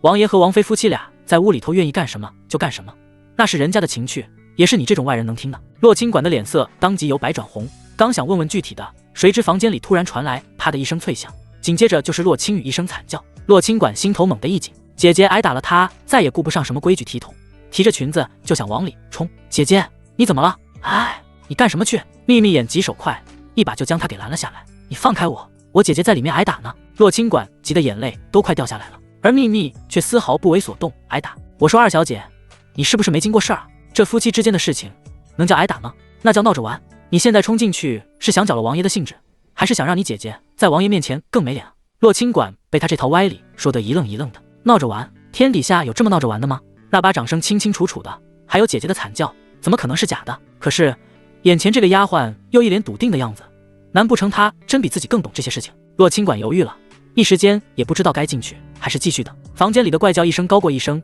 愈演愈烈，听得门外的3个女人脸红心跳，各怀心思。猛然间，洛清管发现了一个事情，那就是姐姐虽然在惨叫，却没有求饶，也没有求救，那就是说他们真的在闹着玩，而且闹得很舒服呢。秘密盯着洛清管不断变换的脸，嘴角挂起冷笑。听听这动静，王爷果然是在狠狠收拾那个贱人。他早就看出来了，王爷对那个自以为是的女人没有一丁点好感，全都是报复和折磨。只要洛清雨彻底失宠，那这王府后院不就是自己的天下了吗？到时候再想办法把眼前这个碍眼的小狐狸今夜挤兑走，那自己就能稳坐高台，成为这摄政王府里说一不二的女主人。想到这里，秘密嘴角的笑意更浓了。傍晚时分，西厢房的房门终于吱呀一声打开，林毅从里面走了出来，神色如常，甚至还有心情整理略微凌乱的衣襟。一直在门外苦苦等候的洛清管也顾不上和他说话，一头扎进房间里。然而屋内的景象却让他倒吸一口凉气。只见洛清雨衣衫不整地趴在地上，头发散乱的像一团枯草，那张清丽绝伦的雪白脸蛋上布满了纵横交错的巴掌印，红肿的吓人，整个人就像一个被玩坏了的硅胶娃娃，一动不动。该小说通过新鱼开发的开源免费新鲜下载器下载，如果您通过代下载获取该小说文件，且商家未提供软件源代码或开源地址，请立即退款并举报商家。作者邮箱 sin_yv@outlook.com， 作者 QQ 2017593710，官方 QQ 交流群1490500832，官方 TG 交流群。姐，洛清管的心都快疼碎了，扑过去将洛清雨扶起来，抱在怀里，眼泪啪嗒啪嗒往下掉。姐姐，你怎么样了？你别吓我呀！洛清雨缓缓睁开眼睛，眼神空洞麻木，没有一丝神采。姐姐，你别再硬撑了，就去跟姐夫道个歉吧，好不好？洛清管哭着哀求道，我们斗不过他的，真的斗不过他。谁知他这话刚说完，原本还奄奄一息的洛清雨不知道哪来的力气，扬手就给了他一个耳光。啪！洛清管被打得脑袋一偏，白嫩嫩的脸上立刻浮现出5道指印。他捂着脸，难以置信地看着自己姐姐，你这个吃里扒外的贱人！洛清雨的声音沙哑，一双杏眼中全是恨意。我才是你姐姐，你不帮着我报仇雪恨也就算了，居然还让我去给那个畜生低头，你还是不是我的亲妹妹？我呜呜！洛清管委屈的眼泪流得更凶了。可是姐姐，我们现在除了低头还能怎么办？爹娘都不在了，阿锦哥哥也那个样子了，我们就这么安安分分的活下去不行吗？当然不行！洛清雨歇斯底里的尖叫起来，阿锦废了，我就找不到别人了吗？你别忘了，爹在朝中还有那么多朋友，还有那么多看不惯林家想弄死他的官员，我要联合他们，我一定要让林毅死无葬身之地啊！林毅没理会西厢房里的姐妹情仇，径直回到了中堂，折腾一晚上，肚子早就饿得咕咕叫了。饭菜已经备好，秘密踩着绣花鞋来来回回给林毅夹菜，眼睛里的春意都能种草莓了。王爷，您辛苦了，多吃点。林毅嗯了一声，张开嘴，任由秘密把饭喂进嘴里。地主老财的生活就是好，当什么皇帝啊？就这么当个纨绔不香吗？这时，管家林安脚步匆匆地从外面进来，手里还拿着一张纸。王爷，林安躬身行礼，将纸张递了过去。这是秀珠的口供，您过目。林毅放下筷子，接过来看了看，上面的内容和他预想的差不多，无非就是洛清雨如何派秀珠去给南宫瑾送信，又如何约定私奔之类的。对于假山里发生的事情，秀珠并不知情，这也难怪，这俩人一有机会肯定是要逃走的，就算色即没也必要提前商量好在假山里做，所以秀珠的口供可信。他看完之后脸上没什么表情，随手将其扔在桌上，淡淡的对林安吩咐道，行，我知道了，去把秀珠放出来，准备点热水让她洗干净，然后送到我房里去。是。林安没觉得有问题，林毅是王爷，睡个丫缓解乏当属正常。然而正拿着筷子准备给林毅夹菜的秘密，手腕猛地一抖，啪叽一声，那双象牙筷子直直掉在了地上，整个人呆立当场。他听到了什么？王爷刚才说什么？把秀珠洗干净了送到他房里去。秀珠是谁？那是洛清雨身边的一条狗啊，是那个贱人的丫鬟。王爷今天才刚刚把洛清雨收拾得半死不活，转头就要把他的丫鬟弄到床上去，这是什么道理？秘密脑子彻底乱了，他想不通也理解不了。难道王爷就好这一口，喜欢煮扑通吃？还是说王爷觉得折磨一个洛清雨还不够过瘾，非要把他身边的人也一并羞辱了才算解气？不对，王爷是不是看上秀珠那个小蹄子了？虽然秀珠长得不如洛家那对姐妹花，但也是个眉清目秀的小美人，而且年纪小，身段也玲珑有致。最重要的是，她身上有股子柔柔弱弱、楚楚可怜的劲儿，最是能勾起男人的保护欲。难道王爷就是被她那副可怜相给迷惑了？这个念头一冒出来，秘密就心里一疼。凭什么那个小贱人能得到王爷的垂青？想我秘密为了爬上王爷的床，花了多少心思，费了多少力气，甚至不惜主动投怀送抱，曲意逢迎，把王爷伺候得舒舒服服，才换来了今天这点地位。可秀珠呢？她做过什么？她不过就是个阶下囚，一个卑主求荣的叛徒，就因为她会装可怜，就能一步登天，和自己平起平坐？不行，绝对不行！她好不容易才把一妃那个假清高的丫头给压下去，又等到洛清雨这个正牌王妃失了势，如今眼看着要迎来春天了，没想到半路又杀出个秀珠，这让他如何能忍？王爷，秘密努力克制发抖的声音，把地上的筷子捡起来。您刚才说的是真的吗？您真的要把秀珠那个丫头？林毅抬眼皮瞥了他一下，怎么？本王做事还需要跟你解释？不，奴婢不是这个意思。秘密吓得一哆嗦，连忙跪了下去。奴婢只是觉得那秀珠毕竟是洛青羽的人，王爷您把她放在身边，万一她要是起了什么歹心，伤了您怎么办？他这话说的还算有水平，没有直接表露出自己的嫉妒，而是从林毅的安全角度出发，试图让他改变主意。林毅听了，嘴角一扯，表情有些玩味。他哪里会看不出秘密这点小心思？这个女人野心不小，手段也有，就是格局太小了点。眼睛里只能看到后院这一亩3分地，只想着争风吃醋，顾宠邀欢，却根本不懂他真正的谋划。他伤得了我吗？林毅反问了一句。秘密顿时语塞。是啊，王爷是什么人？那是上过战场杀过人的主儿，别说一个手无缚鸡之力的秀珠，就是10个8个壮汉也进不了王爷的身。自己这个理由实在是太站不住脚了。可是我不能让秀珠爬上王爷的床啊！奴婢是关心则乱。秘密低着头，绞尽脑汁的想找别的借口。王爷，那秀珠身份卑贱，又是个叛主的奴才，您要是真的宠幸了她，传出去岂不是让人笑话您饥不择食，也会堕了咱们王府的威名啊！呵呵呵，本王现在在京城里还有什么威名可言？在那些文官清流的嘴里，本王不早就成了撕毁圣旨、目无君父的乱臣贼子了吗？多一个饥不择食的名声，又算得了什么？他端起酒杯，抿了一口，眼神变得有些冷。秘密，你跟了本王，就要学得聪明一点，别总把心思放在这些鸡毛蒜皮的小事上。这话敲打的意味已经很明显了。秘密的心沉到谷底，也知道如果自己再劝下去，恐怕王爷就要真的发火了。可他就是不甘心啊！凭什么？他到底哪里比不上那个秀珠了？秘密咬着嘴唇，泪水在眼眶里打转，一副渲然欲泣的模样。林毅玩味地看着他演戏，忽然发现他的嘴唇很薄很小巧，看起来软软甜甜的，涂着红色胭脂，真好看。不过再好看的红唇也不能日日品尝，更何况秘密不是那种见好就收、知足常乐的女人，偶尔敲打很有必要。于是林毅收回目光，看向林安，还愣着干什么？没听到本王的话吗？林安连忙躬身，是，老奴这就去办。说完，他略有深意地看了看秘密，转身离开。他走以后，气氛就有些压抑了。秘密跪在地上，一时间悲从心来，觉得自己就跟地上的那双筷子没什么区别。王爷喜欢的时候拿起来用一用，不喜欢便随时可以扔掉，再换一双新的。自己所谓的得宠，不过是镜花水月、一厢情愿罢了。想到这，眼泪再也含不住，顺着脸颊滚滚滑落。林毅其实是见不得女孩子哭的，但该狠心的时候就得狠心。于是他喝了一口净茶，看着他说：“让你跟在本王身边，是觉得你还算机灵，能替本王办点事。可你要是把这份机灵都用在争风吃醋上，那本王身边也不缺你一个。这王府里想成为你的女人多的是，所以你最好记住自己的身份，什么该做，什么不该做，心里有点数，别逼本王把你撵走。”秘密娇躯一颤，看来自己想的是对的，自己对王爷来讲就是个可有可无的人。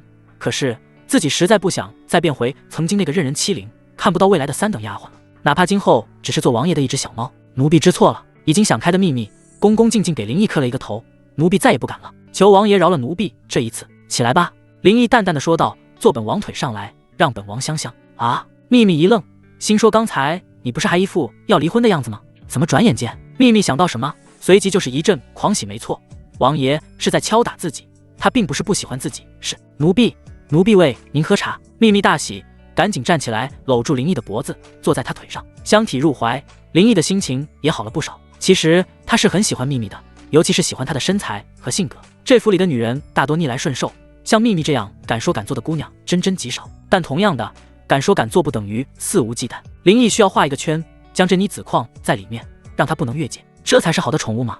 回头多吃点，感觉你又瘦了。林毅估计秘密也就90多斤，没什么重量。秘密却妩媚的咬了咬下唇，只要不该瘦的地方不瘦就好吗？说的也是，呵呵呵呵。秀珠蜷缩在地老角落的稻草堆上，这里3面墙壁，一面铁柱，只有一盏惨烛发出微微的亮光，十分瘆人。他想睡觉却不敢睡，生怕自己睡着后会被人偷偷扔到乱葬岗去。下午的时候还以为自己招供之后就能得到宽恕，至少不用再受皮肉之苦，可谁知那2个嬷嬷拿倒口供就直接把他扔在这里，不管不问了。地牢里没有窗户，分不清白天黑夜。秀珠不知道自己在这里待了多久，只觉得每一分每一秒都是煎熬，又冷又怕。几只肥硕的老鼠在他脚边窜来窜去，发出滋滋的叫声，更是吓得他魂飞魄散。他后悔了，后悔为什么要帮小姐做这种事情。那个阿锦到底有什么好的？论相貌，论身份，论实力，方方面面都不如王爷，而自己却幻想成为他的小妾，还帮着小姐对付王爷。自己真是脑子有病。如果有机会出去，自己一定要向王爷表明忠心，然后安安稳稳的在王府活下去。可现在后悔已经没有用了，也不知道自己接下来会面临什么样的命运，是被严刑拷打致死，还是被随便找个地方活埋了。想到这，秀珠又开始掉眼泪了呢。这时地牢的铁门突然被人推开，一阵脚步声由远及近，是那2个鬼嬷嬷又来了吗？秀珠吓得缩成一团，哭着求饶：嬷嬷饶命，奴婢真的什么都说了，求求你们不要折磨我。她吓坏了，几乎是口不择言。然而来的人并不是金奇嬷嬷，而是2个膀大腰圆的粗使婆子，身后还跟着王府的管家林安。林安脸色有些不好看，因为他发现秘密居然跟王爷好上了。不管以后是不是小妾，依照惯例，得到主子宠幸的丫鬟都可以按半个主子的身份领月礼。哎，王爷也真是的，本来家里就不富裕，你还睡丫鬟，多费钱啊。他走到牢房门口，隔着栅栏，面无表情地看着他。秀珠，王爷有令，放你出去。什么？秀珠都不敢相信自己的耳朵，王爷要放了自己，这是真的吗？管家，您说的是？一个婆子上前用钥匙打开了牢门，另一个婆子走进去，一把将秀珠从地上拽起来，动作粗鲁，毫不客气。跟我走。秀珠被他拽得一个趔趄，跌跌撞撞地跟在后面。月光从高高的天上洒落下来，秀珠从没有那一刻觉得月亮如此美丽，光芒如此温柔。她深深吸上一口带着潮湿泥土的空气，有种恍如隔世的感觉。带她去浴房，准备一身干净的衣服，好好梳洗一下。林安对那2个婆子吩咐道：是，管家。秀珠又被带到3进院的浴室里，这里是给留宿客人准备的。林毅有独立的浴室，但他没那个资格用。室内热气腾腾，氤氲缭绕，中央一个巨大木桶，水面上漂浮5颜6色的花瓣，旁边的小几上叠放着一套衣裙，料子是上好的丝绸，比他以前穿过的任何一件衣服都要好。进去洗吧。一个婆子冷冷地说道：洗干净点，别带着一身晦气脏了王爷的床。秀珠有些不懂，什么叫脏了王爷的床？我也不上他的床啊。随即想想，也罢，既然没有反抗的余地，那就听之任之吧。于是他脱掉身上那件已经被地牢浸染的碎花裙，小心翼翼地跨进浴桶里。温热的水瞬间将身体包裹，驱散了地牢里的阴冷和寒气。他已经记不清自己多久没有泡过这么舒服的澡了，尤其是还有花瓣相伴，更是以前想都不敢想的。回想起在洛府的时候，虽然老爷夫人对自己也算不错，但终究是个下人，想洗澡也只能排队用浴室，根本没有浴桶。13岁那年赶上小姐生辰，自己伺候多年有功，再才被赏了一次泡浴。但即便是那年的泡浴，也没办法和今天的相比。这间浴室极大，四周挂着纱帐，水里漂浮着香喷喷的花瓣，只要将手臂抬起，就可以看到花瓣顺着臂弯滑落。太美了吧！秀珠嘴角挂着淡淡笑意，感觉自己从没有像今天这般享受过生活。紧接着便仔仔细细地把自己从头到脚洗了一遍，仿佛想洗去以前那卑微的身份，好好当一回女人，哪怕这个女人只有1刻钟的时间。洗完澡，换上那身干净柔软的衣裙，秀珠坐在纱帐外的梳妆台前，看着镜子里的自己，一时间有些恍惚。镜中的少女虽然脸色还有些苍白，但那一双杏眼却显得格外明亮。干净的衣裙衬得她肌肤雪白，明眸皓齿，竟也有了几分动人的姿色。她伸手捻起一丝湿漉漉的鬓发，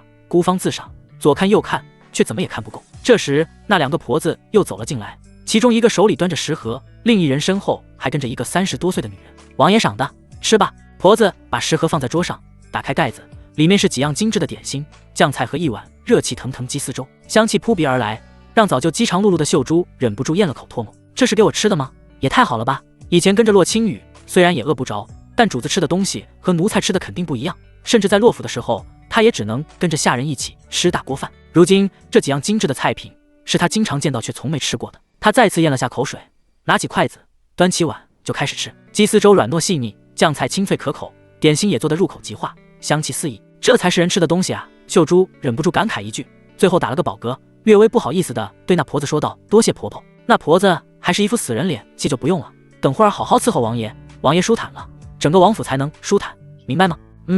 秀珠隐隐猜到自己即将要发生什么了，点了点头，没有半分抗拒，因为她太喜欢现在这种生活了。以前没体验过倒也罢了，如今体验过，怎肯再失去？我白秀珠也有出人头地的一天。吃饱喝足之后，那死人脸婆子将餐盒收走，另一个婆子过来：秀珠姑娘，这位是颜值姑姑，是府里上妆最厉害的姑姑，让她给您上个妆，才好去侍奉王爷。言罢，颜值姑姑走过来，这个女人秀珠没见过，站起来作揖：多谢姑姑帮忙，只是不知道奴婢到底要干什么。颜值手里拿着一把暖玉梳子，微微一笑，也不回答，将秀珠的脸朝铜镜方向扶正，开始替她梳理头发。秀珠彻底懵了，自己只是个丫鬟，是奴才，怎么能让同为奴才的姑姑给自己梳头发呢？这到底是要干什么啊？好像不仅仅是给王爷侍寝那么简单吧。秀珠越来越不自在了，扭扭捏捏地问婆婆：你们还是告诉奴婢吧，要不奴婢心里害怕。颜值手上动作顿了一下，从镜子里看了他一眼，笑道：“天大的好事儿，姑娘，你这是走了大运，一步登天了，什么意思？王爷要见你。”真的，秀珠眼睛瞪得雪亮，王爷真的要临幸我天呐！虽然陪小姐嫁过来的时候也有过这个想法，但那时候王爷痴痴傻傻的，只对小姐一个人好，还以为自己没机会上位了呢。偏偏小姐又喜欢南宫瑾，所以自己才想着给南宫瑾当个通房丫头也不错。没成想，王爷今天居然要临幸自己，那可是摄政王啊，是整个大周除了皇帝之外最尊贵的男人。他英俊霸道，权势滔天，虽然他也很可怕，像个魔鬼，但他也是无数女人梦寐以求想要攀上的高枝啊。自己一个卑微的丫鬟能得到他的垂青，还真是一步登天了。可是秀珠想到了洛青雨，如果自己被王爷临幸，那小姐那边怎么办？她肯定会恨死自己的。但自己现在根本没得选啊，我敢反抗吗？如果我不同意或者不情愿，王爷肯定还会把自己拖回地牢，一边是地狱，一边是天堂，该怎么选？根本就不用犹豫。这时颜值嬷嬷也停手了，说道：“好了，看看美不美？”秀珠内心纠结，根本不知道时间过得有多快，重新抬眼，只见镜子里被精心打扮过的自己面若桃花，眼含春水，美艳不可方物。原来我也可以这么漂亮，好美，那就走吧。那死人脸婆子又说道：“别让王爷等急了。”秀珠点点头，起身一步步朝着主院走去。主卧之内灯火通明，将屋子里的每一处都照得清清楚楚，空气里弥漫着一股淡淡的檀香和水汽混合的味道。林毅半躺在椅子上，脚泡在水里，舒服的眯着眼睛。秘密正跪在地上，仔细的给林毅搓脚，动作轻柔又认真。他现在已经彻底明白了，王爷喜欢的是听话又聪明的女人，自己以前那点小聪明在王爷面前根本不够看。与其整天想着怎么争风吃醋，不如老老实实把王爷伺候好了，这才是最要紧的。另一边，亦菲正在整理床铺，被脚掖好，又把枕头拍得松松软软。她不像秘密那样有那么多花花肠子，只知道王爷是她的天，她要做的就是尽心尽力的伺候好王爷，其他的她不想争也争不过。主卧内气氛很安和，只有水声和偶尔布料摩擦的声音。王爷，水温还行吗？要不要再加点热水多泡泡？秘密抬起头，小声问道。不用，正好。林毅懒洋洋的应了一声，眼睛都没睁开。就在这时，门外传来了管家林安的声音：“王爷，人带来了。”林毅闻了一声，秘密和亦菲的动作都是一顿，情不自禁的对视一眼。亦菲还好些，秘密心里却有点不是滋味。她好不容易才爬上王爷的床，地位刚刚稳固一点，这又来一个，而且还是王妃的人。王爷到底是怎么想的？难道真像外面传的那样，王爷就好这一口，喜欢煮扑通吃？他偷偷瞥了一眼林毅，见他还是那副闭目养神的样子，心里就更没底了。不过就算心里再怎么不舒服，他也不敢表现出来。刚刚的教训还历历在目，他可不想被王爷撵下床。亦菲的心情也差不多，但她更多的是一种无奈。这王府后院注定是不会平静的，自己只要安分守己，做好分内的事就行了。很快，房门被推开，两个粗使婆子领着一个身影走了进来。进来的正是秀珠。秘密和亦菲都下意识看了过去，她已经换上了一身干净的淡绿色衣裙，头发也梳理得整整齐齐，脸上还化了淡妆，整个人看起来和之前在西厢房那个畏畏缩缩的小丫鬟判若两人。虽然脸上还带着几分苍白和惊恐，但那双水灵灵的杏眼配上楚楚可怜的表情，确实有几分勾人。秘密心里冷哼一声，哼，狐狸精，就知道勾引王爷。不过他面上却不敢表露分毫，甚至还主动站起来迎了上去。秀珠妹妹来了，快过来吧，王爷正等着你呢。他声音很甜，听起来就像真心欢迎一样，只是那笑容怎么看怎么假。秀珠哪敢托大，她现在就是呆仔的羔羊，谁都得罪不起。见秘密主动跟自己打招呼，她吓得赶紧低下头回了个礼。秘密姐姐，那声音小得跟蚊子似的，又羞又怕，连见惯美女的林毅都不由暗道一声确实极美。林毅淡淡的扫了他们一眼，开口道：“行了，你们两个先出去吧。”这话是对秘密和亦菲说的。是，王爷。亦菲二话不说，放下手里的活，躬身退了出去。秘密却有点不想走，想留下来看看王爷到底要对这个小蹄子做什么，可偏偏这样的话又不敢说，只好点点头，端起洗脚盆，跟着亦菲一起走了出去。在关门刹那，还不忘回头狠狠地瞪了秀珠一眼：“小贱人，你给我等的房门被关上。”屋子里就只剩下林毅和秀珠两个人，气氛一下子变得有些尴尬和暧昧。秀珠站在原地，手都不知道该往哪里放，一颗心更是提到了嗓子眼，扑通扑通跳个不停。王爷把所有人都赶走了，就留下自己一个人，他想干什么？难道真的要……哎呀，羞死了！我可不想像小姐那样撅着屁股在桌子上。一想到某种可能，秀珠的脸就火辣辣的烫，双腿也开始发软，几乎要站不住了。可是是不是夫妻之间都会有趴在桌子上的剧情呢？如果王爷执意如此，自己是同意呢，还是非常并且主动的同意呢？毕竟眼前的男人可是摄政王啊，是大周除了皇帝之外最尊贵的男人，能被他看上，是自己几辈子修来的福分。秀珠内心戏很足，脸色也不断变化，一会儿红一会儿白的。林毅没有说话，只是靠在椅子上打量着她。他发现这丫头仔细收拾一下，还真挺不错的。虽然比不上洛家那对姐妹花，但也算是个清秀佳人。放在后世，没有38万8的彩礼，你根本娶不走。不过林毅现在对女人没什么兴趣，有一个够事情的就行了。沾花惹草太多了，不是什么好事儿。毕竟多一个女人就会多一分牵挂。林毅还没差劲到提上裤子不认人的地步，因为那不是纨绔，那他妈是流氓。而他今天之所以把秀珠洗干净弄到房里来，是有别的目的。一是因为地牢里阴暗潮湿，有霉味，林毅不喜欢；再者就是他需要用秀珠来监视洛青雨，从而抓住他的小把柄，祸害他身后的人。眼见秀珠吓得跟只小鹌鹑似的，浑身都在发抖，林毅摇摇头，觉得有些好笑，于是用手敲了敲桌面，咚咚。秀珠愣了一下，没明白。林毅看他那副傻样，再次无奈的笑了，指着桌上的茶壶说道：“过来，给本王倒杯茶。”啊，哦，是。秀珠这才反应过来，连忙小跑过去，拿起茶壶，哆哆嗦嗦的给林毅倒茶。因为太紧张，手抖得厉害，茶水都洒出来不少。林毅也不在意，端起茶杯喝了一口，这才慢悠悠的说道：“知道本王为什么把你从地牢里放出来吗？”来了，终于来了。他就知道王爷不会无缘无故对自己这么好，又是洗澡换新衣服，又是吃好吃的，现在又单独把自己叫到房里来，这一切肯定都是有代价的。秀珠深吸一口气，努力让自己镇定下来，然后偷偷在心里告诉自己不要怕，这是自己一步登天的机会，只要抓住了，以后就再也不用过那种看人脸色的日子了。想到这，他鼓起勇气，抬起头看着林毅，一双水汪汪的眼睛里充满了坚定。奴婢知道。哦，林毅眉毛一挑，来了兴趣。那你说说是为什么？秀珠咬了咬下唇，脸颊上飞起2朵红云，觉得这种话说出来实在是太羞人了，可眼下又不得不说。王爷救奴婢于水火，是大恩大德，奴婢无以为报，唯有这副身子，若王爷不嫌弃，奴婢愿意尽心尽力的伺候王爷，让王爷开心。说完这句话，他整个人都快烧起来了，头埋得低低的，根本不敢看林毅的眼睛，甚至觉得自己这辈子都没这么大胆过。一个黄花大闺女主动跟一个男人说这种话，简直就是不知廉耻。可是他没有办法呀，在地牢里的那段时间，他想了很多，他不想死，更不想再回到过去那种卑微的生活，他要往上爬，成为人上人，而眼前的男人就是他唯一希望，是他能抓住的最后一根救命稻草。所以就算再怎么羞耻，他也必须说出口。说完以后，秀珠站在原地，紧张地等待着林毅回答。他不知道王爷会是什么反应，是会欣然接受，然后把自己按在床上，还是会觉得他是个不知廉耻的荡妇，一脚把他踹出去。不管是哪种结果，他都只能承受。然而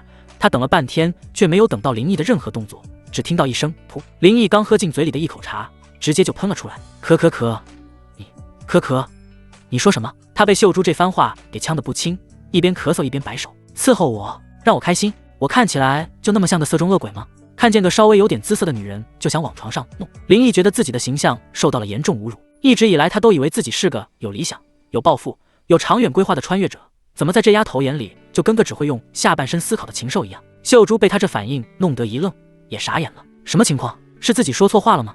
还是王爷他看不上自己？一时间巨大的羞辱感和失落感涌上心头，秀珠的眼圈当即就红了。完了，王爷肯定是嫌弃自己了，也是，自己算什么东西，不过是一个小小丫鬟，还是王妃身边的人。王爷身边有秘密姐姐和一妃姐姐那样的大美人伺候着，怎么可能看得上自己？自己真是太自作多情了。想到这，秀珠扑通一声跪在地上，带着哭腔说：“王爷，是奴婢不知好歹，胡言乱语，求王爷恕罪。奴婢再也不敢了。”林毅看着跪在地上哭得梨花带雨的秀珠，也是一阵蒙圈，这都什么跟什么啊？行了，别哭了，起来吧。秀珠却不敢起来，跪在地上一个劲儿摇头：“王爷，奴婢有罪，奴婢不该痴心妄想，我让你起来。”林毅的声音沉了下去，秀珠吓得一哆嗦，不敢再哭，连忙从地上爬起来，低着头站在一旁，像个做错事的孩子。林毅看着他这副模样，摇了摇头，指了指对面的凳子：“坐吧。”啊！秀珠愣了一下，有些难以置信。在他的记忆里，下人跟主子说话从来都是站着或者跪着的，哪有坐着的道理？王爷，奴婢不敢，我不喜欢说第二遍。林毅有些不耐烦了。是。秀珠不敢再违抗，小心翼翼走到凳子边坐下，身子挺得笔直，双手紧张地放在膝盖上，那模样，不知道的还以为他要当标兵呢。林毅没再说什么，喝了口茶，说道：“本王把你放出来，不是因为馋你的身子。”秀珠的头埋得更低了，虽然早就猜到了，但亲耳听见还是觉得羞愧难当。只听林毅继续说道：“本王留着你，是有更重要的事情要你去做。”什么更重要的事情？秀珠不接地抬起头，心说：还有什么事是比伺候王爷更重要的？林毅看着他那双清澈又愚蠢的眼睛，就知道这丫头还没开窍，索性也就不绕弯子了，直接开门见山：“本王需要你盯着洛青羽啊！”秀珠第一反应就是抗拒，虽然在地牢里为了活命，已经把王妃卖了个干干净净，但那是生死关头没办法的选择。可现在王爷居然让她主动去当眼线，去背叛那个从小待自己不薄的小姐，这让她在情感上有些无法接受。王爷，奴婢，她张了张嘴，想说点什么，却又不知道该怎么说，说自己不愿意，那王爷会不会一生气，又把自己扔回地牢里去？一想到地牢里那阴冷潮湿的环境，还有那两个跟鬼一样的嬷嬷，秀珠就忍不住打个寒战。她不想再回去了，死也不想。再说自己这也不叫背叛吧？小姐虽然待自己不错，但那也是建立在自己对她百依百顺、从无二心的基础上啊。这次自己在地牢里招了功，出卖了她和四皇子的事情，若让她知道，以她那高傲的性子是绝不会放过自己的。一边是喜怒无常，但至少给了自己活路的摄政王，另一边是看似温柔，实则心狠手辣，自身都难保的王妃，该怎么选？还用想吗？小姐，对不起了，我不想再跟你一条路走到黑了。秀珠脸色变了又变，最后像是下定什么决心一样：“王爷，奴婢明白了。”林毅满意的点点头：“孺子可教也。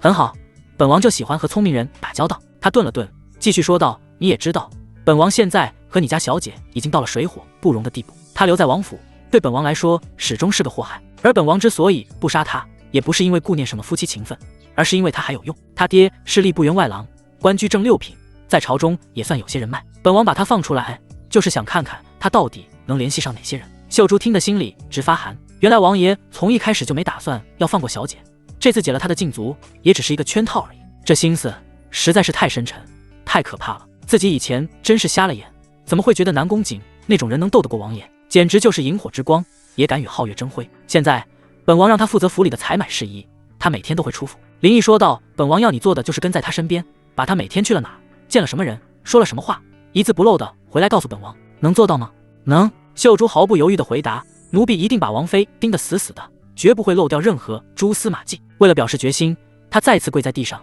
用力磕了个头。“很好。”林毅从椅子上站起来：“只要你把这件事办好了，本王保证你以后在王府吃香的喝辣的，再没人敢欺负你。”“谢王爷。”秀珠大喜过望，又磕了个头，自己赌对了，从今以后我就是王爷的人了。虽然只是一个眼线，一个奸细，但那也是王爷的人，只要能抱紧王爷这棵大树，他还怕什么？什么王妃？小姐，都见鬼去吧！从地牢里出来的那一刻起，我白秀珠就已经不再是洛家的丫鬟了，我要为自己而活。林毅看着他那副激动的样子，欣慰地笑了笑。其实安抚白秀珠是他临时起意的，因为在原书中这个姑娘并不坏，她只是当丫鬟当得太久了，缺乏主见，对主子听之任之，不敢违抗。包括后来原书男主南宫瑾醉酒把她睡了，她也没有反抗，没有挣扎，只当是自己的命运。只可惜这个姑娘后来因为难产去世，孩子也能没保住，而且就在她生孩子的时候，南宫瑾正跟别的女人搞暧昧，可谓渣中之渣。果然爽文就是爽文，除了学会变渣以外，学不到什么真东西。话又说回来，光是许诺好处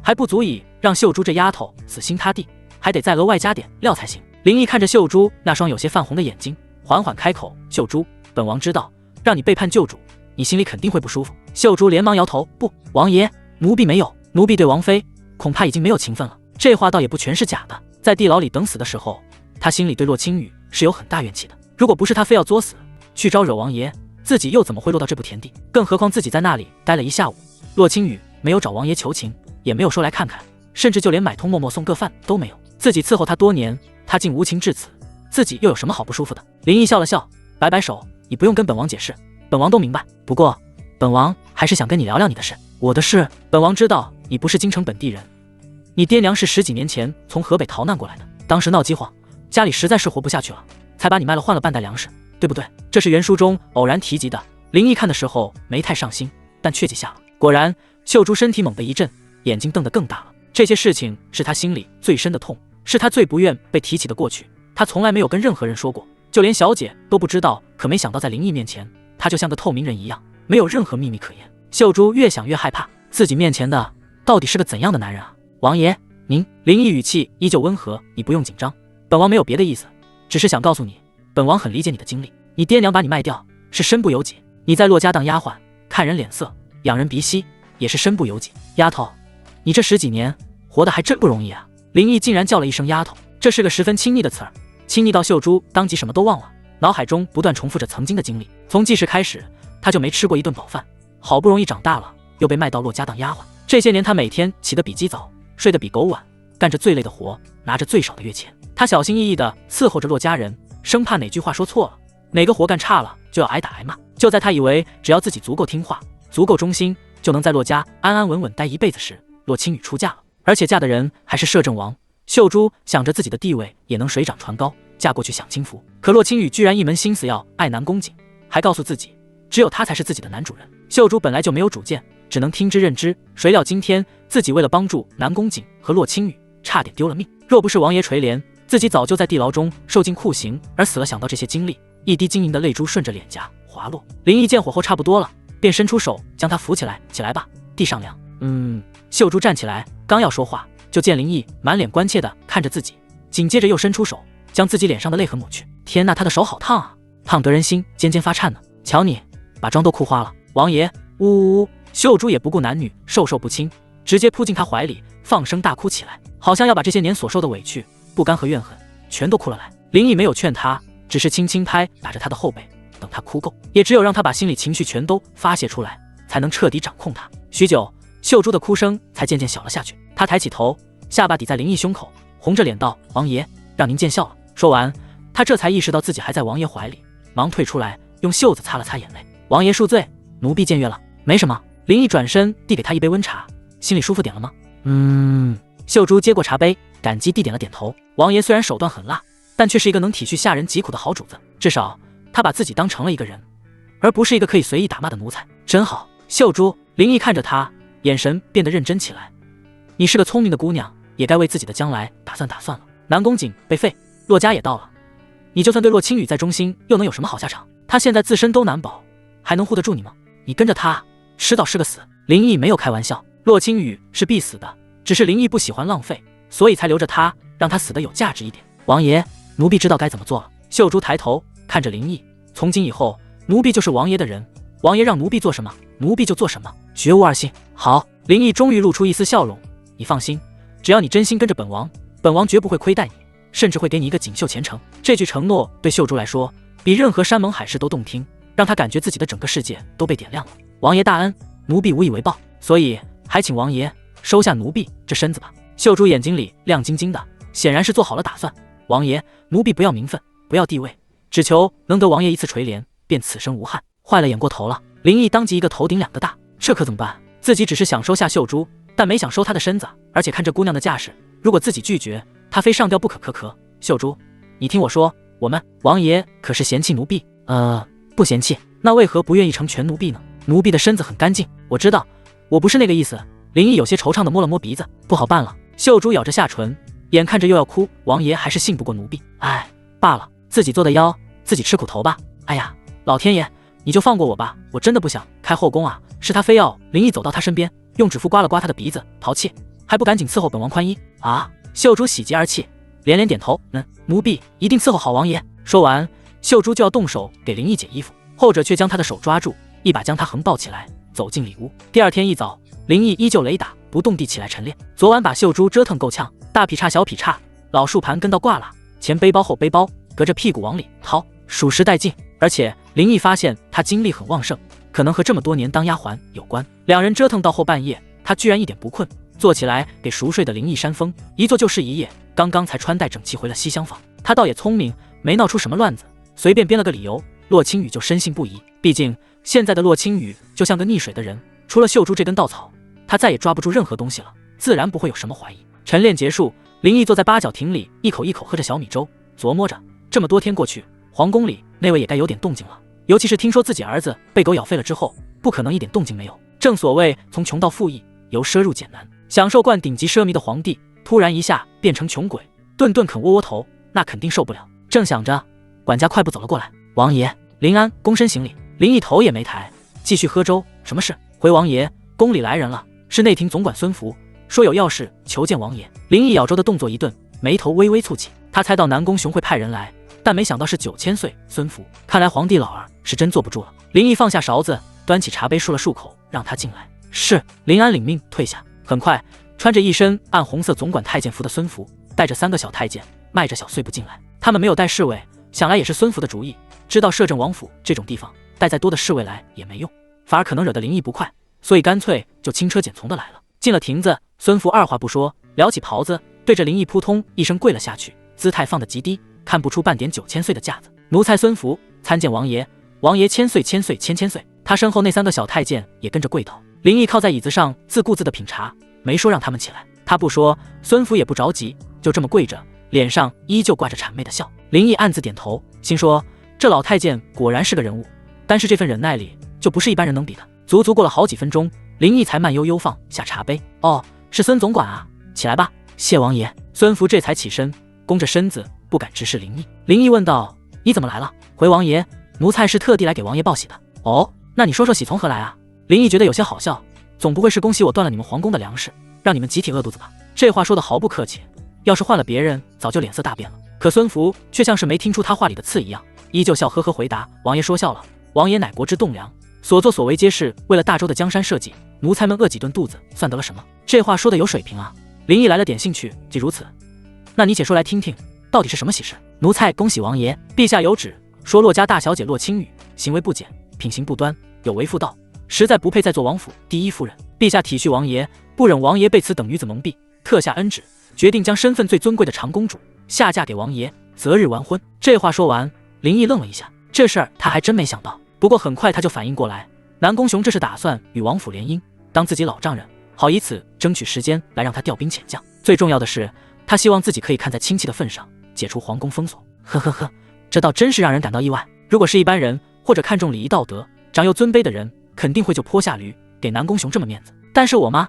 我是2班的，从小学到高中都是。公主我要，钱也要，你的命我更得要。想通这一点，林毅坏坏一笑，呵呵呵呵，陛下有心了，知道林家劳苦功高，臣林毅感谢陛下天恩。说完，林毅朝皇宫的方向举了举小米粥，像在敬酒。孙福嘴角一抽，看来这林毅心中已经没有半点对皇权的尊敬了，这可不是什么好消息。只见林毅放下粥碗，似笑非笑地看向孙福。哦对了，既然是陛下要嫁女儿，那这嫁妆总不能太寒酸吧？嫁妆？什么嫁妆？什么年代了还有嫁妆？你娶媳妇不应该给彩礼吗？皇家这边赔点被褥就得了呗。这混蛋真是一点脸都不要当然。这话他也只敢在心里想想，眼下最要紧的是解除皇宫封锁，让主子们先吃上饭，至于其他的，只能先委屈一下了。反正陛下司库里宝贝多的是，随便拿出几件也不心疼。那是自然，那是自然。孙福点头哈腰，脸上的笑容都快挤出褶子了。长公主乃是陛下的掌上明珠，金枝玉叶，嫁妆自然是天底下最丰厚的。只要王爷您开口，别说是嫁妆，就是要天上的星星，陛下也得想办法给您摘下来啊！少拍马屁！林毅不耐烦地摆摆手，本王对天上的星星没兴趣。这样吧，你回去告诉陛下，让他把长公主的嫁妆列个单子出来，让本王瞧瞧。本王要是看着满意了，这亲事就定了。孙福心里一沉，这小子是准备狮子大开口了呀！但愿陛下别心疼那些死物，否则大家还得挨饿。那是自然，一切但凭王爷做主。孙福顿了顿，说道：王爷，您看，您马上就是陛下的女婿了，是当朝驸马，与岳丈的关系总不能一直。老孙，林毅打断了他。孙福一愣，等着听。本王知道你想说什么，明白儿告诉你，看不到嫁妆，本王是不会解除封锁的。你也少费口舌。孙福偷偷擦了擦冷汗，心说这小王爷真他妈不好对付。那是那是，那奴才这就回去回禀陛下，尽快列出清单，叫王爷满意。林毅再次端起茶盏，去吧。是，奴才告退。孙福知道自己多说无益，只能回去好好劝劝南宫雄了，于是再次跪拜行礼，退了出去。孙福坐着马车，皮鞭飞快，赶在中午之前回到紫宸殿。陛下，奴才回来了。他擦了擦头上的汗珠，站在南宫雄身边。老皇帝掐着一个白面馒头，虽说简单，但做得很精致。御厨绞尽脑汁在馒头上捏出来一朵牡丹花，可就算捏出来一只龙虾，它还是馒头。南宫雄看来看去，实在是难以下咽，最后还是放弃了，把馒头让盘子里一扔，说吧，那逆贼怎么说的？孙福微微俯身回陛下，那逆贼同意了。哦，呵呵呵，算他识相。南宫雄紧皱的眉头总算舒展些许。朕的女儿金枝玉叶，下嫁给他那是他8辈子修来的福分，他有什么理由不同意？南宫雄很是得意，端起茶盏拨弄2下，他还说什么了？孙福犹豫了一下，似乎在组织语言。陛下，林毅说，既然是陛下嫁女儿，那这嫁妆总不能太寒酸了。什么？南宫雄刚喝进嘴里的一口茶险些喷出来，他还敢跟朕要嫁妆？南宫雄气得浑身直哆嗦，指着殿门的方向破口大骂：这个贪的无厌的狗东西，抢了朕100万银子，封了朕的皇宫，饿着朕的后宫，朕不跟他要彩礼，就算给足王府面子了，他还敢狮子大开口跟朕要嫁妆，他脸是不是让狗吃了？孙福脸上古井无波，应该是早就料到他会有这样的反应。哼，鼠目寸光的东西，一点破烂也值得你这样大呼小叫的。陛下息怒，那逆贼毕竟年轻气盛，行事张狂一些也是可以理解的。朕理解他，谁理解朕啊？南宫雄指着桌上那个牡丹馒头，你看看，朕现在每天就吃这个，连块肉都吃不上，这都是他林毅害的。现在他还有脸跟朕要嫁妆，朕恨不得将他千刀万剐。孙福知道他现在正在气头上，讲道理也讲不通，于是只好顺着他的话说：是，陛下说的是，林毅此举确实是过分了些，简直是目无君父，大逆不道。等咱们解了这皇宫之围，定要调集天下兵马，将他碎尸万段，方解心头之恨。哼，这还差不多。南宫雄重心做正身子，那你说说，现在该怎么办？难不成朕还真要给他准备一份厚礼，求着他娶朕的女儿？陛下，老奴知道您心里委屈，可是眼下的形势，咱们不得不低头啊。孙福已经是苦口婆心的劝慰了。您想，这皇宫被围了这么多天，宫里的粮食还能撑多久？那些妃子娘娘们还好说，可那些侍卫、宫女、太监呢？他们要是饿极了，保不齐就会生出什么乱子来。到时候不等林毅攻进来，咱们自己这边就先乱了套了。南宫雄沉吟着点点头，水能载舟，亦能覆舟。宫里这几千张嘴，要是真闹起来，后果不堪设想。尤其是那些没根的死太监，最会当墙头草了，稍微有个风吹草动，肯定要倒戈。再说了，陛下，那嫁妆说白了就是些死物，东珠、玉器、古玩字画，放在库房里，不能吃也不能喝。现在拿出来换取一次喘息之机，这笔买卖怎么算都不亏啊。孙福见他的脸色有所松动，又说道：您想想，只要咱们能解除封锁，恢复物资供应，稳住人心，然后您再下一道旨意，号召天下诸侯进京勤王。到那时，别说他跟您要的那些嫁妆了，就是整个摄政王府，还不都是您的囊中之物？南宫雄又何尝不懂这些道理？可他就是不甘心啊！朕是皇帝，全天下最尊贵的人，朕的女儿怎么能求着嫁人呢？可是转念想想，孙福说的也有道理，留得青山在，不怕没柴烧。现在最重要的是活下去，只要朕还坐在龙椅上，只要这大周江山还姓南宫，就总有一天能把今天受的委屈千百倍的偿还回来。你说的有道理。孙福心中一喜，知道这事儿成了。他奶奶的，咱家伺候了2代帝王，几十年来还从没饿过肚子呢。陛下圣明。哼！南宫雄冷哼一声，脸上依旧挂着几分不情愿。那就依你之言吧，让内务府去准备嫁妆，丰厚一点，列个单子出来，朕要亲自过目。老奴遵旨。孙福应下，转身准备出门。给林毅的嫁妆不丰厚肯定是不行的，最好能把内务府搬空，只有这样，林毅才有可能解开封锁，否则他这一把年纪就真要饿死在皇宫里了。所以他打算亲自去督办。可谁知还没等他出门，外面就传来一声哭喊：陛下，您要为臣妾做主啊！孙福抬眼看去，就见一个穿着华贵宫裙却发髻散乱、妆容枯花的女人像疯子一样冲了进来，正是四皇子南宫瑾的生母惠妃。惠妃今年30有5，平日里保养得极好，看起来不过27、8的模样，风韵犹存，就像卢德豪说的那样，这是个根本没走过几步路的女人。可此刻她脸上哪还有往日半分的雍容华贵，一张俏脸哭得梨花带雨，眼睛肿得像核桃，宫裙也皱皱巴巴的，整个人看起来十分狼狈憔悴。她冲进大殿，对孙福看都不看一眼，径直跑到南宫雄身边，扑倒在他脚下，嚎啕大哭：陛下，您要为臣妾做主啊！锦儿，我的锦儿被林毅给废了！呜呜！陛下！南宫雄本来就因为嫁妆的事情心里憋着一股火，被他这么一哭，更是烦躁。但他毕竟是皇帝，南宫瑾又是他最宠爱的儿子，如今儿子出了事，他这个当爹的心里也不好受。爱妃，你先起来，有话好好说。南宫雄弯下腰，想把他扶起来，可惠妃就像是抓住了救命稻草一样，死活不肯松手。我不起来。陛下，您要是不给锦儿报仇，臣妾今天就撞死在这紫宸殿里。你！孙福见状又折返回来，上前劝道：惠妃娘娘，您先冷静一下，陛下已经知道了4殿下的事，定会为您做主的。您这样哭闹，不是让陛下添堵吗？惠妃稍稍冷静一些，抬起头，泪眼婆娑地看着南宫雄，那副楚楚可怜的模样，真是叫人心疼。陛下，那林毅对锦儿下此毒手，您一定要下旨将他满门抄斩，为锦儿报仇啊！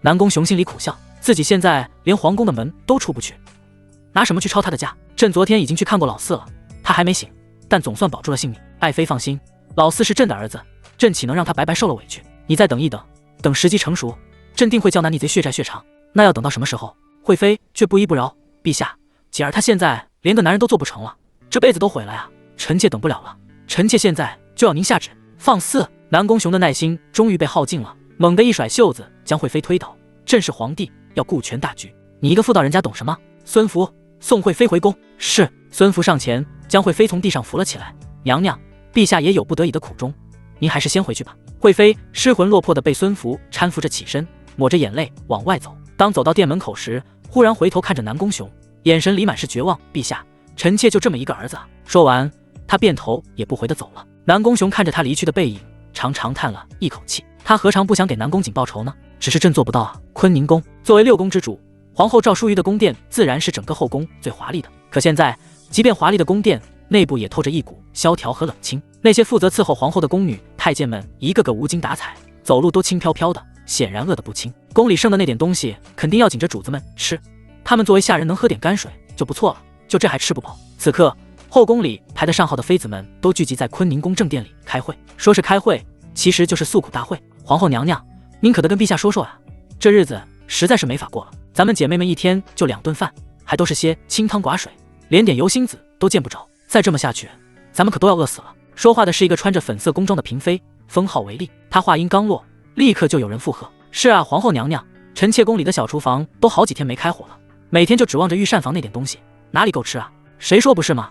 臣妾昨天晚上饿得睡不着，把枕头都给啃了。一时间殿内怨声载道，叽叽喳喳跟菜市场似的。主位上，皇后赵淑瑜端坐，手里捧着一杯清茶，面对众人的诉苦，她居然还能笑得出来。说来也对，南宫景被废这事儿，搁谁不笑啊？他和惠妃为了大周储位争斗多年，后者一直仗着生了个好儿子，处处压他一头。现在怎么样？你儿子废了，哈哈哈哈！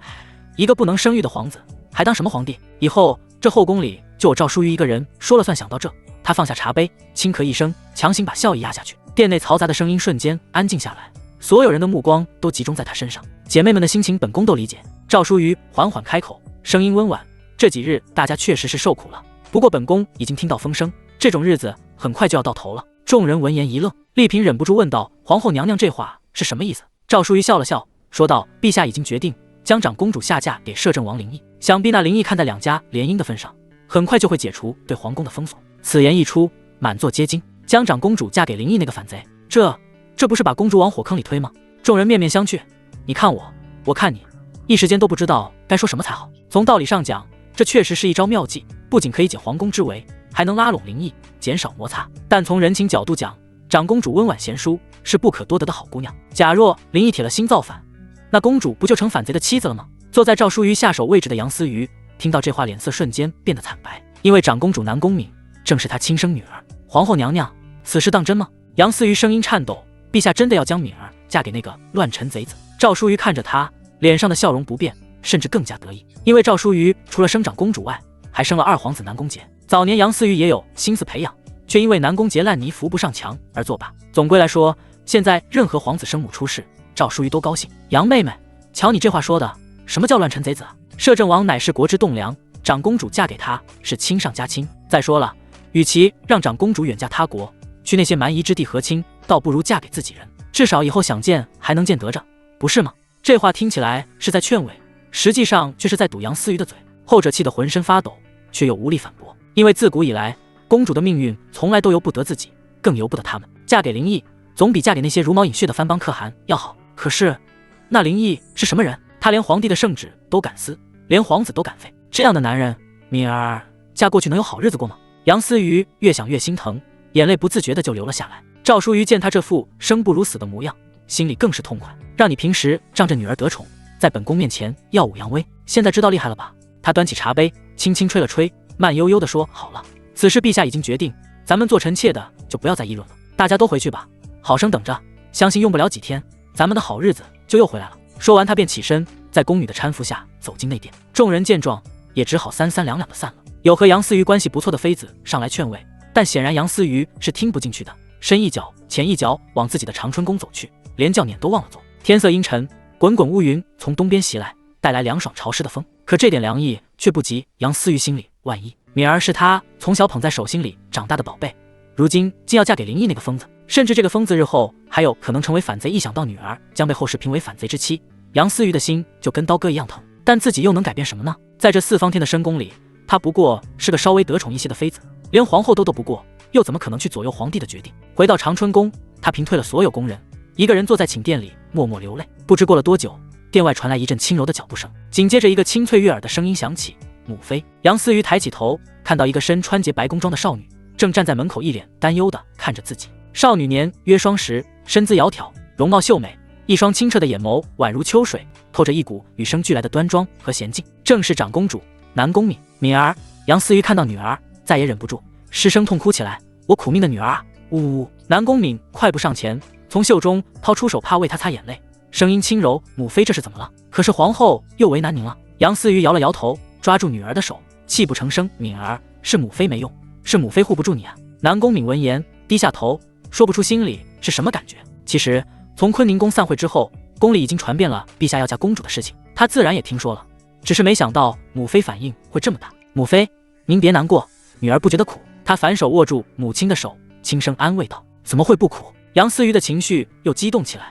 那林毅是什么人？他是反贼，你嫁给他，这辈子就毁了呀。南宫敏看着母亲悲痛欲绝的样子，心里也有些发酸，眼眶不自觉有些泛红。母妃，您忘了，女儿是公主，从出生的那天起，婚事就由不得自己做主。他顿了顿，声音里带着一丝坦然。更何况能为父皇分忧，为大周的江山社稷出一份力，是女儿的荣幸，女儿心甘情愿。傻孩子，你！杨思瑜伸手去抚摸自己精心培养的女儿。这些年，他知道儿子南宫杰已经彻底扶不起来了，所以几乎把所有心血都倾注在女儿身上。他教她礼法，教她学孔孟之道，熟读女训、女诫，就是希望将来她可以嫁个好人家，受到夫家尊重。可谁知道皇帝竟然要我这么优秀的女儿嫁给一个反贼，尤其我女儿还这么懂事。敏儿越懂事，当母亲的心里就越是难受。敏儿，你告诉母妃，你是不是早就知道了？南宫明点点头，并没有隐瞒。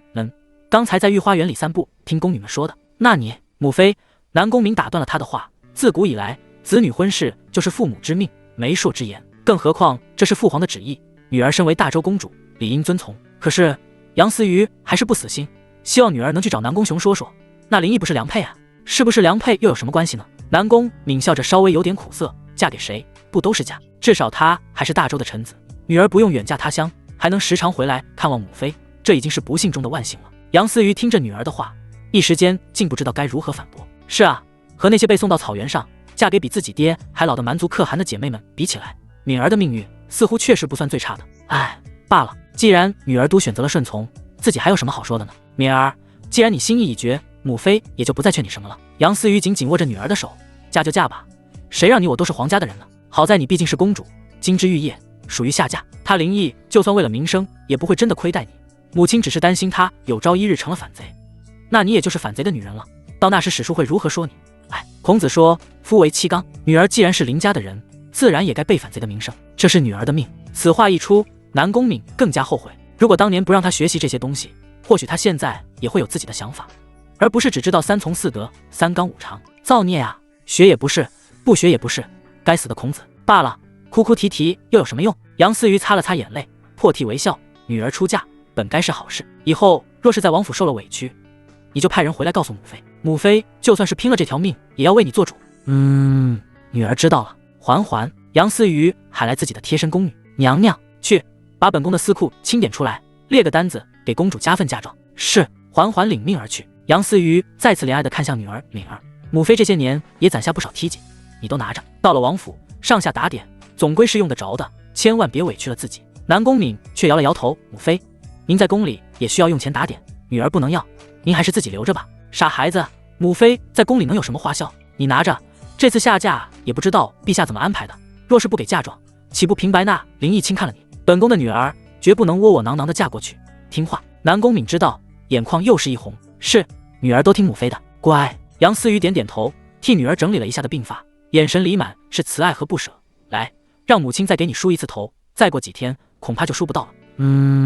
3天后，内务府总管太监战战兢兢走进紫宸殿。最近陛下心情不好，已经找各种理由处决10几个太监了。明眼人都知道，陛下这是嫌他们浪费粮食呢。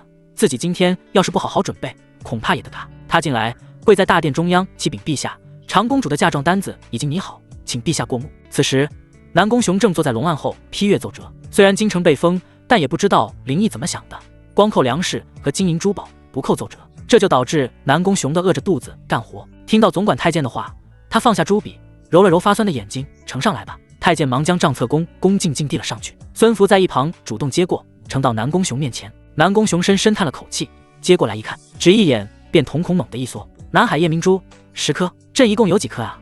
孙福说，回陛下11颗。什么？南宫雄胡子都翘起来了。这南海夜明珠每一颗都价值连城，是当年南方小国进贡上来的，可以说是极品中的极品，连他自己也才只有11颗，现在居然要给林毅10颗，这不是在割他的肉吗？混账！南宫雄一巴掌拍在龙案上，指着下面的总管太监就是一顿咆哮。朕才有11颗，凭什么给南逆贼10颗？朕看你也是要谋反，来人，拉出去砍了！啊，不要啊，陛下，奴才冤枉啊！这些都是孙公公要求奴才办的呀。太监本来就漏尿，被南宫雄这一吓唬，更是尿得满地都是。南宫雄看向孙福，孙福，你什么意思？陛下息怒。孙福倒一点不害怕，这单子确实是老奴让内务府你的。你，南宫雄气得差点一口气没上来。你好大的胆子，你是不是也想造反了？陛下，老奴这么做也是为了陛下，为了咱们大周的江山社稷啊。说得好听，这夜明珠朕只有11克，你为什么要给林毅10克？难道朕还比不上他吗？孙福不急不缓地解释，陛下，林毅现在就是一头喂不饱的狼，要是咱们给的东西少了，他能满意吗？他要是不满意，能解除对皇宫的封锁吗？咱们现在送出去的不过是些身外之物，等咱们缓过劲来，这些东西还不是要连本带利的拿回来？若是因小失大，为了眼前这点财物惹他不快，逼他狗急跳墙，直接带兵攻进皇宫，到那时陛下付出的可就不止这几颗珠子了呀。南宫雄自然明白孙福话中的深意，如果林毅不解除封锁，或者直接带兵围攻，那自己损失的就绝不止几颗珠子这么简单了。也罢，现在不是心疼这些宝贝的时候，舍不得孩子套不着狼，舍不得嫁妆套不住林毅这条疯狗。他颓然地坐回龙椅，强忍着心痛继续往下看。西域火玉如意3对，前朝王喜之真迹，兰亭集序1幅，和田阳之白玉观音1尊，赤金凤冠1顶，猫眼石50颗，东珠108颗，黄金1万两，白银50万两，各色绸缎1000匹。后面还有很多很多。南宫雄每看一样，脸色就白一分。这哪是嫁妆单子啊？这他妈分明是抄家的单子！这个小王八羔子！南宫雄骂道：“他这是想把朕的私库给搬空了呀！”陛下息。孙福刚要劝，就被南宫雄不耐烦地打断了：“朕知道小不忍则乱大谋，罢了，就按这个单子办，给那个逆贼送去，告诉他长公主3日后出嫁，让他好生准备。要是敢怠慢了公主，朕绝不饶他。”这最后一句说的是色厉内荏，毫无底气。孙福暗地里撇撇嘴：“都这个时候了，装这逼给谁看啊？”陛下圣明。这几天林毅过得挺清闲，没事看看书，逗逗狗，晚上再教秘密做点普拉提什么的，小日子舒心又色情。这天他照常坐在八角亭里看书，秘密一边给他扇扇子，一边喂他吃樱桃。亦菲则是坐在石桌对面泡茶，见状脸蛋一红，心说大白天的，王爷俩人也太不正经了。这时孙福在林安的带领下风风火火的进来，秘密也好领子，和亦菲一起退了下去。孙福跪在林毅面前说道：“奴才孙福参见王爷。”林毅嗯了一声，慢条斯理将茶盏放下，仿佛跪在他面前的不是什么9000岁，而是一只蚂蚁。孙福心里直打鼓，心说这小子的气场真是越来越吓人了。几年前他还是世子的时候，见到自己总客客气气的叫一声孙公公，现在倒好，自己都跪在这儿半天了，他连个屁都不放，这就是权力的滋味啊，真好。起来吧，谢王爷。孙福起身，但腰还是弓着，跟个大虾米似的。林毅看他那妇产妹的样儿，心里就膈应，鬼知道他那张笑脸底下藏着多少坏水。说吧，什么事儿啊？孙福连忙从袖子里掏出一份用明黄色绸缎包裹的卷轴，双手捧着，高高举过头顶，回王爷，这是陛下为长公主殿下你的嫁妆单子，特命奴才送来请王爷过目。林毅哦了一声，没什么太大反应，伸手接了过来。孙福在一旁看着，心都提到了嗓子眼。这单子可是他费了好大劲才劝南宫雄点头的，几乎把皇帝的私库给掏空一半。要是林毅再不满意，他可就真不知道该怎么办了。林毅的目光在单子上一行行扫过，当看到南海夜明珠、兰亭集序的时候，冷冷一笑。南宫雄这回是真被逼到绝路了，否则不会拿出这么多好东西来。要知道，这些宝贝随便拿出去一件，都够普通百姓吃喝10辈子的。看来封锁皇宫这招棋是走对了。他把单子从头到尾看了一遍，然后随手往桌上一扔，淡淡的说：“还算凑合吧。”孙福听到这5个字，差点没一口老血喷出来。凑合？这里面的东西哪一件不是稀世珍宝？为了这份单子，陛下心疼的几天没吃下饭，在你这儿就得了个凑合的评价，你还要不要点脸了？孙福在心里把林毅祖宗18代都问候了一遍，然后脸上挤出一丝笑容：“王爷您满意就好。”林毅点点头，放下茶杯，手指在石桌上轻轻敲击，似乎在思考什么。孙福见状，心里又是一紧，完了，这小子又要出幺蛾子了。果不其然，林毅开口了：“嫁妆的事儿就这么定了，不过本王还有个条件。”孙福脸都快抽筋了，硬着头皮问：“王爷请讲，只要奴才能办到的，一定万死不辞。”“死就不用了。”林毅摆摆手：“本王最近总觉得京城里乌烟瘴气的，得好好整顿一下，尤其是那些赌场，简直就是个祸害，多少人因为赌博倾家荡产，家破人亡，本王看着心里难受啊。”孙福听得一愣一愣的：“你心里难受？你他娘的杀了那么多人，废了皇子，封锁皇宫，把整个京城搅得天翻地覆，你跟我说你看见别人妻离子散心里难受？不是，我就发现了，你们这些手握大权的人怎么就这么喜欢装逼呢？还跟我一个下人装，有意思吗？王爷心怀天下，体恤百姓，真是万民之福啊。”孙福没办法，只能顺着林毅去说。林毅一摆手：“行了，少拍马屁。本王的意思是让陛下下一道圣旨。王爷的意思是，从今以后，大周境内禁止私人开设赌场，现有的赌场也必须全部关门。所有私下开赌场的，一经发现，全家砍头；所有参与赌博的，轻则砍手，重则也砍头。孙福倒吸一口凉气，心说这也太狠了吧！而且这事儿可不是那么简单的。京城里大大小小的赌场背后都有世家大族的影子，更是他们重要的财源之一。林毅这么一搞，就等于是断了所有人的财路，这是要把满朝文武都得罪光的节奏啊！他到底想干什么？孙福想不明白，试探着问道：“王爷，这事儿牵连甚广，恐怕怎么有难度？”林毅冷冷地看着他：“本王这是为了大周的江山社稷着想，难道还有人敢反对不成？”奴才不是这个意思。孙福连忙解释：“奴才只是觉得姿势体大，需要从长计议。”记忆个屁！林毅一拍桌子，霸气地说：“赌场阴暗，导致家破人亡，妻离子散，就这个理由，你回去告诉南宫雄，这圣旨他下也得下，不下也得下，不然长公主就别想嫁过来。你们也继续在宫里啃窝头吧。”这已经是赤裸裸的威胁了。孙福暗暗咬牙，知道这事儿没得商量。林毅这小子从来不按常理出牌，而且心狠手辣，什么事都敢干。要真把他惹急了，他可不管你什么世家大族，满朝文武的，照样掀桌子。是，奴才明白了。孙福谦卑地说：“奴才这就回去禀报陛下，一定将王爷的意思传达到。”去吧。是，多谢王爷。孙福如蒙大赦，躬身行了一礼，转身离开。坐在回宫的马车里，孙福闭着眼睛琢磨，他实在猜不到林毅想干什么。难道说他是想当个青天大老爷，为民除害？不可能啊，这小子比谁都黑。他这么做肯定有别的目的，那是想给陛下下套，让陛下去得罪那些世家大族。有可能。林毅现在虽然势大，但毕竟根基尚浅，在朝中没什么人脉。那些世家大族盘根错节，势力庞大，一直都是皇帝拉拢的对象。如果陛下下旨把他们都得罪光了，那就不用林毅动手，光是那些官员就会吃掉他。聪明啊，那些世家大族们不知道咋回事，只知道圣旨是陛下下的，到时候他们利益受损，第一个要恨的肯定是陛下好一招借刀杀人。祸水东引这林毅年纪轻轻，心机竟如此深沉，看来自己要把他当做自己上位的最大阻碍了。紫宸殿内，南宫雄正对着一盘青菜发呆。自从皇宫被封锁以来，他的伙食标准是一降再降，从一开始的山珍海味，到后来的大鱼大肉，再到现在的青菜豆腐，他感觉自己这辈子都没吃这么多素果，嘴里都快淡出鸟来了。他叹了口气，自己这个皇帝当的实在是太憋屈了。就在这时，孙福从殿外走了进来。陛下，奴才回来了。南宫雄一看来人，眼睛一亮，连忙问：怎么样？那逆贼怎么说？嫁妆单子他可还满意？孙福弓着身子，实在是挤不出来笑容了。回陛下，林毅说还算凑合。什么？南宫雄一听这话，气得差点没从龙椅上跳起来，这马司库都快搬空了，他还凑合？这逆贼真当真是好欺负的吗？孙福苦笑，心说：您现在可不就是好欺负吗？陛下息怒，王爷年轻气盛，口无遮拦，您别跟他一般见识。哼！南宫雄冷哼一声，气呼呼的又坐了回去。除了这个还说什么了？他还想请陛下下一道圣旨。南宫雄眉头一皱，什么圣旨？孙福不敢隐瞒，只好把林毅的要求原本说了一遍。听完之后，南宫雄脸都绿了。禁止私设赌场，他疯了吧？这是要把天捅个窟窿出来吗？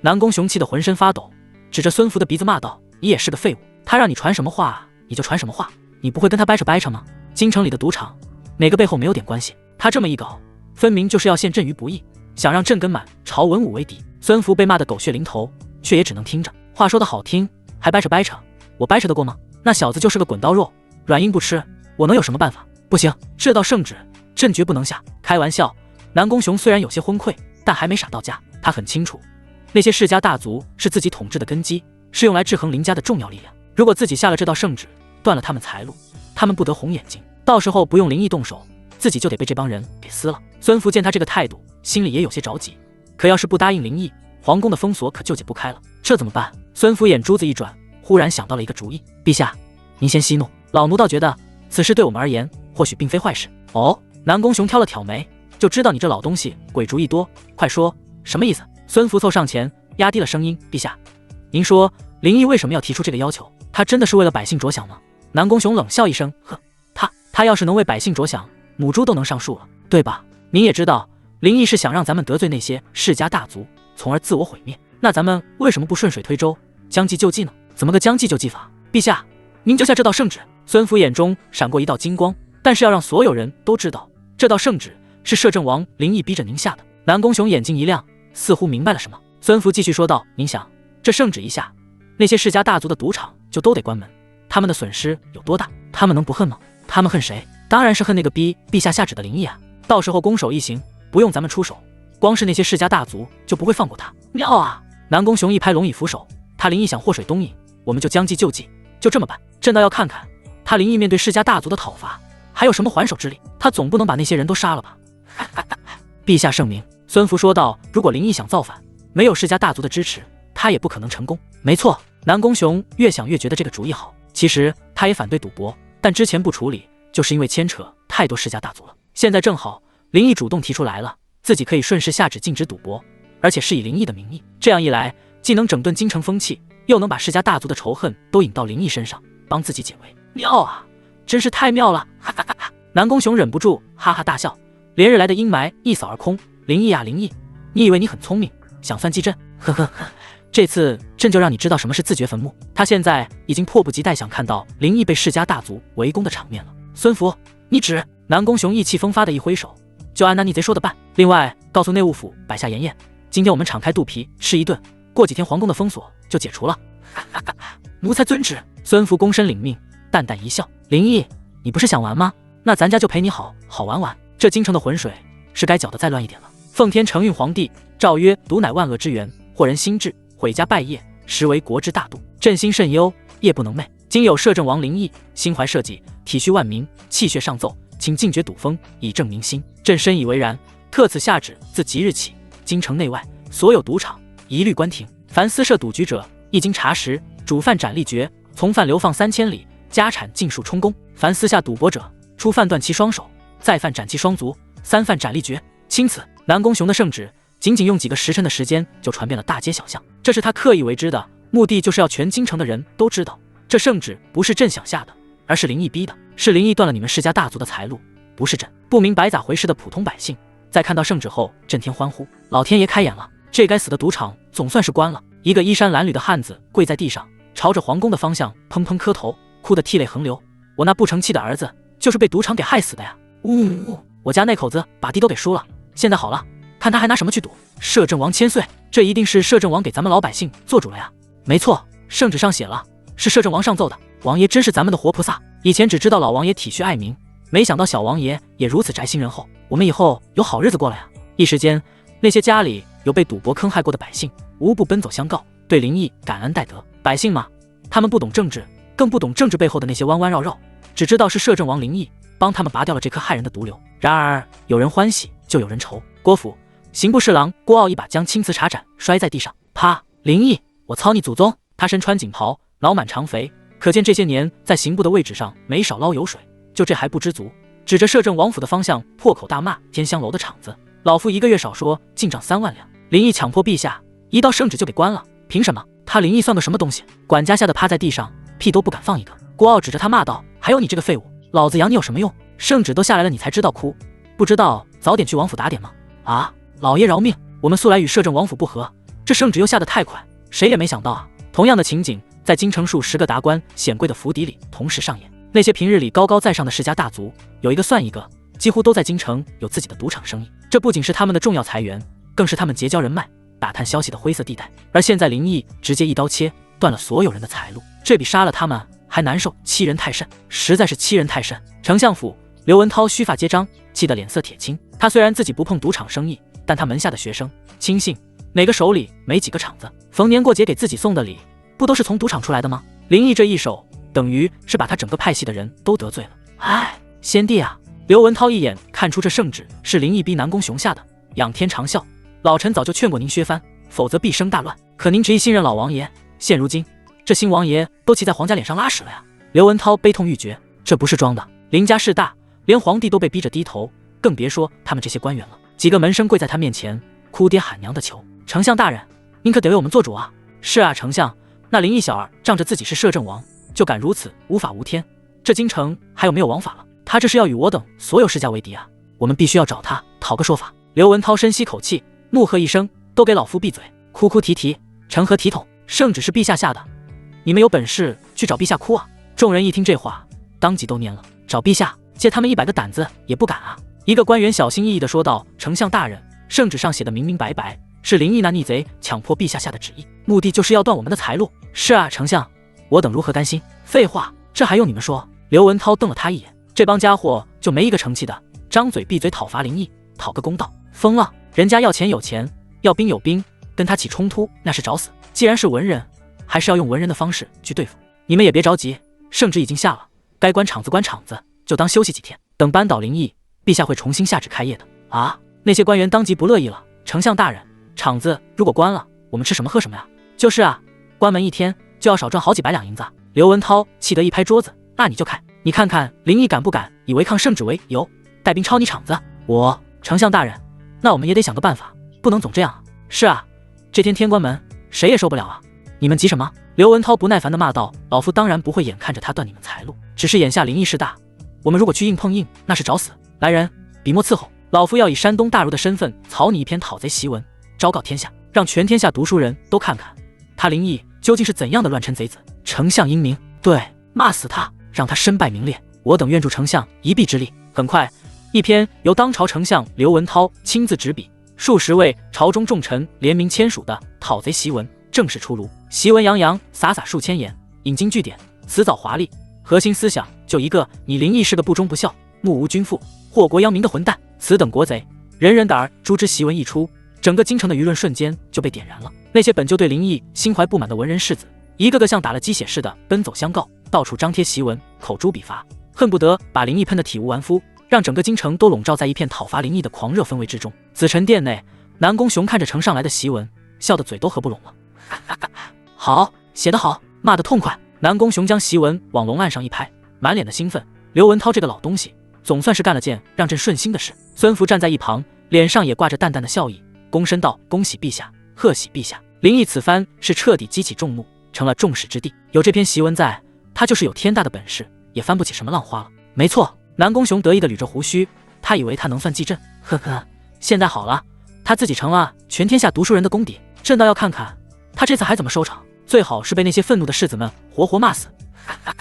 南雄现在的心情简直比三伏天喝了冰水还要舒爽，他仿佛已经看到了林毅被千夫所指，最终身败名裂，跪在自己面前摇尾乞怜的场景。孙福，传朕旨意，让御膳房把朕私藏的那几坛好酒都拿出来，今天朕要和爱妃们不醉不归。老奴遵旨。孙福笑着应下，心里却在冷笑：陛下呀陛下，您还是太天真了，你以为一篇檄文就能扳倒林毅？那小子可不是那么好对付的呀。这京城的浑水才刚刚开始搅动呢。摄政王府花园亭子里，林毅靠在铺着白虎皮的躺椅上，双脚搭在石桌，轻轻晃悠。一套精致的紫砂茶具正冒着袅袅热气，茶香四溢。新晋跟班卢德豪正一脸谄媚地坐在旁边，端起茶壶给林毅续上一杯热茶。大哥，您尝尝，这是从城门那边截回来的好茶，是准备送给宫里的，叫什么乳前龙井，据说一年也就产那么几斤，皇帝特供，应该是雨前龙井吧？不是。卢德豪一摆手，雨前是雨前，这是乳前，据说是皇家在狮峰山上圈了一块雨水最好的地，又雇佣及笄前少女50名，其中25名为采茶女，其余为炒茶女。这些姑娘可不简单，年龄必须要小，胸必须要大。采茶女会在下雨前一天太阳最大的时候上山，将茶叶用嘴叼下来，然后吐进自己胸口夹住，因为天气热，茶叶会受到少女香汗的浸泡。晚间，炒茶女会平躺在太阳始终照不到的山脚下，然后采茶女将胸口的茶叶取出来，铺在她们胸口，让她们用体温将其烘干，干了以后晾在外面放好，等第二天的雨水。如果第二天下雨，那就用雨水冲刷一遍，然后再铺在胸口烘干炒制，这才有了极品的乳前龙井。眼见卢德豪说的有鼻子有眼的，林毅来了兴趣，问道：如果不下雨呢？不下雨，这批茶叶就废了，等下一次下雨的前一天。好家伙，够费劲的。林毅无奈地摇摇头，心说还是皇家会折腾人啊。那些少女及笄以后呢？弃之不用了吗？卢德豪点点头，那些姑娘及笄之后，朝廷会给一笔钱，只不过现在国库空虚，给的钱越来越少了。可即便如此，当地女孩还是以能给皇家采一次茶为荣，争先恐后的去呢。那想来给的钱不算少，当然不会少。我听说前些年都给50两，最近不知道了。50两？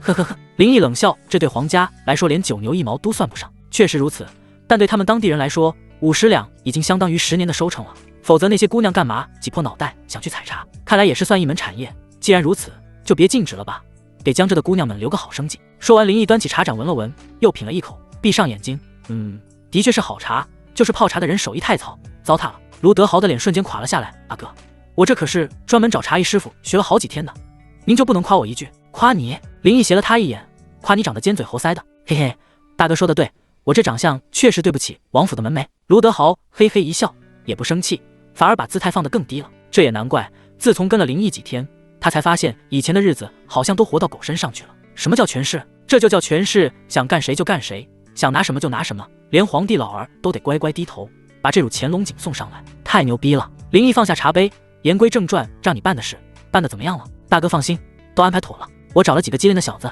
天天在那些赌场门口转悠，圣旨一下，那些没啥背景的小赌场老板，一个个吓得跟孙子似的，都想着赶紧把手里的铺子给盘出去。我估摸着，再过个几天，等他们撑不住了，咱们就能用最低的价钱，把那些位置好的铺面全给收了。干得不错。林毅总算给了句好评。卢德豪顿时喜上眉梢，感觉浑身骨头都轻了2两，连忙又给林毅续上茶。都是大哥您指导有方，我就是跑腿。林毅没再说话，闭上眼睛假寐。几个小场子而已，他根本瞧不上。之所以让卢德豪去收铺面，是他打算把几个小的场子联合在一起打通，开一家垄断的超大型豪华赌场，断了那些世家大族的财路，再把他们的财路变成自己的。此消彼长之下，用不了多久，整个京城的经济命脉都将被他掌控。这时林安脚步匆匆地从外面进来，神色有些古怪。王爷说。林毅眼睛都没睁。林安躬身道：王爷，外面出事了，有几个不怕死的读书人想把讨贼檄文贴到咱们王府的大门上。卢德豪一听这话，当即救火了，一拍桌子站起来：妈的，这帮给脸不要脸的酸儒，活腻歪了是吧？大哥您下令，我这就带人去把刘文涛的相府平了。林安看了他一眼，没说话，继续对林毅禀报道：王爷，那几个读书人被门口的侍卫抓住了，其中一个叫得最凶的被侍卫砍了一条腿，连着那篇檄文一起都给扔出去了。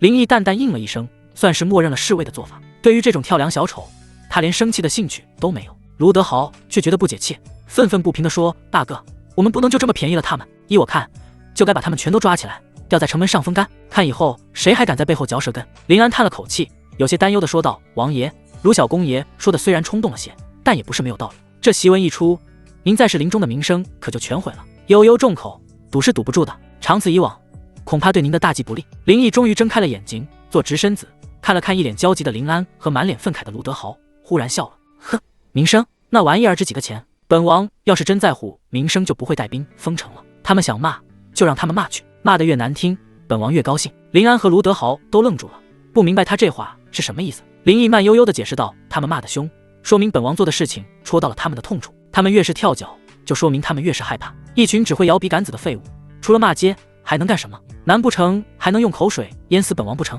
这话说的霸气，卢德豪听的是热血沸腾，恨不得当场给林毅磕一个。林安显然还是有些担心，刚要问，就听林毅继续又说：本王要的从来都不是什么虚名，而是实实在在的权力和财富。只要刀把子和钱袋子都握在本王手里，那帮文人就算把本王骂成鸡你太美的阿坤又能如何？鸡你太美，阿坤什么意思？卢德豪和林安对视一眼，都没明白。林毅笑了笑，呵呵呵，听不明白没关系，你们只需要知道，骂人是填不饱肚子的。林安若有所思地点了点头。林毅说：况且前方探马来报，北境10万大军在纳兰库的带领下，还有20天就要分批抵达京城了，有他们在，文人们随便骂。至于那篇檄文，正好本王最近如测缺点，擦屁股纸，让他们多写点，本王都收了。卢德豪一听，当即猥琐大笑，哈哈哈哈，大哥英明，那逼成香血的东西就适合擦屁股。林安也是忍俊不禁，有这样一位杀伐果断又是名声如粪土的主子，何愁大事不成？就在这时，一个负责守门的小厮连滚带爬的进来，神色慌张：王爷，不好了！林安眉头一皱，骂道：放肆，竟敢在王爷面前失礼！卢德豪更是上去给了他一脚。慌什么慌？天塌下来有王爷顶着，好好说话。那小厮被踹得一个趔趄，也顾不上疼，跪在地上指着大门方向说道：王爷，刑部侍郎郭傲来了，在门口破口大骂，指名道姓的要您出去，说要跟您理论理论。卢德豪一愣，理论？他算个什么东西，也配跟王爷理论？林安问道：王爷？林毅冷冷一笑，心说：老子等的就是这个，光靠一篇檄文还不足以让自己名正言顺的对那些世家大族动手，现在终于有部开眼的傻子主动把脖子伸到自己刀口下了。走，出去看看。林毅从躺椅上站起来，伸了个懒腰，骨节发出一阵噼里啪啦的脆响，看看哪个嫌命长的倒霉蛋敢在本王府门口撒野。我们汉族人民最好信儿了，有点什么事儿就围拢一堆人。此刻王府大门外面，几十个粗衣烂衫的百姓正站在一个身材肥胖穿着官袍的中年男人后面看热闹。这人正是刑部侍郎郭傲。林毅，你个黄口小儿，缩头乌龟，给老子滚出来！他身后的家丁们一个个也是趾高气扬，对着王府门口那几个手持长戟面无表情的侍卫指指点点，嚣张到了极点。听见没有？让我们家老爷进去！你们这群看门狗瞎了眼吗？知道我们老爷是谁吗？刑部侍郎正四品大员，你们也敢拦？王府的侍卫们却像是没听见一样，依旧如标枪般站得笔直，眼神冰冷。他们是林家的家臣，只听摄政王的命令，别说一个刑部侍郎，就是南宫雄亲自来了，没有王爷的命令，也休想踏进王府大门一步。郭傲见自己骂半天，府里一点动静都没有，更是气不打一处来。他今天也是被气昏头了。南市最大的赌场天香楼，每个月能给他带来至少3万两白银的进账，是他整个家族最重要的财源。如今因为一道圣旨就关门大吉，这简直就是在他心口上剜肉啊！再加上刘文涛那篇讨贼檄文的鼓动，郭傲自觉有满朝文武撑腰，胆子也大了起来，这才带着家丁，气势汹汹杀上门，想找林毅讨个说法。在他看来，林毅就算再嚣张，也不敢公然与整个文官集团为敌，自己只要闹得够大，让他下不来台，他就得乖乖给开个后门。林毅，你这断子绝孙的狗东西，仗着自己是摄政王就敢强迫陛下，你这是要与天下士大夫为敌吗？你给老子滚出来！今天你要是不给老夫一个说法，老夫就一头撞死在你这王府门口，让天下人都看看你这个乱臣贼子是如何逼死朝廷命官的。郭傲越骂越起劲，甚至开始撒泼打滚，一副无赖的嘴脸。周围的百姓们看的是议论纷纷，这人谁啊？胆子也太大了，敢在摄政王府门口骂街！你不知道这是刑部侍郎郭大人，听说他家的赌场被王爷给封了，这是来闹事了，活该！他那赌场害了多少人家破人亡，封了才好呢。就是王爷，这是为民除害，这姓郭的还有脸来闹？百姓们的议论声虽然不大，但还是传到了郭傲耳朵里。你们这群刁民懂个屁！老子开赌场那是给朝廷创收，你们一群泥腿子也敢议论朝廷命官，信不信老子把你们全都抓进刑部大牢？郭傲气的脸都紫了，回头指着那几个说话的百姓喝骂。百姓被他这么一吓唬，顿时噤若寒蝉，不敢再说话了。开玩笑，人家可是刑部的高级领导，随便找个由头就能给你抓进去。这年头杀人犯他们或许抓不着，但抓这种污蔑官员的百姓可是手拿把掐。这时王府大门吱呀一声打开了，林毅穿着一身黑色锦袍，背着双手，面无表情的从里面出来，身后还跟着一脸猥琐的卢德豪以及管家林安。郭傲一见正主出来了，气焰更加嚣张，指着他鼻子就骂：林毅，你终于出来了，老子还以为你要当一辈子缩头乌龟呢。林毅停在台阶上，居高临下的看着他，你是何人？郭傲被他这傅藐视的态度激怒了，挺着大肚子傲然地说：老夫乃当朝刑部侍郎郭傲。林毅，你目无君父，强逼陛下下旨关停京城赌场，此乃大逆不道之举。今天老夫就要替天行道，好好跟你理论理论。他倒是不傻，知道这个时候不能说断他财路之类的话。理论嘛，当然得戴个高帽子。林毅双手抱肩，露出一丝笑容。理论？你也配？你！郭傲气的胡子都翘起来了。林毅，你别以为你是摄政王就可以为所欲为，这天下终究是南宫家的天下，我等文臣才是国之栋梁。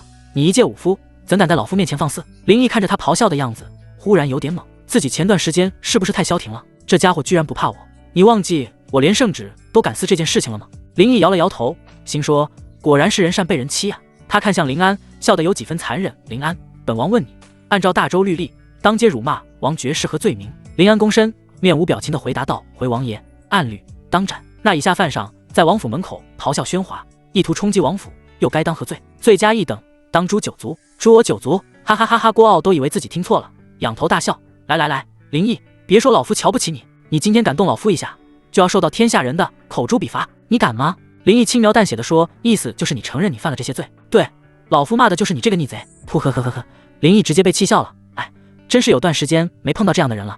来啊，把他给本王抓起来。是。门口的4个侍卫齐声应和，手持长剑，跨步上前。郭傲一愣，他没想到林毅竟然敢真动手，当即往后退了一步。紧接着身边的家丁就围上来，将主子护在后面。大胆，竟敢威胁侍郎大人，还不退下！你们几个家臣别以为仗着王府就能横行无忌，当心陛下诛你们9族！赶紧滚，别给脸，不要脸！这几个家丁明显也是豪横惯了，见到全副武装的家臣居然都不害怕，还敢叫嚣。林毅一挥手，杀！一声令下，其中一名家臣立刻挥舞长剑，噗！骂人的家丁还没反应过来，脑瓜子就齐齐飞了出去，脖腔里的血库库往外喷。啊！不要啊！求求你饶了我！我错了，我再也不敢了！噗噗噗！剩下的几名家丁傻眼了，刚要跑，就被侍卫们3下5除2全宰了。事情发生的太快，百姓还没反应过来呢，就见几个人头滚到了脚边，当即吓得大喊：妈呀！杀人了！快跑啊！慌什么？林家不伤百姓，那快去报官啊！你傻呀？他不就是官吗？几个百姓吓得脸都白了，也不敢再看热闹，掉头就跑。而有些了解林家行为作风的百姓，则是继续站在这看，激动的浑身颤栗。这些贪官压在他们头上多少年了，终于看到报应了啊！侍卫杀完了人，带血的长剑直接抵在郭傲脖子上。别，不要杀我！郭傲吓坏了，两腿一软，差点没直接尿裤子，赶紧举起双手。他是万没想到林毅居然真的敢动手，还当街杀人，他难道就不怕受到天下人的口诛笔伐吗？就不怕被士大夫阶层集体抛弃吗？抓起来！林毅再次下令，侍卫拿出绳子把郭傲捆上。郭傲色厉内荏地吼道：“林毅，老夫好歹也是朝廷命官，你居然敢指使手下当街杀我家丁，现在又胁迫老夫，这是滥用私刑，我要去陛下面前告你。”林毅点点头：“好啊，本王等着。”说完，他转头看向卢德豪：“德豪大哥。”卢德豪连忙上前一步：“给你500人，去把他家给本王抄了。”林毅指着被侍卫按在地上的郭傲：“所有金银细软、古玩字画、房屋地契、家里的产业，但凡是能还钱的，一样不留，悉数充公。”此言一出，全场皆惊抄家。这也太狠了吧！郭傲更是吓得魂飞魄散。林毅，你敢？你蔑视大周律法，无法无天，你要造反吗？你以为我不敢造反吗？这是林毅跟郭傲说的最后一句话，然后转身对卢德豪挥挥手：“去吧，办得漂亮点。”得嘞，大哥您就瞧好吧。卢德豪兴奋的直搓手，对着王府内院大吼一声：“来人，点齐500精锐，跟我去抄了郭侍郎的家。”是。府里的回音相当兴奋，因为每次抄家回来，王爷都会分一点给兄弟们。跟着这样的王爷有前途啊！林毅，你敢？我是朝廷命官，金陵郭家的族长，你不可以这样对我。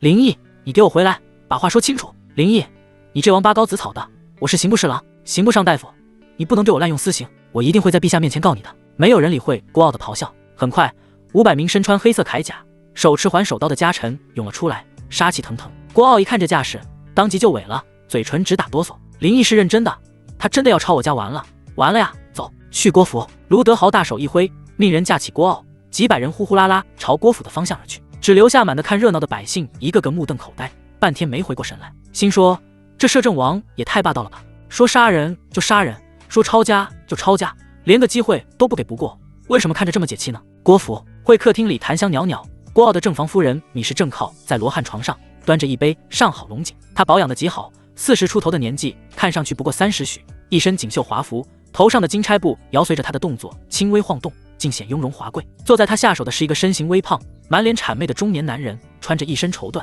手指上戴着好几个大金戒指，一看就是个地方上的富商。夫人，您看这事儿。富商搓着手，额头上渗出一层汗珠。小人那不成器的儿子，实在是，都怪小人平日里疏于管教，才让他犯下这等大错。米夫人放下茶盏，用眼角余光瞥了一眼桌上的礼单，心里很是舒坦。皇帝下旨禁止赌场，家里的进项少了1多半，此刻正是需要钱的时候。他淡淡地点了点头，声音里带着几分高高在上的淡漠。孙太守的信里已经写得很清楚了，你家那孩子可不只是迫害了那户人家的女儿，还失手把人给打死了，对吧？富商的脸当即垮了下来，点头哈腰地说：“是。”犬子已经知道错了，整日在牢狱里以泪洗面，悔不当初。只是那家人不依不饶，非要犬子偿命，连银子都不要。小人实在是没有办法，这才斗胆求到夫人您这里来。哦，连银子都不要？米夫人挑了挑眉，似乎觉得有些意外。这年头还有这么不识抬举的贱民，谁说不是呢？简直就是茅坑里的石头，又臭又硬。富商立刻附和道：“小人愿意出1万两买我儿一条命。”他们竟然看都不看一眼。夫人，您可得为小人做主啊！米夫人心里冷笑一声，这富商心里想什么，他清楚得很。什么人家不愿意要钱，分明就是他不想给。1万两银子与其给那贱民，不如来自己这当个敲门砖呢，起码以后还能傍上刑部侍郎这棵大树。商贾吗？唯利是图。不过看在这份礼单和孙太守的面子上，这个忙倒也不是不能帮，毕竟老爷在邯郸还有1500亩地呢。想到这，米夫人伸出带着翡翠镯子的纤纤玉手，又轻轻抚了抚鬓角，慢悠悠地说：“你也知道现在形势不好，朝廷查得严，你这事儿不好办呀。”富商知道米夫人准备狮子大开口，他也早就做好了准备。那是，晓得明白夫人的难处，所以这次除了礼单外，还特意带了点地方特产。说完，他起身把旁边一个酒坛捧起来：“夫人您看，这是邯郸特产的美酒，最适合夫人了。”米夫人淡淡一笑，让丫鬟把酒坛接过来，然后掀开封泥往里面一看，笑意更浓。呵呵呵，我记得陛下以前常说知错能改，善莫大焉。我一个妇道人家不懂这些，但你既然是孙太守介绍来的，又诚心悔过，这个事儿呢，我就替我家老爷应下了。富商一听，激动的差点从椅子上蹦起来，当即就跪下磕头，多谢夫人大恩大德，小人没齿难忘。行了，起来吧。米夫人最见不得商贾的这种丑态，不耐烦的摆摆手：“你且放心回去，你儿子死不了，过不了几日消息就会传回邯郸，到时候你再去衙门里走个过场，把人领回来就是了。”是，小人全听夫人安排。富商千恩万谢。要知道郭傲虽然是刑部2把手，但却掌管着大周的整个刑狱，要想在案卷上做点手脚，把死罪改成活罪，那还不是一句话的事儿。这回来京城真是来对了，不仅救了儿子，还搭上了刑部侍郎这条线，以后的日子有搞透了米夫人端起茶杯，下了逐客令，事情说完了，你也该回去了。记住，此事不可对外声张，免得落人口时给我家老爷添麻烦。小人明白，小人一定守口如瓶。富商连连点头，转身准备离开。就在这时，异变突生，会客厅外突然传来一阵喧闹，紧接着便是家丁、护院们的惊呼和惨叫：什么人敢闯侍郎府啊！我的腿！快来人啊！快去禀报夫人！砰！一声巨响，会客厅的红木大门被人一脚踹开，米夫人和那富商都被这突如其来的变故吓了一跳。放肆！什么人如此大胆？米夫人猛地起身，柳眉倒竖，厉声呵斥。她身为刑部侍郎的夫人，在京城那也是有头有脸的人物，平日里谁见了她不是客客气气的，还从未见过如此嚣张的阵仗。只见门外一个穿着打扮流里流气，脸上挂着猥琐笑容的年轻公子哥，带着一大群凶神恶煞的家臣闯了进来。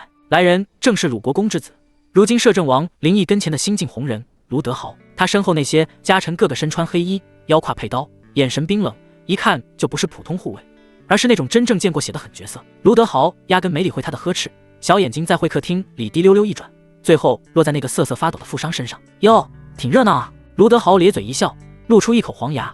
伯母，这是在会客呢，还是在做什么见不得人的买卖啊？那富商哪里见过这种场面，当即吓得魂不附体，两腿一软，扑通一声就跪在地上。我什么都不知道，我只是来给夫人请安的。米夫人认得卢德豪，当即气得脸色铁青。卢德豪，你好大的胆子！这里是刑部侍郎府，不是你撒野的地方。你带着这么多人闯进来，是想造反吗？造反！卢德豪夸张大笑。伯母，您这帽子扣的可真大，不过呢，您还真说对了一半。说着，他往前走了2步，凑到米夫人面前，盯着她的脸蛋说道：我今天还真就是奉命来抄家的。抄家！米夫人听到这2个字，先是一愣，随即不屑地道：呵呵呵呵，卢德豪，别说你，就是你爹卢不停来了，也不敢在我府里放肆。识相就赶紧滚出去，跪在门口等我家老爷回来，否则我就劝老爷以私闯民宅的罪名逮捕你。面对卢德豪近乎是羞辱的距离，米夫人半步都不退，因为她根本不就害怕。鲁国公为了避免斗争，早就退居2线了，现在说话都没有6品小吏好使。他堂堂刑部侍郎的夫人，连他爹都不怕，怎会怕卢德豪呢？卢德豪看他那个尖酸刻薄样，就知道这夫妻俩的脑子都不太好使。郭傲感冒天下之大不韪，到王府门口闹事，他妻子面对如狼似虎的王府家臣，非但不害怕，反而还言语威胁。哎，这帮人到底什么时候才能看清楚形势啊？伯母，你是不是在宅门里待久了，脑子也变成榆木疙瘩了？现在京城里谁说话声最大，你心里没点数吗？卢德豪伸手指了指摄政王府的方向，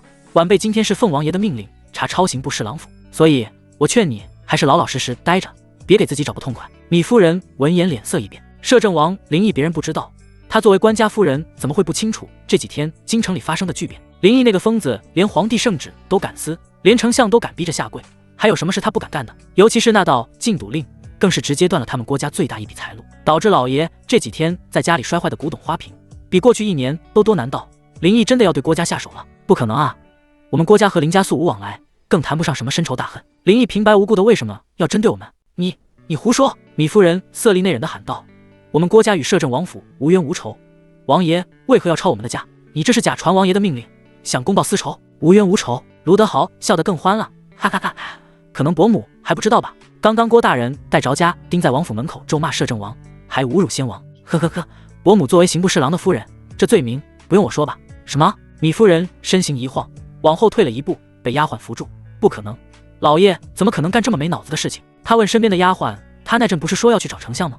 为什么去王府了？奴婢也不知道呀。完了，这下完了。虽然刑部侍郎是4品官，但是没有爵位，人家林毅可是世袭罔替的摄政王，你当街骂人家，还骂人家祖宗，这不是找死吗？米夫人的脸青一阵白一阵，卢德豪冷冷一笑，呵呵呵，伯母也不必惊慌，我大哥说了，他从不找好人的麻烦。郭大人作为刑部侍郎，这些年干了多少贪赃枉法、草菅人命的破事，你应该清楚。所以啊，抄你们家就对了，连陛下都不会说什么。你血口喷人，我家老爷为官清廉，勤政爱民，是不是血口喷人？搜一搜就知道了。卢德豪打断他的话，然后大手一挥，对家臣们喝道：还愣着干什么？给老子抄！把所有值钱的东西，别管金的、银的、铜的、玉的，但凡是能还钱的都给我抄走，谁敢反抗，就地打断腿。是。那群如狼似虎的家臣应声而动，立刻就要冲进去。住手！就在这时，被捆成粽子的郭傲蹦蹦跳跳地靠过来。卢德豪，你这小畜生吃了雄性豹子胆了，还真敢在老夫的地盘上撒野！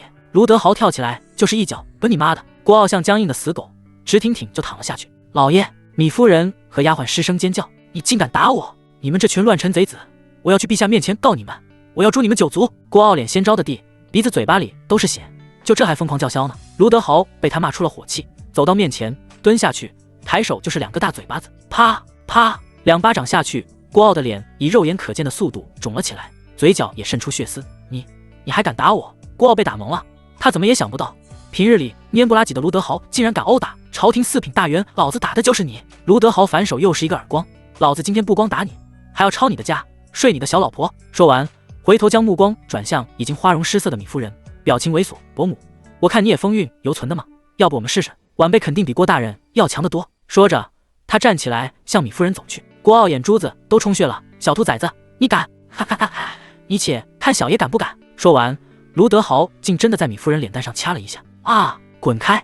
你这个登徒子！米夫人尖叫着挣扎，却被卢德豪一把搂住了腰。伯母，放心吧，我对你没兴趣，但如果你再嚷嚷，我就让人把你的嘴缝起来。卢德豪的脸色突然有些冷。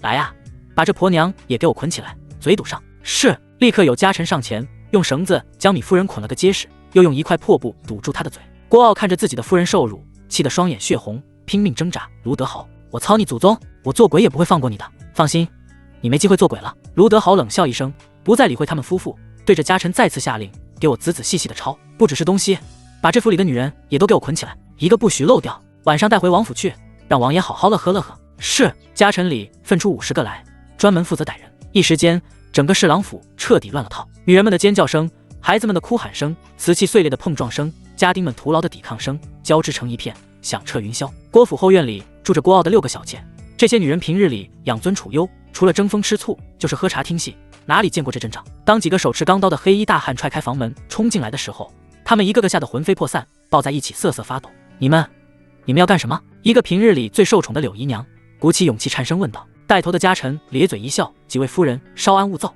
我等奉王爷之命，请各位夫人去王府做客。什么？那家臣说完也不管他们同不同意，直接上前像抓小鸡一样将这些细皮嫩肉的姨娘们一个个从罗汉床桌子底下拖了出来。啊！你们这群粗鲁的狗奴才，别碰我！我的衣服！救命啊！老爷救命啊！可恶的登徒子，你往哪摸呢？你放开我！老爷！小妾们拼命挣扎哭喊，但没有一点用，很快就被绳子捆了起来，嘴里塞上布条，被家臣像一串粽子似的拖了出去。另一边，郭傲的寡妇妹妹郭芙正在自己小院里念经礼佛，丈夫早逝，她又没有子嗣，没办法执行夫死从子，只能夫死从兄了。突然，房门被砰的一声撞开，几个家臣闯了进来。郭芙吓了一跳，手里的佛珠掉在地上。阿弥陀佛，几位施主，为何擅闯平尼清修之地？他强作镇定，双手合十。家臣很有礼貌地说道：卑职叨扰，请夫人恕罪。奉王爷命令，请夫人到王府一叙。王府？都说寡妇门前是非多，自从回到郭家，他就再也没出过门。可眼前这个人居然要自己去王府，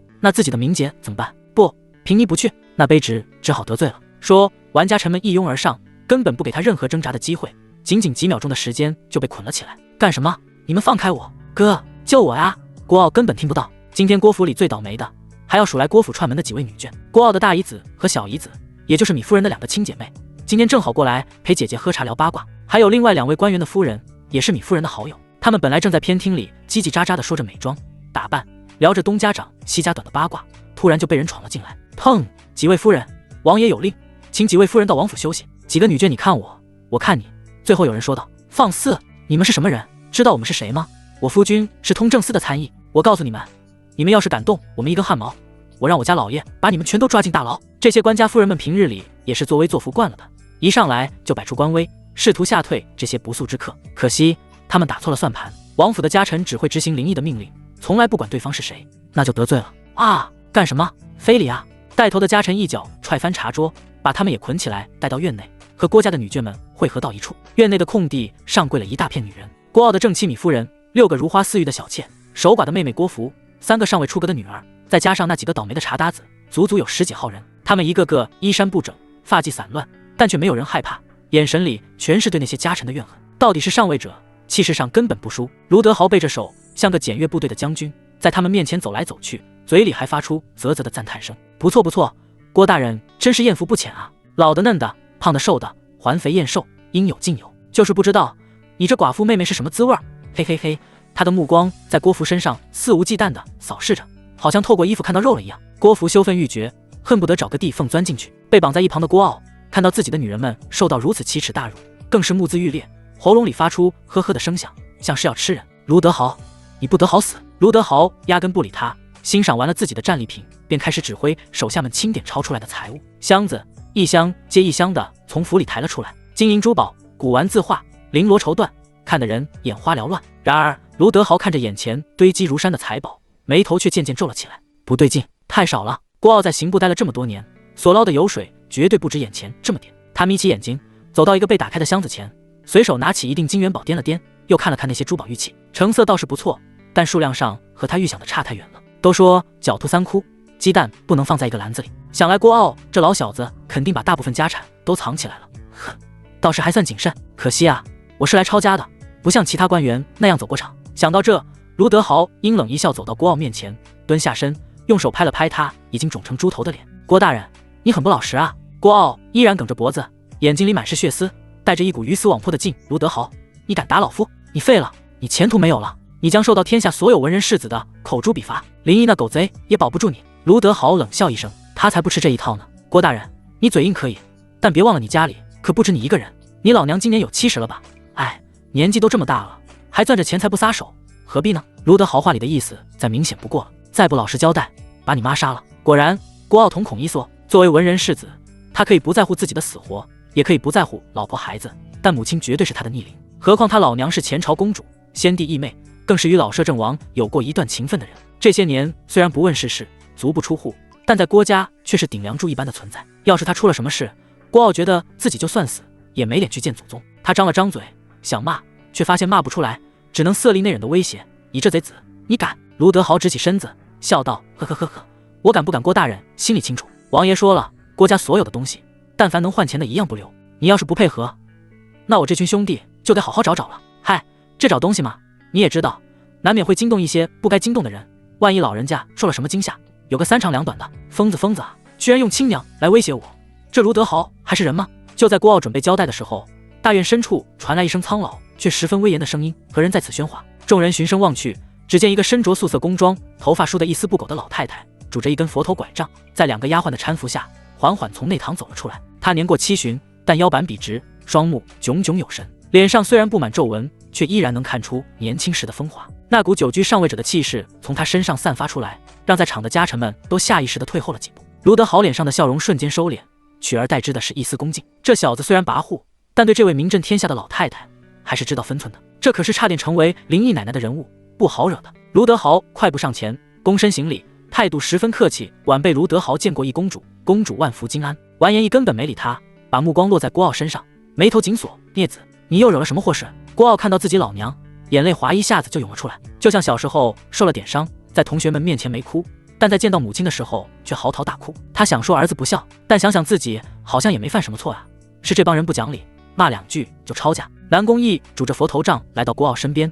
看着他被打肿的脸以及捆得结结实实的身体，脸色沉了下来，随即缓缓转头看向卢德豪：卢家小子，你今日带着人闯府，殴打朝廷命官，还把老身儿子捆绑如此，是何道理？你当真以为这京城没有王法了吗？卢德豪心里一凛，暗道一声晦气。他刚才只是想吓唬吓唬郭傲，没想到这万年不出大门的老太婆居然自己出来了，这回可是惹上麻烦了。这完颜义15岁以公主身份出嫁，帮助郭家成为从龙之臣，几10年殚精竭虑，为国为民，其美名天下皆知。与其得罪他，卢德豪更希望自己得罪的是皇帝。可偏偏他今天又是执行林毅的命令，若不办妥帖了，以后还怎么跟着大哥混？想到这，他深吸一口气，恭敬地回答道：回公主的话，晚辈不敢不敬，只是郭大人在摄政王府门前咒骂王爷，侮辱先王，按照大周律例当斩。王爷念及旧情，只让晚辈前来抄家，以示法外开恩。至于郭大人被打，那是他自己嘴贱，辱骂在先，晚辈一时气不过才动了手，还请公主恕罪。卢德豪话里话外说的滴水不漏，其口才要比胖子好上100倍，既表明了林毅的仁慈，又把自己动手的理由说得合情合理。南宫义一双老眼目光锐利，伶牙俐齿。林毅那臭小子连圣旨都敢撕，岂会念及旧情？老身看他不过是想借此机会铲除异己罢了。卢德豪没想到老公主竟把林毅看得这么透彻，内心更加震惊，忙低下头不敢接话。南宫义见他沉默，又冷哼一声：哼，你们这些小辈一个个都以为自己聪明绝顶，玩弄权术，可你们忘了，这天下还是南宫家的呢，岂是你们这些毛头小子能撼动的？他话里带着一丝警告，也带着一丝无奈。活了这么多年，什么风云变幻没见过，同时也见过太多的权臣起落。他知道林毅现在是大，但他也知道林毅的这种做法是在与整个京城的世家大族为敌，是在自掘坟墓。卢德豪心里不舒服，但嘴上还是恭敬地说：“公主教训的事，晚辈谨记在心。只是王爷的命令，晚辈不敢不从。”南宫义回头看了看狼狈的儿子，心里一阵刺痛。他当然知道儿子行事贪婪，贪得无厌，但他毕竟是自己唯一的儿子，不可能眼睁睁看着他出事。于是他也深吸口气，语气缓和了几分：“卢家小子，老身知道你也是奉命行事，这样吧，你让林毅来见老身一面。老身与他爷爷也算有些交情，或许老身能劝他收手。”卢德豪心里一喜，正愁怎么给林毅找个台阶下呢。老公主亲自出面，正好可以缓解一下僵局。公主说的是，晚辈这就回去禀报王爷。只是在此之前，还请公主让郭大人把藏匿的财物交出来。晚辈奉命抄家，若是空手而回，恐怕不好向王爷交代。郭傲见老娘松动，赶紧说道：“母亲，不可以啊！那些钱是我们郭家安身立命的根本，我们不能。”啪！南宫义甩手就是一嘴巴：“逆子，还不老实交代？难道你就忍心看着娘一把年纪，白发人送黑发人吗？”郭傲难以置信地瞪大双眼：“母亲，住口！亏你还在官场沉静多年，为何如此不识时务？在完颜义看来，钱财都是身外之物，能保住命财是硬道理，否则就算你有再多的钱又能怎样？到最后还不是一样要便宜林毅。”郭傲对母亲的行为很不理解，但也没有再坚持。总归来说，他还是个孝子。是，他看向卢德豪，东西在后院假山下面有一个密室。说完，郭傲整个人都萎了下去。卢德豪得意一笑，朝身后家臣一挥手：“听到没有？去后院假山，把密室里的东西都给老子挖出来！快！”是。家臣们领命而去。南宫义看着儿子那复生不如死的模样，心里一阵绞痛。说到底还是自己太溺爱了，否则也不会让他成长为今天这个样子。这些年他做过多少错事，收受多少贿赂，黑钱他的心里一清二楚。之所以不管，就是因为他总觉得自己早年吃了那么多苦，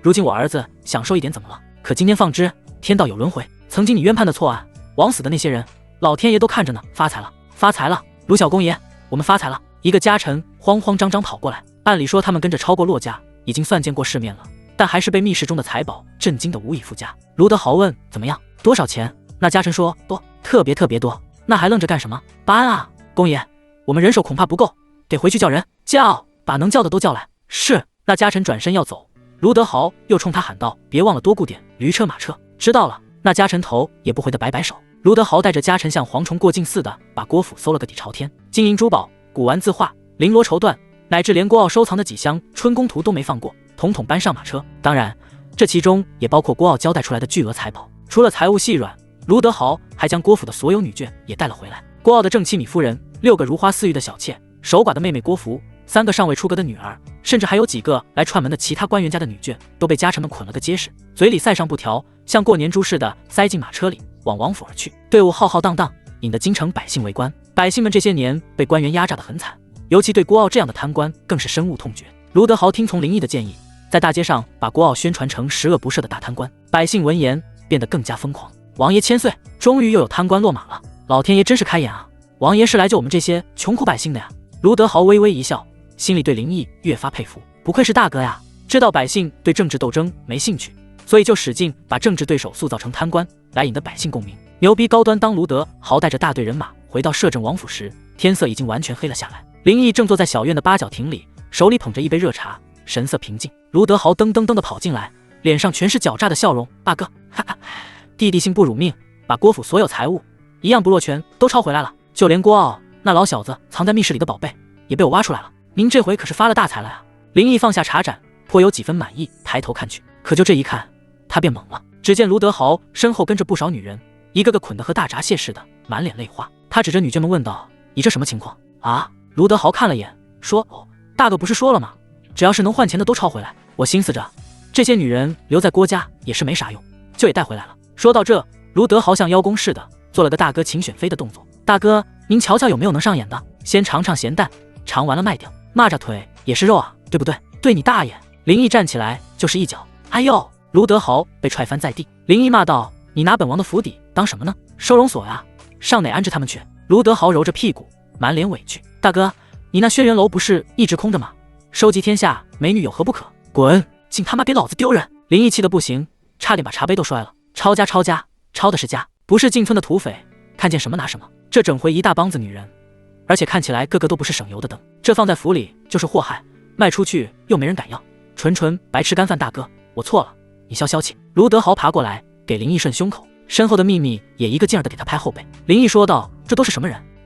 是郭傲的正妻米夫人，还有6个小妾，寡妇妹妹郭芙，3个女儿，以及几个来串门的，不知道什么官员家的女眷。林毅，你怎么不把一公主也抢回来？卢德豪一撇嘴，那老毕太太抢回来有啥用？回头轰了，还得出丧葬费，我去你大爷的！林毅气得又是一脚，我让你抄家，你给整一帮女人回来，你要死啊？赶紧都他妈给我送回去啊！卢德豪恋恋不舍地看了看郭芙，大哥，你确定不尝一口吗？都说家人易得，寡妇难求啊！他一边说着，一边朝郭芙的方向努了努嘴。林毅气得都快翻白眼了。卢德豪，我再跟你强调一遍，本王只想搞钱，不想搞女人。这些女眷赶紧给我送回去，否则你以后就再也别进我王府大门。哎，别呀，大哥，我知错了，还不行吗？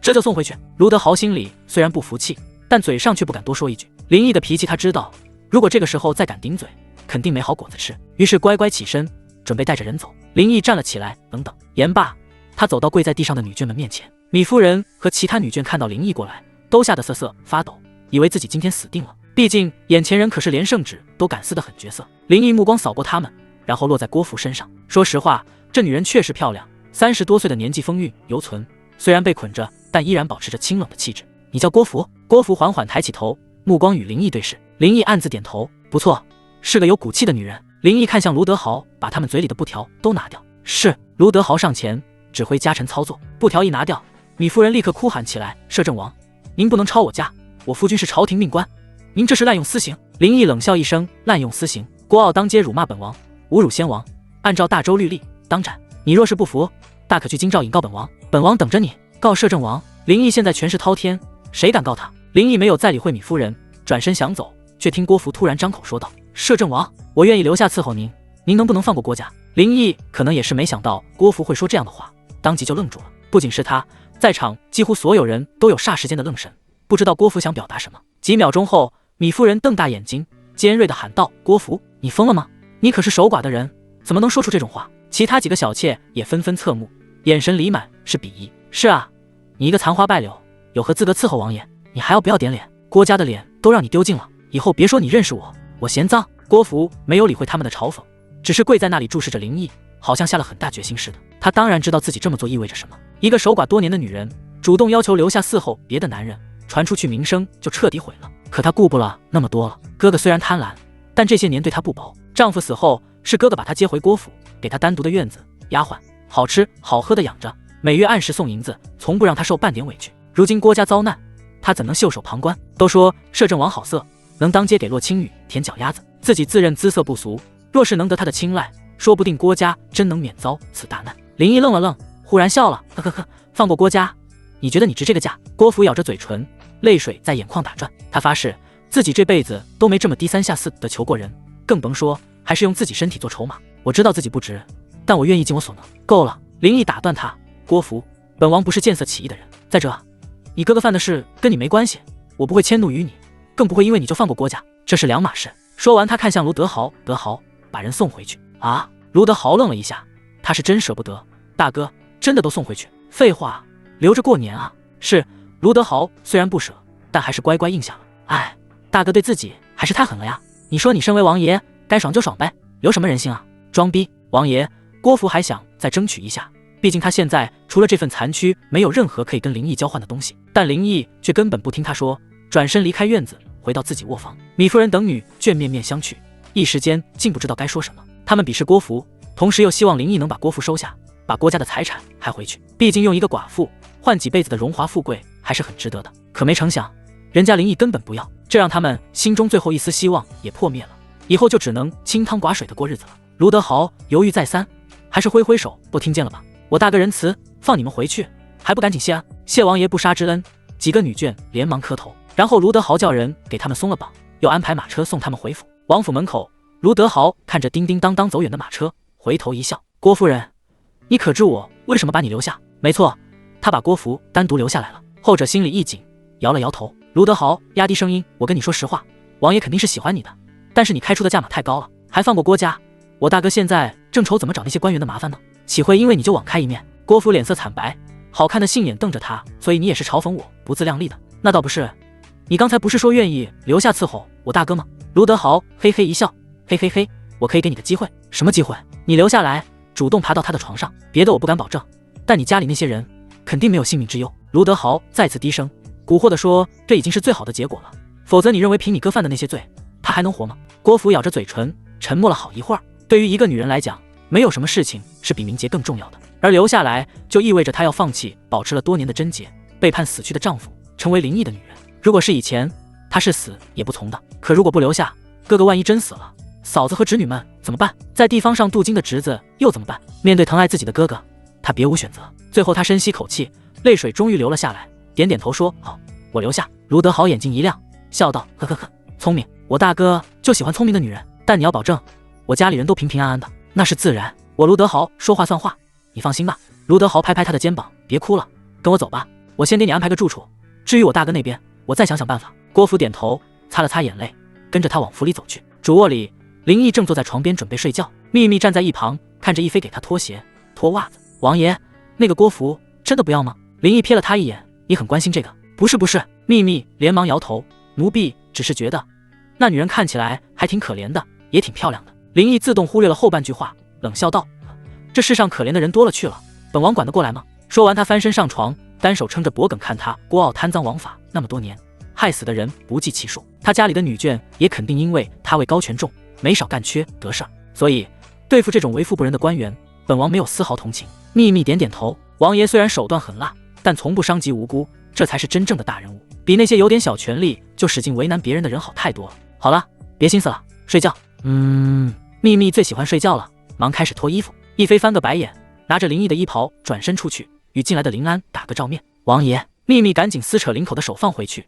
转身背对着门口。林毅坐起来问道：“怎么了？”“卢小公爷把一个叫郭芙的女人留下了，住在青竹院。”“林毅啧了一声，无奈的摇摇头：“这小犊子。”林安也看出林毅的为难，问道：“您看怎么办？是撵走还是继续让他住？”林毅想了想，先住着吧，等郭家的事情了结再说。“是，还有件事，王爷，这次从郭家抄回来的财物已经清点好了。”“大概有多少？”“各类珠宝、古玩字画数百件，地契房契一大堆，没有具体统计。最主要的是有现银320万两。”“多少？”林毅大吃一惊。“320万两。”林安再次重复道：“王爷，这可真是巨贪啊！320万，这也太可怕了。如果只是林毅自己，在不赌博的前提下，这些钱花一辈子都花不完。要知道，那天胖子带着林毅去燕来楼，点了那么多姑娘，还全是好酒好菜，最后也就花了100两不到。320万，这真应了那句老话了，钱就是数字而已。都说大周的银子不够使，合着都在官员、富商家里藏着呢。”林毅对这些贪官已经有些麻木了，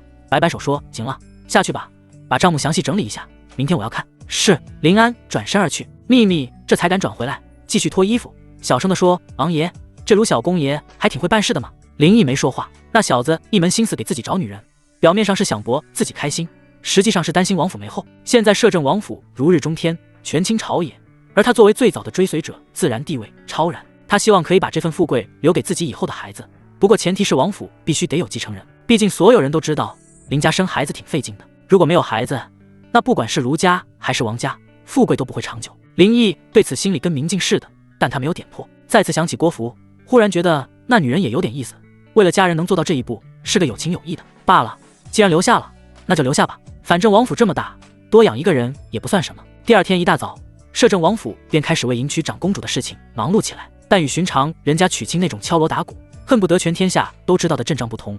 王府的准备工作进行得异常低调，没有大张旗鼓的宣告，没有便邀宾客的喧哗，只是府里下人们默默地换上新灯笼，给府邸添上那么一丝若有若无的喜气。在旁人看来，这不像是在办喜事，倒像是在应付一件不得不做的差事。亦妃作为王爷的贴身丫鬟，自然也是忙得脚不沾地，从早上开始便仔细检查着主卧里新换的床品，确保每一处褶皱都被抚平，每一个线头都被剪掉。王爷不喜欢奢华，但对细节的要求却极高，任何一点瑕疵都可能惹他不快。这个不行，赶紧拿去换了。还有这个，大婚之日要用红色，这绿色算怎么回事？又不是第一次大婚了，怎么这么没脑子啊？动作快点！亦妃利索地指挥着第一等丫鬟和小厮。这时，一名小厮急匆匆进来：“亦妃姐姐。”小厮跑得气喘吁吁，话都说不利索了。亦妃眉头微蹙，停下手里的活，问道：“怎么了？”慌慌张张的成何体统？王爷最不喜欢下人没规矩。那小厮赶紧喘匀了气，弓着身子回话：“姐姐，是您老家来人了，现在正在到作坊里等着呢。林管家让小的来跟您说一声。”老家来人？亦妃有些恍惚。自从爹娘把她卖进人牙子，辗转10几年过去了，她以为自己这辈子都不会再和老家这2个字扯上任何关系。那些记忆既遥远又模糊，像是上辈子的事。他甚至快要记不清爹娘的模样了，只记得那年饥荒，家里实在揭不开锅，爹娘抱着他哭了一整夜，第二天就把他卖给了人牙子，换了半袋能救命的粮食。这些年他不是没想过他们，尤其是在夜深人静的时候，他总会忍不住想，爹娘现在过得怎么样了？还活着吗？有没有再生个弟弟或者妹妹？可他不敢去找，也不敢去打听。京城这么大，人海茫茫，上哪儿去找？更何况他如今身份是王府的奴才，贸然寻亲，万一给王爷惹来什么麻烦，那又是天大的罪过。是谁？有没有说叫什么名字？小厮摇了摇头，没说，就一个老太太，还领着个半大的小子。林管家怕是骗子，安排再到作坊了。姐姐，您快去看看吧。亦菲心里七上八下的，定了定神，对身边的小丫鬟吩咐道：“你们先把这里收拾好，别偷懒啊，我去就回。”说完，他提着裙摆，快步朝到作坊走去。到作坊是王府最外围的屋子，专门用来给外来的下人或者访客临时歇脚的地方。屋子不大，陈设也简单，只有几张半旧的桌椅。亦菲一进门就看到一个头发花白的老太太正局促地坐在椅子上，身上穿着打满补丁的粗布衣服，满是褶子的手紧紧抓着身边一个小男孩的胳膊，眼神里满是不安和敬畏。小男孩约莫10岁左右，面黄肌瘦的。见窦亦菲进来，那老太太眼睛一亮，连忙拉着小男孩，扑通一声就跪在了地上。快给你姐磕头！小男孩似乎有些怕生，被老太太按着脑袋，不情不愿地在地上磕了个头。这突如其来的一跪，把亦菲给吓了一跳，连忙去扶。你们这是干什么呀？快起来！那老太太却不肯起，仰着头，浑浊的眼睛里都是泪花。好孩子，你咋能不认识我呢？我是你姥姥，你娘凤琴是我亲闺女啊。姥姥。亦菲歪着头，呆呆地看了看她，她根本就不记得自己有个姥姥。你娘？孩子，你总不能连你娘都不记得了吧？老太太见她没反应，急得又提醒她一遍，生怕她不信。亦菲深吸一口气，努力让自己镇静下来。您先起来说话吧，地上凉。她蹲下身子，仔细地端详着老太太的脸。虽然岁月改变了太多，但那眉眼之间依稀能看出几分熟悉的轮廓，那是自己母亲的样子。您真的是我姥姥？亦菲还是不太相信。哎，是我。老太太见她信了，激动的老泪纵横，连连点头。好孩子，姥姥可算找着你了，这些年你受苦了呀。亦菲心里半信半疑，扶着老太太在椅子上坐下，又瞧见小孩子含着手指头，怯生生地看着盘子里的点心。亦菲起身拿起一块递给她，来吃吧。谢谢姐姐，还挺懂礼貌的。亦菲会心一笑，看向老太太，姥姥，你们是怎么找到这里来的？我爹娘他们还好吗？老太太叹了口气，用袖子抹了把眼泪，语气不似作假。这事儿说来话长了。前阵子你舅舅的把兄弟，就是街上那个杀猪的，他有天来王府后门送猪头肉，正巧看见你出去买东西，他说你跟你娘年轻的时候长得一模一样，就回来跟你舅舅说了。你舅舅不信，就特意跑到街上偷偷瞧了你半天，这才敢认。要不是这样，我们上哪找你啊？原来是这样。亦菲的警惕心稍稍放下些，紧接着心里就是一阵酸楚，又追问道：那我娘呢？她现在在哪儿？过得好不好？提到女儿，老太太的脸色顿时暗淡了下去，摇了摇头，哎，别提了。当年闹饥荒，你爹带着你娘和你一路从老家逃难到京城，后来把你卖了之后，他们俩就不知道去哪儿了，这么多年一点消息都没有。不过你放心，你爹是个能干活的，你娘也勤快，肯定饿不死的。没有消息。哎，虽然早知道是这个结果，可听到家人说出来，还是让亦菲有些失落。作为被迫卖掉的女儿，不能在爹娘跟前尽孝，是她这辈子最大的遗憾。她定了定神，强忍着失落，又问姥姥：那您今天来是有什么事吗？老太太搓了搓手，脸色有些尴尬，支支吾吾地说：这个是你的表弟，你舅舅家的娃。哎，家里现在青黄不接，实在是困难。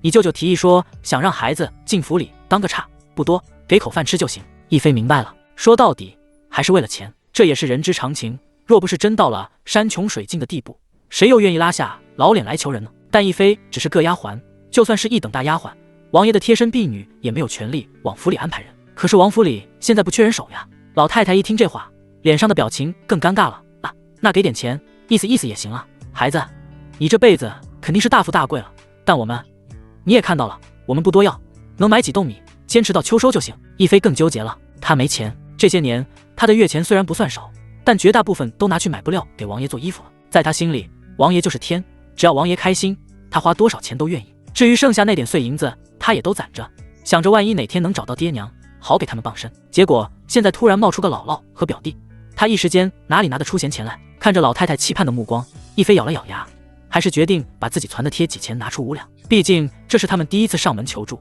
自己不能不管。行，你们……他刚要起身，就听到一个清脆的声音从屏风后面传来。哟，我当是谁呢？原来是亦菲姐姐的娘家人啊，真是稀客。亦菲回头一看，只见秘密正斜倚在屏风上，双手抱在胸前，似笑非笑。这妮子今天有点不一样，居然穿着一件崭新的桃红色撒花绸裙，头上戴着一只赤金镶红宝石的簪子，脸上也画着精致妆容，整个人看起来神采飞扬的，与平日里那个虽然受宠，但总归还是丫鬟身份的秘密判若两人。尤其是他手里正把玩着一串黄铜钥匙，像是在故意炫耀着什么。你来干什么？亦菲语气有些冷，心说这妮子该不会是来看热闹吧？秘密咯咯一笑，看了看老太太和小孩，啧啧两声，然后才看向亦菲，这老太婆不就是想要钱吗？多大点事儿，也值得你们在这儿拉拉扯扯的。秘密用一种居高临下的口气说道。这样吧，看在亦菲姐姐的面子上，我个人做主，给你50两银子，够你们娘俩回家好好安顿一阵子了。50两，那老太太一听这个数字，眼睛都直了。刚才那副苦大仇深的样子瞬间消失，取而代之的是一脸惊喜和谄媚。亦菲却气得浑身发抖，我用不着你在这儿做好人。秘密似乎早料到他会是这个反应，脸上的笑意更浓，晃了晃手里的那串钥匙，得意地说：亦菲姐姐，你看我手里的是什么？闻言，亦菲这才把目光落在那钥匙上，瞳孔猛地一锁，那居然是库房的钥匙。王爷昨晚已经准许让我跟着账房先生学管账，以后这府里大大小小的开销都得从我手里过。秘密下巴微扬，语气里满是炫耀。我知道你清高，这些年攒的那点月钱，不是给王爷做衣服，就是买些没用的玩意儿讨他欢心了，手里哪有闲钱给这老婆子？放心吧，这钱走王府的账，王爷知道了也不会说什么，毕竟你伺候他这么多年也算有功，这点小钱就当是王爷赏你的了。亦菲气得直咬牙，秘密是在告诉自己，如今的摄政王府，她才是说得上话的女人，而你亦菲不过还是个一穷二白的丫鬟，太气人了。因为不择手段爬上了王爷的床，就敢对自己颐指气使过分。那老太太可不管他们之间有什么明争暗斗，只听到了50两银子这几个字，当即激动的浑身直哆嗦，也顾不上什么长辈的尊严了，拉着身边的小男孩又一次跪在地上，只不过这次是朝着秘密。哎呦，多谢仙女奶奶，多谢仙女奶奶的大恩大德呀，您真是活不飒下凡啊！老太太一边磕头一边嘴里念叨着，还用力按着小男孩的脑袋，让他也跟着一起磕。亦菲看着这一幕，只觉得脸上火辣辣的，又气又急，连忙上前去扶。姥姥，您快起来，这钱不能要。老太太像是铁了心一样，死活不肯起来，嘴里还嘟囔着咋不能要？仙女奶奶都发话了，这是王爷赏的，你不让我要，是想让我跟你表弟饿死吗？你这孩子咋这么狠心呢？秘密冷眼看着这一切，心里别提多痛快了，抱着胳膊凉凉的开口道：50两银子算什么？只要王爷开心，别说50两，就是500两、5000两，那也不在话下。亦菲气得眼圈都红了，知道自己再怎么劝，姥姥也不会听。在绝对的贫穷和巨大的利益面前，所谓的亲情和骨气显得那么不堪一击。他转过身，不再去扶那老太太，而是直视着秘密。秘密，你听好了，我们做人要有底线。我自己的钱，我愿意给我姥姥，那是尽我的孝心，但王府的钱，我家里人一文都不能要。这话说的掷地有声，让原本得意洋洋的秘密脸色微微一变。他没想到都到这个份上了，亦菲居然还这么嘴硬。哼，说得好听。秘密冷哼一声，她可是你姥姥，你就忍心看着她跪在这里求人？你这叫有底线，我看你这叫六亲不认，冷血无情。亦菲被对的语塞，情急之下居然从自己头上拔下一根簪子，那是根金镶玉的簪子，做工十分精美。虽然不及秘密头上戴的值钱，但这只簪子是前几年林毅亲手赏给她的，是她最珍爱的东西，平日里都舍不得戴，今天是为了迎合王府喜宴才特意戴上的。他拿着簪子走到那老太太面前，映射到她手里。姥姥，王府的钱我们不能要，做人要有骨气，这簪子是我自己的东西，你收下吧，拿去当铺，少说也能值个几十两银子。以后家里实在过不下去了，你就跟我说，我再想办法。老太太看着手里那根沉甸甸亮闪闪的簪子，眼睛都冒绿光了，哪里还顾得上别的？哎呦，好孙女，有了她，今年咱家不用挨饿了呀。那就好，回去吧，现在府里事情多，我也不能一直陪着你们。哎，好，我们现在就走，孙儿，快走，回家吃肉去了。说完，他拉起小男孩，头也不回的就跑了，生怕晚一步这到手的宝贝就飞了。屋子里只剩下亦菲和秘密两个人。秘密整理了一下自己的头发，撇撇嘴，即可真是闲的。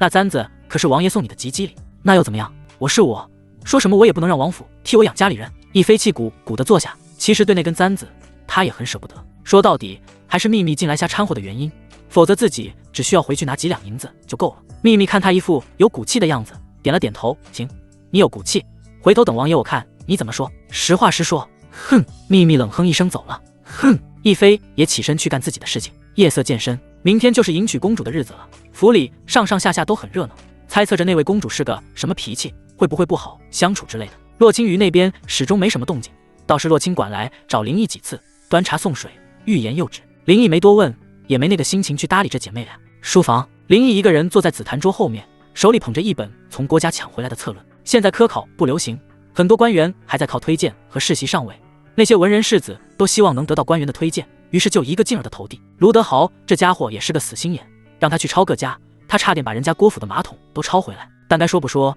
通过这基本策论，林毅对现在的文人又有了新的偏见。没错，就是偏见。一本策论满篇都是知乎者也，引经据典，把孔子那老登夸得天花乱坠，却对地方治理、朝廷政策一窍不通。说白了，就是个书呆子。这样的人怎么可能治理好国家呢？唉，王爷。林安推门进来，手里端着一碗燕窝。这么晚还没休息？林毅放下策论，揉了揉眉心。林安将燕窝放到桌上，说道：“府里办喜事，这次不同之前，娶的是公主，老奴的盯着点，免得那帮小崽子们毛手毛脚，出了岔子。”林毅拿起勺子尝了一口，味道清甜，火候正好。有事就说吧。林毅知道林安这么晚过来，肯定不只是为了送一碗燕窝。果然，林安开口道：“王爷，是关于亦妃那丫头的事。”林毅的动作停了一下，他怎么了？林安将白天再到作坊发生的事情一五一十跟林毅说了一遍，包括亦妃的姥姥和表弟如何找上门，秘密又是如何拿钱出来炫耀，最后亦妃怎么把王爷赏的簪子给了他姥姥。林毅听完，眉头微微一蹙，首先想到的不是丫鬟争风吃醋，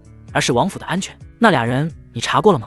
可别是骗子。林安躬身道：“王爷放心，老奴已经派人去查了。那老太太走的时候，老奴也派了2个机灵的家丁远远跟着，他们住在城外刘家村，街坊邻居都认识。他儿子也就是亦妃的舅舅，是给城里一个屠户打工的，经常给咱们后厨送肉，想来应该不是骗子。”那就行。林毅点点头，忽然想起什么，我只记得在亦妃及笄礼的时候送过他一根簪子，该不会就是那根吧？没错，就是当年那根金镶玉的蝶恋花簪。林安笑着回答：“那丫头宝贝得很，平日里都藏起来，这2天家里有喜才舍得拿出来戴戴，没想到居然送出去了。”林毅暗暗叹了口气，他随手赏出去的东西就是下人的私产，怎么处置是他们的自由。可一想到亦妃把自己亲手送他的簪子就这么给了一对几乎可以说是陌生人的亲戚，他心里就有点堵得慌，不是心疼那根簪子，而是觉得这丫头太傻了。这傻丫头真是死脑筋。林毅放下勺子，摇了摇头。秘密虽然是想借机压他一头，但话说的没错，王府的账上走50两银子算得了什么？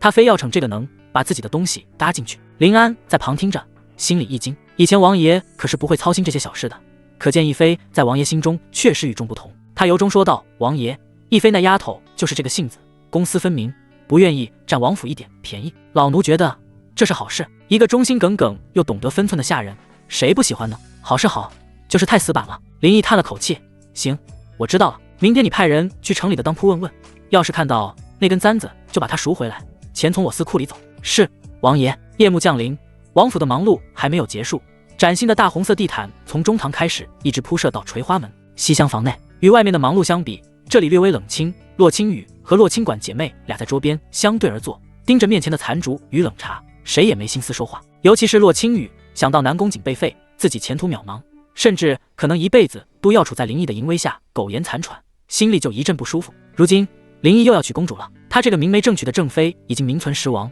在府中非常不受待见。洛清管见姐姐不时攥起拳头，又缓缓舒张，然后再攥起，便知她内心挣扎，很是难过。姐夫明天就要娶公主了，我们到底怎么办啊？洛清管的声音很小，在他心里，不管林毅做了多少过分的事情，可他终究是自己名义上的姐夫。如今姐夫要娶别的女人当正妃，还是身份尊贵的公主，姐姐心里怎么可能好受？呵，难受？我为什么要难受？洛清雨短促冷笑，随手撩了撩鬓发，目光阴狠地看向窗外。陛下把长公主嫁给那个反贼，不就是因为被逼得走投无路了吗？皇宫被围，粮食断绝，他除了用一个女儿来换取喘息之机，还能有什么办法？说着，他站了起来，脸上闪过几分激动。洛清管瘪着嘴，小声地说：“我没听出来，这对我们有什么好处？”傻丫头，你知道不知道这说明什么？说明林毅已经把皇帝彻底得罪死了，他已经现在是众矢之的，所有人都想他死。我为什么要难受？我应该高兴才对啊！我巴不得他死无葬身之地呢。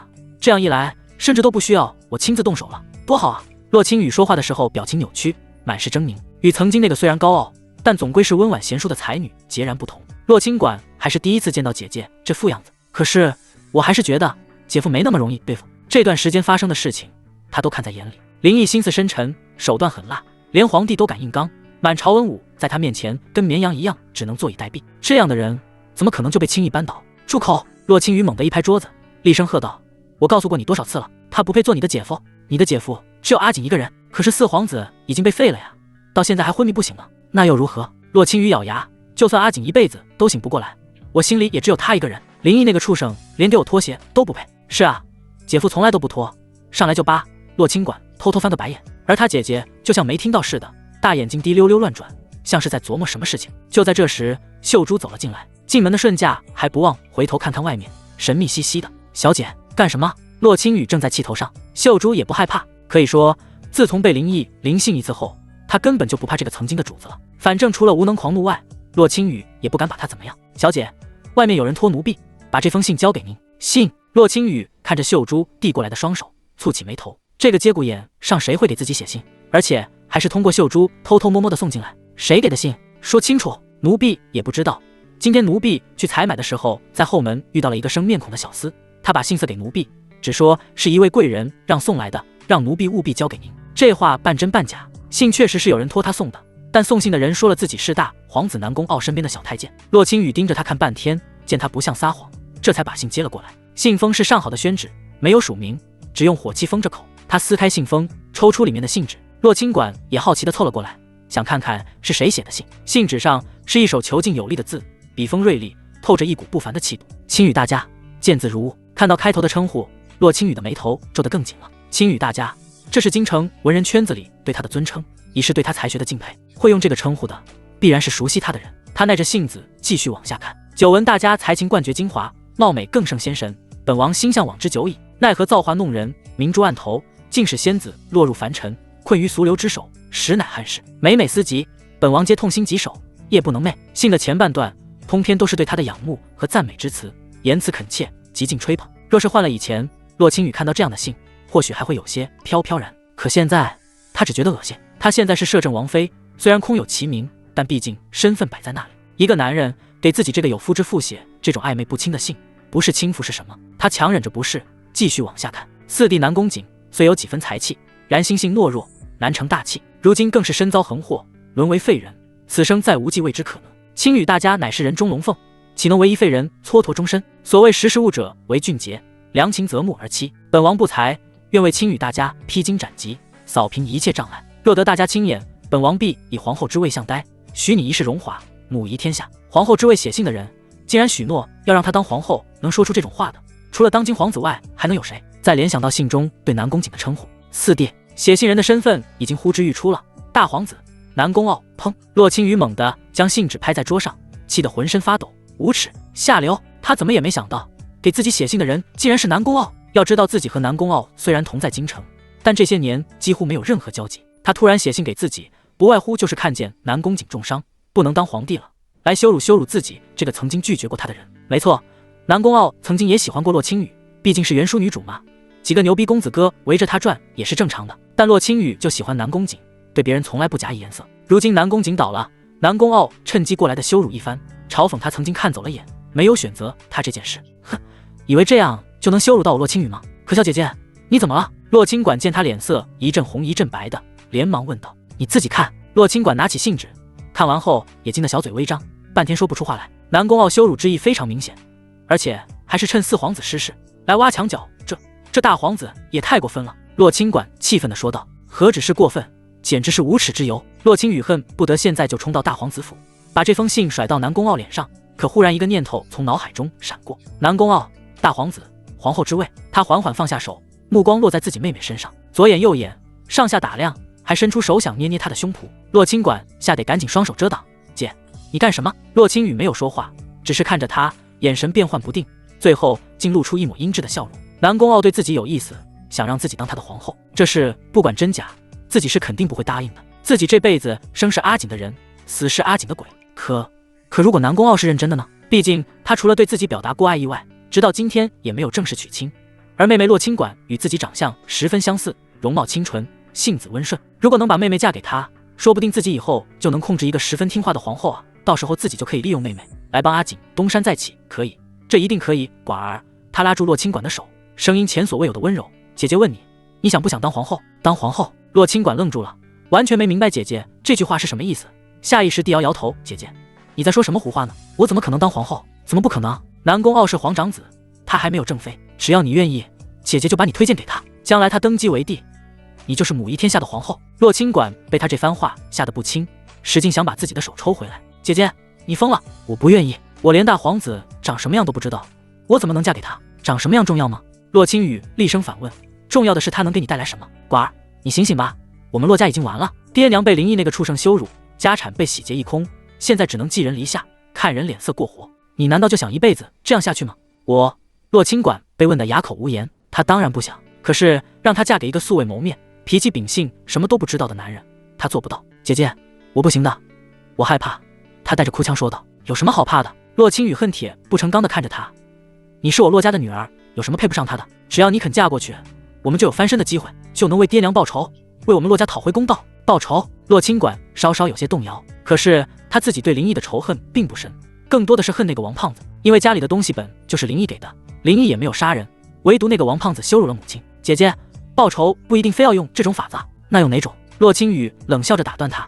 靠你吗？还是靠我？我们现在都是林毅的玩物，在这王府里都不好使，拿什么去报仇？寡儿，这是我们唯一的机会了呀。他放缓了语气，开始动之以情。妹妹，我知道这对你不公平，可是你就忍心看着爹娘一辈子都抬不起头来，忍心看着姐姐一辈子都被那个恶魔欺负，当她的玩物吗？洛清管，说实话，看到姐姐的遭遇，洛清管是不忍心的。姐夫实在是太凶了，每次都把姐姐的屁股打得通红，脖子上还有印记，但他好像并没有真的伤害过自己啊。那天晚上，他把我掳进府里，所有人都以为他会对我做什么，可他却只是把我安置在东厢房，好吃好喝的供着，再也没有出现过。甚至有一次自己半夜饿了，偷偷跑去厨房找吃的，结果被巡夜的家丁抓住，也是他派人过来，不仅没有责罚自己，还让厨房以后每天晚上都给自己备着宵夜。姐夫这个人好像并没有姐姐说的那么坏。寡儿，你在想什么？洛青雨见他半天不说话，不耐烦地催促。洛清管回过神来，咬着嘴唇，艰难摇头。姐姐，我还是做不到。你……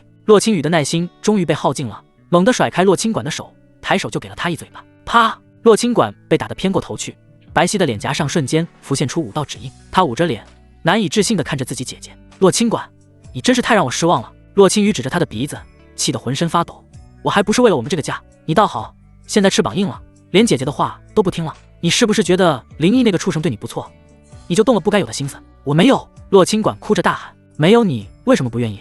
南宫傲哪里配不上你？他可是皇长子，你嫁给他就是未来的皇后，这是多少女人求都求不来的福分，你还有什么不满意的？我就是不愿意。洛清管倔强抬头，泪水模糊了双眼。你不能把你的意愿强加在我身上，我的婚事应该由我自己做主。放屁！你别忘了，你的命是爹娘给的，是洛家给的，现在洛家有难，你就应该挺身而出，这是你的责任，是你的命。说完，他不再理会梨花带雨的妹妹，转身走到桌边，拿起那封信，冷冷地对一旁的秀珠说道：秀珠，去给我拿笔墨来。是。秀珠应了一声，连忙去准备。我不愿意，我就是不愿意。说完，洛清管擦着眼角，哭哭啼啼地跑了出去。紫宸殿内，南宫雄铁青着脸坐在龙椅上，下面郭傲一家人哭得昏天黑地。自从皇宫被林毅封锁以来，他就没过过一天舒心日子。先是洛宏图一家子哭着喊着要进宫避难，现在又来了个郭傲全家。怎么着？真当他这皇宫是收容所了？谁家出了事都往他这儿跑？陛下，您要为臣做主啊！郭傲跪在地上，哭天抹泪地说：“那林毅小儿简直是无法无天了呀！他带兵抄臣的家，杀臣的家丁护院，还羞辱臣家里的女眷，臣不活了！”呜呜呜！他身后正妻米夫人还有几个小妾女儿也都跟着哭天抢地。南宫雄听得心烦意乱，猛地一拍龙案：“够了，都给朕闭嘴！”哭声戛然而止。郭傲一家人吓得噤若寒蝉，不敢再出声。南宫雄深吸口气，多年来的修身养性在短短几天之内被林毅气得荡然无存。所有人都知道林毅无法无天，可他能有什么办法？总不能亲自带着御林军上门和林毅火并吧？那是傻子行为。而且更让他感到憋屈的是，郭傲这个大贪官居然从家里抄出300多万两现银，300多万两啊！他身为皇帝，全天下最尊贵的人，司库里也就110来万，一个刑部侍郎竟然比他这个95之尊还有钱，这情何以堪？他现在恨不得把郭傲拖出去砍了，然后再把他家的钱全都充公。但是想归想，却不能这么做。郭傲再怎么说也是朝廷命官，属于保皇派，如果自己连他都护不住，以后还有谁敢真心实意的跟着自己干？郭爱卿，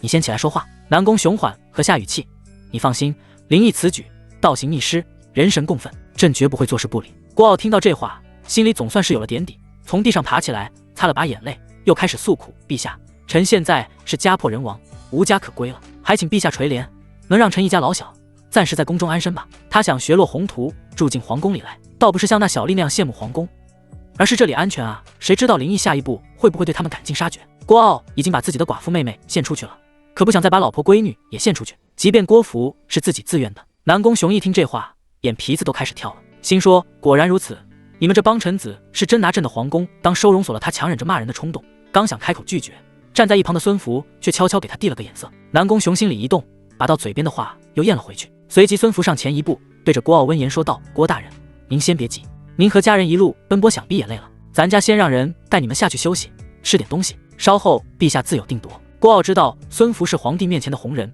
不敢得罪，只好点头哈腰的应下，是，全听孙总管安排。孙福招招手，叫来2个小太监，把郭傲一家人带了下去。大殿里恢复安静，南宫雄靠在龙椅上，脸色不善地看向孙福：你这是什么意思？孙福微微躬身：陛下，老奴以为让他们住进来未尝不是一件好事。哼！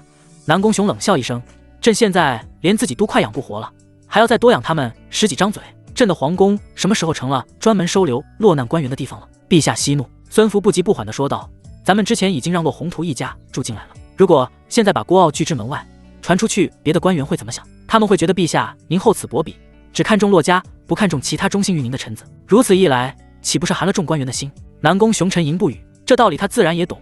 可问题是，如果所有官员都效仿他们俩，出了事儿就往皇宫躲，那对皇权的威慑力将是一种大大的削弱，对江山社稷也很是不利。孙福继续说道：代者，陛下，皇宫被围的日子很快就要到头了。明日长公主下嫁，林毅就算再怎么不是东西，看在公主的面子上，也该把封锁解除了。只要宫里的物资供应恢复正常，多养10几个人，对咱们来说根本不算什么。最重要的是，我们现在要做的就是把所有被林毅打压的臣子都团结在身边，让他们知道，只有您才是他们唯一的依靠。也只有这样，将来我们和林毅决战的时候，才会有更多的人愿意站在我们这边，为我们卖命啊！南宫雄止不住点头，不得不承认，孙福这个老太监看问题确实比他更透彻，人老成精啊！现在的确不是计较几口饭的时候，收买人心，积蓄力量才是最重要的。自己身为皇帝，自然要让全天下的人都看看，他南宫雄是一个爱护臣子的好皇帝，宁可让臣子住进皇宫与他同吃同住，也不让林毅残害忠良。也罢，南宫雄拍了拍龙椅扶手，显得有些散漫，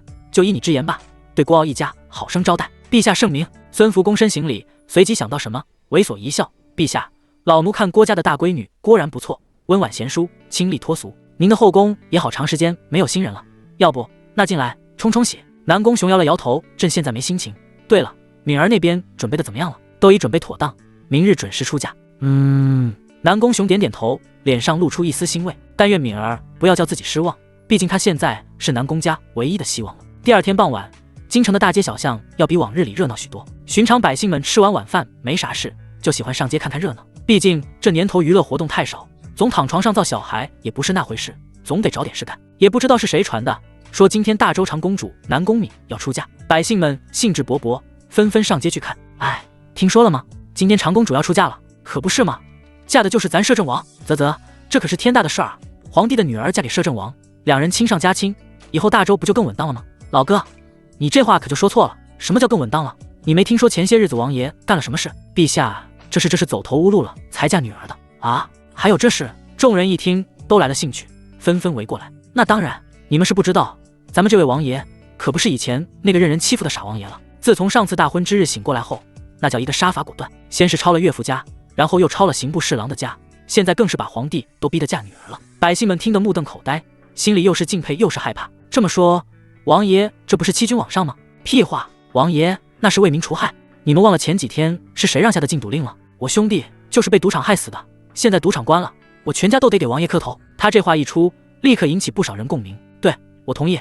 我还听说王爷派人去县里把那些地主老财的地都给收了，分给了咱们这些穷哈哈了呢。啊，真的假的？还有这好事？千真万确。我二舅家的姑爷就在平安县，昨天托人捎信回来说，他们家分了30亩地，以后只要给王爷交3成的租子就行，剩下的就全是自己的了。他们村里的人都快把王爷当活菩萨供起来了。一时间，街头巷尾议论纷纷，百姓们对林毅的看法也变得复杂起来。在他们朴素的观念里，谁让他们吃饱饭，谁就是好官。至于什么欺君罔上、大逆不道，那都是读书人和官老爷们才操心的事，跟他们这些泥腿子有什么关系？就在这时，一阵沉闷的鼓乐声从皇宫方向遥遥传来。来了，快看呐，是公主的队伍。也不知是谁喊了一声，所有人都踮起脚尖，朝着长街尽头望去。只见长长的队伍在数百名御林军的护卫下缓缓驶来，队伍最前方是几十个吹吹打打的宫廷乐师，奏着喜庆却又透着几分庄严的乐曲。其后是一辆接一辆的马车，每一辆都装得满满当当，用红绸覆盖着。我的老天爷，这得有多少嫁妆啊！你看那箱子都是上好的金丝楠木打的，这里面得装了多少金银珠宝啊！ 30多辆车，皇帝这回是真下血本了。百姓们看着这望不到头的嫁妆队伍，一个个都傻了眼。有些上了年纪的老人还记得当初皇帝大婚娶皇后的事情，可就算是当年的皇后，也没有这么多嫁妆。队伍缓缓前行，所过之处，百姓们无不驻足观看，啧啧称奇。然而，与百姓们的热闹和惊叹不同，那些站在自家府邸门口，或是躲在酒楼茶肆里偷看的达官显贵们，一个个脸色都难看到了极点。马勒戈壁的这一眼望不到头的嫁妆，可都是他们这些年挖门盗洞，托了无数关系才送给皇帝的。现在可好，全变夷陵邑这个反贼了。丞相府2楼，刘文涛背着手看着那堪称顶级奢华的队伍，心疼得直哆嗦。这嫁妆里面也有他的心血啊！老师，您看看那林义小儿何其嚣张，陛下如此厚待于他，他非但不思感恩，反而变本加厉，这简直是国贼。刘文涛身后几个门生同样义愤填膺。是啊，老师，我等绝不能坐视此等乱臣贼子祸乱朝纲，我们应该联名上奏，弹劾于他。刘文涛心里清楚，这些门生与其是恼怒林毅的所作所为，倒不如说是羡慕他财色兼收，娶个身份尊贵的长公主，又得这么多嫁妆，以后不仅官运亨通，家产更是不用愁。这事儿搁谁不羡慕？他刘文涛自己都羡慕了。都给老夫闭嘴！刘文涛不耐烦地喝道。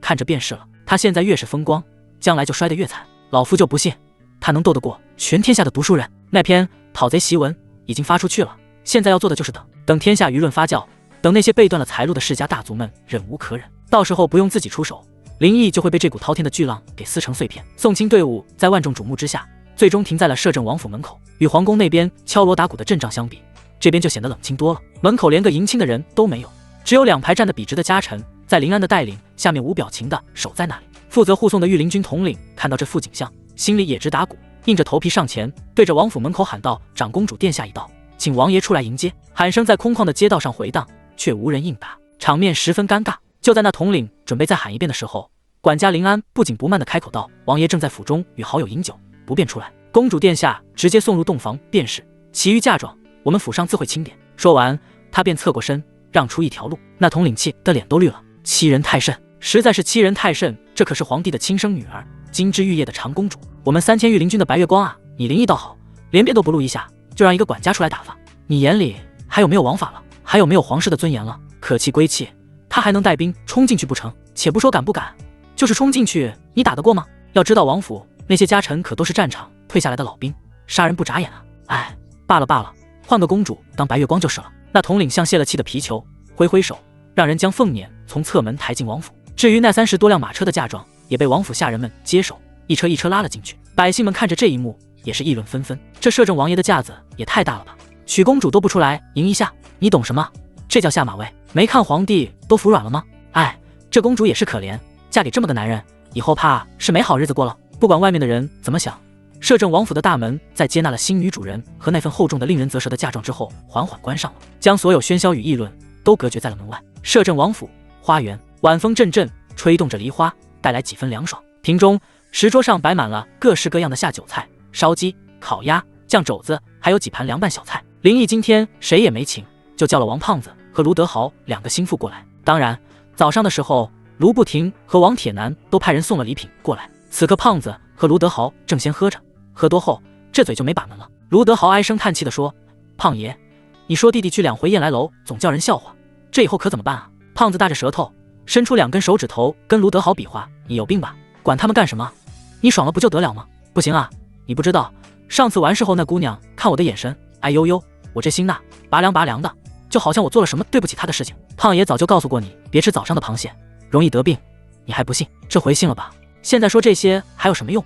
问题是我已经的早上的螃蟹了呀。也罢，看在你勤奋好学的份上，胖爷教你一招。胖子伸出2个手指头跟卢德豪比划，哥你就把这2根放进去，往上抠，抠一炷香的功夫肯定好使。也不知道这2人聊啥呢。卢德豪闻言竟劲儿地问：真的？必须的呀，这是经验。胖子十分笃定了喝了口酒。林毅过来的时候，哥俩正好结束话题，纷纷站起来。大哥大哥，你可来了，卢德豪这逼让娘们笑话了，回头咱去燕来楼给他们好好上课。林毅淡笑着摆摆手，快坐快走。3个人正围着石桌坐下，卢德豪起身给林毅倒酒。大哥，说实话，弟弟今天真开眼了，30辆马车的嫁妆，这得多少钱啊？都小钱。林毅抓起一把花生米放嘴里嚼。卢德豪连连点头，对对对，都小钱。哈哈哈，大哥是真厉害，兵不血刃就逼着老皇帝嫁女求和，光是这牛逼劲就值得我们哥仨喝一杯。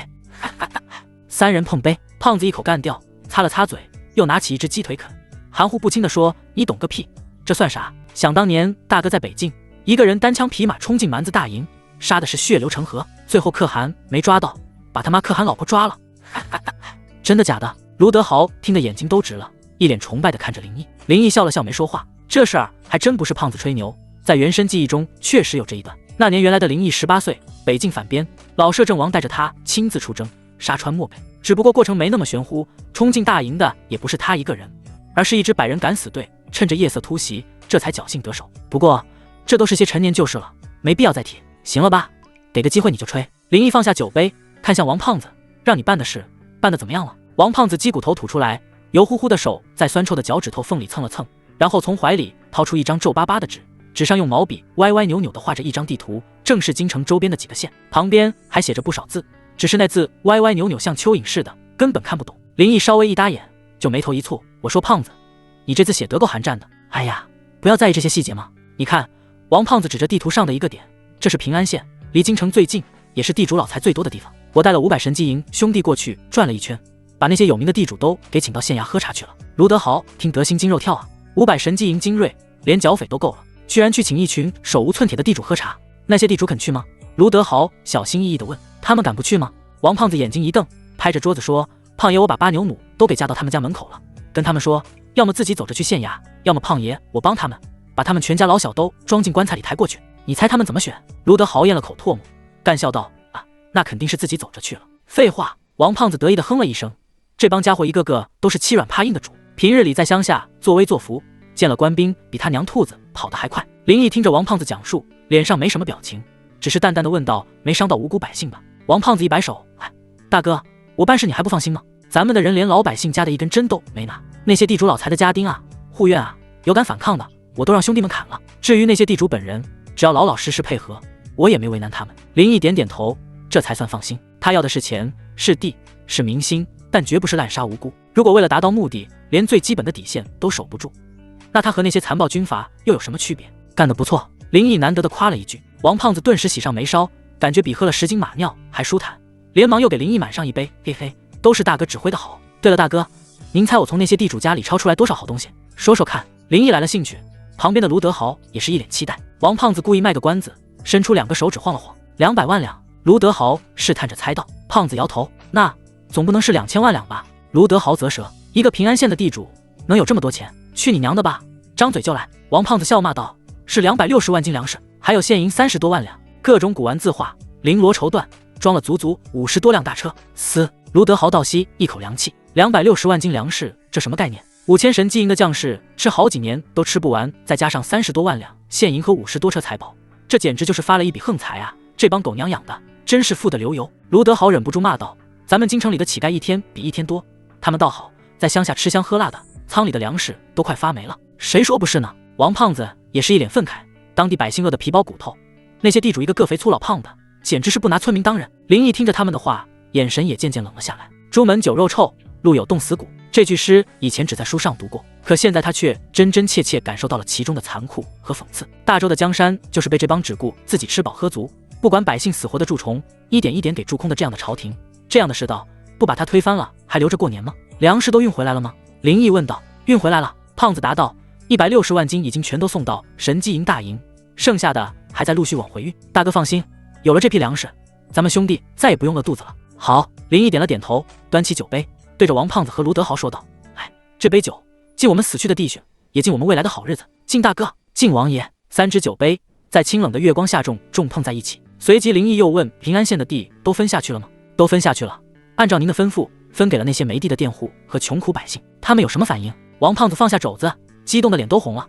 大哥，您是没瞧见那场面？我跟他们说，王爷说了，以后这个就是你们自己的了，只要每年给王府交3成的租子，剩下的就全是你们的。我话音刚落，那几千村民呼啦一下全都跪下了。王胖子说的是唾沫横飞，手舞足蹈，仿佛又回到了当时的情景。大哥啊，您是没看见那场面，几千人跪在一起哭啊，一个劲儿朝王府方向磕头，又是王爷千岁，又是活菩萨下凡的，还有几个老头说要给您立生祠，天天给您烧香磕头，保佑您长命百岁。卢德豪在一旁听的也是热血沸腾，忍不住插嘴道：“乖乖，这民心不就一下子全到咱们这边来了吗？”那可不，王胖子得意的一拍大腿，这帮泥腿子老实在了，谁让他们有饭吃，他们就跟谁走。以前那些地主老财一个个把他们当牛做马，租子收的比天还高，一年到头连口饱饭都吃不上。现在大哥您把地分给他们，还只要3成租子，他们能不念您的好吗？林毅静静听着，没有说话。自古以来，我们汉族老百姓其实很简单，不过就是想着耕者有其田，能有口饭吃，能活下去而已。谁能满足他们这个最基本的要求，谁就能得到他们的拥护。道理虽然简单，但真正能做到的又有几人？那些高高在上的帝王将相，看的都是勾心斗角，权力游戏是世家大族的利益。至于底层百姓的死活，他们根本就不在乎。就像平安县的那些地主，他们宁愿让粮食在仓库里发霉，也不愿意拿出来赈济灾民。在他们眼里，那些佃户、村民不过是会说话的牲口罢了。之前你信里提到的老刘家是怎么回事？林毅忽然问道。王胖子愣了一下，随即想了起来，大哥说的是刘八皮吧？那老王八蛋是平安县最大的地主，光他自己家就有1300多亩地，占了平安县耕地的1半还多。他家的租子也是最高的，收85%。佃户们辛辛苦苦种1年地，打下来的粮食连吃饭都费劲，全进他家的粮仓了。胖爷带人去的时候，那老小子还挺横，仗着自己是前朝举人，跟我摆架子，说什么与士大夫共天下，还说胖爷一介武夫，没资格抄他的家。王胖子说着，脸上露出一丝狞笑。马勒戈壁的胖爷，我当时就火了，上去就给他2个大嘴巴子，把他仅剩的2颗后槽牙都给扇飞了。然后胖爷跟他说，现在这天下兴灵，别说你一个前朝的举人，就是当朝状元，在胖爷我面前装逼，我也照样弄死你。卢德豪激动的不行，恨不得自己当时也在场。后来呢？那老家伙服软了，怎么可能不服？王胖子哼了一声，胖爷把他吊在树上了，用鞭子棒子一顿招呼，没抽几下，那老逼灯就死了。他儿子吓得直尿裤子，一股脑全招了。大哥，我跟你说，那老家伙真不是个东西。王胖子越说越气，他家那地窖光是现银就码3大箱子，足足有20多万两，还有他养的那20几个小妾，一个个穿金戴银，吃的山珍海味。林毅点点头，斩草要除根，对付这种恶霸地主就不能心慈手软。既然都处理好了，那就不需要操心了。林毅把后续的事情又交代，像派兵驻扎在平安县，一来是以防地主家的余孽报复，二是看着点那些得到土地的村民，防止他们再把土地卖出去，或者自己当地主。至于其他的，交给胖子即可，他会处理干净的。哥仨又喝了不少，月上中天，卢德豪已经喝得舌头打结了，红着脸凑到林毅身边，大哥，今儿可是您大喜的日子，不去洞房看看嫂子？胖子听这话也来了精神，挤眉弄眼的说，对啊大哥，春宵一刻值千金啊，那可是皇帝的闺女，长得肯定跟天仙似的，您把我们哥俩扔在这儿喝酒，不太合适吧？林毅瞥了他们俩一眼，没好气的说道，喝你们的酒，哪儿那么多废话？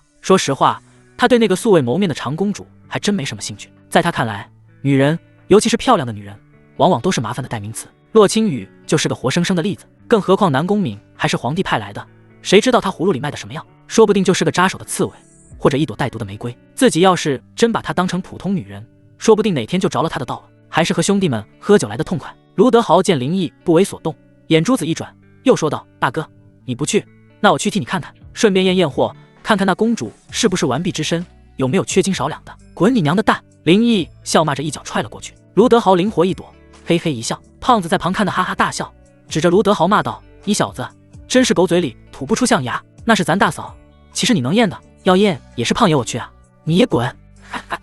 亭子里3个人笑闹成一团，气氛轻松而又热烈。远处的洞房里，红烛高照，映着一世的喜庆和寂静。罢了，今天就到这。林毅起身活动筋骨，对守在旁边的林安说道，老安，安排他们俩住下，我去看看公主。是，王爷。洞房内，一对龙凤红烛静静地燃烧着，将满是喜庆红帐映照的一片温暖，空气中弥漫着淡淡檀香和女儿家的馨香，混合在一起，形成一种令人心安的暧昧气息。南宫敏穿着一身繁复的凤凰霞帔，头戴凤冠，上面盖着红盖头，遮住了视线，也遮住了他所有的表情。他就这么端坐在铺着大红鸳鸯锦被的床沿上，双手交叠放在膝上，一动不动，像一尊精美的雕像。从傍晚被送进这座王府开始，他就一直保持着这个姿势，已经足有2个多时辰了。凤冠很重，压得他脖子都有些酸，霞帔上的金线刺绣也有些硌得慌，让他感觉浑身不自在。但他不能动，也不能抱怨。出嫁从夫是他从懂事起就被灌输的信条。林毅，当朝摄政王，手握重兵的权臣，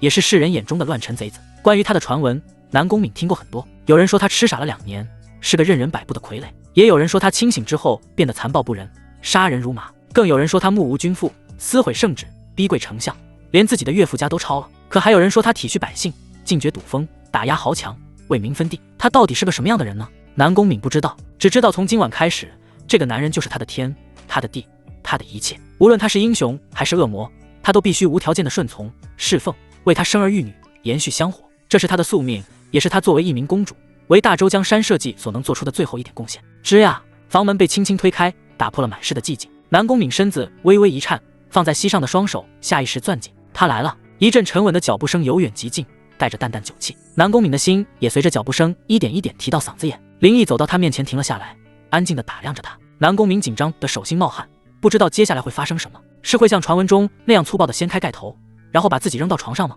还是会……就在他胡思乱想的时候，一杆温润如玉的东西轻轻挑开了他的红盖头。那是一杆秤，按照大周婚俗，新郎要用秤杆挑开新娘的盖头，寓意着称心如意。南宫敏没想到，这个被外界传闻如土匪逆贼般的男人，竟然会遵守这样的礼节。盖头被缓缓挑开，烛光涌入眼帘，有些刺眼。南宫敏眨了眨眼睛，然后便看到了眼前这个即将与自己共度一生的男人。他很高，穿着一身同样的大红喜服，衬得他身姿挺拔，气宇轩昂，长相也比他想象中要英俊得多。剑眉星目，鼻梁高挺，嘴唇不薄不厚，此刻正微微抿着，看不出什么情绪。那双星目十分明亮，带着几分酒后的微醺，深邃而迷人。这就是林毅吗？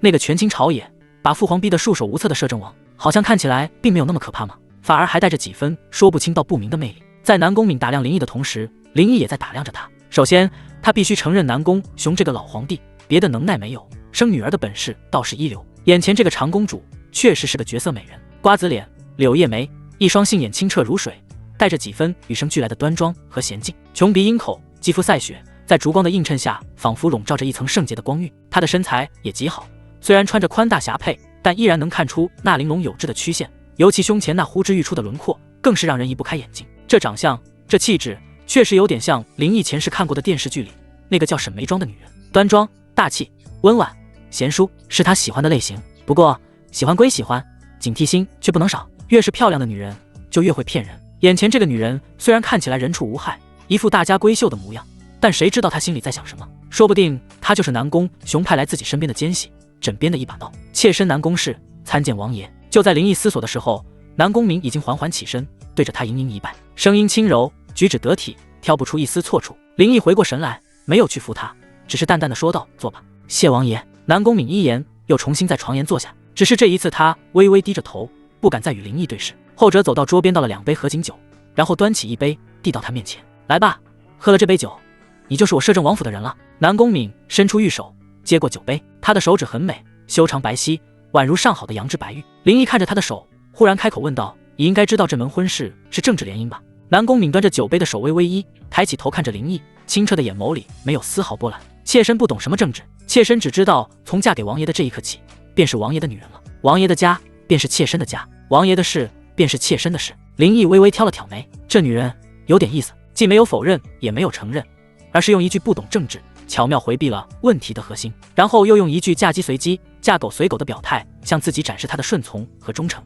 这话说的滴水不漏，既表明了立场，又没有留下任何把柄。如果换了别人，恐怕早就心花怒放，把她当成心肝宝贝了。但林毅不是别人，他前世在特种部队里见过的心理战术比这女人吃过的米还多。他很清楚，有时候最温顺的绵羊也可能藏着最锋利的獠牙。哦，林毅微微一笑，玩味地问：“这么说，以后若是本王起兵造反，你也跟着？”南宫敏的脸色还是没有变化，只是眼神有些愣，好像从没想过这个诛心的问题。林毅也不催他，就这么好整以暇地看着，等他回答，逼他在新婚之夜在自己面前做出一个选择，是选择他身后的南宫皇室，还是选择他这个即将成为她丈夫的男人？房间里一片死寂，只有烛火在壁包作响。良久，南宫敏才深吸口气，看着林毅，一字一句地说道：“礼记有云，夫为妻纲。妾身既然嫁给了王爷，那王爷便是妾身的天，天之所向便是妾身之所向。无论王爷做什么决定，妾身都将誓死追随，绝无二心。”林毅看着他决然的眼神，心里微微一动，真是个人物。面对自己如此尖锐的问题，他竟然还能引经据典，从容应对，而且说的比刚才那句不懂政治还要高明。他没有直接回答自己会不会跟着造反，而是搬出了夫为妻纲这个儒家礼教的最高准则。这等于是在告诉林毅，我的一切都由你来决定，你让我做什么我就做什么，我是你的妻子，我的行为准则就是你的意志。这样一来，无论林毅将来是忠是奸，是成是败，他南宫敏都立于不败之地。若是林毅成了，他就是开国皇后，母仪天下；若是林毅败了，他也可以用夫为妻纲来为自己辩解，说自己只是一个遵循3从4德的弱女子，一切都是被逼无奈。好一个聪明的女人，林毅对她的评价又高了几分。不过聪明归聪明，林毅还是不会完全相信她。毕竟人心隔肚皮，谁知道他这番话有几分是真，几分是假。说得好。林毅笑了笑，与他挽着手臂，将合卺酒喝下，然后拉着南宫敏的手也坐在床沿上。他的手很软，也很凉，被林毅握着，微微有些颤抖。林毅能感觉到他的紧张，但是没松手，只是语气缓和了几分。以后就把王府当成自己的家，只要你老老实实，安分守己，本王不会为难你。你依旧是金枝玉叶的长公主，该有的尊荣一样都不会少。这话既是安抚，也是警告。南宫敏自然听得出来，王府本就是妾身的家，妾身定会尽心尽力将家里打理好，不让王爷为俗事烦心。他又一次用最温顺的姿态表达了自己的臣服，真不错。如此传统的女人，在后世已经见不到了。饿了吧？林毅忽然问道。南宫敏愣了一下，随即点点头。他从早上开始就没吃过东西，现在确实是饿得前胸贴后背了。来，吃点东西。林毅起身来到桌边，夹了一块桂花糕，又回来递到他嘴边。南宫敏的脸刷一下就红了，主要也是没想到林毅会做出如此亲密的举动，他有些羞涩，也有些不知所措。张嘴。林毅见他不动，又催促了一句。南宫敏的心跳得厉害，犹豫了一下，还是微微张开痰口，将那块桂花糕吃了进去。点心很甜，甜到了心里，让他的脸更红了。还吃吗？南宫敏不知道是不是享受起了这种感觉，只觉得心里暖暖的，甜甜的，还想让林毅喂。后者也没吝啬，又拿了几块，一块一块喂给他吃。几块点心下肚，南宫敏感觉身体暖和不少，紧张的情绪也稍稍缓解一些。他偷偷抬眼看了一眼又去给自己拿点心的林毅，烛光勾勒出他英俊的脸庞，挺拔的身躯充满力量。南宫敏的心没来由地漏跳了一拍，不得不承认，这个男人确实很有魅力。而且那种魅力不是南宫瑾那种温文尔雅的才子之气，而是一种久经沙场，从尸山血海里磨砺出来的铁血霸气，就像一头蛰伏的猛虎，即便只是安静地坐在那里，也散发着一种让人心悸的压迫感。这样的男人对女人来说，无疑是致命的毒药。南宫明感觉自己的脸颊又开始发烫了，他连忙低下头，不敢再看。林毅似乎察觉到了他的目光，转过头来看着他，忽然笑了。怎么看呆了？南宫敏顿觉脑海轰的一下，脸红的能滴出血来。没有。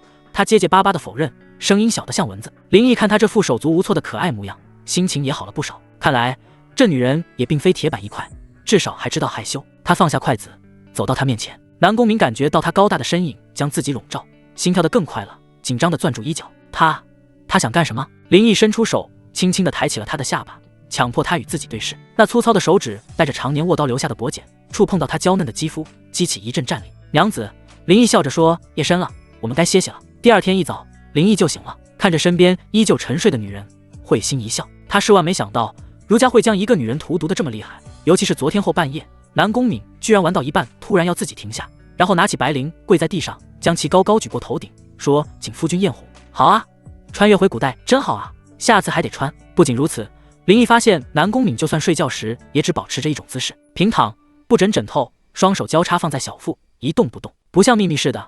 睡着了像只大八爪鱼缠着你，真好。林毅看了看他极美的睡颜，掀起被子下地。这时南宫敏突然醒了，坐起来说：“夫君要出去吗？妾身伺候您梳洗。”不用，我去晨练，你再睡会儿吧。是。南宫敏又乖乖躺下，好像根本不懂拒绝。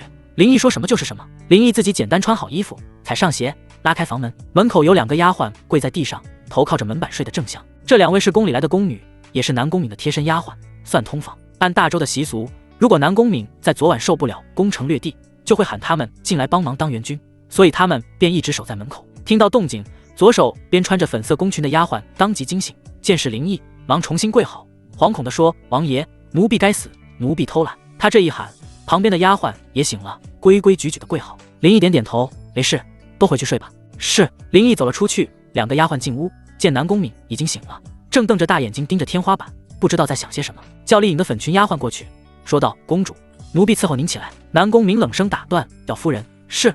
夫人。南宫敏看向蓝色宫裙的丫鬟：“诗诗，去把我那套凤凰于飞的长裙拿来，今天我得给家里立立规矩。”是。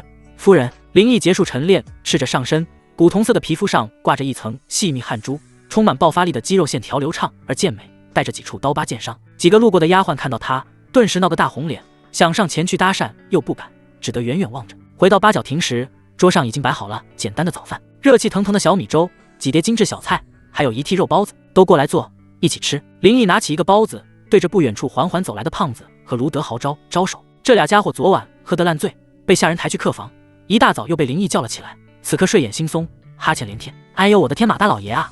我说大哥，您这起的也忒早了，鸡都没叫呢。胖子揉着眼屎，踩着布鞋塔拉塔拉的过来。卢德豪也跟他差不多，迷迷糊糊坐下，端起小米粥就开始喝。林毅说道：“我说你哥俩也自觉点，一日之计在于晨，总睡懒觉怎么行？拉倒吧。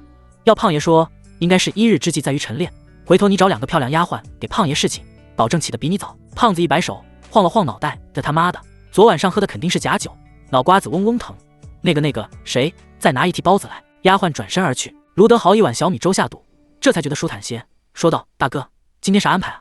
胖子的大嘴一口气能塞进去3个包子，含糊不清的说道：“安排鸡毛，嫖娼去，滚蛋！”林毅没好气的骂了一句，然后对卢德豪说：“等会让吃完饭你去城里看看还有哪几家赌场偷摸营业。老皇帝虽然下旨了，但肯定有不怕死的顶风作案。”卢德豪眼珠子一转：“大哥，你的意思是把他们也给端了？不，端了多没意思，找几个地段好的，想办法把他们的铺子盘下来，不用我们自己出面，找几个信得过的人去谈，价钱往死里压。他们要是不卖，你就想点别的办法，让他们不得不卖。钱的话，从王府支取，跟林安说一声就行。得嘞，回头我就安排兵马司的人去。”卢德豪搓着手，看向胖子：“胖爷，没问题吧？”胖子点点头，忙着吃包子。他爹王铁男是兵部尚书，本来也负责管理兵马司，但后来打算改弦易辙，投靠皇帝，就把兵马司的权力交给了京兆尹霍达。霍达是早年科举上来的，典型保皇派。当初王铁男此举确实有示好的意思，但这段时间兵马司内部并没有调动，尤其神迹营围城之后，王铁男更是直接收回了兵权，所以要请兵马司的人出门，只是一句话的事情。胖子自己一口气吃的20几个包子，咂巴嘴，有些意犹未尽。林毅把自己咬了一半的包子也给了他，他也不嫌弃，拿起来就吞进肚子。最后一碗小米粥下肚，抹了下嘴，说道：“大哥，那胖爷我就继续下乡打土豪去了呀。抢劫这种事是会上瘾的，因为来钱实在太快了。”但林毅摇了摇头，不急，这事儿得慢慢来，把那些地主逼太急了，他们联合起来也是个麻烦，还是得温水煮青蛙，一个一个来。你今天先带人去把皇宫的封锁解了。啊？胖子一愣，这就解了？那老皇帝要是再跟咱们耍花样怎么办？他现在没那个胆子。再说敏儿已经嫁进来了，老婆的面子我总得给一点。这样吧，城门还是封着，吃的喝的就按份例给他们送进去，不死就行。至于那些山珍海味、绫罗绸缎，还有各地送来的贡品，还是咱们的，明白了吗？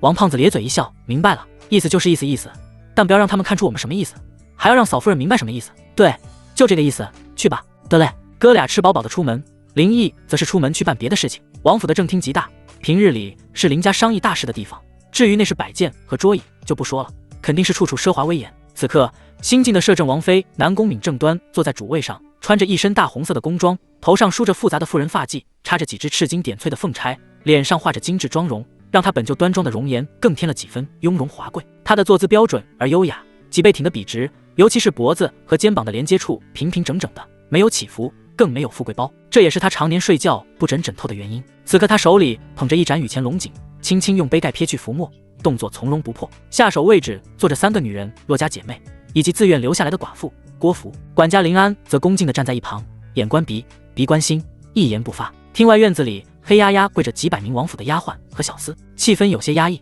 南宫敏轻轻吹了吹茶，然后放下茶盏没喝，目光缓缓从洛清雨3人脸上一一扫过。3位妹妹，从今天起我们就是一家人了。我这人不喜欢搞那些虚头巴脑的东西，所以有些话我就开门见山的说了。他顿了顿，目光落在洛清雨身上。你们都是王爷的女人，有自愿的，被迫的，还有被抢来的。不管是对是错，过去的事情我都不会追究，但是从今往后，我希望你们能恪守妇道，安分守己。你们可以有自己的小心思，但绝对不能做出危害王府，甚至有辱林家门楣的事情，否则可别怪我这个做姐姐的不念姐妹情分。郭芙听完，立刻从椅子上站了起来，对着南宫敏深深一拜。夫人教训的事，切身谨记在心。言不由衷的话脱口而出，让郭芙心里更不是滋味，因为她从不认为自己是什么王爷的女人，而只是一个为了保全郭家而留下的筹码。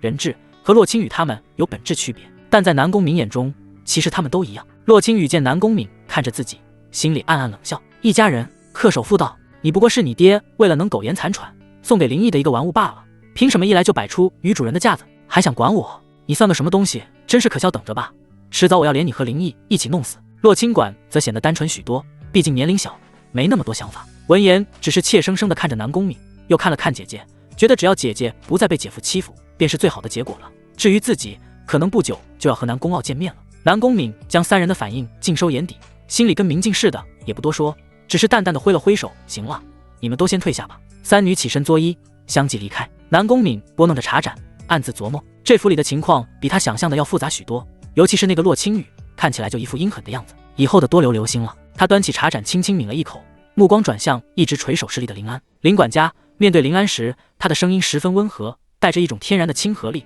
您是家里的老人了，跟着老王爷和王爷南征北战，劳苦功高，这些年辛苦您了。此言既抬高了林安的地位，又肯定了他的功劳，让人听了心里舒坦。林安活了50多年，什么样的主子没见过，但他还是第一次见到像南宫敏这样年纪轻轻却如此懂得笼络人心的女人。他心里暗暗点头，面上却不动声色，只是微微躬身。夫人言重了，这都是老奴分内之事。南宫敏笑了笑，对着身后侍立的宫女厉颖辉挥手。厉颖会意，从旁边锦盒里捧出一对晶莹剔透、温润细腻的玉如意，走到林安面前。管家，这是我的一点心意。南宫敏说道，感谢您这么多年为林家操劳，以后这个家还要多仰仗您费心呢。林安看着那对玉如意，瞳孔微微一缩。他在王府多年，是吃过见过的，但眼前这对玉如意可不是普通玩意，而是产自和田的极品羊脂白玉，质地纯净，雕工精美，一看就是价值连城的东西。这什么意思？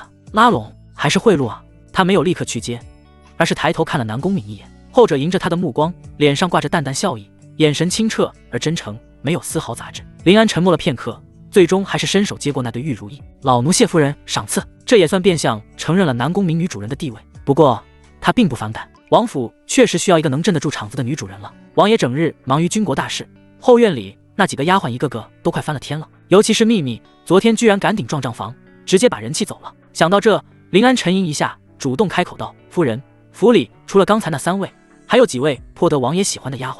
哦，南宫敏眉毛轻轻一挑，露出一副饶有兴致的表情。这老管家还挺上道，知道向自己交底，不错。他会心一笑，顺着他的话问道，是哪几位？说来听听。林安一五一十地说，一位是王爷的贴身侍女，叫秘密，为人机灵，很会讨王爷欢心，前些日子刚刚得了王爷的恩宠。还有一位叫秀珠，原本是洛夫人的贴身丫鬟，后来也被王爷收了，现在负责在西厢房那边伺候。南宫敏点点头，心里有了数。林安顿了顿，又继续说道，还有一位叫逸妃，也是王爷的贴身大丫鬟。这丫头性子沉稳，做事本分，虽然还没事情，但王爷打心眼里喜欢她，平日里也最为倚重。打心眼里喜欢。南宫敏听到这几个字，眼神微微一动，吩咐道，把他们叫进来，我瞧瞧。是。林安应了一声，走到门外，对着院子里跪着的丫鬟们喊道，秘密、逸妃，夫人召见。是。话音刚落，2个穿着一等丫鬟服饰的俏丽女子从人群中站了起来，低着头快步走进正厅。秘密一进门就偷偷地用眼角余光打量着主位上的南宫敏。当他看到南宫敏那件华丽凤袍，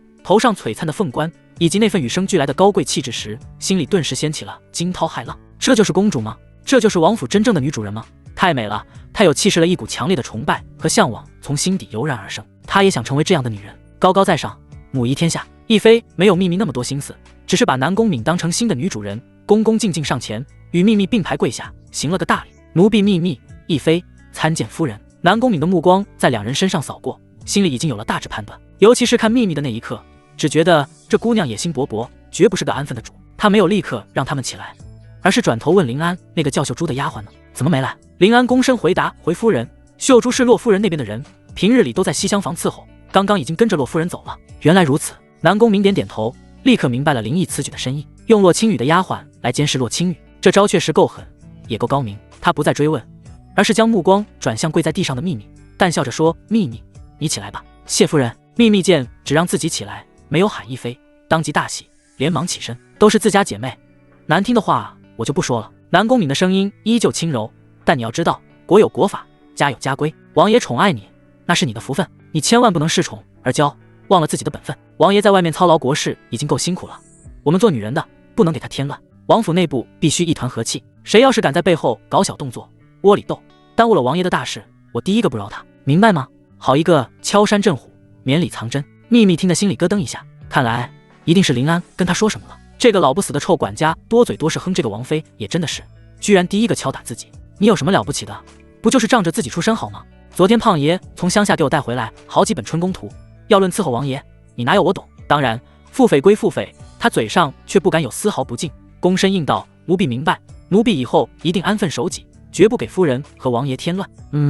退下吧。是。秘密行了一礼，满心不甘地退了出去。他这一走，正厅里气氛顿时缓和不少。南宫敏走下主位，亲自将跪在地上的逸妃扶了起来，动作轻柔，笑容和煦，就像一个邻家的大姐姐，让人感觉不到丝毫的压力。好妹妹，快起来吧。亦妃被他这突如其来的亲近举动搞得有些不知所措，连忙说道：“夫人，这使不得，奴婢有什么使不得的？”南宫敏拉着他的手，让他在旁边的椅子上坐下，自己也挨着他坐了下来。以后我们就是一家人了，不用这么拘束。他单手撑在椅子扶手上，端向着亦妃，越看越喜欢。这丫头眉清目秀，气质干净，一双眼睛清澈的像泉水，没有丝毫杂质，一看就是个心思单纯、懂得本分的好姑娘。难怪王爷会打心眼里喜欢她。亦妃，我听管家说，你是王爷身边最得力的丫鬟，平日里王爷的饮食起居都是你一手照料的。南宫敏亲切地拉着家常，亦妃有些不好意思应声，这都是奴婢分内之事。说得好。南宫敏赞许点头，以后王爷那边还要你多多费心，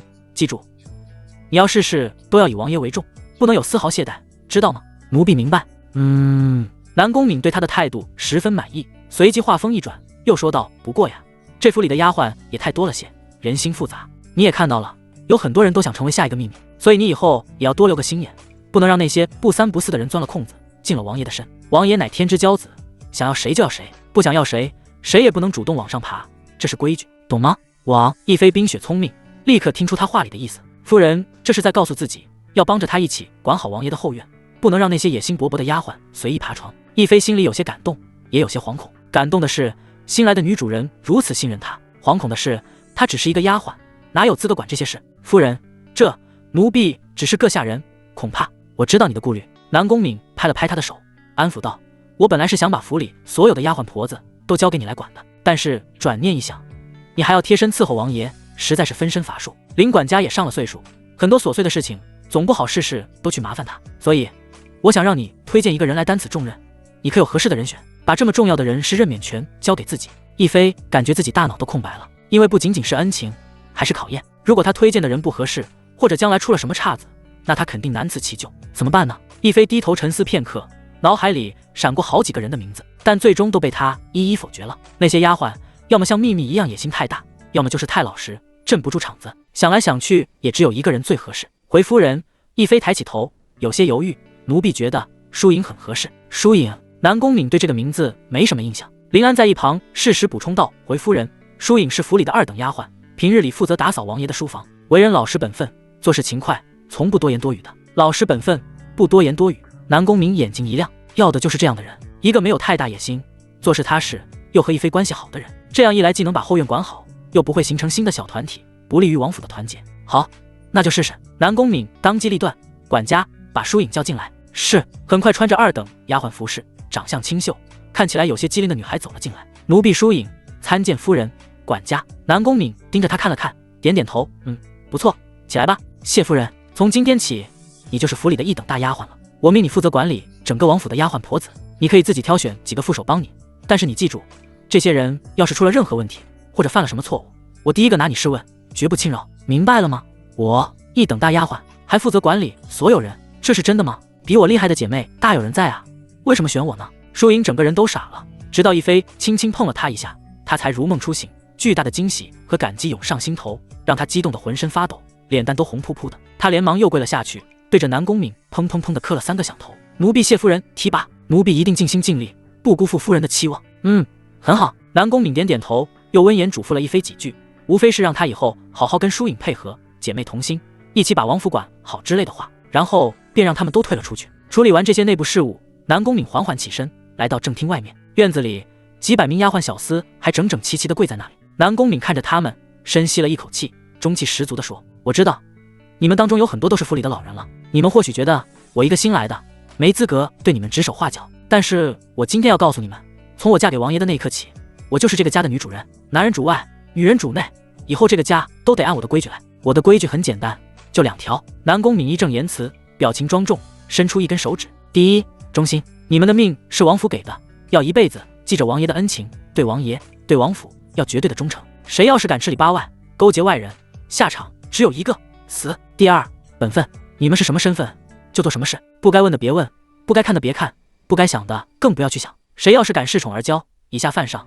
或者在背后嚼舌根，拉帮结派，别怪我手下无情。都听明白了吗？奴才奴婢谨遵夫人教导。几百人齐声应是。站在南宫敏身后的林安看着眼前这一幕，听着这番掷地有声的话，一向古井无波的脸上竟然泛起一丝红晕，老眼之中也隐隐闪过泪光，仿佛看到了多年前老王妃在世时管理王府的场景一样的雷厉风行，一样的恩威并施。他默默转身，对着天空：“老王爷，世子，你们看到了吗？我们林家终于又迎来一位响当当的女主人了，林家要兴旺了呀！”皇宫、紫宸殿，连日来早朝的气氛都有些古怪。大臣们站在下面，一句话不说，皇帝坐在上面，愁眉苦脸。尤其是今天，南宫雄脸色铁青，眼窝深陷，嘴唇干裂起皮，这是饿的，也是自找的。作为皇帝，宫里有任何好东西，肯定都紧着他先吃。但问题是，现在宫里不剩下什么东西了，只能吃糠咽菜。可富贵惯了的南宫雄又不愿意吃，只有饿得不行的时候，才勉强对付一口。久而久之，自然会饿得头晕眼花。相比之下，那些大臣过得就滋润多了，家里什么都不缺，缺了还可以出去买，林毅也不限制。皇帝在宫里喝小米粥，他们在家里大鱼大肉，就没一个说偷摸往宫里送点的。毕竟是大乱之年，谁也不知道以后会发生什么，连老百姓都把钱揣口袋里，捂着不敢乱花你，更别说那些会见风使舵的官员了。想到这，南宫雄心里更是来气，没一个孝顺的，有事起奏，无事退朝。龙台边上，手持拂尘的孙福喊了一声，声音有气无力的。其实他没挨饿，底下那些小太监一个个都死命巴结，但为了能和皇帝同仇敌忾，也必须装装样子。大臣们，你看看我，我看看你，谁也没有先开口。现在说什么都没用，林毅势大，把京城围得跟铁桶似的，他们还能商量个屁出来？这时，蔡明从殿门口跌跌撞撞地跑进来：“陛下，大喜啊！”他这一嗓子把整个死气沉沉的大殿都给喊活了。所有大臣齐齐转头，眼冒金光地看着他。南宫雄更是激动地从龙椅上站了起来：“什么喜事？快说！是不是林毅那狗贼死了？”这是他这些天日思夜想、做梦都想听到的消息。只要林毅死了，一切问题就都迎刃而解了。蔡明连连摇头，上气不接下气地说道：“不是，林毅没死。废物，他没死算什么狗屁喜事？陛下，林毅虽然没死，但是他把皇宫的封锁解除了，还给宫里送来了新鲜的粮食和肉。”什么？此言一出，大臣们纷纷道喜：“解封了？真的假的？老天开眼啊！陛下以后再也不用挨饿了呀！”“是啊，陛下和娘娘们终于能吃顿饱饭了。”微臣看着陛下日渐消瘦，心里痛得很啊，这下可迎刃而解了，谢天谢地！这些屁话南宫雄一句也没听，盯着蔡明问道：“林毅把封锁解除了，确定吗？”“千真万确！”蔡明哭着喊道：“神机营的兵士已经撤了，现在皇宫守卫由御林军重新接管，运送物资的车队正在往宫里来呢。自己的美人计成了，哈哈哈！朕就说自古英雄难过美人关吗？”南宫雄兴奋的不行，他本以为敏儿嫁过去，怎么样也得3-5天才能吹吹枕边风，谁知道这才一宿的功夫，封锁就解除了，太好了！敏儿啊敏儿，你果然不负父皇所望。肃静！南宫雄对着下面叽叽喳喳的大臣们一摆手，群臣立刻安静下来。南宫雄嘴角的笑容怎么也藏不住，朗声道：“众爱卿，既然无事，那就退朝吧，都回去好好休息休息，做好准备。”大家都明白，南宫雄的意思就是回去都准备好，不一定什么时候地方部队就能进京了，林毅的死期也就到了。林毅不死，这帮人谁也不能消停。吾皇万岁万岁万万岁！大臣们山呼万岁，行礼后齐齐朝殿外退去。很快，偌大的紫宸殿就只剩下南宫雄和孙福、蔡明几人。南宫雄再也抑制不住兴奋，畅快大笑起来：“哈哈哈哈！好，好啊，一个敏儿就解决了燃眉之急。看来那林毅也不过如此，跟朕斗，他还差得远呢。”蔡明立刻附和：“对对对，陛下洪福齐天，乃天下之主，他林毅和您比，就是米粒与太阳争辉啊！”孙福听到这话，不屑地撇撇嘴，在他看来，这事儿恐怕没那么简单。之前林毅暴露出来的种种心机和手段，都在说明着他不是一个好糊弄的人。一个女人而已，孙福不认为林毅会因此就范，这其中肯定还有别的原因。南宫雄笑着笑着，感觉肚子又叫了起来，对孙福吩咐道：“孙福，快，马上告诉御膳房，赶紧给朕炖2只鸡，要5年以上的老母鸡，再蒸3条鲈鱼。对，还有穿山甲也给朕炖上，朕最近嘴里都快淡出鸟来了，今天定要好好补补。”孙福看他这副小人得志的样子，心里暗暗叹了口气，就这水平，江山给你真是白下了。陛下，这恐怕不行。南宫雄的笑声戛然而止。你说什么？什么不行？孙福面无表情地回答：“回陛下，虽然林毅解除了封锁，但宫里的补给还没有完全送过来，御膳房现在除了米面什么都没有，您要的那些东西也都没有。”南宫雄皱起眉头，不耐烦地摆手：“那就立刻传朕的旨意，让送补给的人速速进京，耽误了朕用膳，朕要他们的脑袋。他现在是一会儿都等不了了，只想立刻吃到肉。”就在这时，一个身穿铠甲的将领从殿外大步进来，正是大内禁军统领张勇。“陛下，大事不好！”“又怎么了？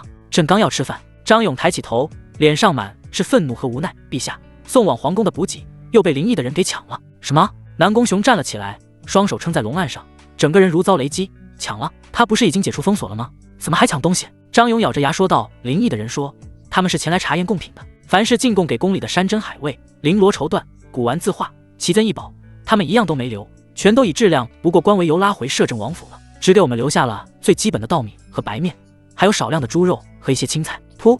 南宫雄眼前一黑，一口老血就喷出来。陛下，陛下，当心龙体啊！孙福和蔡明赶紧伸手去扶。林毅，你这言而无信的卑鄙小人，朕与你不共戴天！咳！